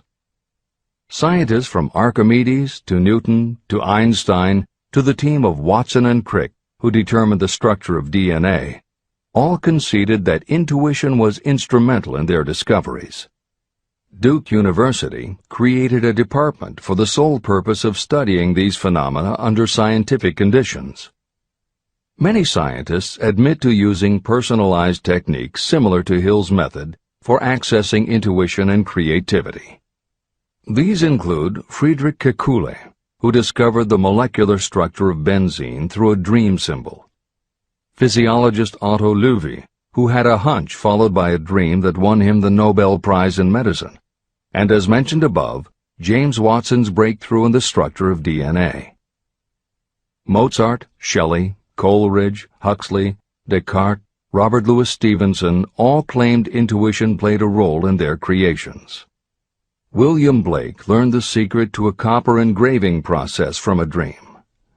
British Prime Minister Winston Churchill firmly believed a premonition saved him from being killed by a bomb during the Blitz of London. As was noted earlier, psychiatry, clinical hypnosis, and affirmations all had to overcome considerable skepticism before they were accepted. That is also true of those phenomena Hill terms infinite intelligence. However, In the 1970s and 80s, the public's interest was piqued by well-researched books such as The Intuitive Edge by Philip Goldberg, Creative Dreaming by Patricia Garfield, and The Right Brain Experience by Mary Lee Zdenek. Though these anomalies of the mind still defy laboratory proof, contemporary researchers continue to publish tantalizing results. This is the end of the editorial comments. Nature has equipped the human brain and mind with internal stimulants that safely trigger the mind to tune into fine and rare thoughts. No satisfactory substitute for nature's stimulants has ever been found. However, history is not lacking in examples of people who rose to the status of genius as the result of using artificial mind stimulants. Edgar Allan Poe wrote The Raven while under the influence of alcohol, dreaming dreams no mortal ever dared to dream before. Samuel Taylor Coleridge wrote Kubla Khan during an opium-induced dream, and Robert Burns wrote best when intoxicated. For auld lang syne, my dear, we'll take a cup of kindness yet for auld lang syne. It is true that these and others who are known as geniuses relied upon artificial mind stimulation. But a more important lesson to remember is how many of these people destroyed themselves through the use of those stimulants. Editor's comments. In more contemporary terms, Hill's point about the dangers of artificial mind stimulants was never better made than it was in the television series Behind the Music, which began running on VH1 in the late 1990s. The series was meant to chronicle the lives of rock stars and celebrate their hits, but after viewing 2 or 3 of the shows, they all began to look the same. Young singer and band have a hit record, make millions of dollars, plunge into the sex, drugs, and rock and roll lifestyle, everyone gets addicted, and they blow all of the money. By the end of the show, at least one band member overdoses, the band breaks up, the singer hits the skids, meets someone who inspires him or her to go into rehab, the ex-star makes an anti-drug TV spot and professes newfound faith and family values while announcing a comeback tour. Although the shows played like a bad parody of themselves, the fact that the stories were so similar, that so many talented singers and songwriters who depended on drugs ended up burning out, should be telling you something, especially if you don't just want to succeed, but want to keep and enjoy your success. This is the end of the editor's comments. Every intelligent person knows that stimulation in excess through alcohol or drugs is a destructive form of intemperance. For some, overindulgence in sexual expression may become just as destructive. A sexually obsessed person is not essentially different from a person addicted to drugs or alcohol. Both have lost control over their faculties of reason and willpower. Human sexuality is a mighty urge to action, but its forces are like a cyclone, almost impossible to completely control. When an individual is driven solely by emotions related to sexuality, that person may be capable of great achievement, but their actions are often disorganized and destructive. It is true that a person may pursue financial or business success by harnessing the driving force of sexual energy without self-control. But history is filled with evidence that such people likely have certain traits of character that rob them of the ability to either hold or enjoy their fortunes. Ignorance of this potential pitfall has cost thousands of people their happiness, even though they possessed riches. From my analysis of over 25,000 people, I found that those who succeed in an outstanding way often do not hit their stride until they are beyond the age of 40 or 50. This fact was so astounding that it prompted me to go into the study of its cause most carefully. My investigation disclosed that the major reason why many people do not succeed early in life is their tendency to dissipate their energies through overindulgence. The majority of people never learn that sexual energy has possibilities other than physical expression. And many of those who make this discovery only do so after having wasted many years during the time when their sexual energy was at its height. Most people come to the realization by accident, and many don't even know they have tapped into this power. They may recognize that their power of achievement has increased, but they have no idea what caused the change. They are just vaguely aware that nature begins to harmonize the emotions of love and sex, so that they may draw upon these great forces and apply them as stimuli to action. The importance of love. Love, romance, and sex are all emotions capable of driving people to heights of superachievement.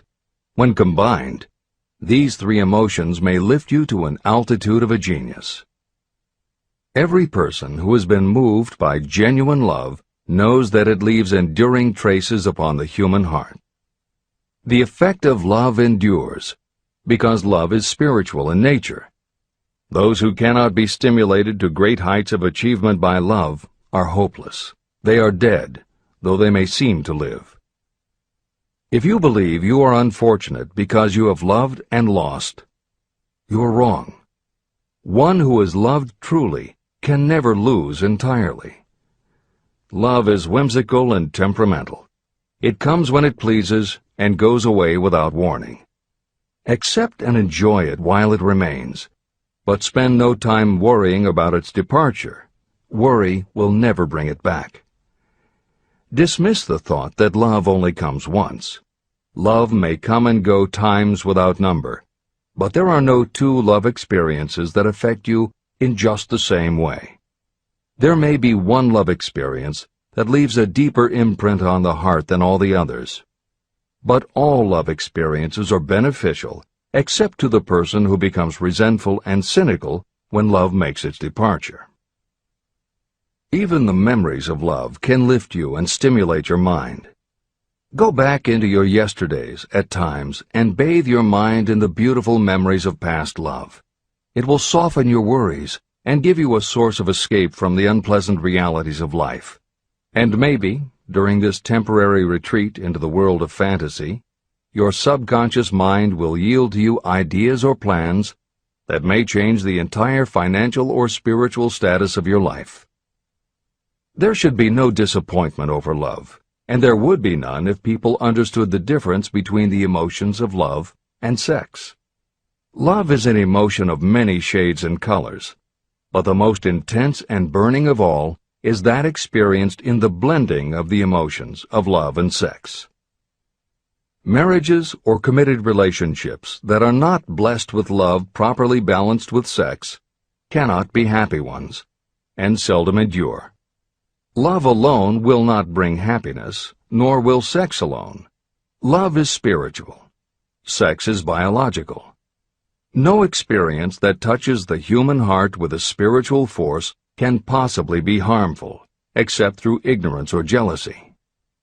The presence of destructive emotions in the human mind may poison it in a way that destroys your sense of justice and fairness.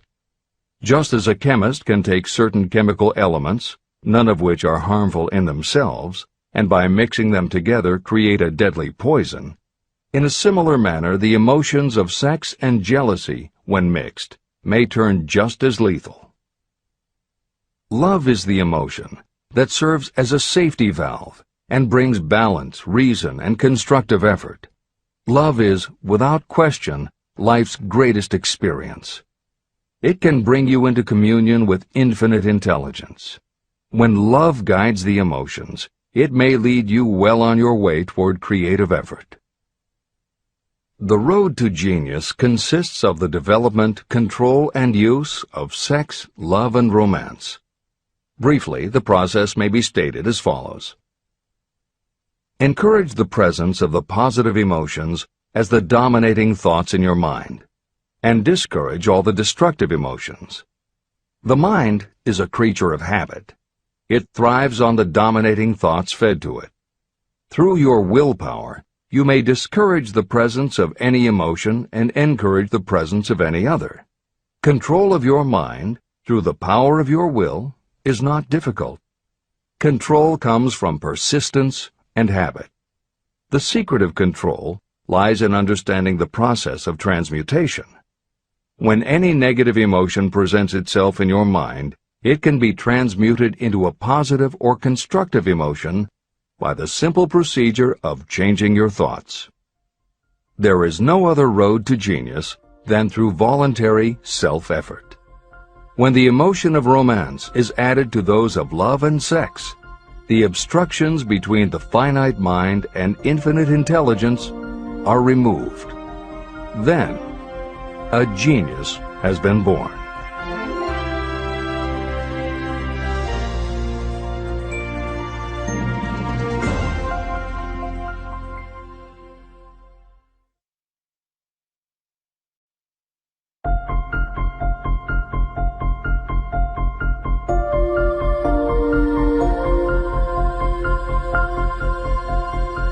Success requires no explanations. Failure permits no alibis. Chapter 13. The Subconscious Mind. The Connecting Link. The 11th step toward riches.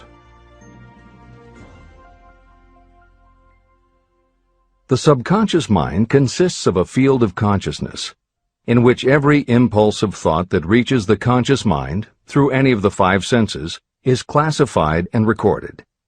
The subconscious receives and files sense impressions or thoughts regardless of their nature. You can plant in your subconscious mind any plan, thought, or purpose that you desire to translate into its physical or monetary equivalent. Those desires that have been mixed with emotional feeling and faith in your ability are the ones that are strongest. Therefore, they are the first to which the subconscious responds. The subconscious mind works day and night, and in some way which is not fully understood, the subconscious seems able to draw upon the forces of infinite intelligence for the power to transmute your desires into their physical equivalent. And it does it in the most straightforward and practical way. You cannot entirely control your subconscious mind, but you can hand over to it any plan, desire, or purpose that you wish transformed into concrete form. Refer again to the instructions for using the subconscious mind in Chapter 5, Autosuggestion. Editor's comments. In the chapter on autosuggestion, the 4 primary methods for planting and reinforcing suggestions in your subconscious are: 1. The formulation and writing out of your desire. 2. The repetition of positive affirmations. 3. The creative visualization of your goal. And 4. By acting as though the goal is already yours. This is the end of the editor's comment. From my research, I have concluded that the subconscious mind is the connecting link between the finite mind of man and infinite intelligence.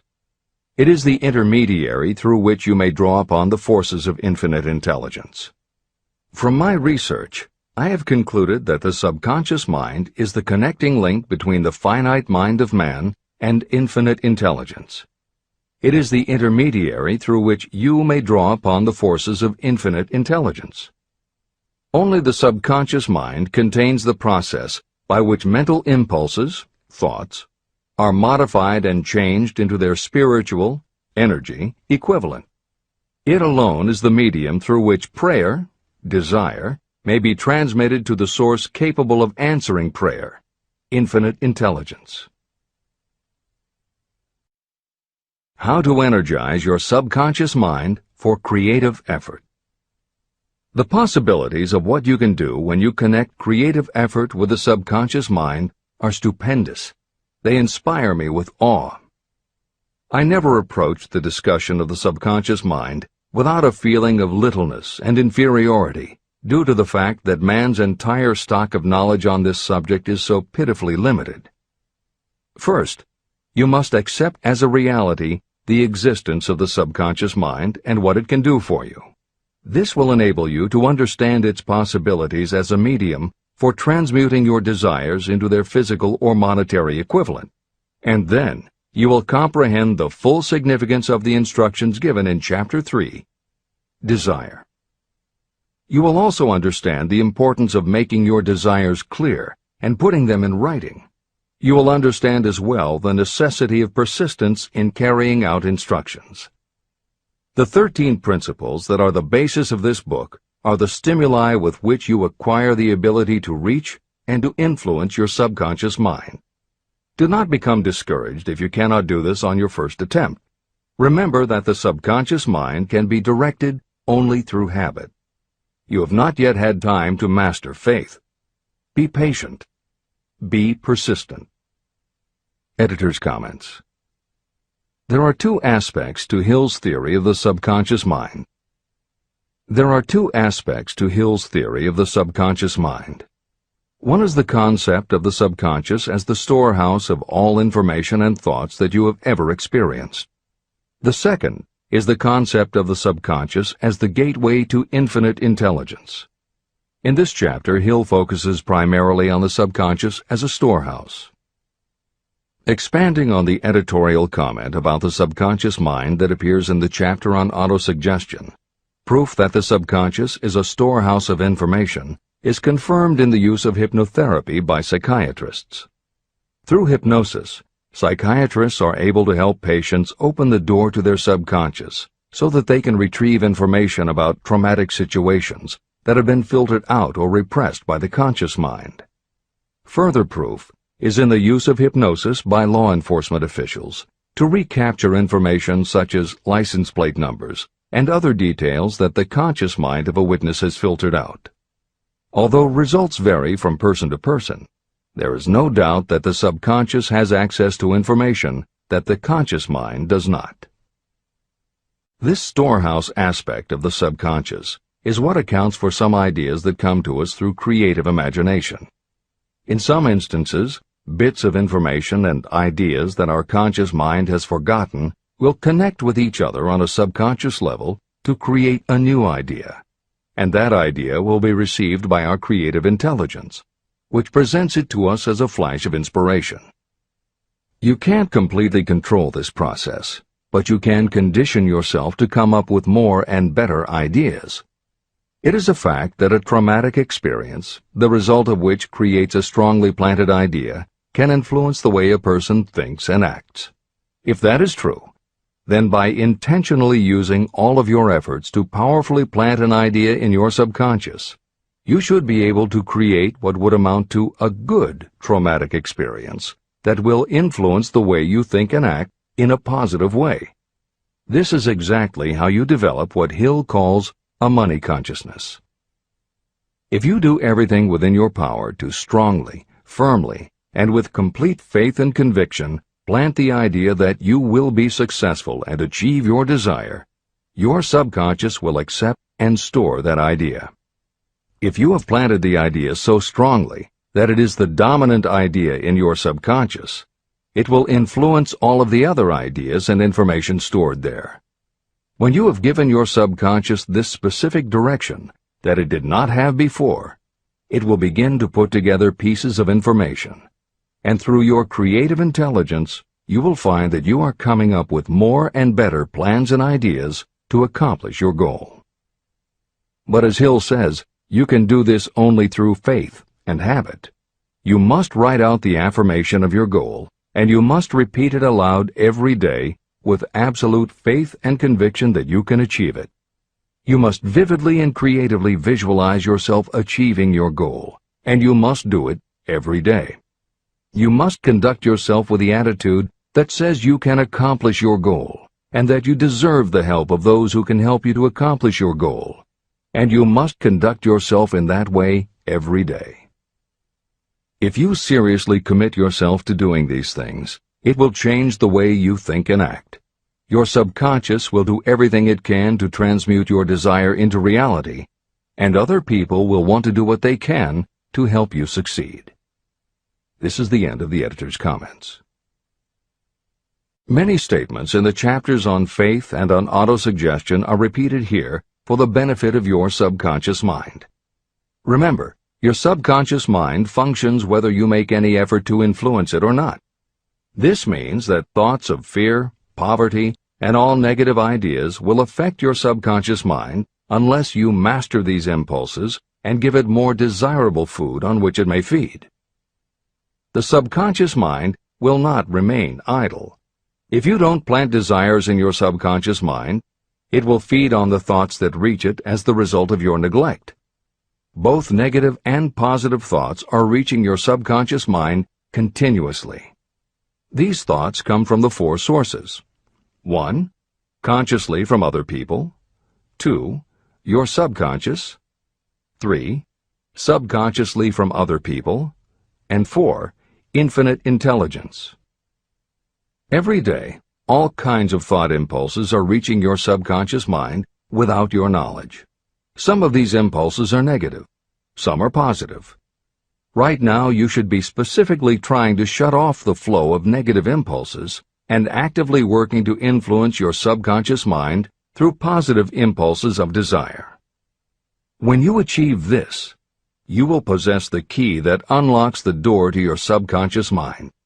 Moreover, you will control that door so completely that no undesirable thought may influence your subconscious mind.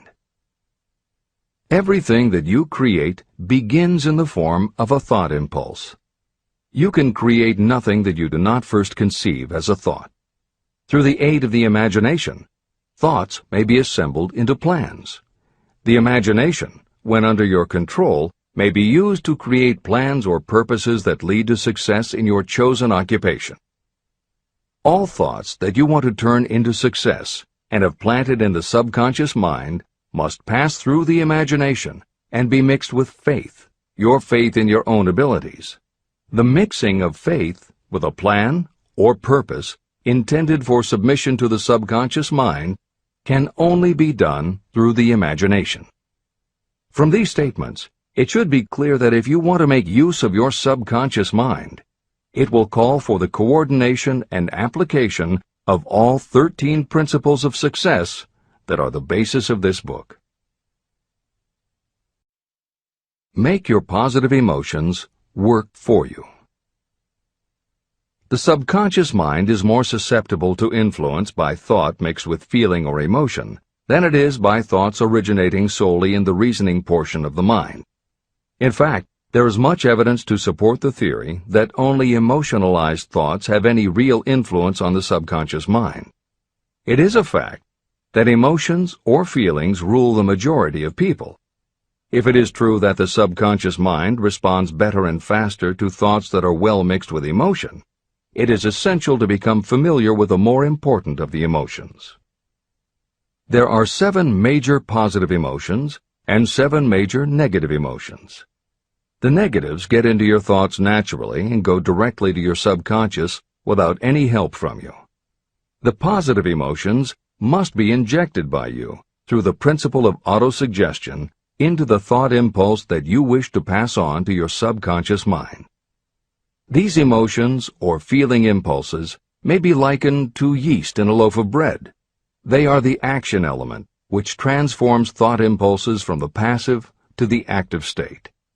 That is why thought impulses that have been well mixed with emotion are acted upon more readily than thought impulses originating in cold reason.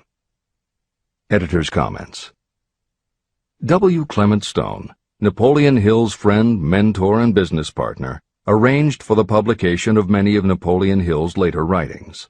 The following is adapted from material that appears in 2 of these books, Napoleon Hill's Keys to Success and Believe and Achieve.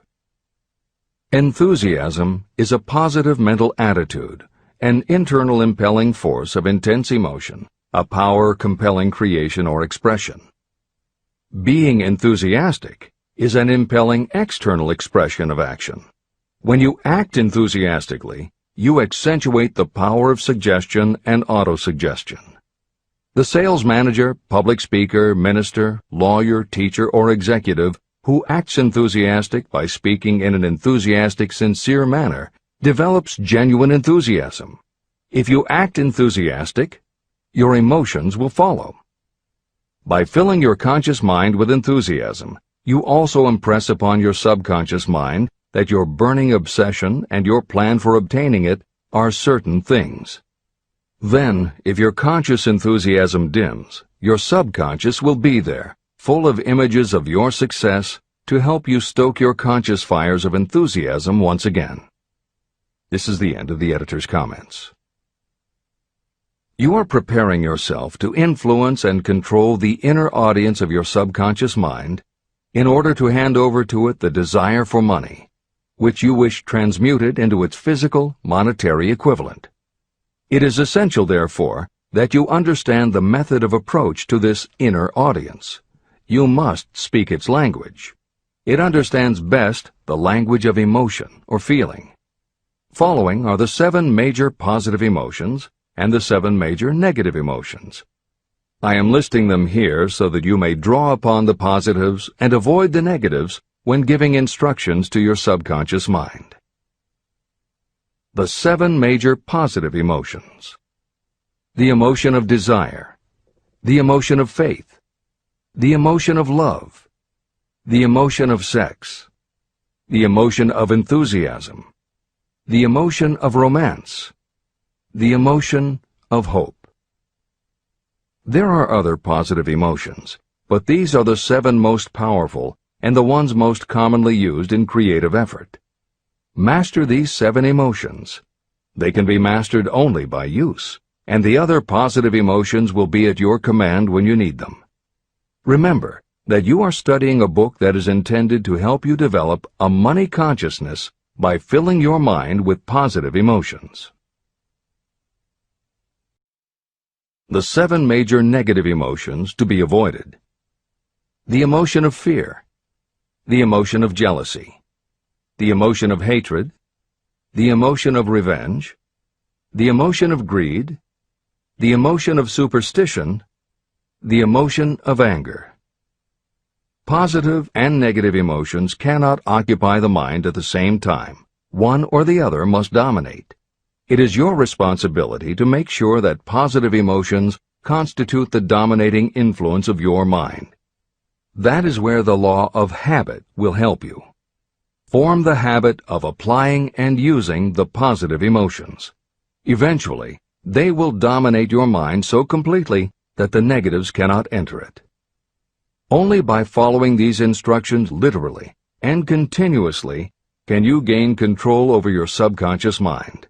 The presence of a single negative in your conscious mind is sufficient to destroy all chances of constructive aid from your subconscious mind. Editor's comments. Napoleon Hill's concern about the susceptibility of the subconscious mind to negative thoughts, emotions, and comments is well known to professionals who work with these techniques. In clinical hypnotherapy, there is an axiom referred to as the law of reversed effect, which states that whenever there is a conflict between imagination and willpower, the imagination wins. When you attempt to plant an idea, if the subconscious already harbors a negative, trying to force the new idea has the reverse effect, because the subconscious becomes obsessed with defending its established negative idea. And the harder you try to do something, the more the subconscious resists, and the more difficult it becomes. Even the use of the word try is warned against, because it gives the suggestion to the subconscious of a preconceived failure. The concept of trying implies an ongoing effort. You don't want to try. You want to succeed. If you ask your subconscious to help you try, it may do just that. It may help you try, but it will prevent you from succeeding. Because if you did succeed, then it could no longer help you try, which is what you asked it to do. The cautionary note about using the word try is just one example of the care that should be taken when formulating affirmations and using autosuggestion. The following are some other rules of thumb that most modern experts agree on. 1. Affirmations should always be stated as a positive. Affirm what you do want, not what you don't want. 2. Affirmations work best when they are short and very clear about a single desired goal. Take the time to write, rewrite, and polish your affirmation until you can express your desire in a short statement of precise and well-chosen words. 3. Affirmations should be specific about the desired goal, but not about how to accomplish it. Your subconscious knows better than you what it can do and how it can do it. 4. Do not make unreasonable time demands. Your subconscious can't make anything happen suddenly or now. 5. Just saying the words will have little effect. When you affirm your desire, you must do it with such faith and conviction that your subconscious becomes convinced of how important it is to you. As you affirm your desire to yourself, visualize it in your mind's eye as big as a billboard. Make it big, powerful, and memorable. 6. Repetition of your emotionalized affirmation is crucial. At this time, it is your habit to think one way. By repeating your affirmation often every day, your new way of thinking will begin to be your automatic response.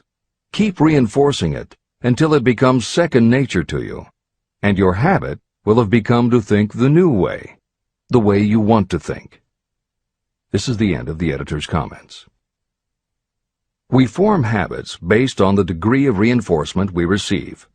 Habits make no moral judgments. They can be either good or bad. Both are formed through repetition. If we try something and like the results, we repeat the action. You can replace negative thoughts with positive ones. You can replace inaction with action, and you can form any habit you choose. Your thoughts are the only thing that you can completely control if you choose to do so. You can control your thoughts to control your habits. The secret of effective prayer. Most people resort to prayer only after everything else has failed, or else they pray by a ritual of meaningless words. And because most people who pray do so only after everything else has failed, they go to prayer with their minds filled with fear and doubt. Because fear and doubt are the emotions that are mixed with their prayer, these are the emotions the subconscious mind passes on, and these are the emotions that infinite intelligence receives and acts upon. If you pray for a thing, but as you pray you have fear that you may not receive it, or that your prayer will not be acted upon by infinite intelligence, your prayer will have been in vain. Prayer does sometimes result in the realization of that for which one prays. If you have ever had the experience of receiving something for which you prayed, go back in your memory and recall your actual state of mind while you were praying, and you will know for sure that the theory here described is more than a theory.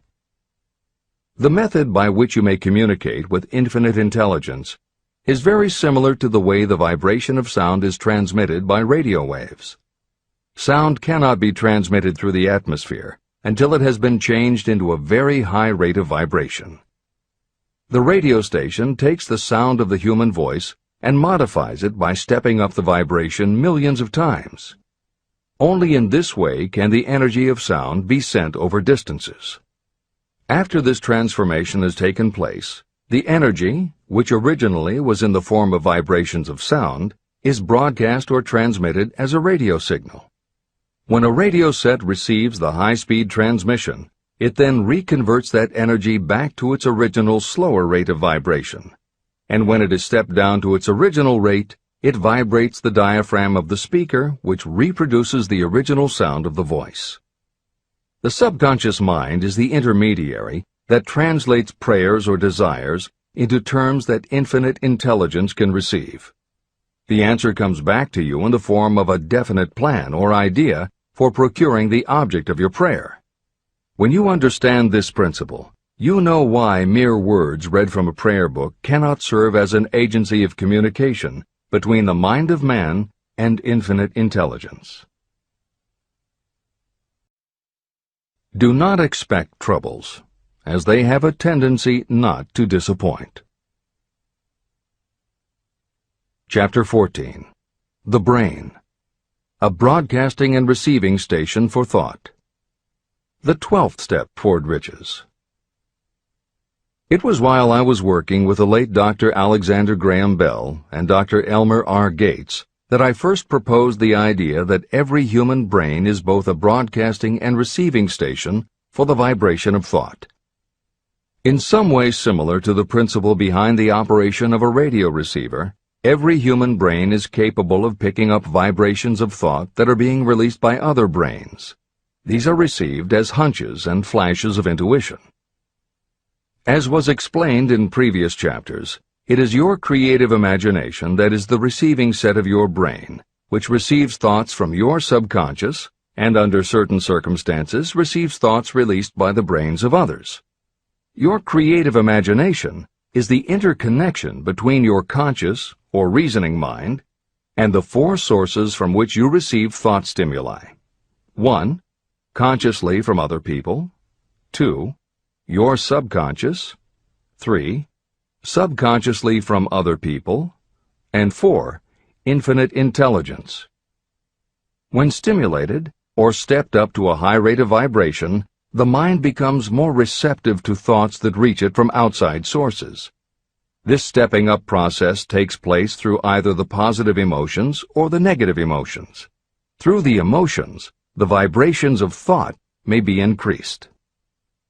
The brain that has been stimulated by emotions functions at a much more rapid rate than it does when that emotion is quieted or absent. The result is the increase of thought to such a pitch that the creative imagination becomes highly receptive to ideas. On the other hand, when the brain is functioning at a rapid rate, it also gives to your own thoughts the emotional feeling that is essential before those thoughts will be picked up and acted upon by your subconscious mind. The subconscious mind is the sending station of the brain, through which vibrations of thought are broadcast. Autosuggestion is the medium by which you may put into operation your sending station. The creative imagination is the receiving set through which the energies of thought are picked up. Editor's comments. The following combines the above concept with the related materials from previous chapters to provide a step-by-step recap of Napoleon Hill's view of the process. 1. The brain is simultaneously both a broadcaster and a receiver. 2.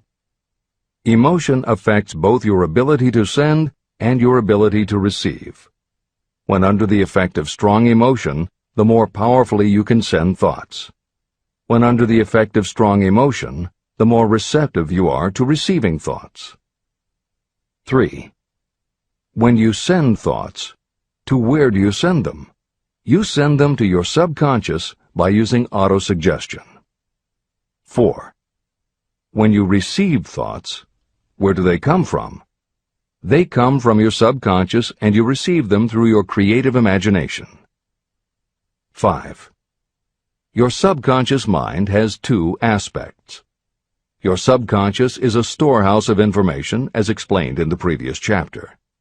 Your subconscious is your connection to infinite intelligence. 6. Infinite intelligence is the medium through which you receive thoughts from other brains. Infinite intelligence is Hill's term for describing the following basic law of physics. Because everything in the universe is made of time, space, energy, or matter, and because matter is just energy in a different form, then everything is actually different parts of the same thing. This means that your subconscious mind, energy, has a common base with every other subconscious mind, energy. 7. Thoughts from other brains come to you as follows. When you are under the effect of a strong emotion and your receiver is especially receptive, sometimes its pull is so strong that it attracts a thought from the subconscious mind of another brain. It is able to do this because infinite intelligence interconnects your subconscious with the subconscious of the other brain. 8. These thoughts from other brains are what we refer to as intuition, hunches, déjà vu, and foreknowledge. Although Hill's explanation depends on the action of an intangible force that cannot be isolated and dissected in a laboratory, neither medical science nor psychology can offer a better explanation for those thoughts that depend on knowledge or information that we do not have. This is the end of the editor's comments. The greatest forces are intangible. In the past, we've depended too much on our physical senses and have limited our knowledge to physical things that we could see, touch, weigh, and measure. I believe we have entered the most marvelous of all ages, an age that will teach us more about the intangible forces of the world about us. Perhaps we shall learn that there is an other self that is more powerful than the physical self we see when we look in a mirror. Many people do not take seriously such intangibles, the things that they cannot perceive through any of their five senses.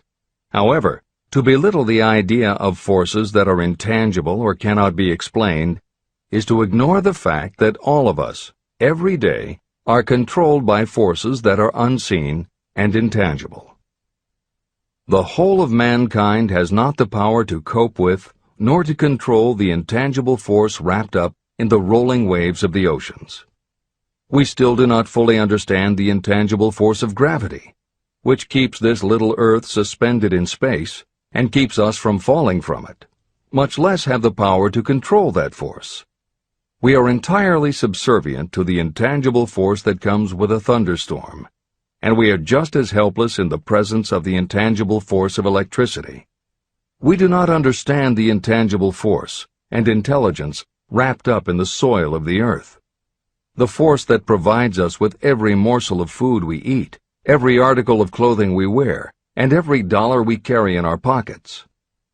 Last but not least, with all of our culture and education, we still understand little or nothing of the greatest of all the intangibles, thought. However, we have begun to learn a good deal about the intricate workings of the physical brain, and the results are stunning. We know that the central switchboard of the human brain, the number of lines that connect the brain cells to each other, is written as the figure 1, followed by 15 million zeros. Dr. C. Judson Herrick of the University of Chicago says, "The figure is so stupendous that astronomical figures, dealing with hundreds of millions of light years, become insignificant by comparison. It has been determined that there are from 10 billion to 14 billion nerve cells in the human cerebral cortex, and we know that these are arranged in definite patterns. These arrangements are not haphazard. They are orderly. It is inconceivable to me that such a network of intricate machinery should be in existence for the sole purpose of carrying on the physical functions connected with the growth and maintenance of the physical body. Is it not likely that the same system, which gives billions of brain cells the media for communication, one with another, also provides the means of communication with other intangible forces?"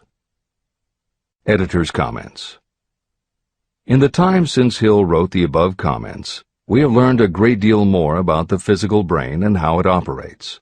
We understand much about the chemistry of the brain. We can measure the energies it releases. We know which areas control the various functions of the body and which areas affect memory, emotions, reasoning, and many other subtleties related to the thinking process. Through surgery, medication, and other techniques, we know how to prevent the brain from having certain kinds of thoughts. And we know how to encourage the brain to produce certain other kinds of thoughts when we want it to. For instance, a specific area can be stimulated, and you will have pleasurable thoughts. But we cannot yet control what those pleasurable thoughts will be, and we have no idea what the bits and pieces of information are that go into your pleasurable thoughts. With all of our advanced knowledge about the physical brain, we still don't know how to make it have a specific thought or idea, especially not an original thought or a creative idea. And medical science offers no better theory than Hill's as to how we could have an intuition or hunch made up from information that we don't have and were never exposed to. In short, the physical properties of the brain confirm that it is where the thinking process takes place. But it does not offer the answer to the question of how it happens, or how thoughts from one brain might travel to another.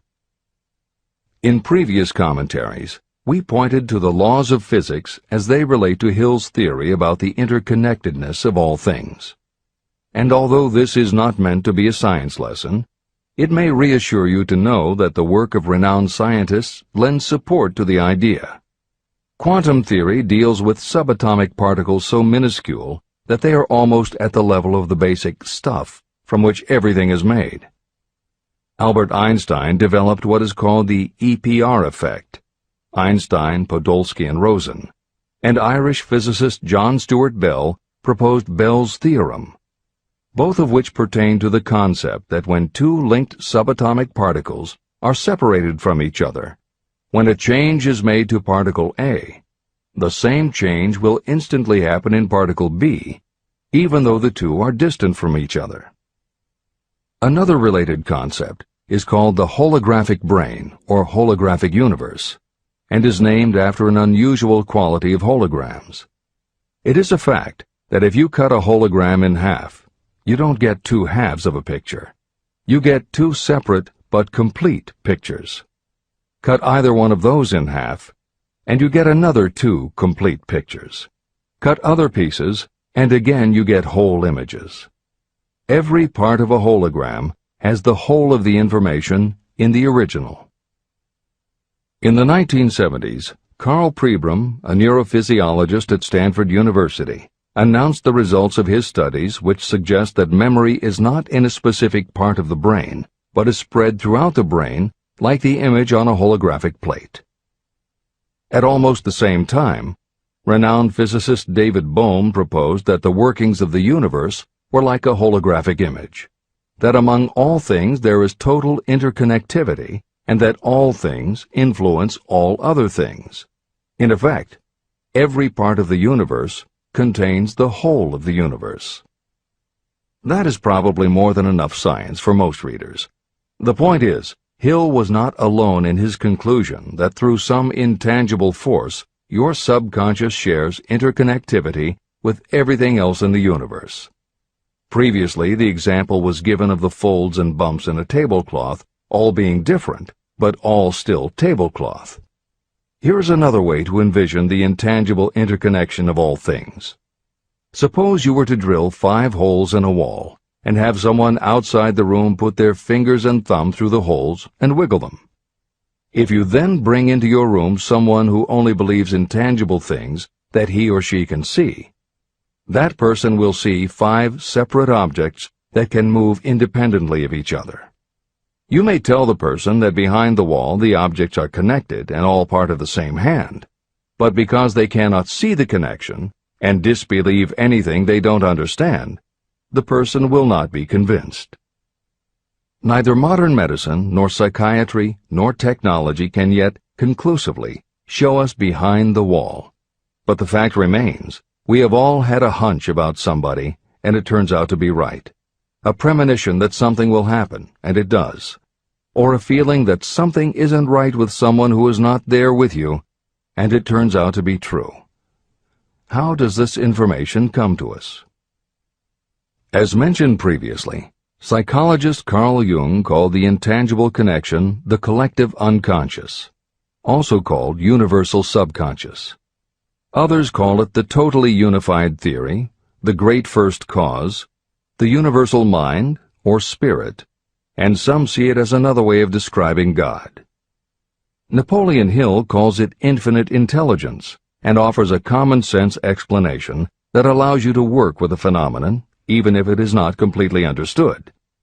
And that, after all, is what Hill was aiming for, to give you a way to access intangible forces that will help you turn your desire into reality. This is the end of the editor's comments. After this book had been written, just before the manuscript went to the publisher, the New York Times published an editorial showing that at least one great university and one intelligent investigator in the field of mental phenomena are carrying on an organized research through which conclusions have been reached that parallel many of those described in this and the following chapter. The editorial briefly analyzed the work carried on by Dr. J.B. Rhine and his associates at Duke University. From the New York Times. What is telepathy? A month ago, we cited on this page some of the remarkable results achieved by Professor Rhine and his associates in Duke University from more than 100,000 tests to determine the existence of telepathy and clairvoyance. These results were summarized in the first 2 articles in Harper's Magazine. In the second, which has now appeared, the author, E.H. Wright, attempts to summarize what has been learned, or what it seems reasonable to infer, regarding the exact nature of these extrasensory modes of perception. The actual existence of telepathy and clairvoyance now seems to some scientists enormously probable as the result of Rhine's experiments. Various percipients were asked to name as many cards in a special pack as they could without looking at them and without other sensory access to them. About a score of men and women were discovered who could regularly name so many of the cards correctly that there was not one chance in many a million of their having done their feats by luck or accident. But how did they do them? These powers, assuming that they exist, do not seem to be sensory. There is no known organ for them. The experiments work just as well at distances of several hundred miles as they did in the same room. These facts also dispose, in Mr. Wright's opinion, of the attempt to explain telepathy or clairvoyance through any physical theory of radiation. All known forms of radiant energy decline inversely as the square of the distance traversed. Telepathy and clairvoyance do not. But they do vary through physical cause, as our other mental powers do. Contrary to widespread opinion, they do not improve when the percipient is asleep or half asleep, but on the contrary, when he is most wide awake and alert. Rhine discovered that a narcotic will invariably lower a percipient score, while a stimulant will always send it higher. The most reliable performer apparently cannot make a good score unless he tries to do his best. One conclusion that Wright draws with some confidence is that telepathy and clairvoyance are really one and the same gift. That is, the faculty that sees a card face down on a table seems to be exactly the same one that reads a thought residing only in another mind. There are several grounds for believing this. So far, the two gifts have been found in every person who has either of them.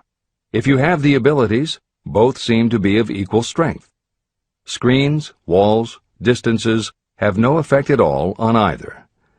Wright expresses his hunch that other extrasensory experiences, such as prophetic dreams, premonitions of disaster, and the like, may also prove to be part of the same faculty. The reader is not asked to accept any of these conclusions, but the evidence that Rhine has piled up must remain impressive. In 1927, Dr. J.B. Rhine and his wife, Dr. Louisa E. Rhine, joined Professor William McDougall, chairman of the psychology department at Duke University, to create a lab that would apply strict scientific procedures to the study of psychic phenomena. They developed scientific methodologies and procedures to study, identify, and test individuals who demonstrated unusual abilities. It was Dr. Rhine who coined the term extrasensory perception, ESP, and he adopted the word parapsychology to describe their studies. It is fair to say that the research done at the Rhine Lab is some of the most advanced work on the entire subject. In 1962, they created the Foundation for Research into the Nature of Man in order to continue their studies independent of the university and to publish related works. In 1995, the name was changed to the Rhine Research Institute. This is the end of the editor's comments. How to join minds in teamwork. In view of Dr. Rhine's findings about the conditions under which the mind responds to what he terms extrasensory modes of perception, I would like to add my own observations. My associates and I have discovered what we believe to be the ideal conditions under which the mind can be stimulated so that this sixth sense can be made to function in a practical way. To begin with, I should explain that there is a close working alliance between myself and two members of my staff. Through experimentation and practice, we have discovered how to stimulate our minds so that we can, by a process of blending our three minds into one, find the solution to a great variety of problems that are submitted by my clients. The procedure is very simple. We sit down at a conference table, clearly state the nature of the problem we have under consideration, then begin discussing it. Each contributes whatever thoughts may occur by applying the principle used in connection with the invisible counselors described in the next chapter. The strange thing about this method of mind stimulation is that it places each participant in communication with unknown sources of knowledge definitely outside their own experience. If you understand the principle described in the chapter on the mastermind, you of course recognize the round table as being a practical application of the mastermind. This method of mind stimulation, through the discussion of definite subjects between three people, illustrates the simplest and most practical use of the mastermind. When you tap into the power of your mastermind group, you will find that the more you work together, the more each member will learn to anticipate the ideas of others and to connect immediately with their intense enthusiasm and inspiration. You cannot completely control this process, but the more you use it, the more it will come into play. By adopting and following a similar plan, you will be making use of the famous Carnegie formula described in Chapter 1. If it means nothing to you at this time, mark this page and read it again after you have finished the last chapter. Great achievement is usually born of great sacrifice and is never the result of selfishness. Chapter 15. The Sixth Sense, the Door to the Temple of Wisdom, the 13th Step Toward Riches. The 13th principle is known as the Sixth Sense, through which infinite intelligence may and will communicate voluntarily without any effort from or demands by the individual. This principle is the apex of the philosophy of success. It can be assimilated, understood, and applied only by first mastering the other 12 principles. The sixth sense is that portion of the subconscious mind that has been referred to as the creative imagination. It has also been referred to as the receiving set through which ideas, plans, and thoughts flash into the mind. The flashes are sometimes called hunches or inspirations. The sixth sense defies description. It cannot be described to a person who has not mastered the other principles of this philosophy, because such a person has no knowledge and no experience with which the sixth sense may be compared. After you have mastered the principles in this book, you will be prepared to accept as truth a statement that may otherwise be incredible to you. Through the sixth sense, you will be warned of impending dangers in time to avoid them and notified of opportunities in time to embrace them. As you develop your sixth sense, it is almost as though a guardian angel comes to you to be of help and assistance, a guardian angel who will open to you at all times the door to the Temple of Wisdom. Miracles of the Sixth Sense. I am not a believer in, nor an advocate of, miracles, for the simple reason that I have enough knowledge of nature to understand that nature never deviates from her established laws. However, I believe that some of nature's laws are so incomprehensible that they produce what appear to be miracles. The sixth sense comes as near to being a miracle as anything I have ever experienced. This much I do know, that there is a power, or a first cause, or an intelligence which permeates every atom of matter and embraces every unit of energy perceptible to man. I know that this infinite intelligence is the thing that converts acorns into oak trees, causes water to flow downhill in response to the law of gravity, follows night with day and winter with summer, each maintaining its proper place and relationship to the other.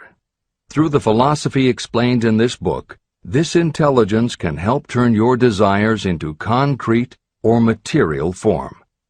I know this because I have experimented with it, and I have experienced it. Step by step through the preceding chapters, you have been led to this, the last principle.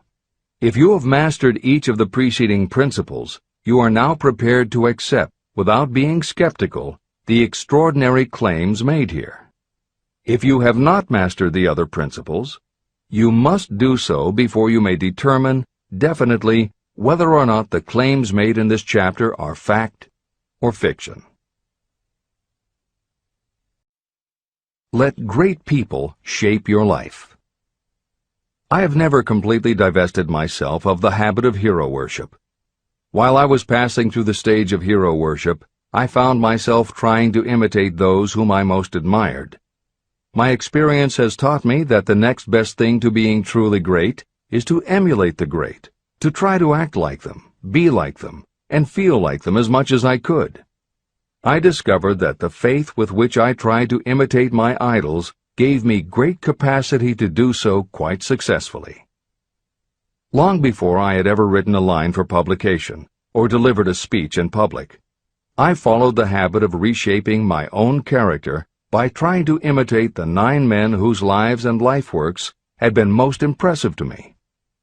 These 9 men were Emerson, Paine, Edison, Darwin, Lincoln, Burbank, Napoleon, Ford, and Carnegie. Every night, over a long period of years, I held an imaginary council meeting with this group, whom I called my invisible counselors. This is how I did it. Just before going to sleep at night, I would shut my eyes and see, in my imagination, this group of men seated with me around my council table. Here I had not only an opportunity to sit among those whom I considered to be great, but I actually dominated the group by serving as the chairman. I had a very definite purpose in using my imagination in this way. My purpose was to rebuild my own character, so it would become a composite of the characters of my imaginary counselors. Realizing that I had to overcome the handicap of being born and raised in an environment of ignorance and superstition, I deliberately assigned myself the task of voluntary rebirth through the method I have described above. Building character through autosuggestion. I knew, of course, that we all become what we are because of our dominating thoughts and desires. I knew that every deeply seated desire causes a person to find a way to turn that desire into reality. I knew that self-suggestion is a powerful factor in building character. In fact, it is the sole principle through which character is built. With this knowledge of how the mind works, I was fairly well armed with the equipment needed to rebuild my character. In these imaginary council meetings, I called on my cabinet members for the knowledge I wished each to contribute. I would even speak out loud to each of them as follows. Mr. Emerson, I desire to acquire from you the marvelous understanding of nature which distinguished your life.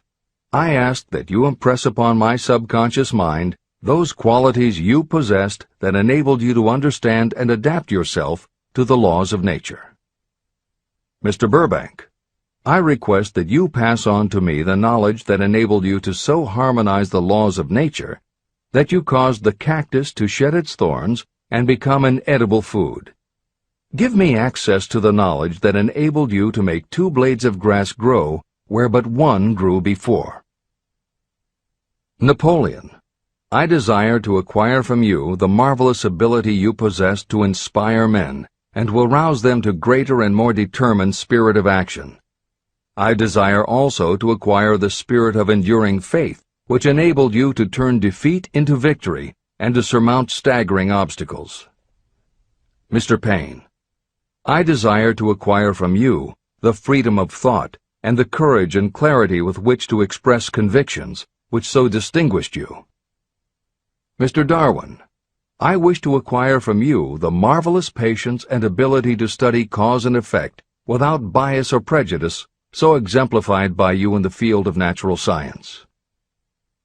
Mr. Lincoln, I desire to build into my own character the keen sense of justice, the untiring spirit of patience, the sense of humor, the human understanding, and the tolerance that were your distinguishing characteristics.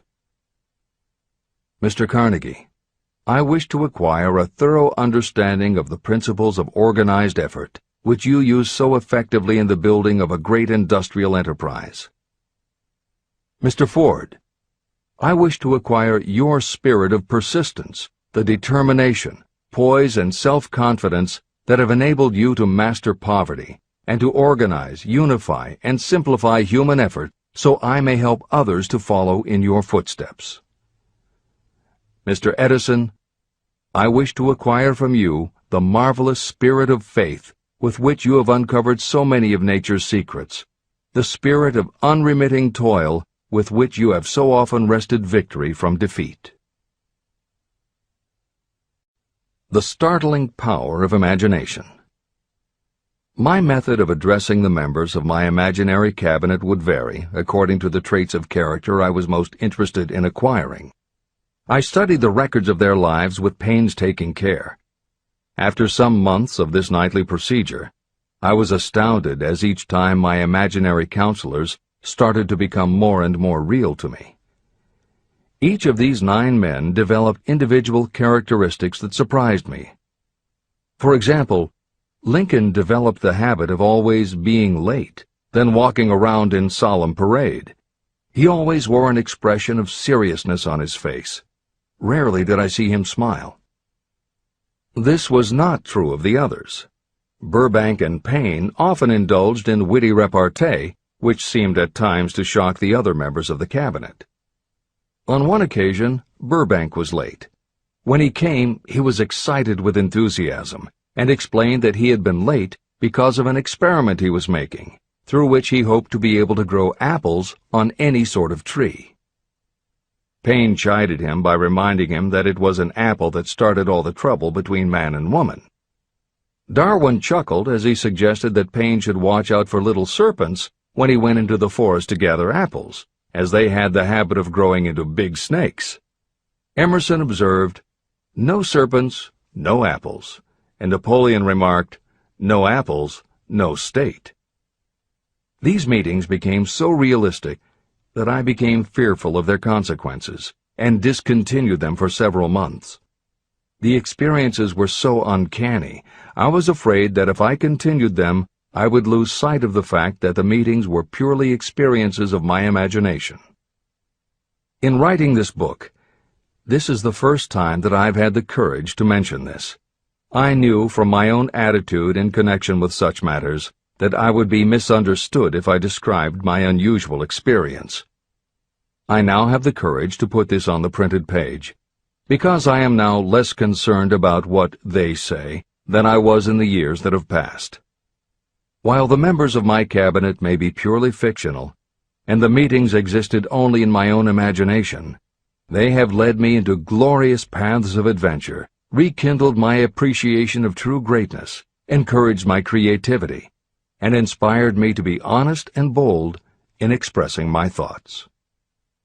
Editor's comments. Napoleon Hill's experience with his imaginary counselors is not as uncommon as it may seem on first reading. In fact, it happens to novelists all the time. As an author proceeds with the writing of a book, there will come a point when the characters in the novel become so well defined in the author's mind that the personalities of the characters themselves begin to suggest plot points and dialogue that the author never planned. Often the thoughts that come to the author when he or she is in the character are completely original, and in real life would never have occurred to the author. Psychiatrists, therapists, and motivational experts also use this phenomenon when they work with role-playing. The usual procedure is to ask 2 people to act out a scenario as if they were in each other's shoes. If this is done in a situation where the participants do not feel embarrassed or self-conscious, and if the people will allow themselves to become submerged and seriously try to become the other person, the results can be stunning. Depending on the faith with which you approach it, you can get not just a general sense of what the other person is going through, but also have flashes of insight, actually feel what the other person feels, and gain a real understanding about the reactions or motivations of others. Why it works is just as much a mystery as why you get hunches. It may be simply that when your imagination creates a character, it doesn't give the character inhibitions, so when you think through the character, your mind is less restricted. Regardless, the fact is that by using your imagination to project yourself into other characters, you can open yourself to ideas that you don't normally have access to, and you can use this mental phenomenon as one of the tools that will help you turn your desire into success. This is the end of the editor's comments. Tapping the source of inspiration. Somewhere in the cell structure of the brain is something that receives the vibrations of thought ordinarily called hunches. So far, science has not discovered where this sixth sense is located, but this is not important. The fact remains that human beings do receive accurate knowledge through sources other than the physical senses. Generally, such knowledge is received when the mind is under the influence of extraordinary stimulation. Any emergency that arouses the emotions and causes the heart to beat more rapidly may bring the sixth sense into action. Anyone who has experienced a near accident while driving knows that the sixth sense often comes to your rescue and by split seconds helps to avoid the accident. I mention this as background to the following statement of fact. On many occasions when I have faced emergencies, some of them so grave that my life was in jeopardy, I have been miraculously guided past these difficulties through the influence of my invisible counselors. My original purpose in conducting council meetings with imaginary beings was solely to use autosuggestion to impress upon my subconscious mind certain characteristics that I wanted to acquire. In more recent years, my experimentation has taken on an entirely different trend. I now go to my imaginary counselors with every difficult problem that confronts me and my clients. During my meetings with these invisible counselors, I find my mind most receptive to ideas, thoughts, and knowledge that reach me through the sixth sense. The results are often astonishing, although I do not depend entirely on this form of counsel. The sixth sense is not something that one can take off and put on at will. Ability to use this great power comes slowly, through application of the other principles outlined in this book. No matter who you are, or what may have been your purpose in reading this book, you can profit by it even if you don't fully understand how or why the principle described in this chapter works. This is especially true if your major purpose is that of accumulation of money or other material things. This chapter on the sixth sense was written because the book is designed to present a complete philosophy by which individuals may unerringly guide themselves in attaining whatever they ask of life. The starting point of all achievement is desire. The finishing point is the kind of knowledge that leads to understanding. Understanding of yourself, understanding of others, understanding of the laws of nature, and the recognition and understanding of happiness. Full understanding of this comes only through familiarity with and use of the principle of the sixth sense. In reading this chapter, you may have found yourself lifted to a high level of mental stimulation. Splendid! Come back to this again a month from now, read it once more, and observe that your mind will soar to a still higher level of stimulation. Repeat this experience from time to time, giving no concern as to how much or how little you learn at the time. Eventually, you will find yourself in possession of a power that will enable you to throw off discouragement, master fear, overcome procrastination, and draw freely upon your imagination. Then you will have felt the touch of that unknown something that has been the moving spirit of every truly great thinker, leader, artist, musician, writer, or statesman. Then you will be in a position to transmute your desires into their physical or financial counterpart as easily as you may lie down and quit at the first sign of opposition.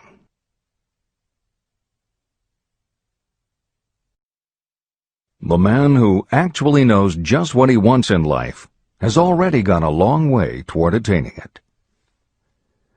Chapter 16. The Six Ghosts of Fear. How many are standing in your way?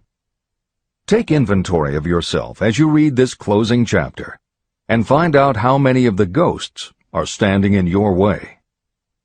Before you can put any portion of this philosophy into successful use, your mind must be prepared to receive it. The preparation is not difficult. It begins with study, analysis, and understanding of three enemies that you will have to clear out: indecision, doubt, and fear. The sixth sense will never function while these three negatives, or any one of them, remain in your mind. The members of this unholy trio are closely related. Where one is found, The other two are close at hand. Indecision is the seedling of fear. Remember this as you read. Indecision crystallizes into doubt. The two blend and become fear. The blending process often is slow. This is one reason why these three enemies are so dangerous. They germinate and grow without their presence being observed. The remainder of this chapter describes a state of mind that you must attain before the philosophy can be put into practical use. This chapter also analyzes a condition that has reduced huge numbers of people to poverty, and it states a truth that must be understood by all who accumulate riches, whether measured in terms of money or in terms of a state of mind that may be of far greater value than money. The purpose of this chapter is to turn the spotlight of attention on the cause and the cure of the 6 basic fears. Before you can master an enemy, you must know its name, its habits, and where to attack it. As you read, analyze yourself carefully and determine which, if any, of the 6 common fears have attached themselves to you. And keep in mind that sometimes they are hidden in the subconscious mind, where they are difficult to locate and still more difficult to eliminate. The 6 basic fears. There are 6 basic fears. At one time or another, every person suffers from some combination of these fears. Most people are fortunate if they do not suffer from the entire 6. Named in the order of their most common appearance, they are the fear of poverty, the fear of criticism, the fear of ill health, the fear of loss of love of someone, the fear of old age, and the fear of death. All other fears are of minor importance, and are in fact just variations on these 6. Fears are nothing more than states of mind. Your state of mind is subject to your control and direction. You can create nothing that you do not first conceive in the form of an impulse of thought. The following statement is of even greater importance. Thought impulses begin immediately to translate themselves into their physical equivalent, whether those thoughts are voluntary or involuntary. Even thought impulses that are picked up by mere chance, thoughts that have been released by other minds, may determine your financial, business, professional, or social destiny just as surely as the thoughts that you create by intent and design. This circumstance also explains why some people seem to be lucky, while others of equal or greater ability, training, experience, and brain capacity seem destined to have misfortune. The explanation is that you have the ability to completely control your own mind. With this control, you may open your mind to the thought impulses that are being released by other brains, or you can close the doors tightly and admit only thought impulses of your own choice. Nature has endowed human beings with absolute control over only one thing, and that one thing is thought. This fact, coupled with the additional fact that everything we create begins in the form of a thought, leads us very near to the principle by which fear may be mastered. If it is true that all thought has a tendency to clothe itself in its physical equivalent, and this is true beyond any reasonable room for doubt, it is equally true that thought impulses of fear and poverty cannot be translated into terms of courage and financial gain. The first basic fear. The fear of poverty. There can be no compromise between poverty and riches. The two roads that lead to poverty and riches travel in opposite directions. If you want riches, you must refuse to accept any circumstance that leads toward poverty. The word riches is used in its broadest sense, meaning financial, spiritual, mental, and material wealth. The starting point of the path that leads to riches is desire. In Chapter 3, you received full instructions for the proper use of desire. In this chapter on fear, you have complete instructions for preparing your mind to make practical use of desire. Here is the place to give yourself a challenge, which will definitely determine how much of this philosophy you have absorbed. Here is the point at which you can tell what the future holds in store for you. If, after reading this chapter, you are willing to accept poverty, you may as well make up your mind to receive poverty. This is one decision you cannot avoid. But if you demand riches, determine what form and how much will be required to satisfy you. You know the road that leads to riches. You have been given a roadmap. If you follow it, it will keep you on that road. If you neglect to make the start, or stop before you arrive, no one will be to blame but you. This responsibility is yours. No excuse will save you from accepting the responsibility if you now fail or refuse to demand riches of life. All you need is one thing. Incidentally, the only thing you can control, and that is a state of mind.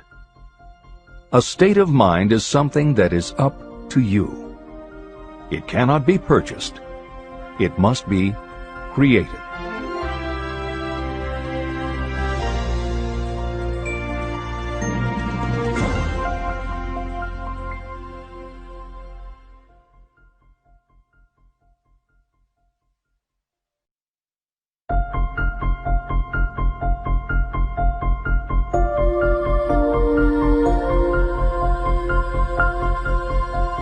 The most destructive fear.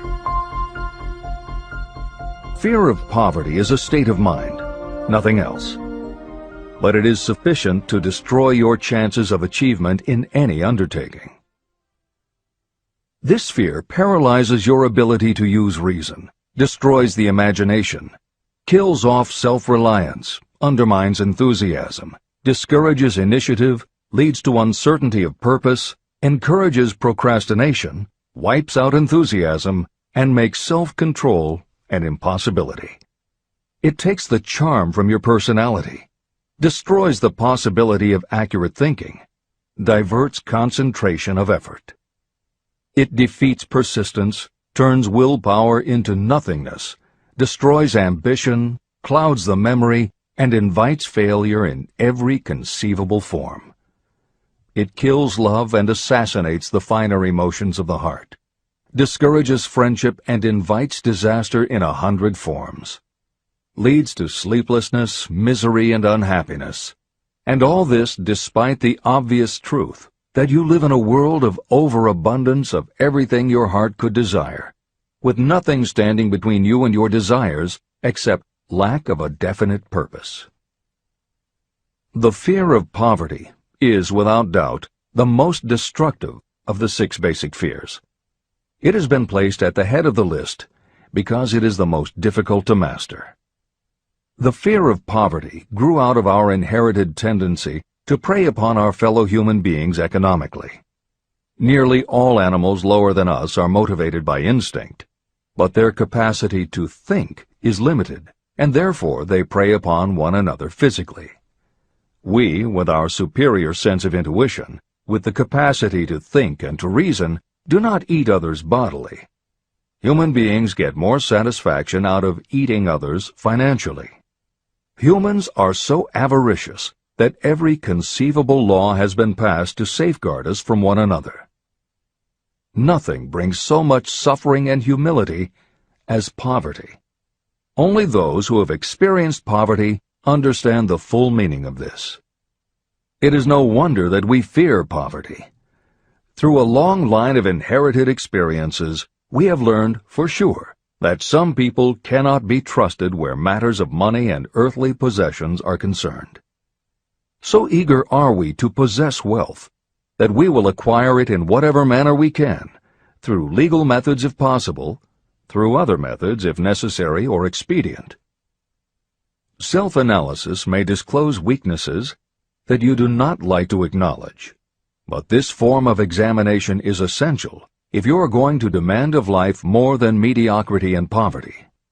Remember, as you check yourself point by point, that you are both the court and the jury, the prosecuting attorney and the attorney for the defense, and that you are both the plaintiff and the defendant. You are on trial. Face the facts squarely. Ask yourself definite questions and demand direct replies. When the examination is over, you will know more about yourself. If you do not feel that you can be an impartial judge, call upon someone who knows you well to serve as judge while you cross-examine yourself. You are after the truth. Get it, no matter at what the cost, even though it may temporarily embarrass you. The majority of people, if asked what they fear most, would reply, "I fear nothing." The reply would be inaccurate, because few people realize that they are bound, handicapped, whipped spiritually and physically through some form of fear. So subtle and deeply seated is the emotion of fear that you may go through life and never recognize its presence. Only a courageous analysis will disclose the presence of this universal enemy. When you begin such an analysis, search deeply into your character. The following is a list of the symptoms to look for. Symptoms of the fear of poverty. 1. Indifference. Commonly expressed through lack of ambition, willingness to tolerate poverty, and the acceptance of whatever compensation life may offer without protest. Also mental and physical laziness, and lack of initiative, imagination, enthusiasm, and self-control. 2. Indecision. The habit of permitting others to do your thinking. Sitting on the fence. 3. Doubt. Generally expressed through alibis and excuses designed to cover up, explain away, or apologize for your failures. Sometimes expressed in the form of envy of those who are successful, or by criticizing them. 4. Worry. Usually expressed by finding fault with others, a tendency to spend beyond your income, neglect of personal appearance, scowling and frowning, nervousness, lack of poise, self-consciousness, and often the use of alcohol or drugs. 5. Overcaution. The habit of looking for the negative side of every circumstance. Thinking and talking about possible failure instead of concentrating on succeeding. Knowing all the roads to disaster, but never searching for the plans to avoid failure.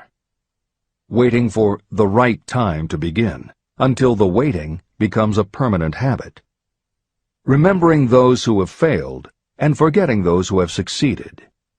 Seeing the hole in the donut, but overlooking the donut around the hole. 6. Procrastination. The habit of putting off until tomorrow that which should have been done last year, spending more time in creating excuses than it would take to do the job. This symptom is closely related to overcaution, doubt, and worry. Refusal to accept responsibility. Willingness to compromise rather than put up a fight. Compromising with difficulties instead of harnessing and using them as stepping stones to advancement. Bargaining with life for a penny instead of demanding prosperity, opulence, riches, contentment, and happiness. Planning what to do if you fail, instead of burning all bridges and making retreat impossible. Weakness of, and often total lack of, self-confidence, definiteness of purpose, self-control, initiative, enthusiasm, ambition, thrift, and sound reasoning ability. Expecting poverty instead of demanding riches. Associating with those who accept poverty instead of seeking the company of those who demand and receive riches. Money talks. Some will ask, why did you write a book about money? Why measure riches in dollars alone? Some will believe, and rightly so, that there are other forms of riches more desirable than money. Yes, there are riches that cannot be measured in terms of dollars. But there are also millions of people who say, "Give me all the money I need, and I will find everything else I want." The major reason why I wrote this book on how to get money is that millions of men and women are paralyzed with the fear of poverty. What this sort of fear does to one was well described by Westbrook Pegler. Editor's comments. James Westbrook Pegler was a controversial newspaper columnist for the Chicago Daily News and the Washington Post. Although his career lasted into the 1960s, he was most widely read and quoted during the 1930s and 1940s. During that period, he went from being a public supporter of Franklin Roosevelt and the New Deal policies to the opposite end of the political spectrum, championing conservative points of view. Pegler was also the author of 3 books based on his columns, and in 1940 won the Pulitzer Prize for his expose of union racketeering. This is the end of the editor's comments. We continue with the article by Westbrook Pegler. Money is only clamshells or metal discs or scraps of paper, and there are treasures of the heart and soul which money cannot buy. But most people, being broke, are unable to keep this in mind and sustain their spirits. When a man is down and out and on the street, unable to get any job at all, something happens to his spirit, which can be observed in the droop of his shoulders, the set of his hat, his walk, and his gaze. He cannot escape a feeling of inferiority among people with regular employment, even though he knows they are definitely not his equals in character, intelligence, or ability. These people, even his friends, feel, on the other hand, a sense of superiority and regard him, perhaps unconsciously, as a casualty.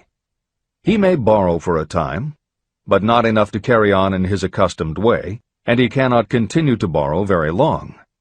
But borrowing in itself, when a man is borrowing merely to live, is a depressing experience, and the money lacks the power of earned money to revive his spirits.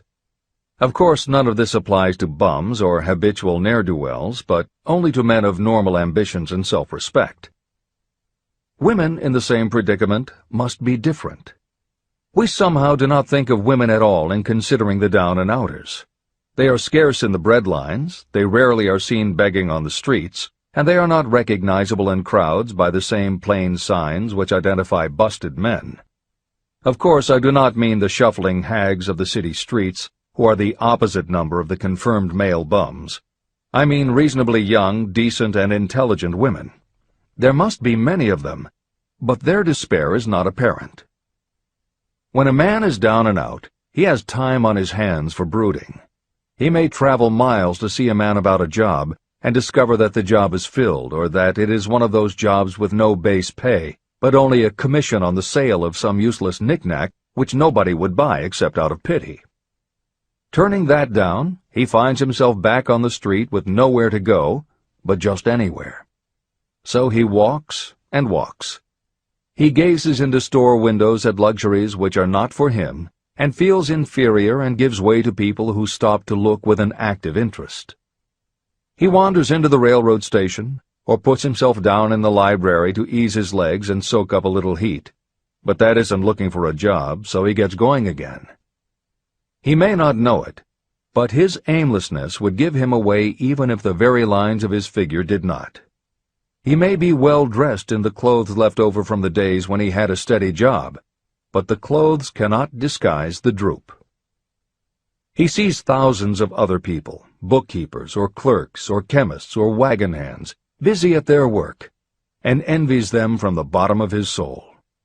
They have their independence, their self-respect and manhood, and he simply cannot convince himself that he is a good man too, though he argue it out and arrive at a favorable verdict hour after hour.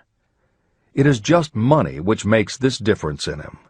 With a little money, he would be himself again. This is the end of the article by Westbrook Pegler. The second basic fear, the fear of criticism. Just how we originally came by this fear, no one can say definitely, but one thing is certain: we have it in a highly developed form. I am inclined to attribute the basic fear of criticism to that part of our inherited nature that prompts us not only to take away other people's goods and wares, but also to justify our actions by criticism of the character of others. It is well known that a thief will criticize the man from whom he steals, that politicians seek office not by displaying their own virtues and qualifications, but by running negative campaigns against their opponents. Designers and clothing manufacturers have not been slow to take advantage of this basic fear of criticism. Every season, styles change. Who establishes the styles? Certainly not the purchaser. It is the designers and manufacturers. Why do they change the styles so often? The answer is obvious. They change the styles so they can sell more clothes. The fear of criticism robs people of their initiative, destroys their power of imagination, limits their individuality, takes away their self-reliance, and does them damage in 100 other ways. Parents often do their children irreparable injury by criticizing them. The mother of one of my friends used to punish him with a switch almost daily, always completing the job with the statement, "You'll land in a penitentiary before you are 20. He was sent to a reformatory at the age of 17. Editor's comments. Modern psychotherapy is well aware of the circumstance that Hill describes in the preceding paragraph. In the chapters on autosuggestion and hypnosis, reference was made to childhood traumas that result in phobias, compulsive behaviors, fixations, or complexes. However, there are instances in which the implanting of a suggestion is much more subtle. Hypnotherapists have found that common phrases such as, "Don't you ever say no to me again," "I'm afraid she'll never get over it," or "You're just like your father," can hamper a person's abilities later in life if such phrases were said often enough, or at a time when a child was particularly vulnerable. This is the end of the editor's comments. Criticism is the one form of service of which everyone has too much. Everyone has a stock of it, which is handed out gratis whether called for or not. Your nearest relatives are often the worst offenders. It should be recognized as a crime. In reality, it is a crime of the worst nature for any parent to build inferiority complexes in the mind of a child through unnecessary criticism. Employers who understand human nature get the best there is in people not by criticism, but by constructive suggestion. Parents may accomplish the same results with their children. Criticism will plant fear in the human heart, or resentment, but it will not build love or affection. Symptoms of the fear of criticism. This fear is almost as universal as the fear of poverty, and its effects are just as fatal to personal achievement, mainly because this fear destroys initiative and discourages the use of imagination. The major symptoms of the fear are 1. Self-consciousness, generally expressed through nervousness, timidity in conversation and in meeting strangers, awkward movements, and shifting of the eyes. 2. Lack of poise, expressed through lack of voice control, nervousness in the presence of others, poor posture, poor memory. 3. Personality weaknesses, lacking in firmness of decision, personal charm, and ability to express opinions definitely, the habit of sidestepping issues instead of meeting them squarely, agreeing with others without careful examination of their opinions. 4. Inferiority complex, the habit of expressing your own self-approval as a means of covering up your feeling of inferiority, using big words to impress others, often without knowing the real meaning of the words, imitating others in dress, speech, and manners, boasting of imaginary achievements, and acting superior to cover up the fact that you feel inferior. 5. Extravagance, the habit of trying to keep up with the Joneses and spending beyond your income. 6. Lack of initiative, failure to embrace opportunities for self-advancement, fear to express opinions, lack of confidence in your own ideas, giving evasive answers to questions asked by superiors, hesitancy of manner and speech, deceit in both words and deeds. 7. lack of ambition, mental and physical laziness, lack of self-assertion, slowness in reaching decisions, being too easily influenced, the habit of accepting defeat without protest, or quitting an undertaking when opposed by others. Also the habit of criticizing others behind their backs and flattering them to their faces, suspicion of other people without cause, lack of tactfulness of manner and speech, and unwillingness to accept the blame for mistakes. The third basic fear, the fear of ill health. This fear may be traced to both physical and social heredity. It is closely associated with the causes of fear of old age and the fear of death. We fear ill health because of the terrible pictures that have been planted in our minds of what may happen if death should overtake us. We also fear it because of the economic toll that it may claim. One reputable physician estimated that 75% of all people who visit doctors are suffering with hypochondria, imaginary illness. It has been shown that the fear of disease, even when there is not the slightest cause for fear, often produces the physical symptoms of the disease feared. Powerful and mighty is the human mind. It builds or it destroys. Through a series of experiments, my staff proved how susceptible people are to the power of suggestion. We asked 3 acquaintances to visit separately with the victim. They were instructed to pose the question, "What ails you? You look terribly ill." The first questioner provoked a grin from him and a nonchalant, "Oh, nothing, I'm all right." The second questioner was answered with a statement, "I don't know exactly, but I do feel badly." The third questioner was met with the admission that the victim was actually feeling ill. Editor's comment. Hill's experiment is one that you do not want to carry too far. It is not that different from the principle behind certain religious sects whose members take vengeance on their enemies by hexing or placing a spell on a victim. The spell only works because the victim believes that spells can be cast and that it is possible he or she could be hexed. When the hex victim is informed that someone has cast a spell on them, they accept that it is possible, and their mind does the rest. The same theory operated when Hill's associate was told 3 times that he looked ill. He believed it was possible. Being told 3 times was convincing, and his mind went to work and made it so. This is the end of the editor's comment. There is overwhelming evidence that disease sometimes begins in the form of negative thought impulse. Such thoughts may be planted in your mind by suggestion or created by you in your own mind. Doctors send patients to new climates for their health because a change of mental attitude is necessary. The seed of fear of ill health lives in every human mind. Worry, fear, discouragement, or disappointment can cause this seed to germinate and grow. Symptoms of the fear of ill health. The symptoms of this almost universal fear are 1.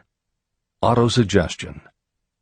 The habit of negative use of self-suggestion by looking for and expecting to find symptoms of all kinds of disease.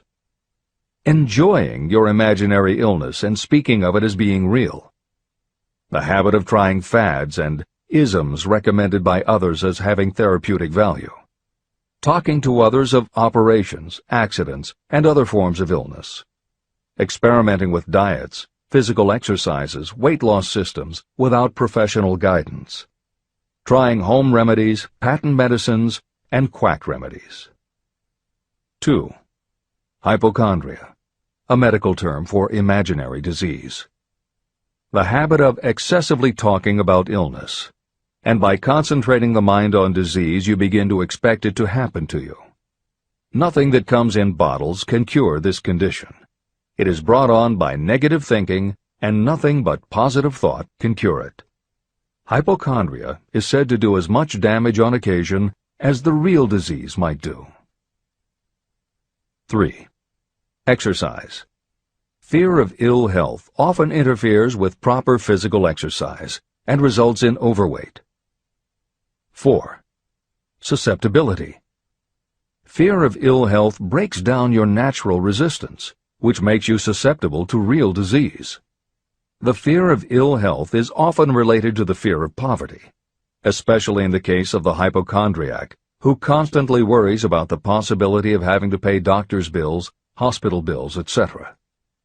This type of person spends much time preparing for sickness, talking about death, saving money for cemetery plots, burial expenses, and such. 5.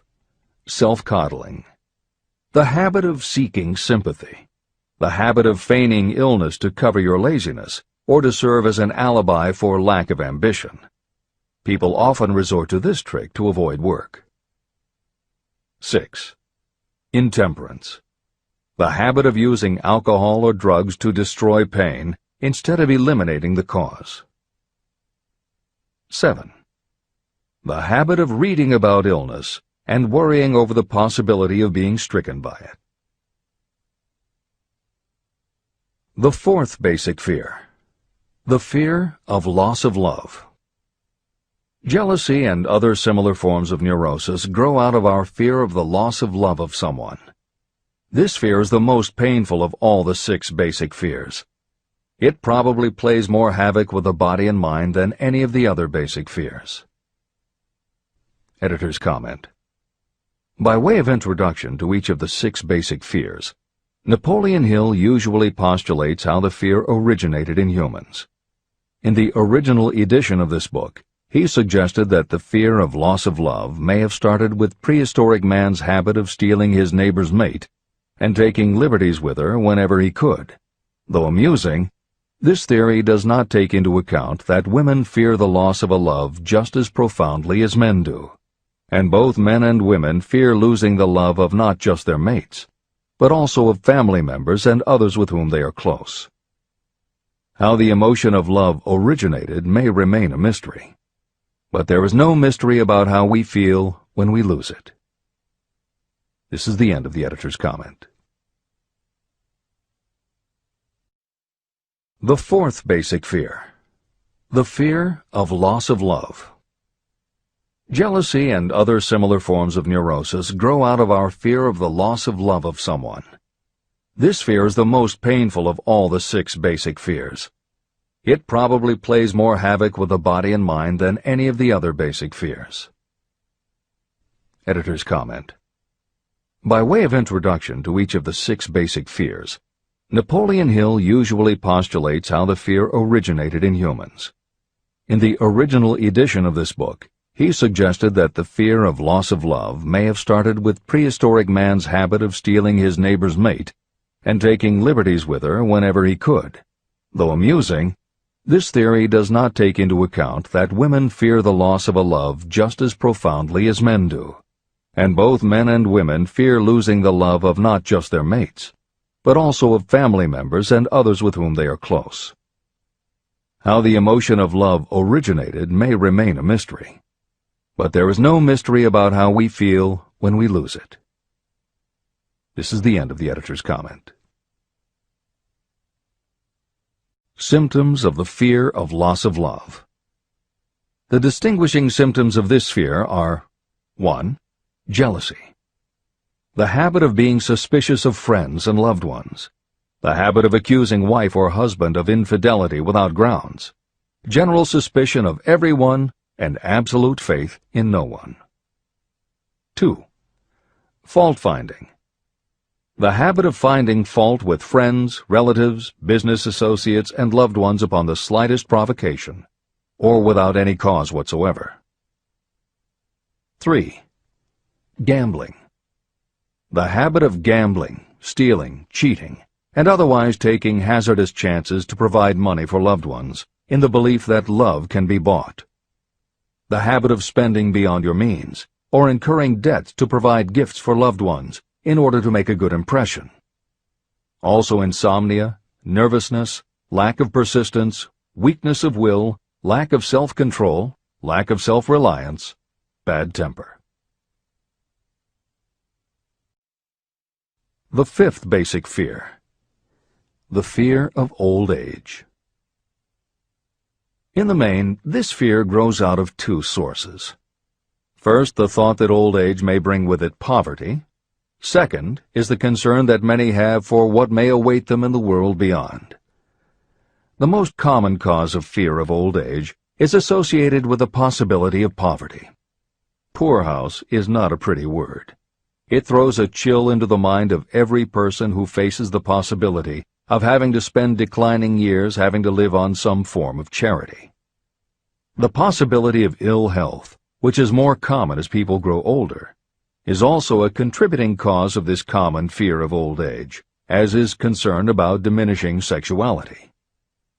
Another contributing cause of the fear of old age is the possibility of loss of freedom and independence, as old age may bring with it the loss of both physical and economic freedom. Symptoms of the fear of old age. The most common symptoms of this fear are 1. Lack of enthusiasm. The tendency to slow down and develop an inferiority complex, falsely believing you are slipping because of age. The habit of killing off initiative, imagination, and self-reliance by falsely believing you are too old to exercise these qualities. 2. Self-consciousness of speech. The habit of speaking apologetically of yourself as being old merely because you have reached the age of 40 or 50, instead of reversing the rule and expressing gratitude for having reached the age of wisdom and understanding. 3. Inappropriate dress and action. Trying to appear much younger than your age by going overboard in your attempt to keep up with the style and mannerisms of youth. The sixth basic fear. The fear of death. To some, this is the cruelest of all the basic fears. The reason is obvious. The terrible pangs of fear associated with the thought of death, in the majority of cases, may be charged to religious fanaticism. So-called heathens are less afraid of death than the more civilized. For hundreds of millions of years we have been asking the still unanswered questions, where did I come from, and where am I going? During the darker ages of the past, the more cunning and crafty were not slow to offer the answer to these questions for a price. Come into my tent, embrace my faith, accept my dogmas, and I will give you a ticket that will admit you straight into heaven when you die, says the religious leader. Remain out of my tent, says the same leader, and the devil will take you and burn you throughout eternity. The thought of eternal punishment destroys interest in life and makes happiness impossible. While the religious leader may not actually be able to provide safe conduct into heaven or send you to hell, the possibility of the latter seems terrible. The very thought of it takes hold of the imagination in such a realistic way that it paralyzes reason and sets up the fear of death. The fear of death is not as common now as it was during the age when there were no great colleges and universities. People of science have turned the spotlight of truth upon the world, and this truth is rapidly freeing men and women from this terrible fear of death. The young men and women who attend the colleges and universities are not easily impressed by fire and brimstone. Through knowledge, the fears of the dark ages that grip the mind have been dispelled. The entire world is made up of only four things: time, space, energy, and matter. In elementary physics, we learn that neither matter nor energy can be created or destroyed. Both matter and energy can be transformed, but neither can be destroyed. Life is energy, if it is anything. If neither energy nor matter can be destroyed, of course life itself cannot be destroyed. Life, like other forms of energy, may be passed through various processes of transition or change, but it cannot be destroyed. Death is mere transition. And if death is not mere change or transition, then nothing comes after death except a long, eternal, peaceful sleep. And sleep is nothing to be feared. If you can accept the logic of this, you may forever wipe out your fear of death. Symptoms of the fear of death. The general symptoms of this fear are: 1. The habit of thinking about dying instead of making the most of life. This is generally due to lack of purpose or lack of a suitable occupation. This fear is more prevalent among the aged, but sometimes the more youthful are victims of it. The greatest of all remedies for the fear of death is a burning desire for achievement, backed by useful service to others. A busy person seldom has time to think about dying. A busy person finds life too thrilling to worry about death. 2. Sometimes the fear of death is closely associated with the fear of poverty, where death would leave loved ones poverty-stricken. 3. In other cases, the fear of death is caused by illness and the breakdown of physical body resistance. 4.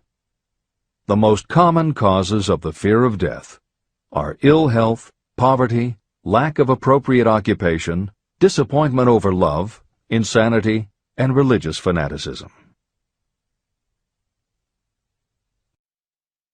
The disaster of worry and destructive thinking. Worry is a state of mind based upon fear. It works slowly but persistently. It is insidious and subtle. Step by step, it digs itself in until it paralyzes the reasoning faculty and destroys self-confidence and initiative. Worry is a form of sustained fear caused by indecision. Therefore, it is a state of mind that can be controlled. An unsettled mind is helpless. Indecision makes an unsettled mind. Most individuals lack the willpower to reach decisions promptly and to stand by them after they have been made. We do not worry over conditions once we have reached a decision to follow a definite line of action. I once interviewed a man who was sentenced to be electrocuted 2 hours later. The condemned man was the calmest of the 8 men who were in the death cell with him. His calmness prompted me to ask him how it felt to know that he was going into eternity in a short while. With a smile of confidence on his face, he said, "It feels fine. Just think, brother, my troubles will soon be over. I've had nothing but trouble all my life. It has been a hardship to get food and clothing. Soon, I will not need these things. I have felt fine ever since I learned for certain that I must die. I made up my mind then to accept my fate in good spirit." As he spoke, he devoured a dinner sufficient for 3 men, eating every mouthful of the food brought to him, and apparently enjoying it as much as if no disaster awaited him. Decision gave this man resignation to his fate. Decision can also prevent one's acceptance of undesired circumstances. Through indecision, the 6 basic fears become translated into a state of worry. Relieve yourself forever of the fear of death by reaching a decision to accept death as an inescapable event. Eliminate the fear of old age by reaching a decision to accept it not as a handicap, but as a great blessing that carries with it wisdom, self-control, and understanding. Master the fear of loss of love by reaching a decision to get along without love, if that is necessary. Defeat the fear of criticism by reaching a decision not to worry about what other people think, do, or say. Overcome the fear of ill health by the decision to forget symptoms, and whip the fear of poverty by reaching a decision to get along with whatever wealth you can accumulate without worry. Kill the habit of worry in all its forms by reaching a general blanket decision that nothing life has to offer is worth the price of worry. With this decision will come poise, peace of mind, and calmness of thought, which will bring happiness. If your mind is filled with fear, you not only destroy your own chances of intelligent action, but you transmit these destructive vibrations to the minds of all who come into contact with you, and you destroy their chances too. Even a dog or a horse knows when its master lacks courage. It will pick up the vibrations of fear given off by its master and behave accordingly.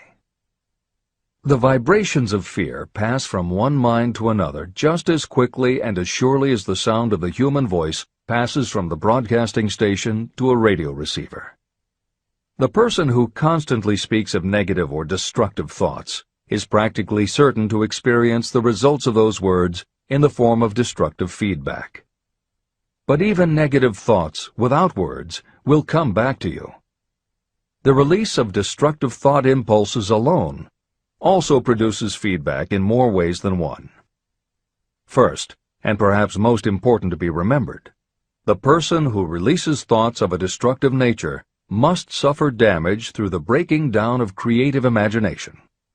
Secondly, the presence in the mind of any destructive emotion develops a negative personality, which repels people and often converts them into antagonists. The third source of damage is that negative thoughts not only affect others, but they also embed themselves in the subconscious mind of the person releasing them and there become a part of that person's character. Your business in life is to achieve success. To be successful, you must find peace of mind, acquire the material needs of life, and above all, attain happiness. All of these indications of success begin in the form of thought impulses. You control your own mind. You have the power to feed it whatever thought impulses you choose. With this goes the responsibility of using your mind constructively. You are the master of your own earthly destiny, just as surely as you have the power to control your own thoughts. You may influence, direct, and eventually control your own environment, making your life what you want it to be. Or you may neglect to make your life what you want, and you will be adrift on the seas of circumstance, where you will be tossed like a wood chip on the waves of the ocean.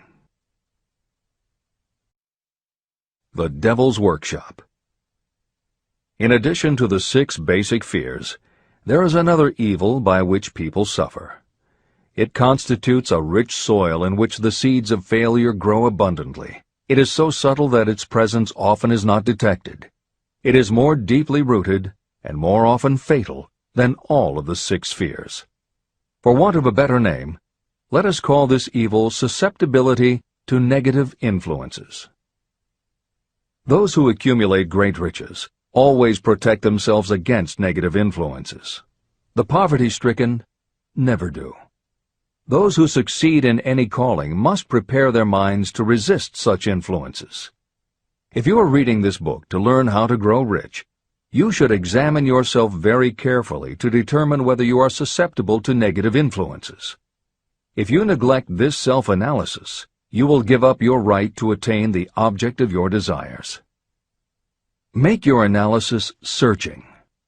As you read the following questions, be tough on yourself. Go at the task as carefully as you would if you were searching for any other enemy you knew was waiting to ambush you. You must deal with your own faults as you would with a real and serious enemy. You can easily protect yourself against real enemies because there are laws, police, and courts to deal with them.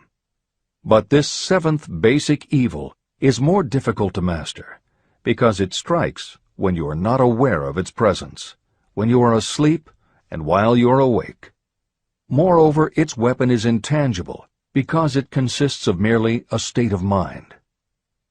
Negative influences are also dangerous because they come in so many different forms.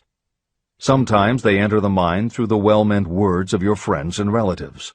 At other times they come from within, through your own mental attitude. Always it is as deadly as poison, even though it may not kill as quickly. How to protect yourself against negative influences. To protect yourself against negative influences, whether of your own making or the result of negative people around you, recognize that your willpower is your defense. You must put it into constant use until it builds a wall of immunity against negative influences in your own mind. Recognize that you and every other human being are, by nature, lazy, indifferent, and susceptible to all suggestions that reinforce your weaknesses.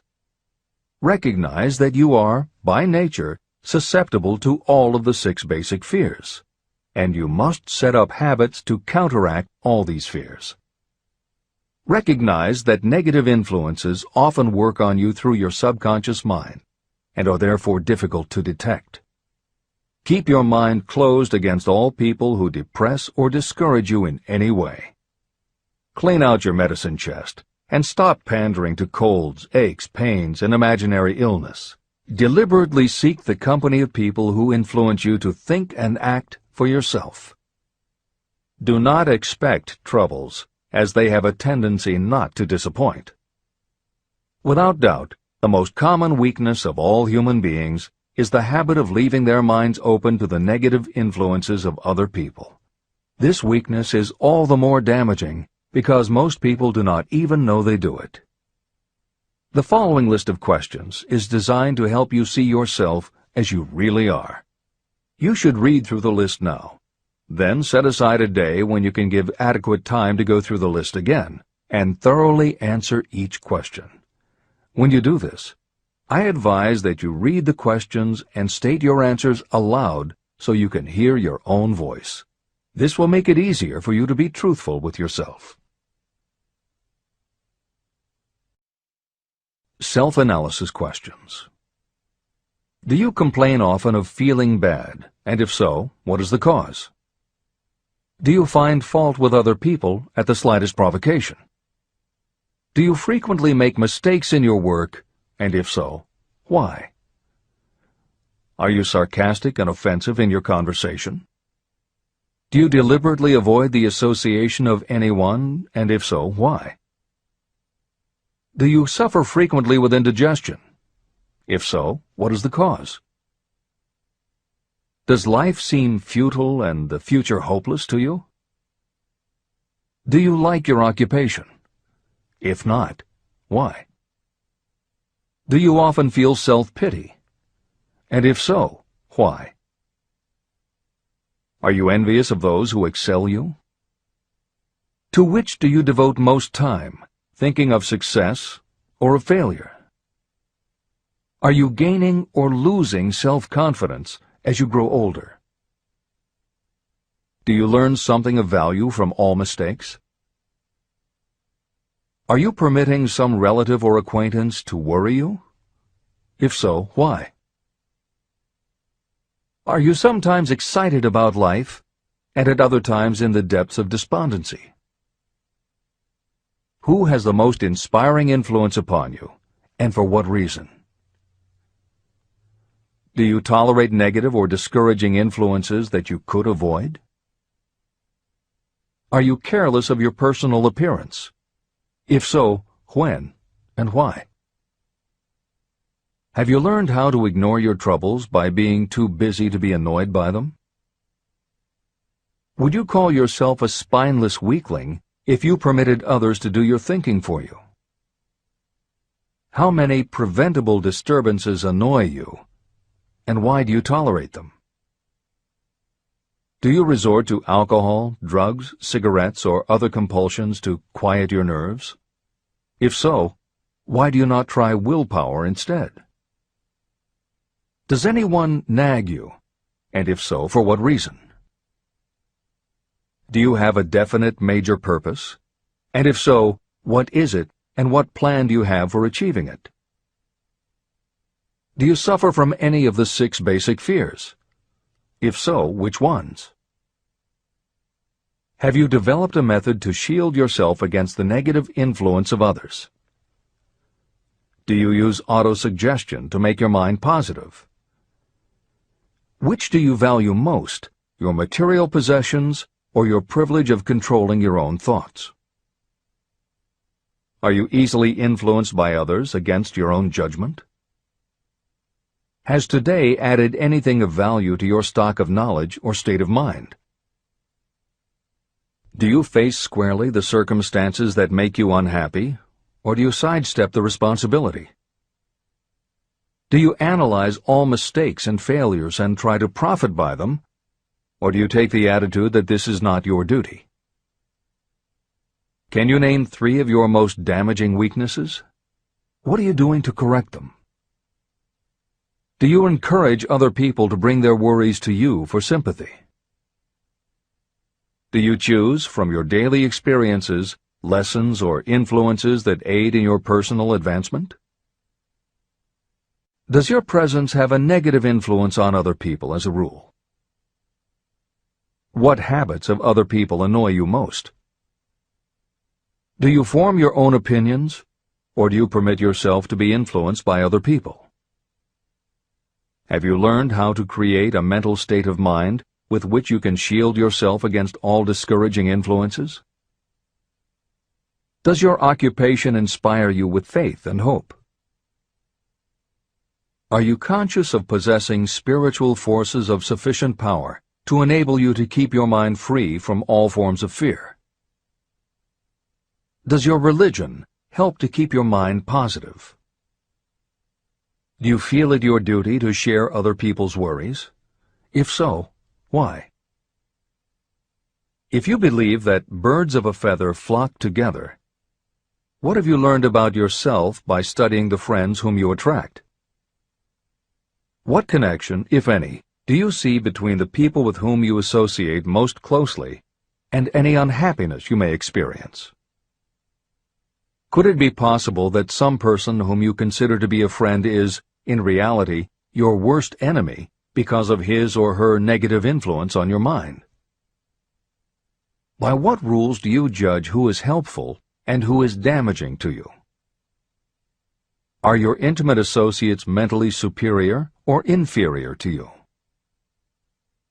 How much time out of every 24 hours do you devote to your occupation, sleep, play and relaxation, acquiring useful knowledge, plain wasted time?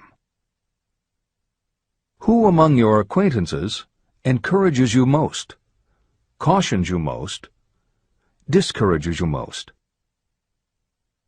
What is your greatest worry? Why do you tolerate it? When others offer you free, unsolicited advice, do you accept it without question, or do you analyze their motive? What, above all else, do you most desire? Do you intend to acquire it? Are you willing to subordinate all other desires for this one? How much time daily do you devote to acquiring it? Do you change your mind often? If so, why? Do you usually finish everything you begin? Are you easily impressed by other people's business or professional titles, college degrees, or wealth? Are you easily influenced by what other people think or say about you? Do you cater to people because of their social or financial status? Whom do you believe to be the greatest person living? In what respect is this person superior to yourself? How much time have you devoted to studying and answering these questions? At least one day is necessary for the analysis and the answering of the entire list. If you have answered all these questions truthfully, you know more about yourself than the majority of people. Study the questions carefully.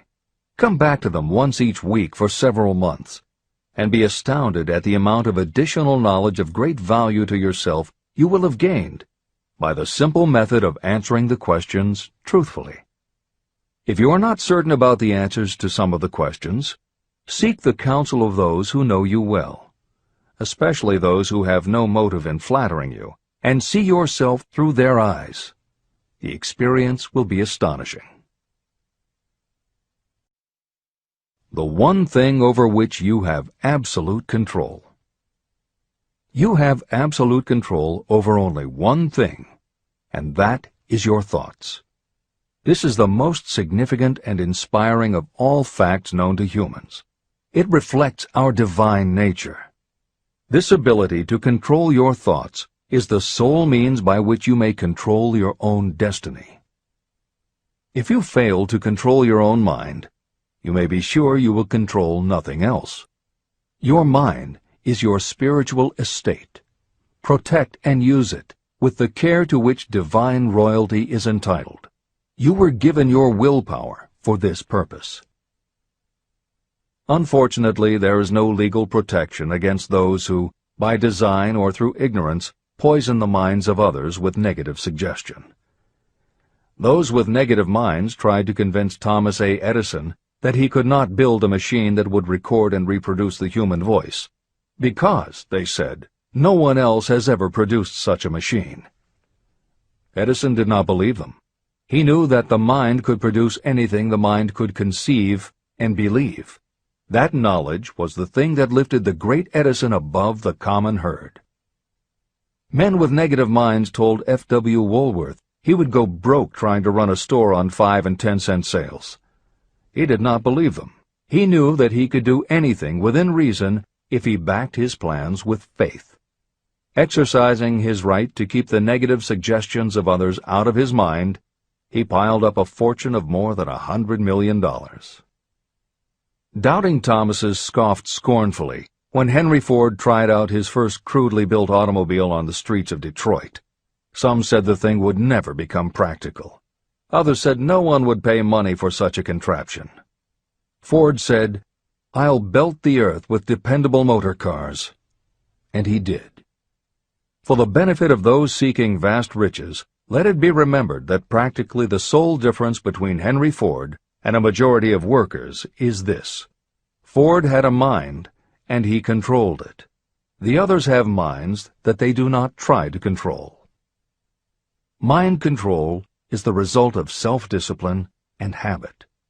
You either control your mind, or it controls you.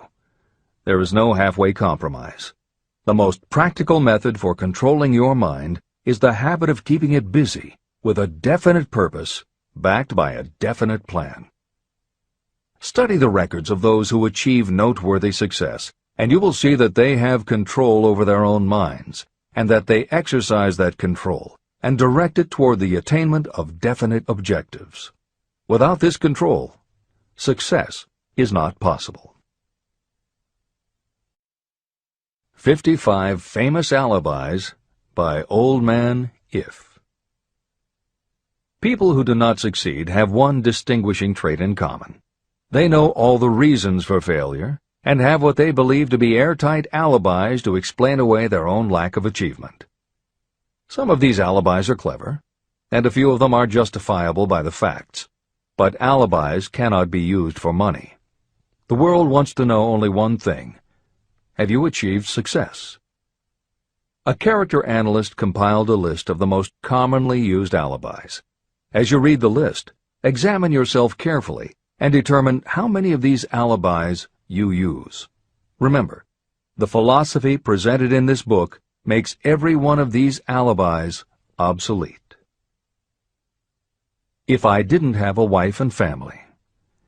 If I had enough pull. If I had money. If I had a good education. If I could get a job. If I had good health. If I only had time. If times were better. If other people understood me.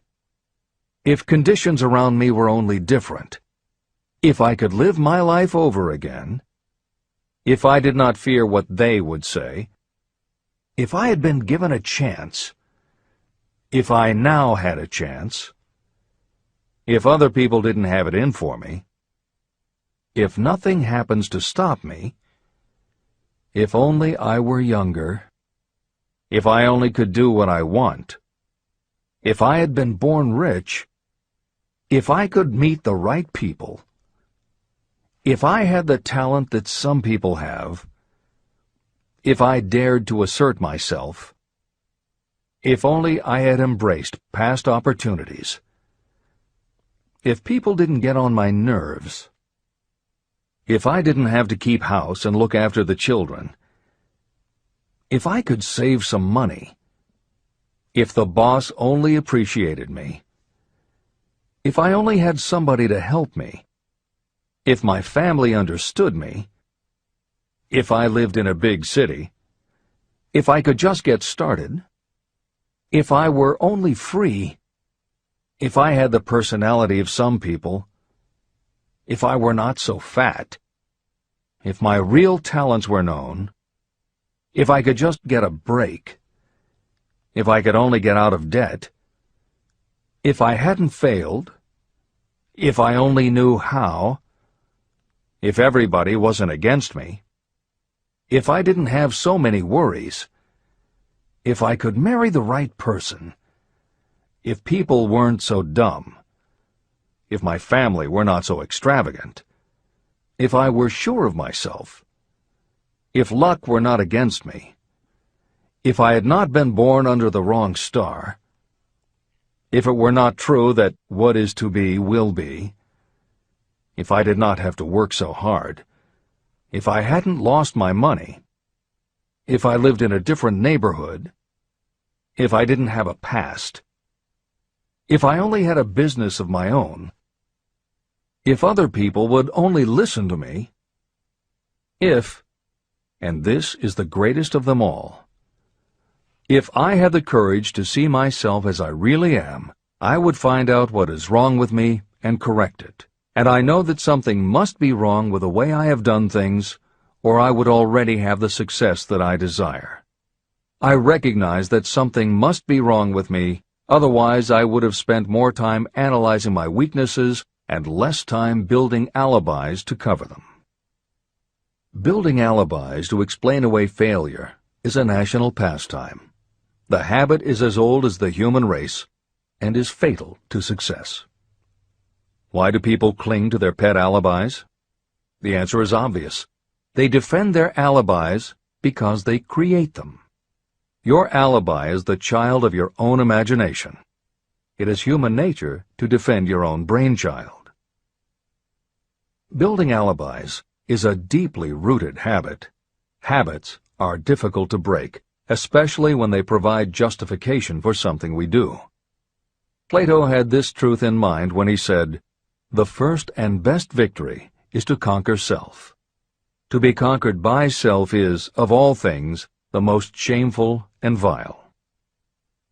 Another philosopher had the same thought in mind when he said, "It was a great surprise to me when I discovered that most of the ugliness I saw in others was but a reflection of my own nature."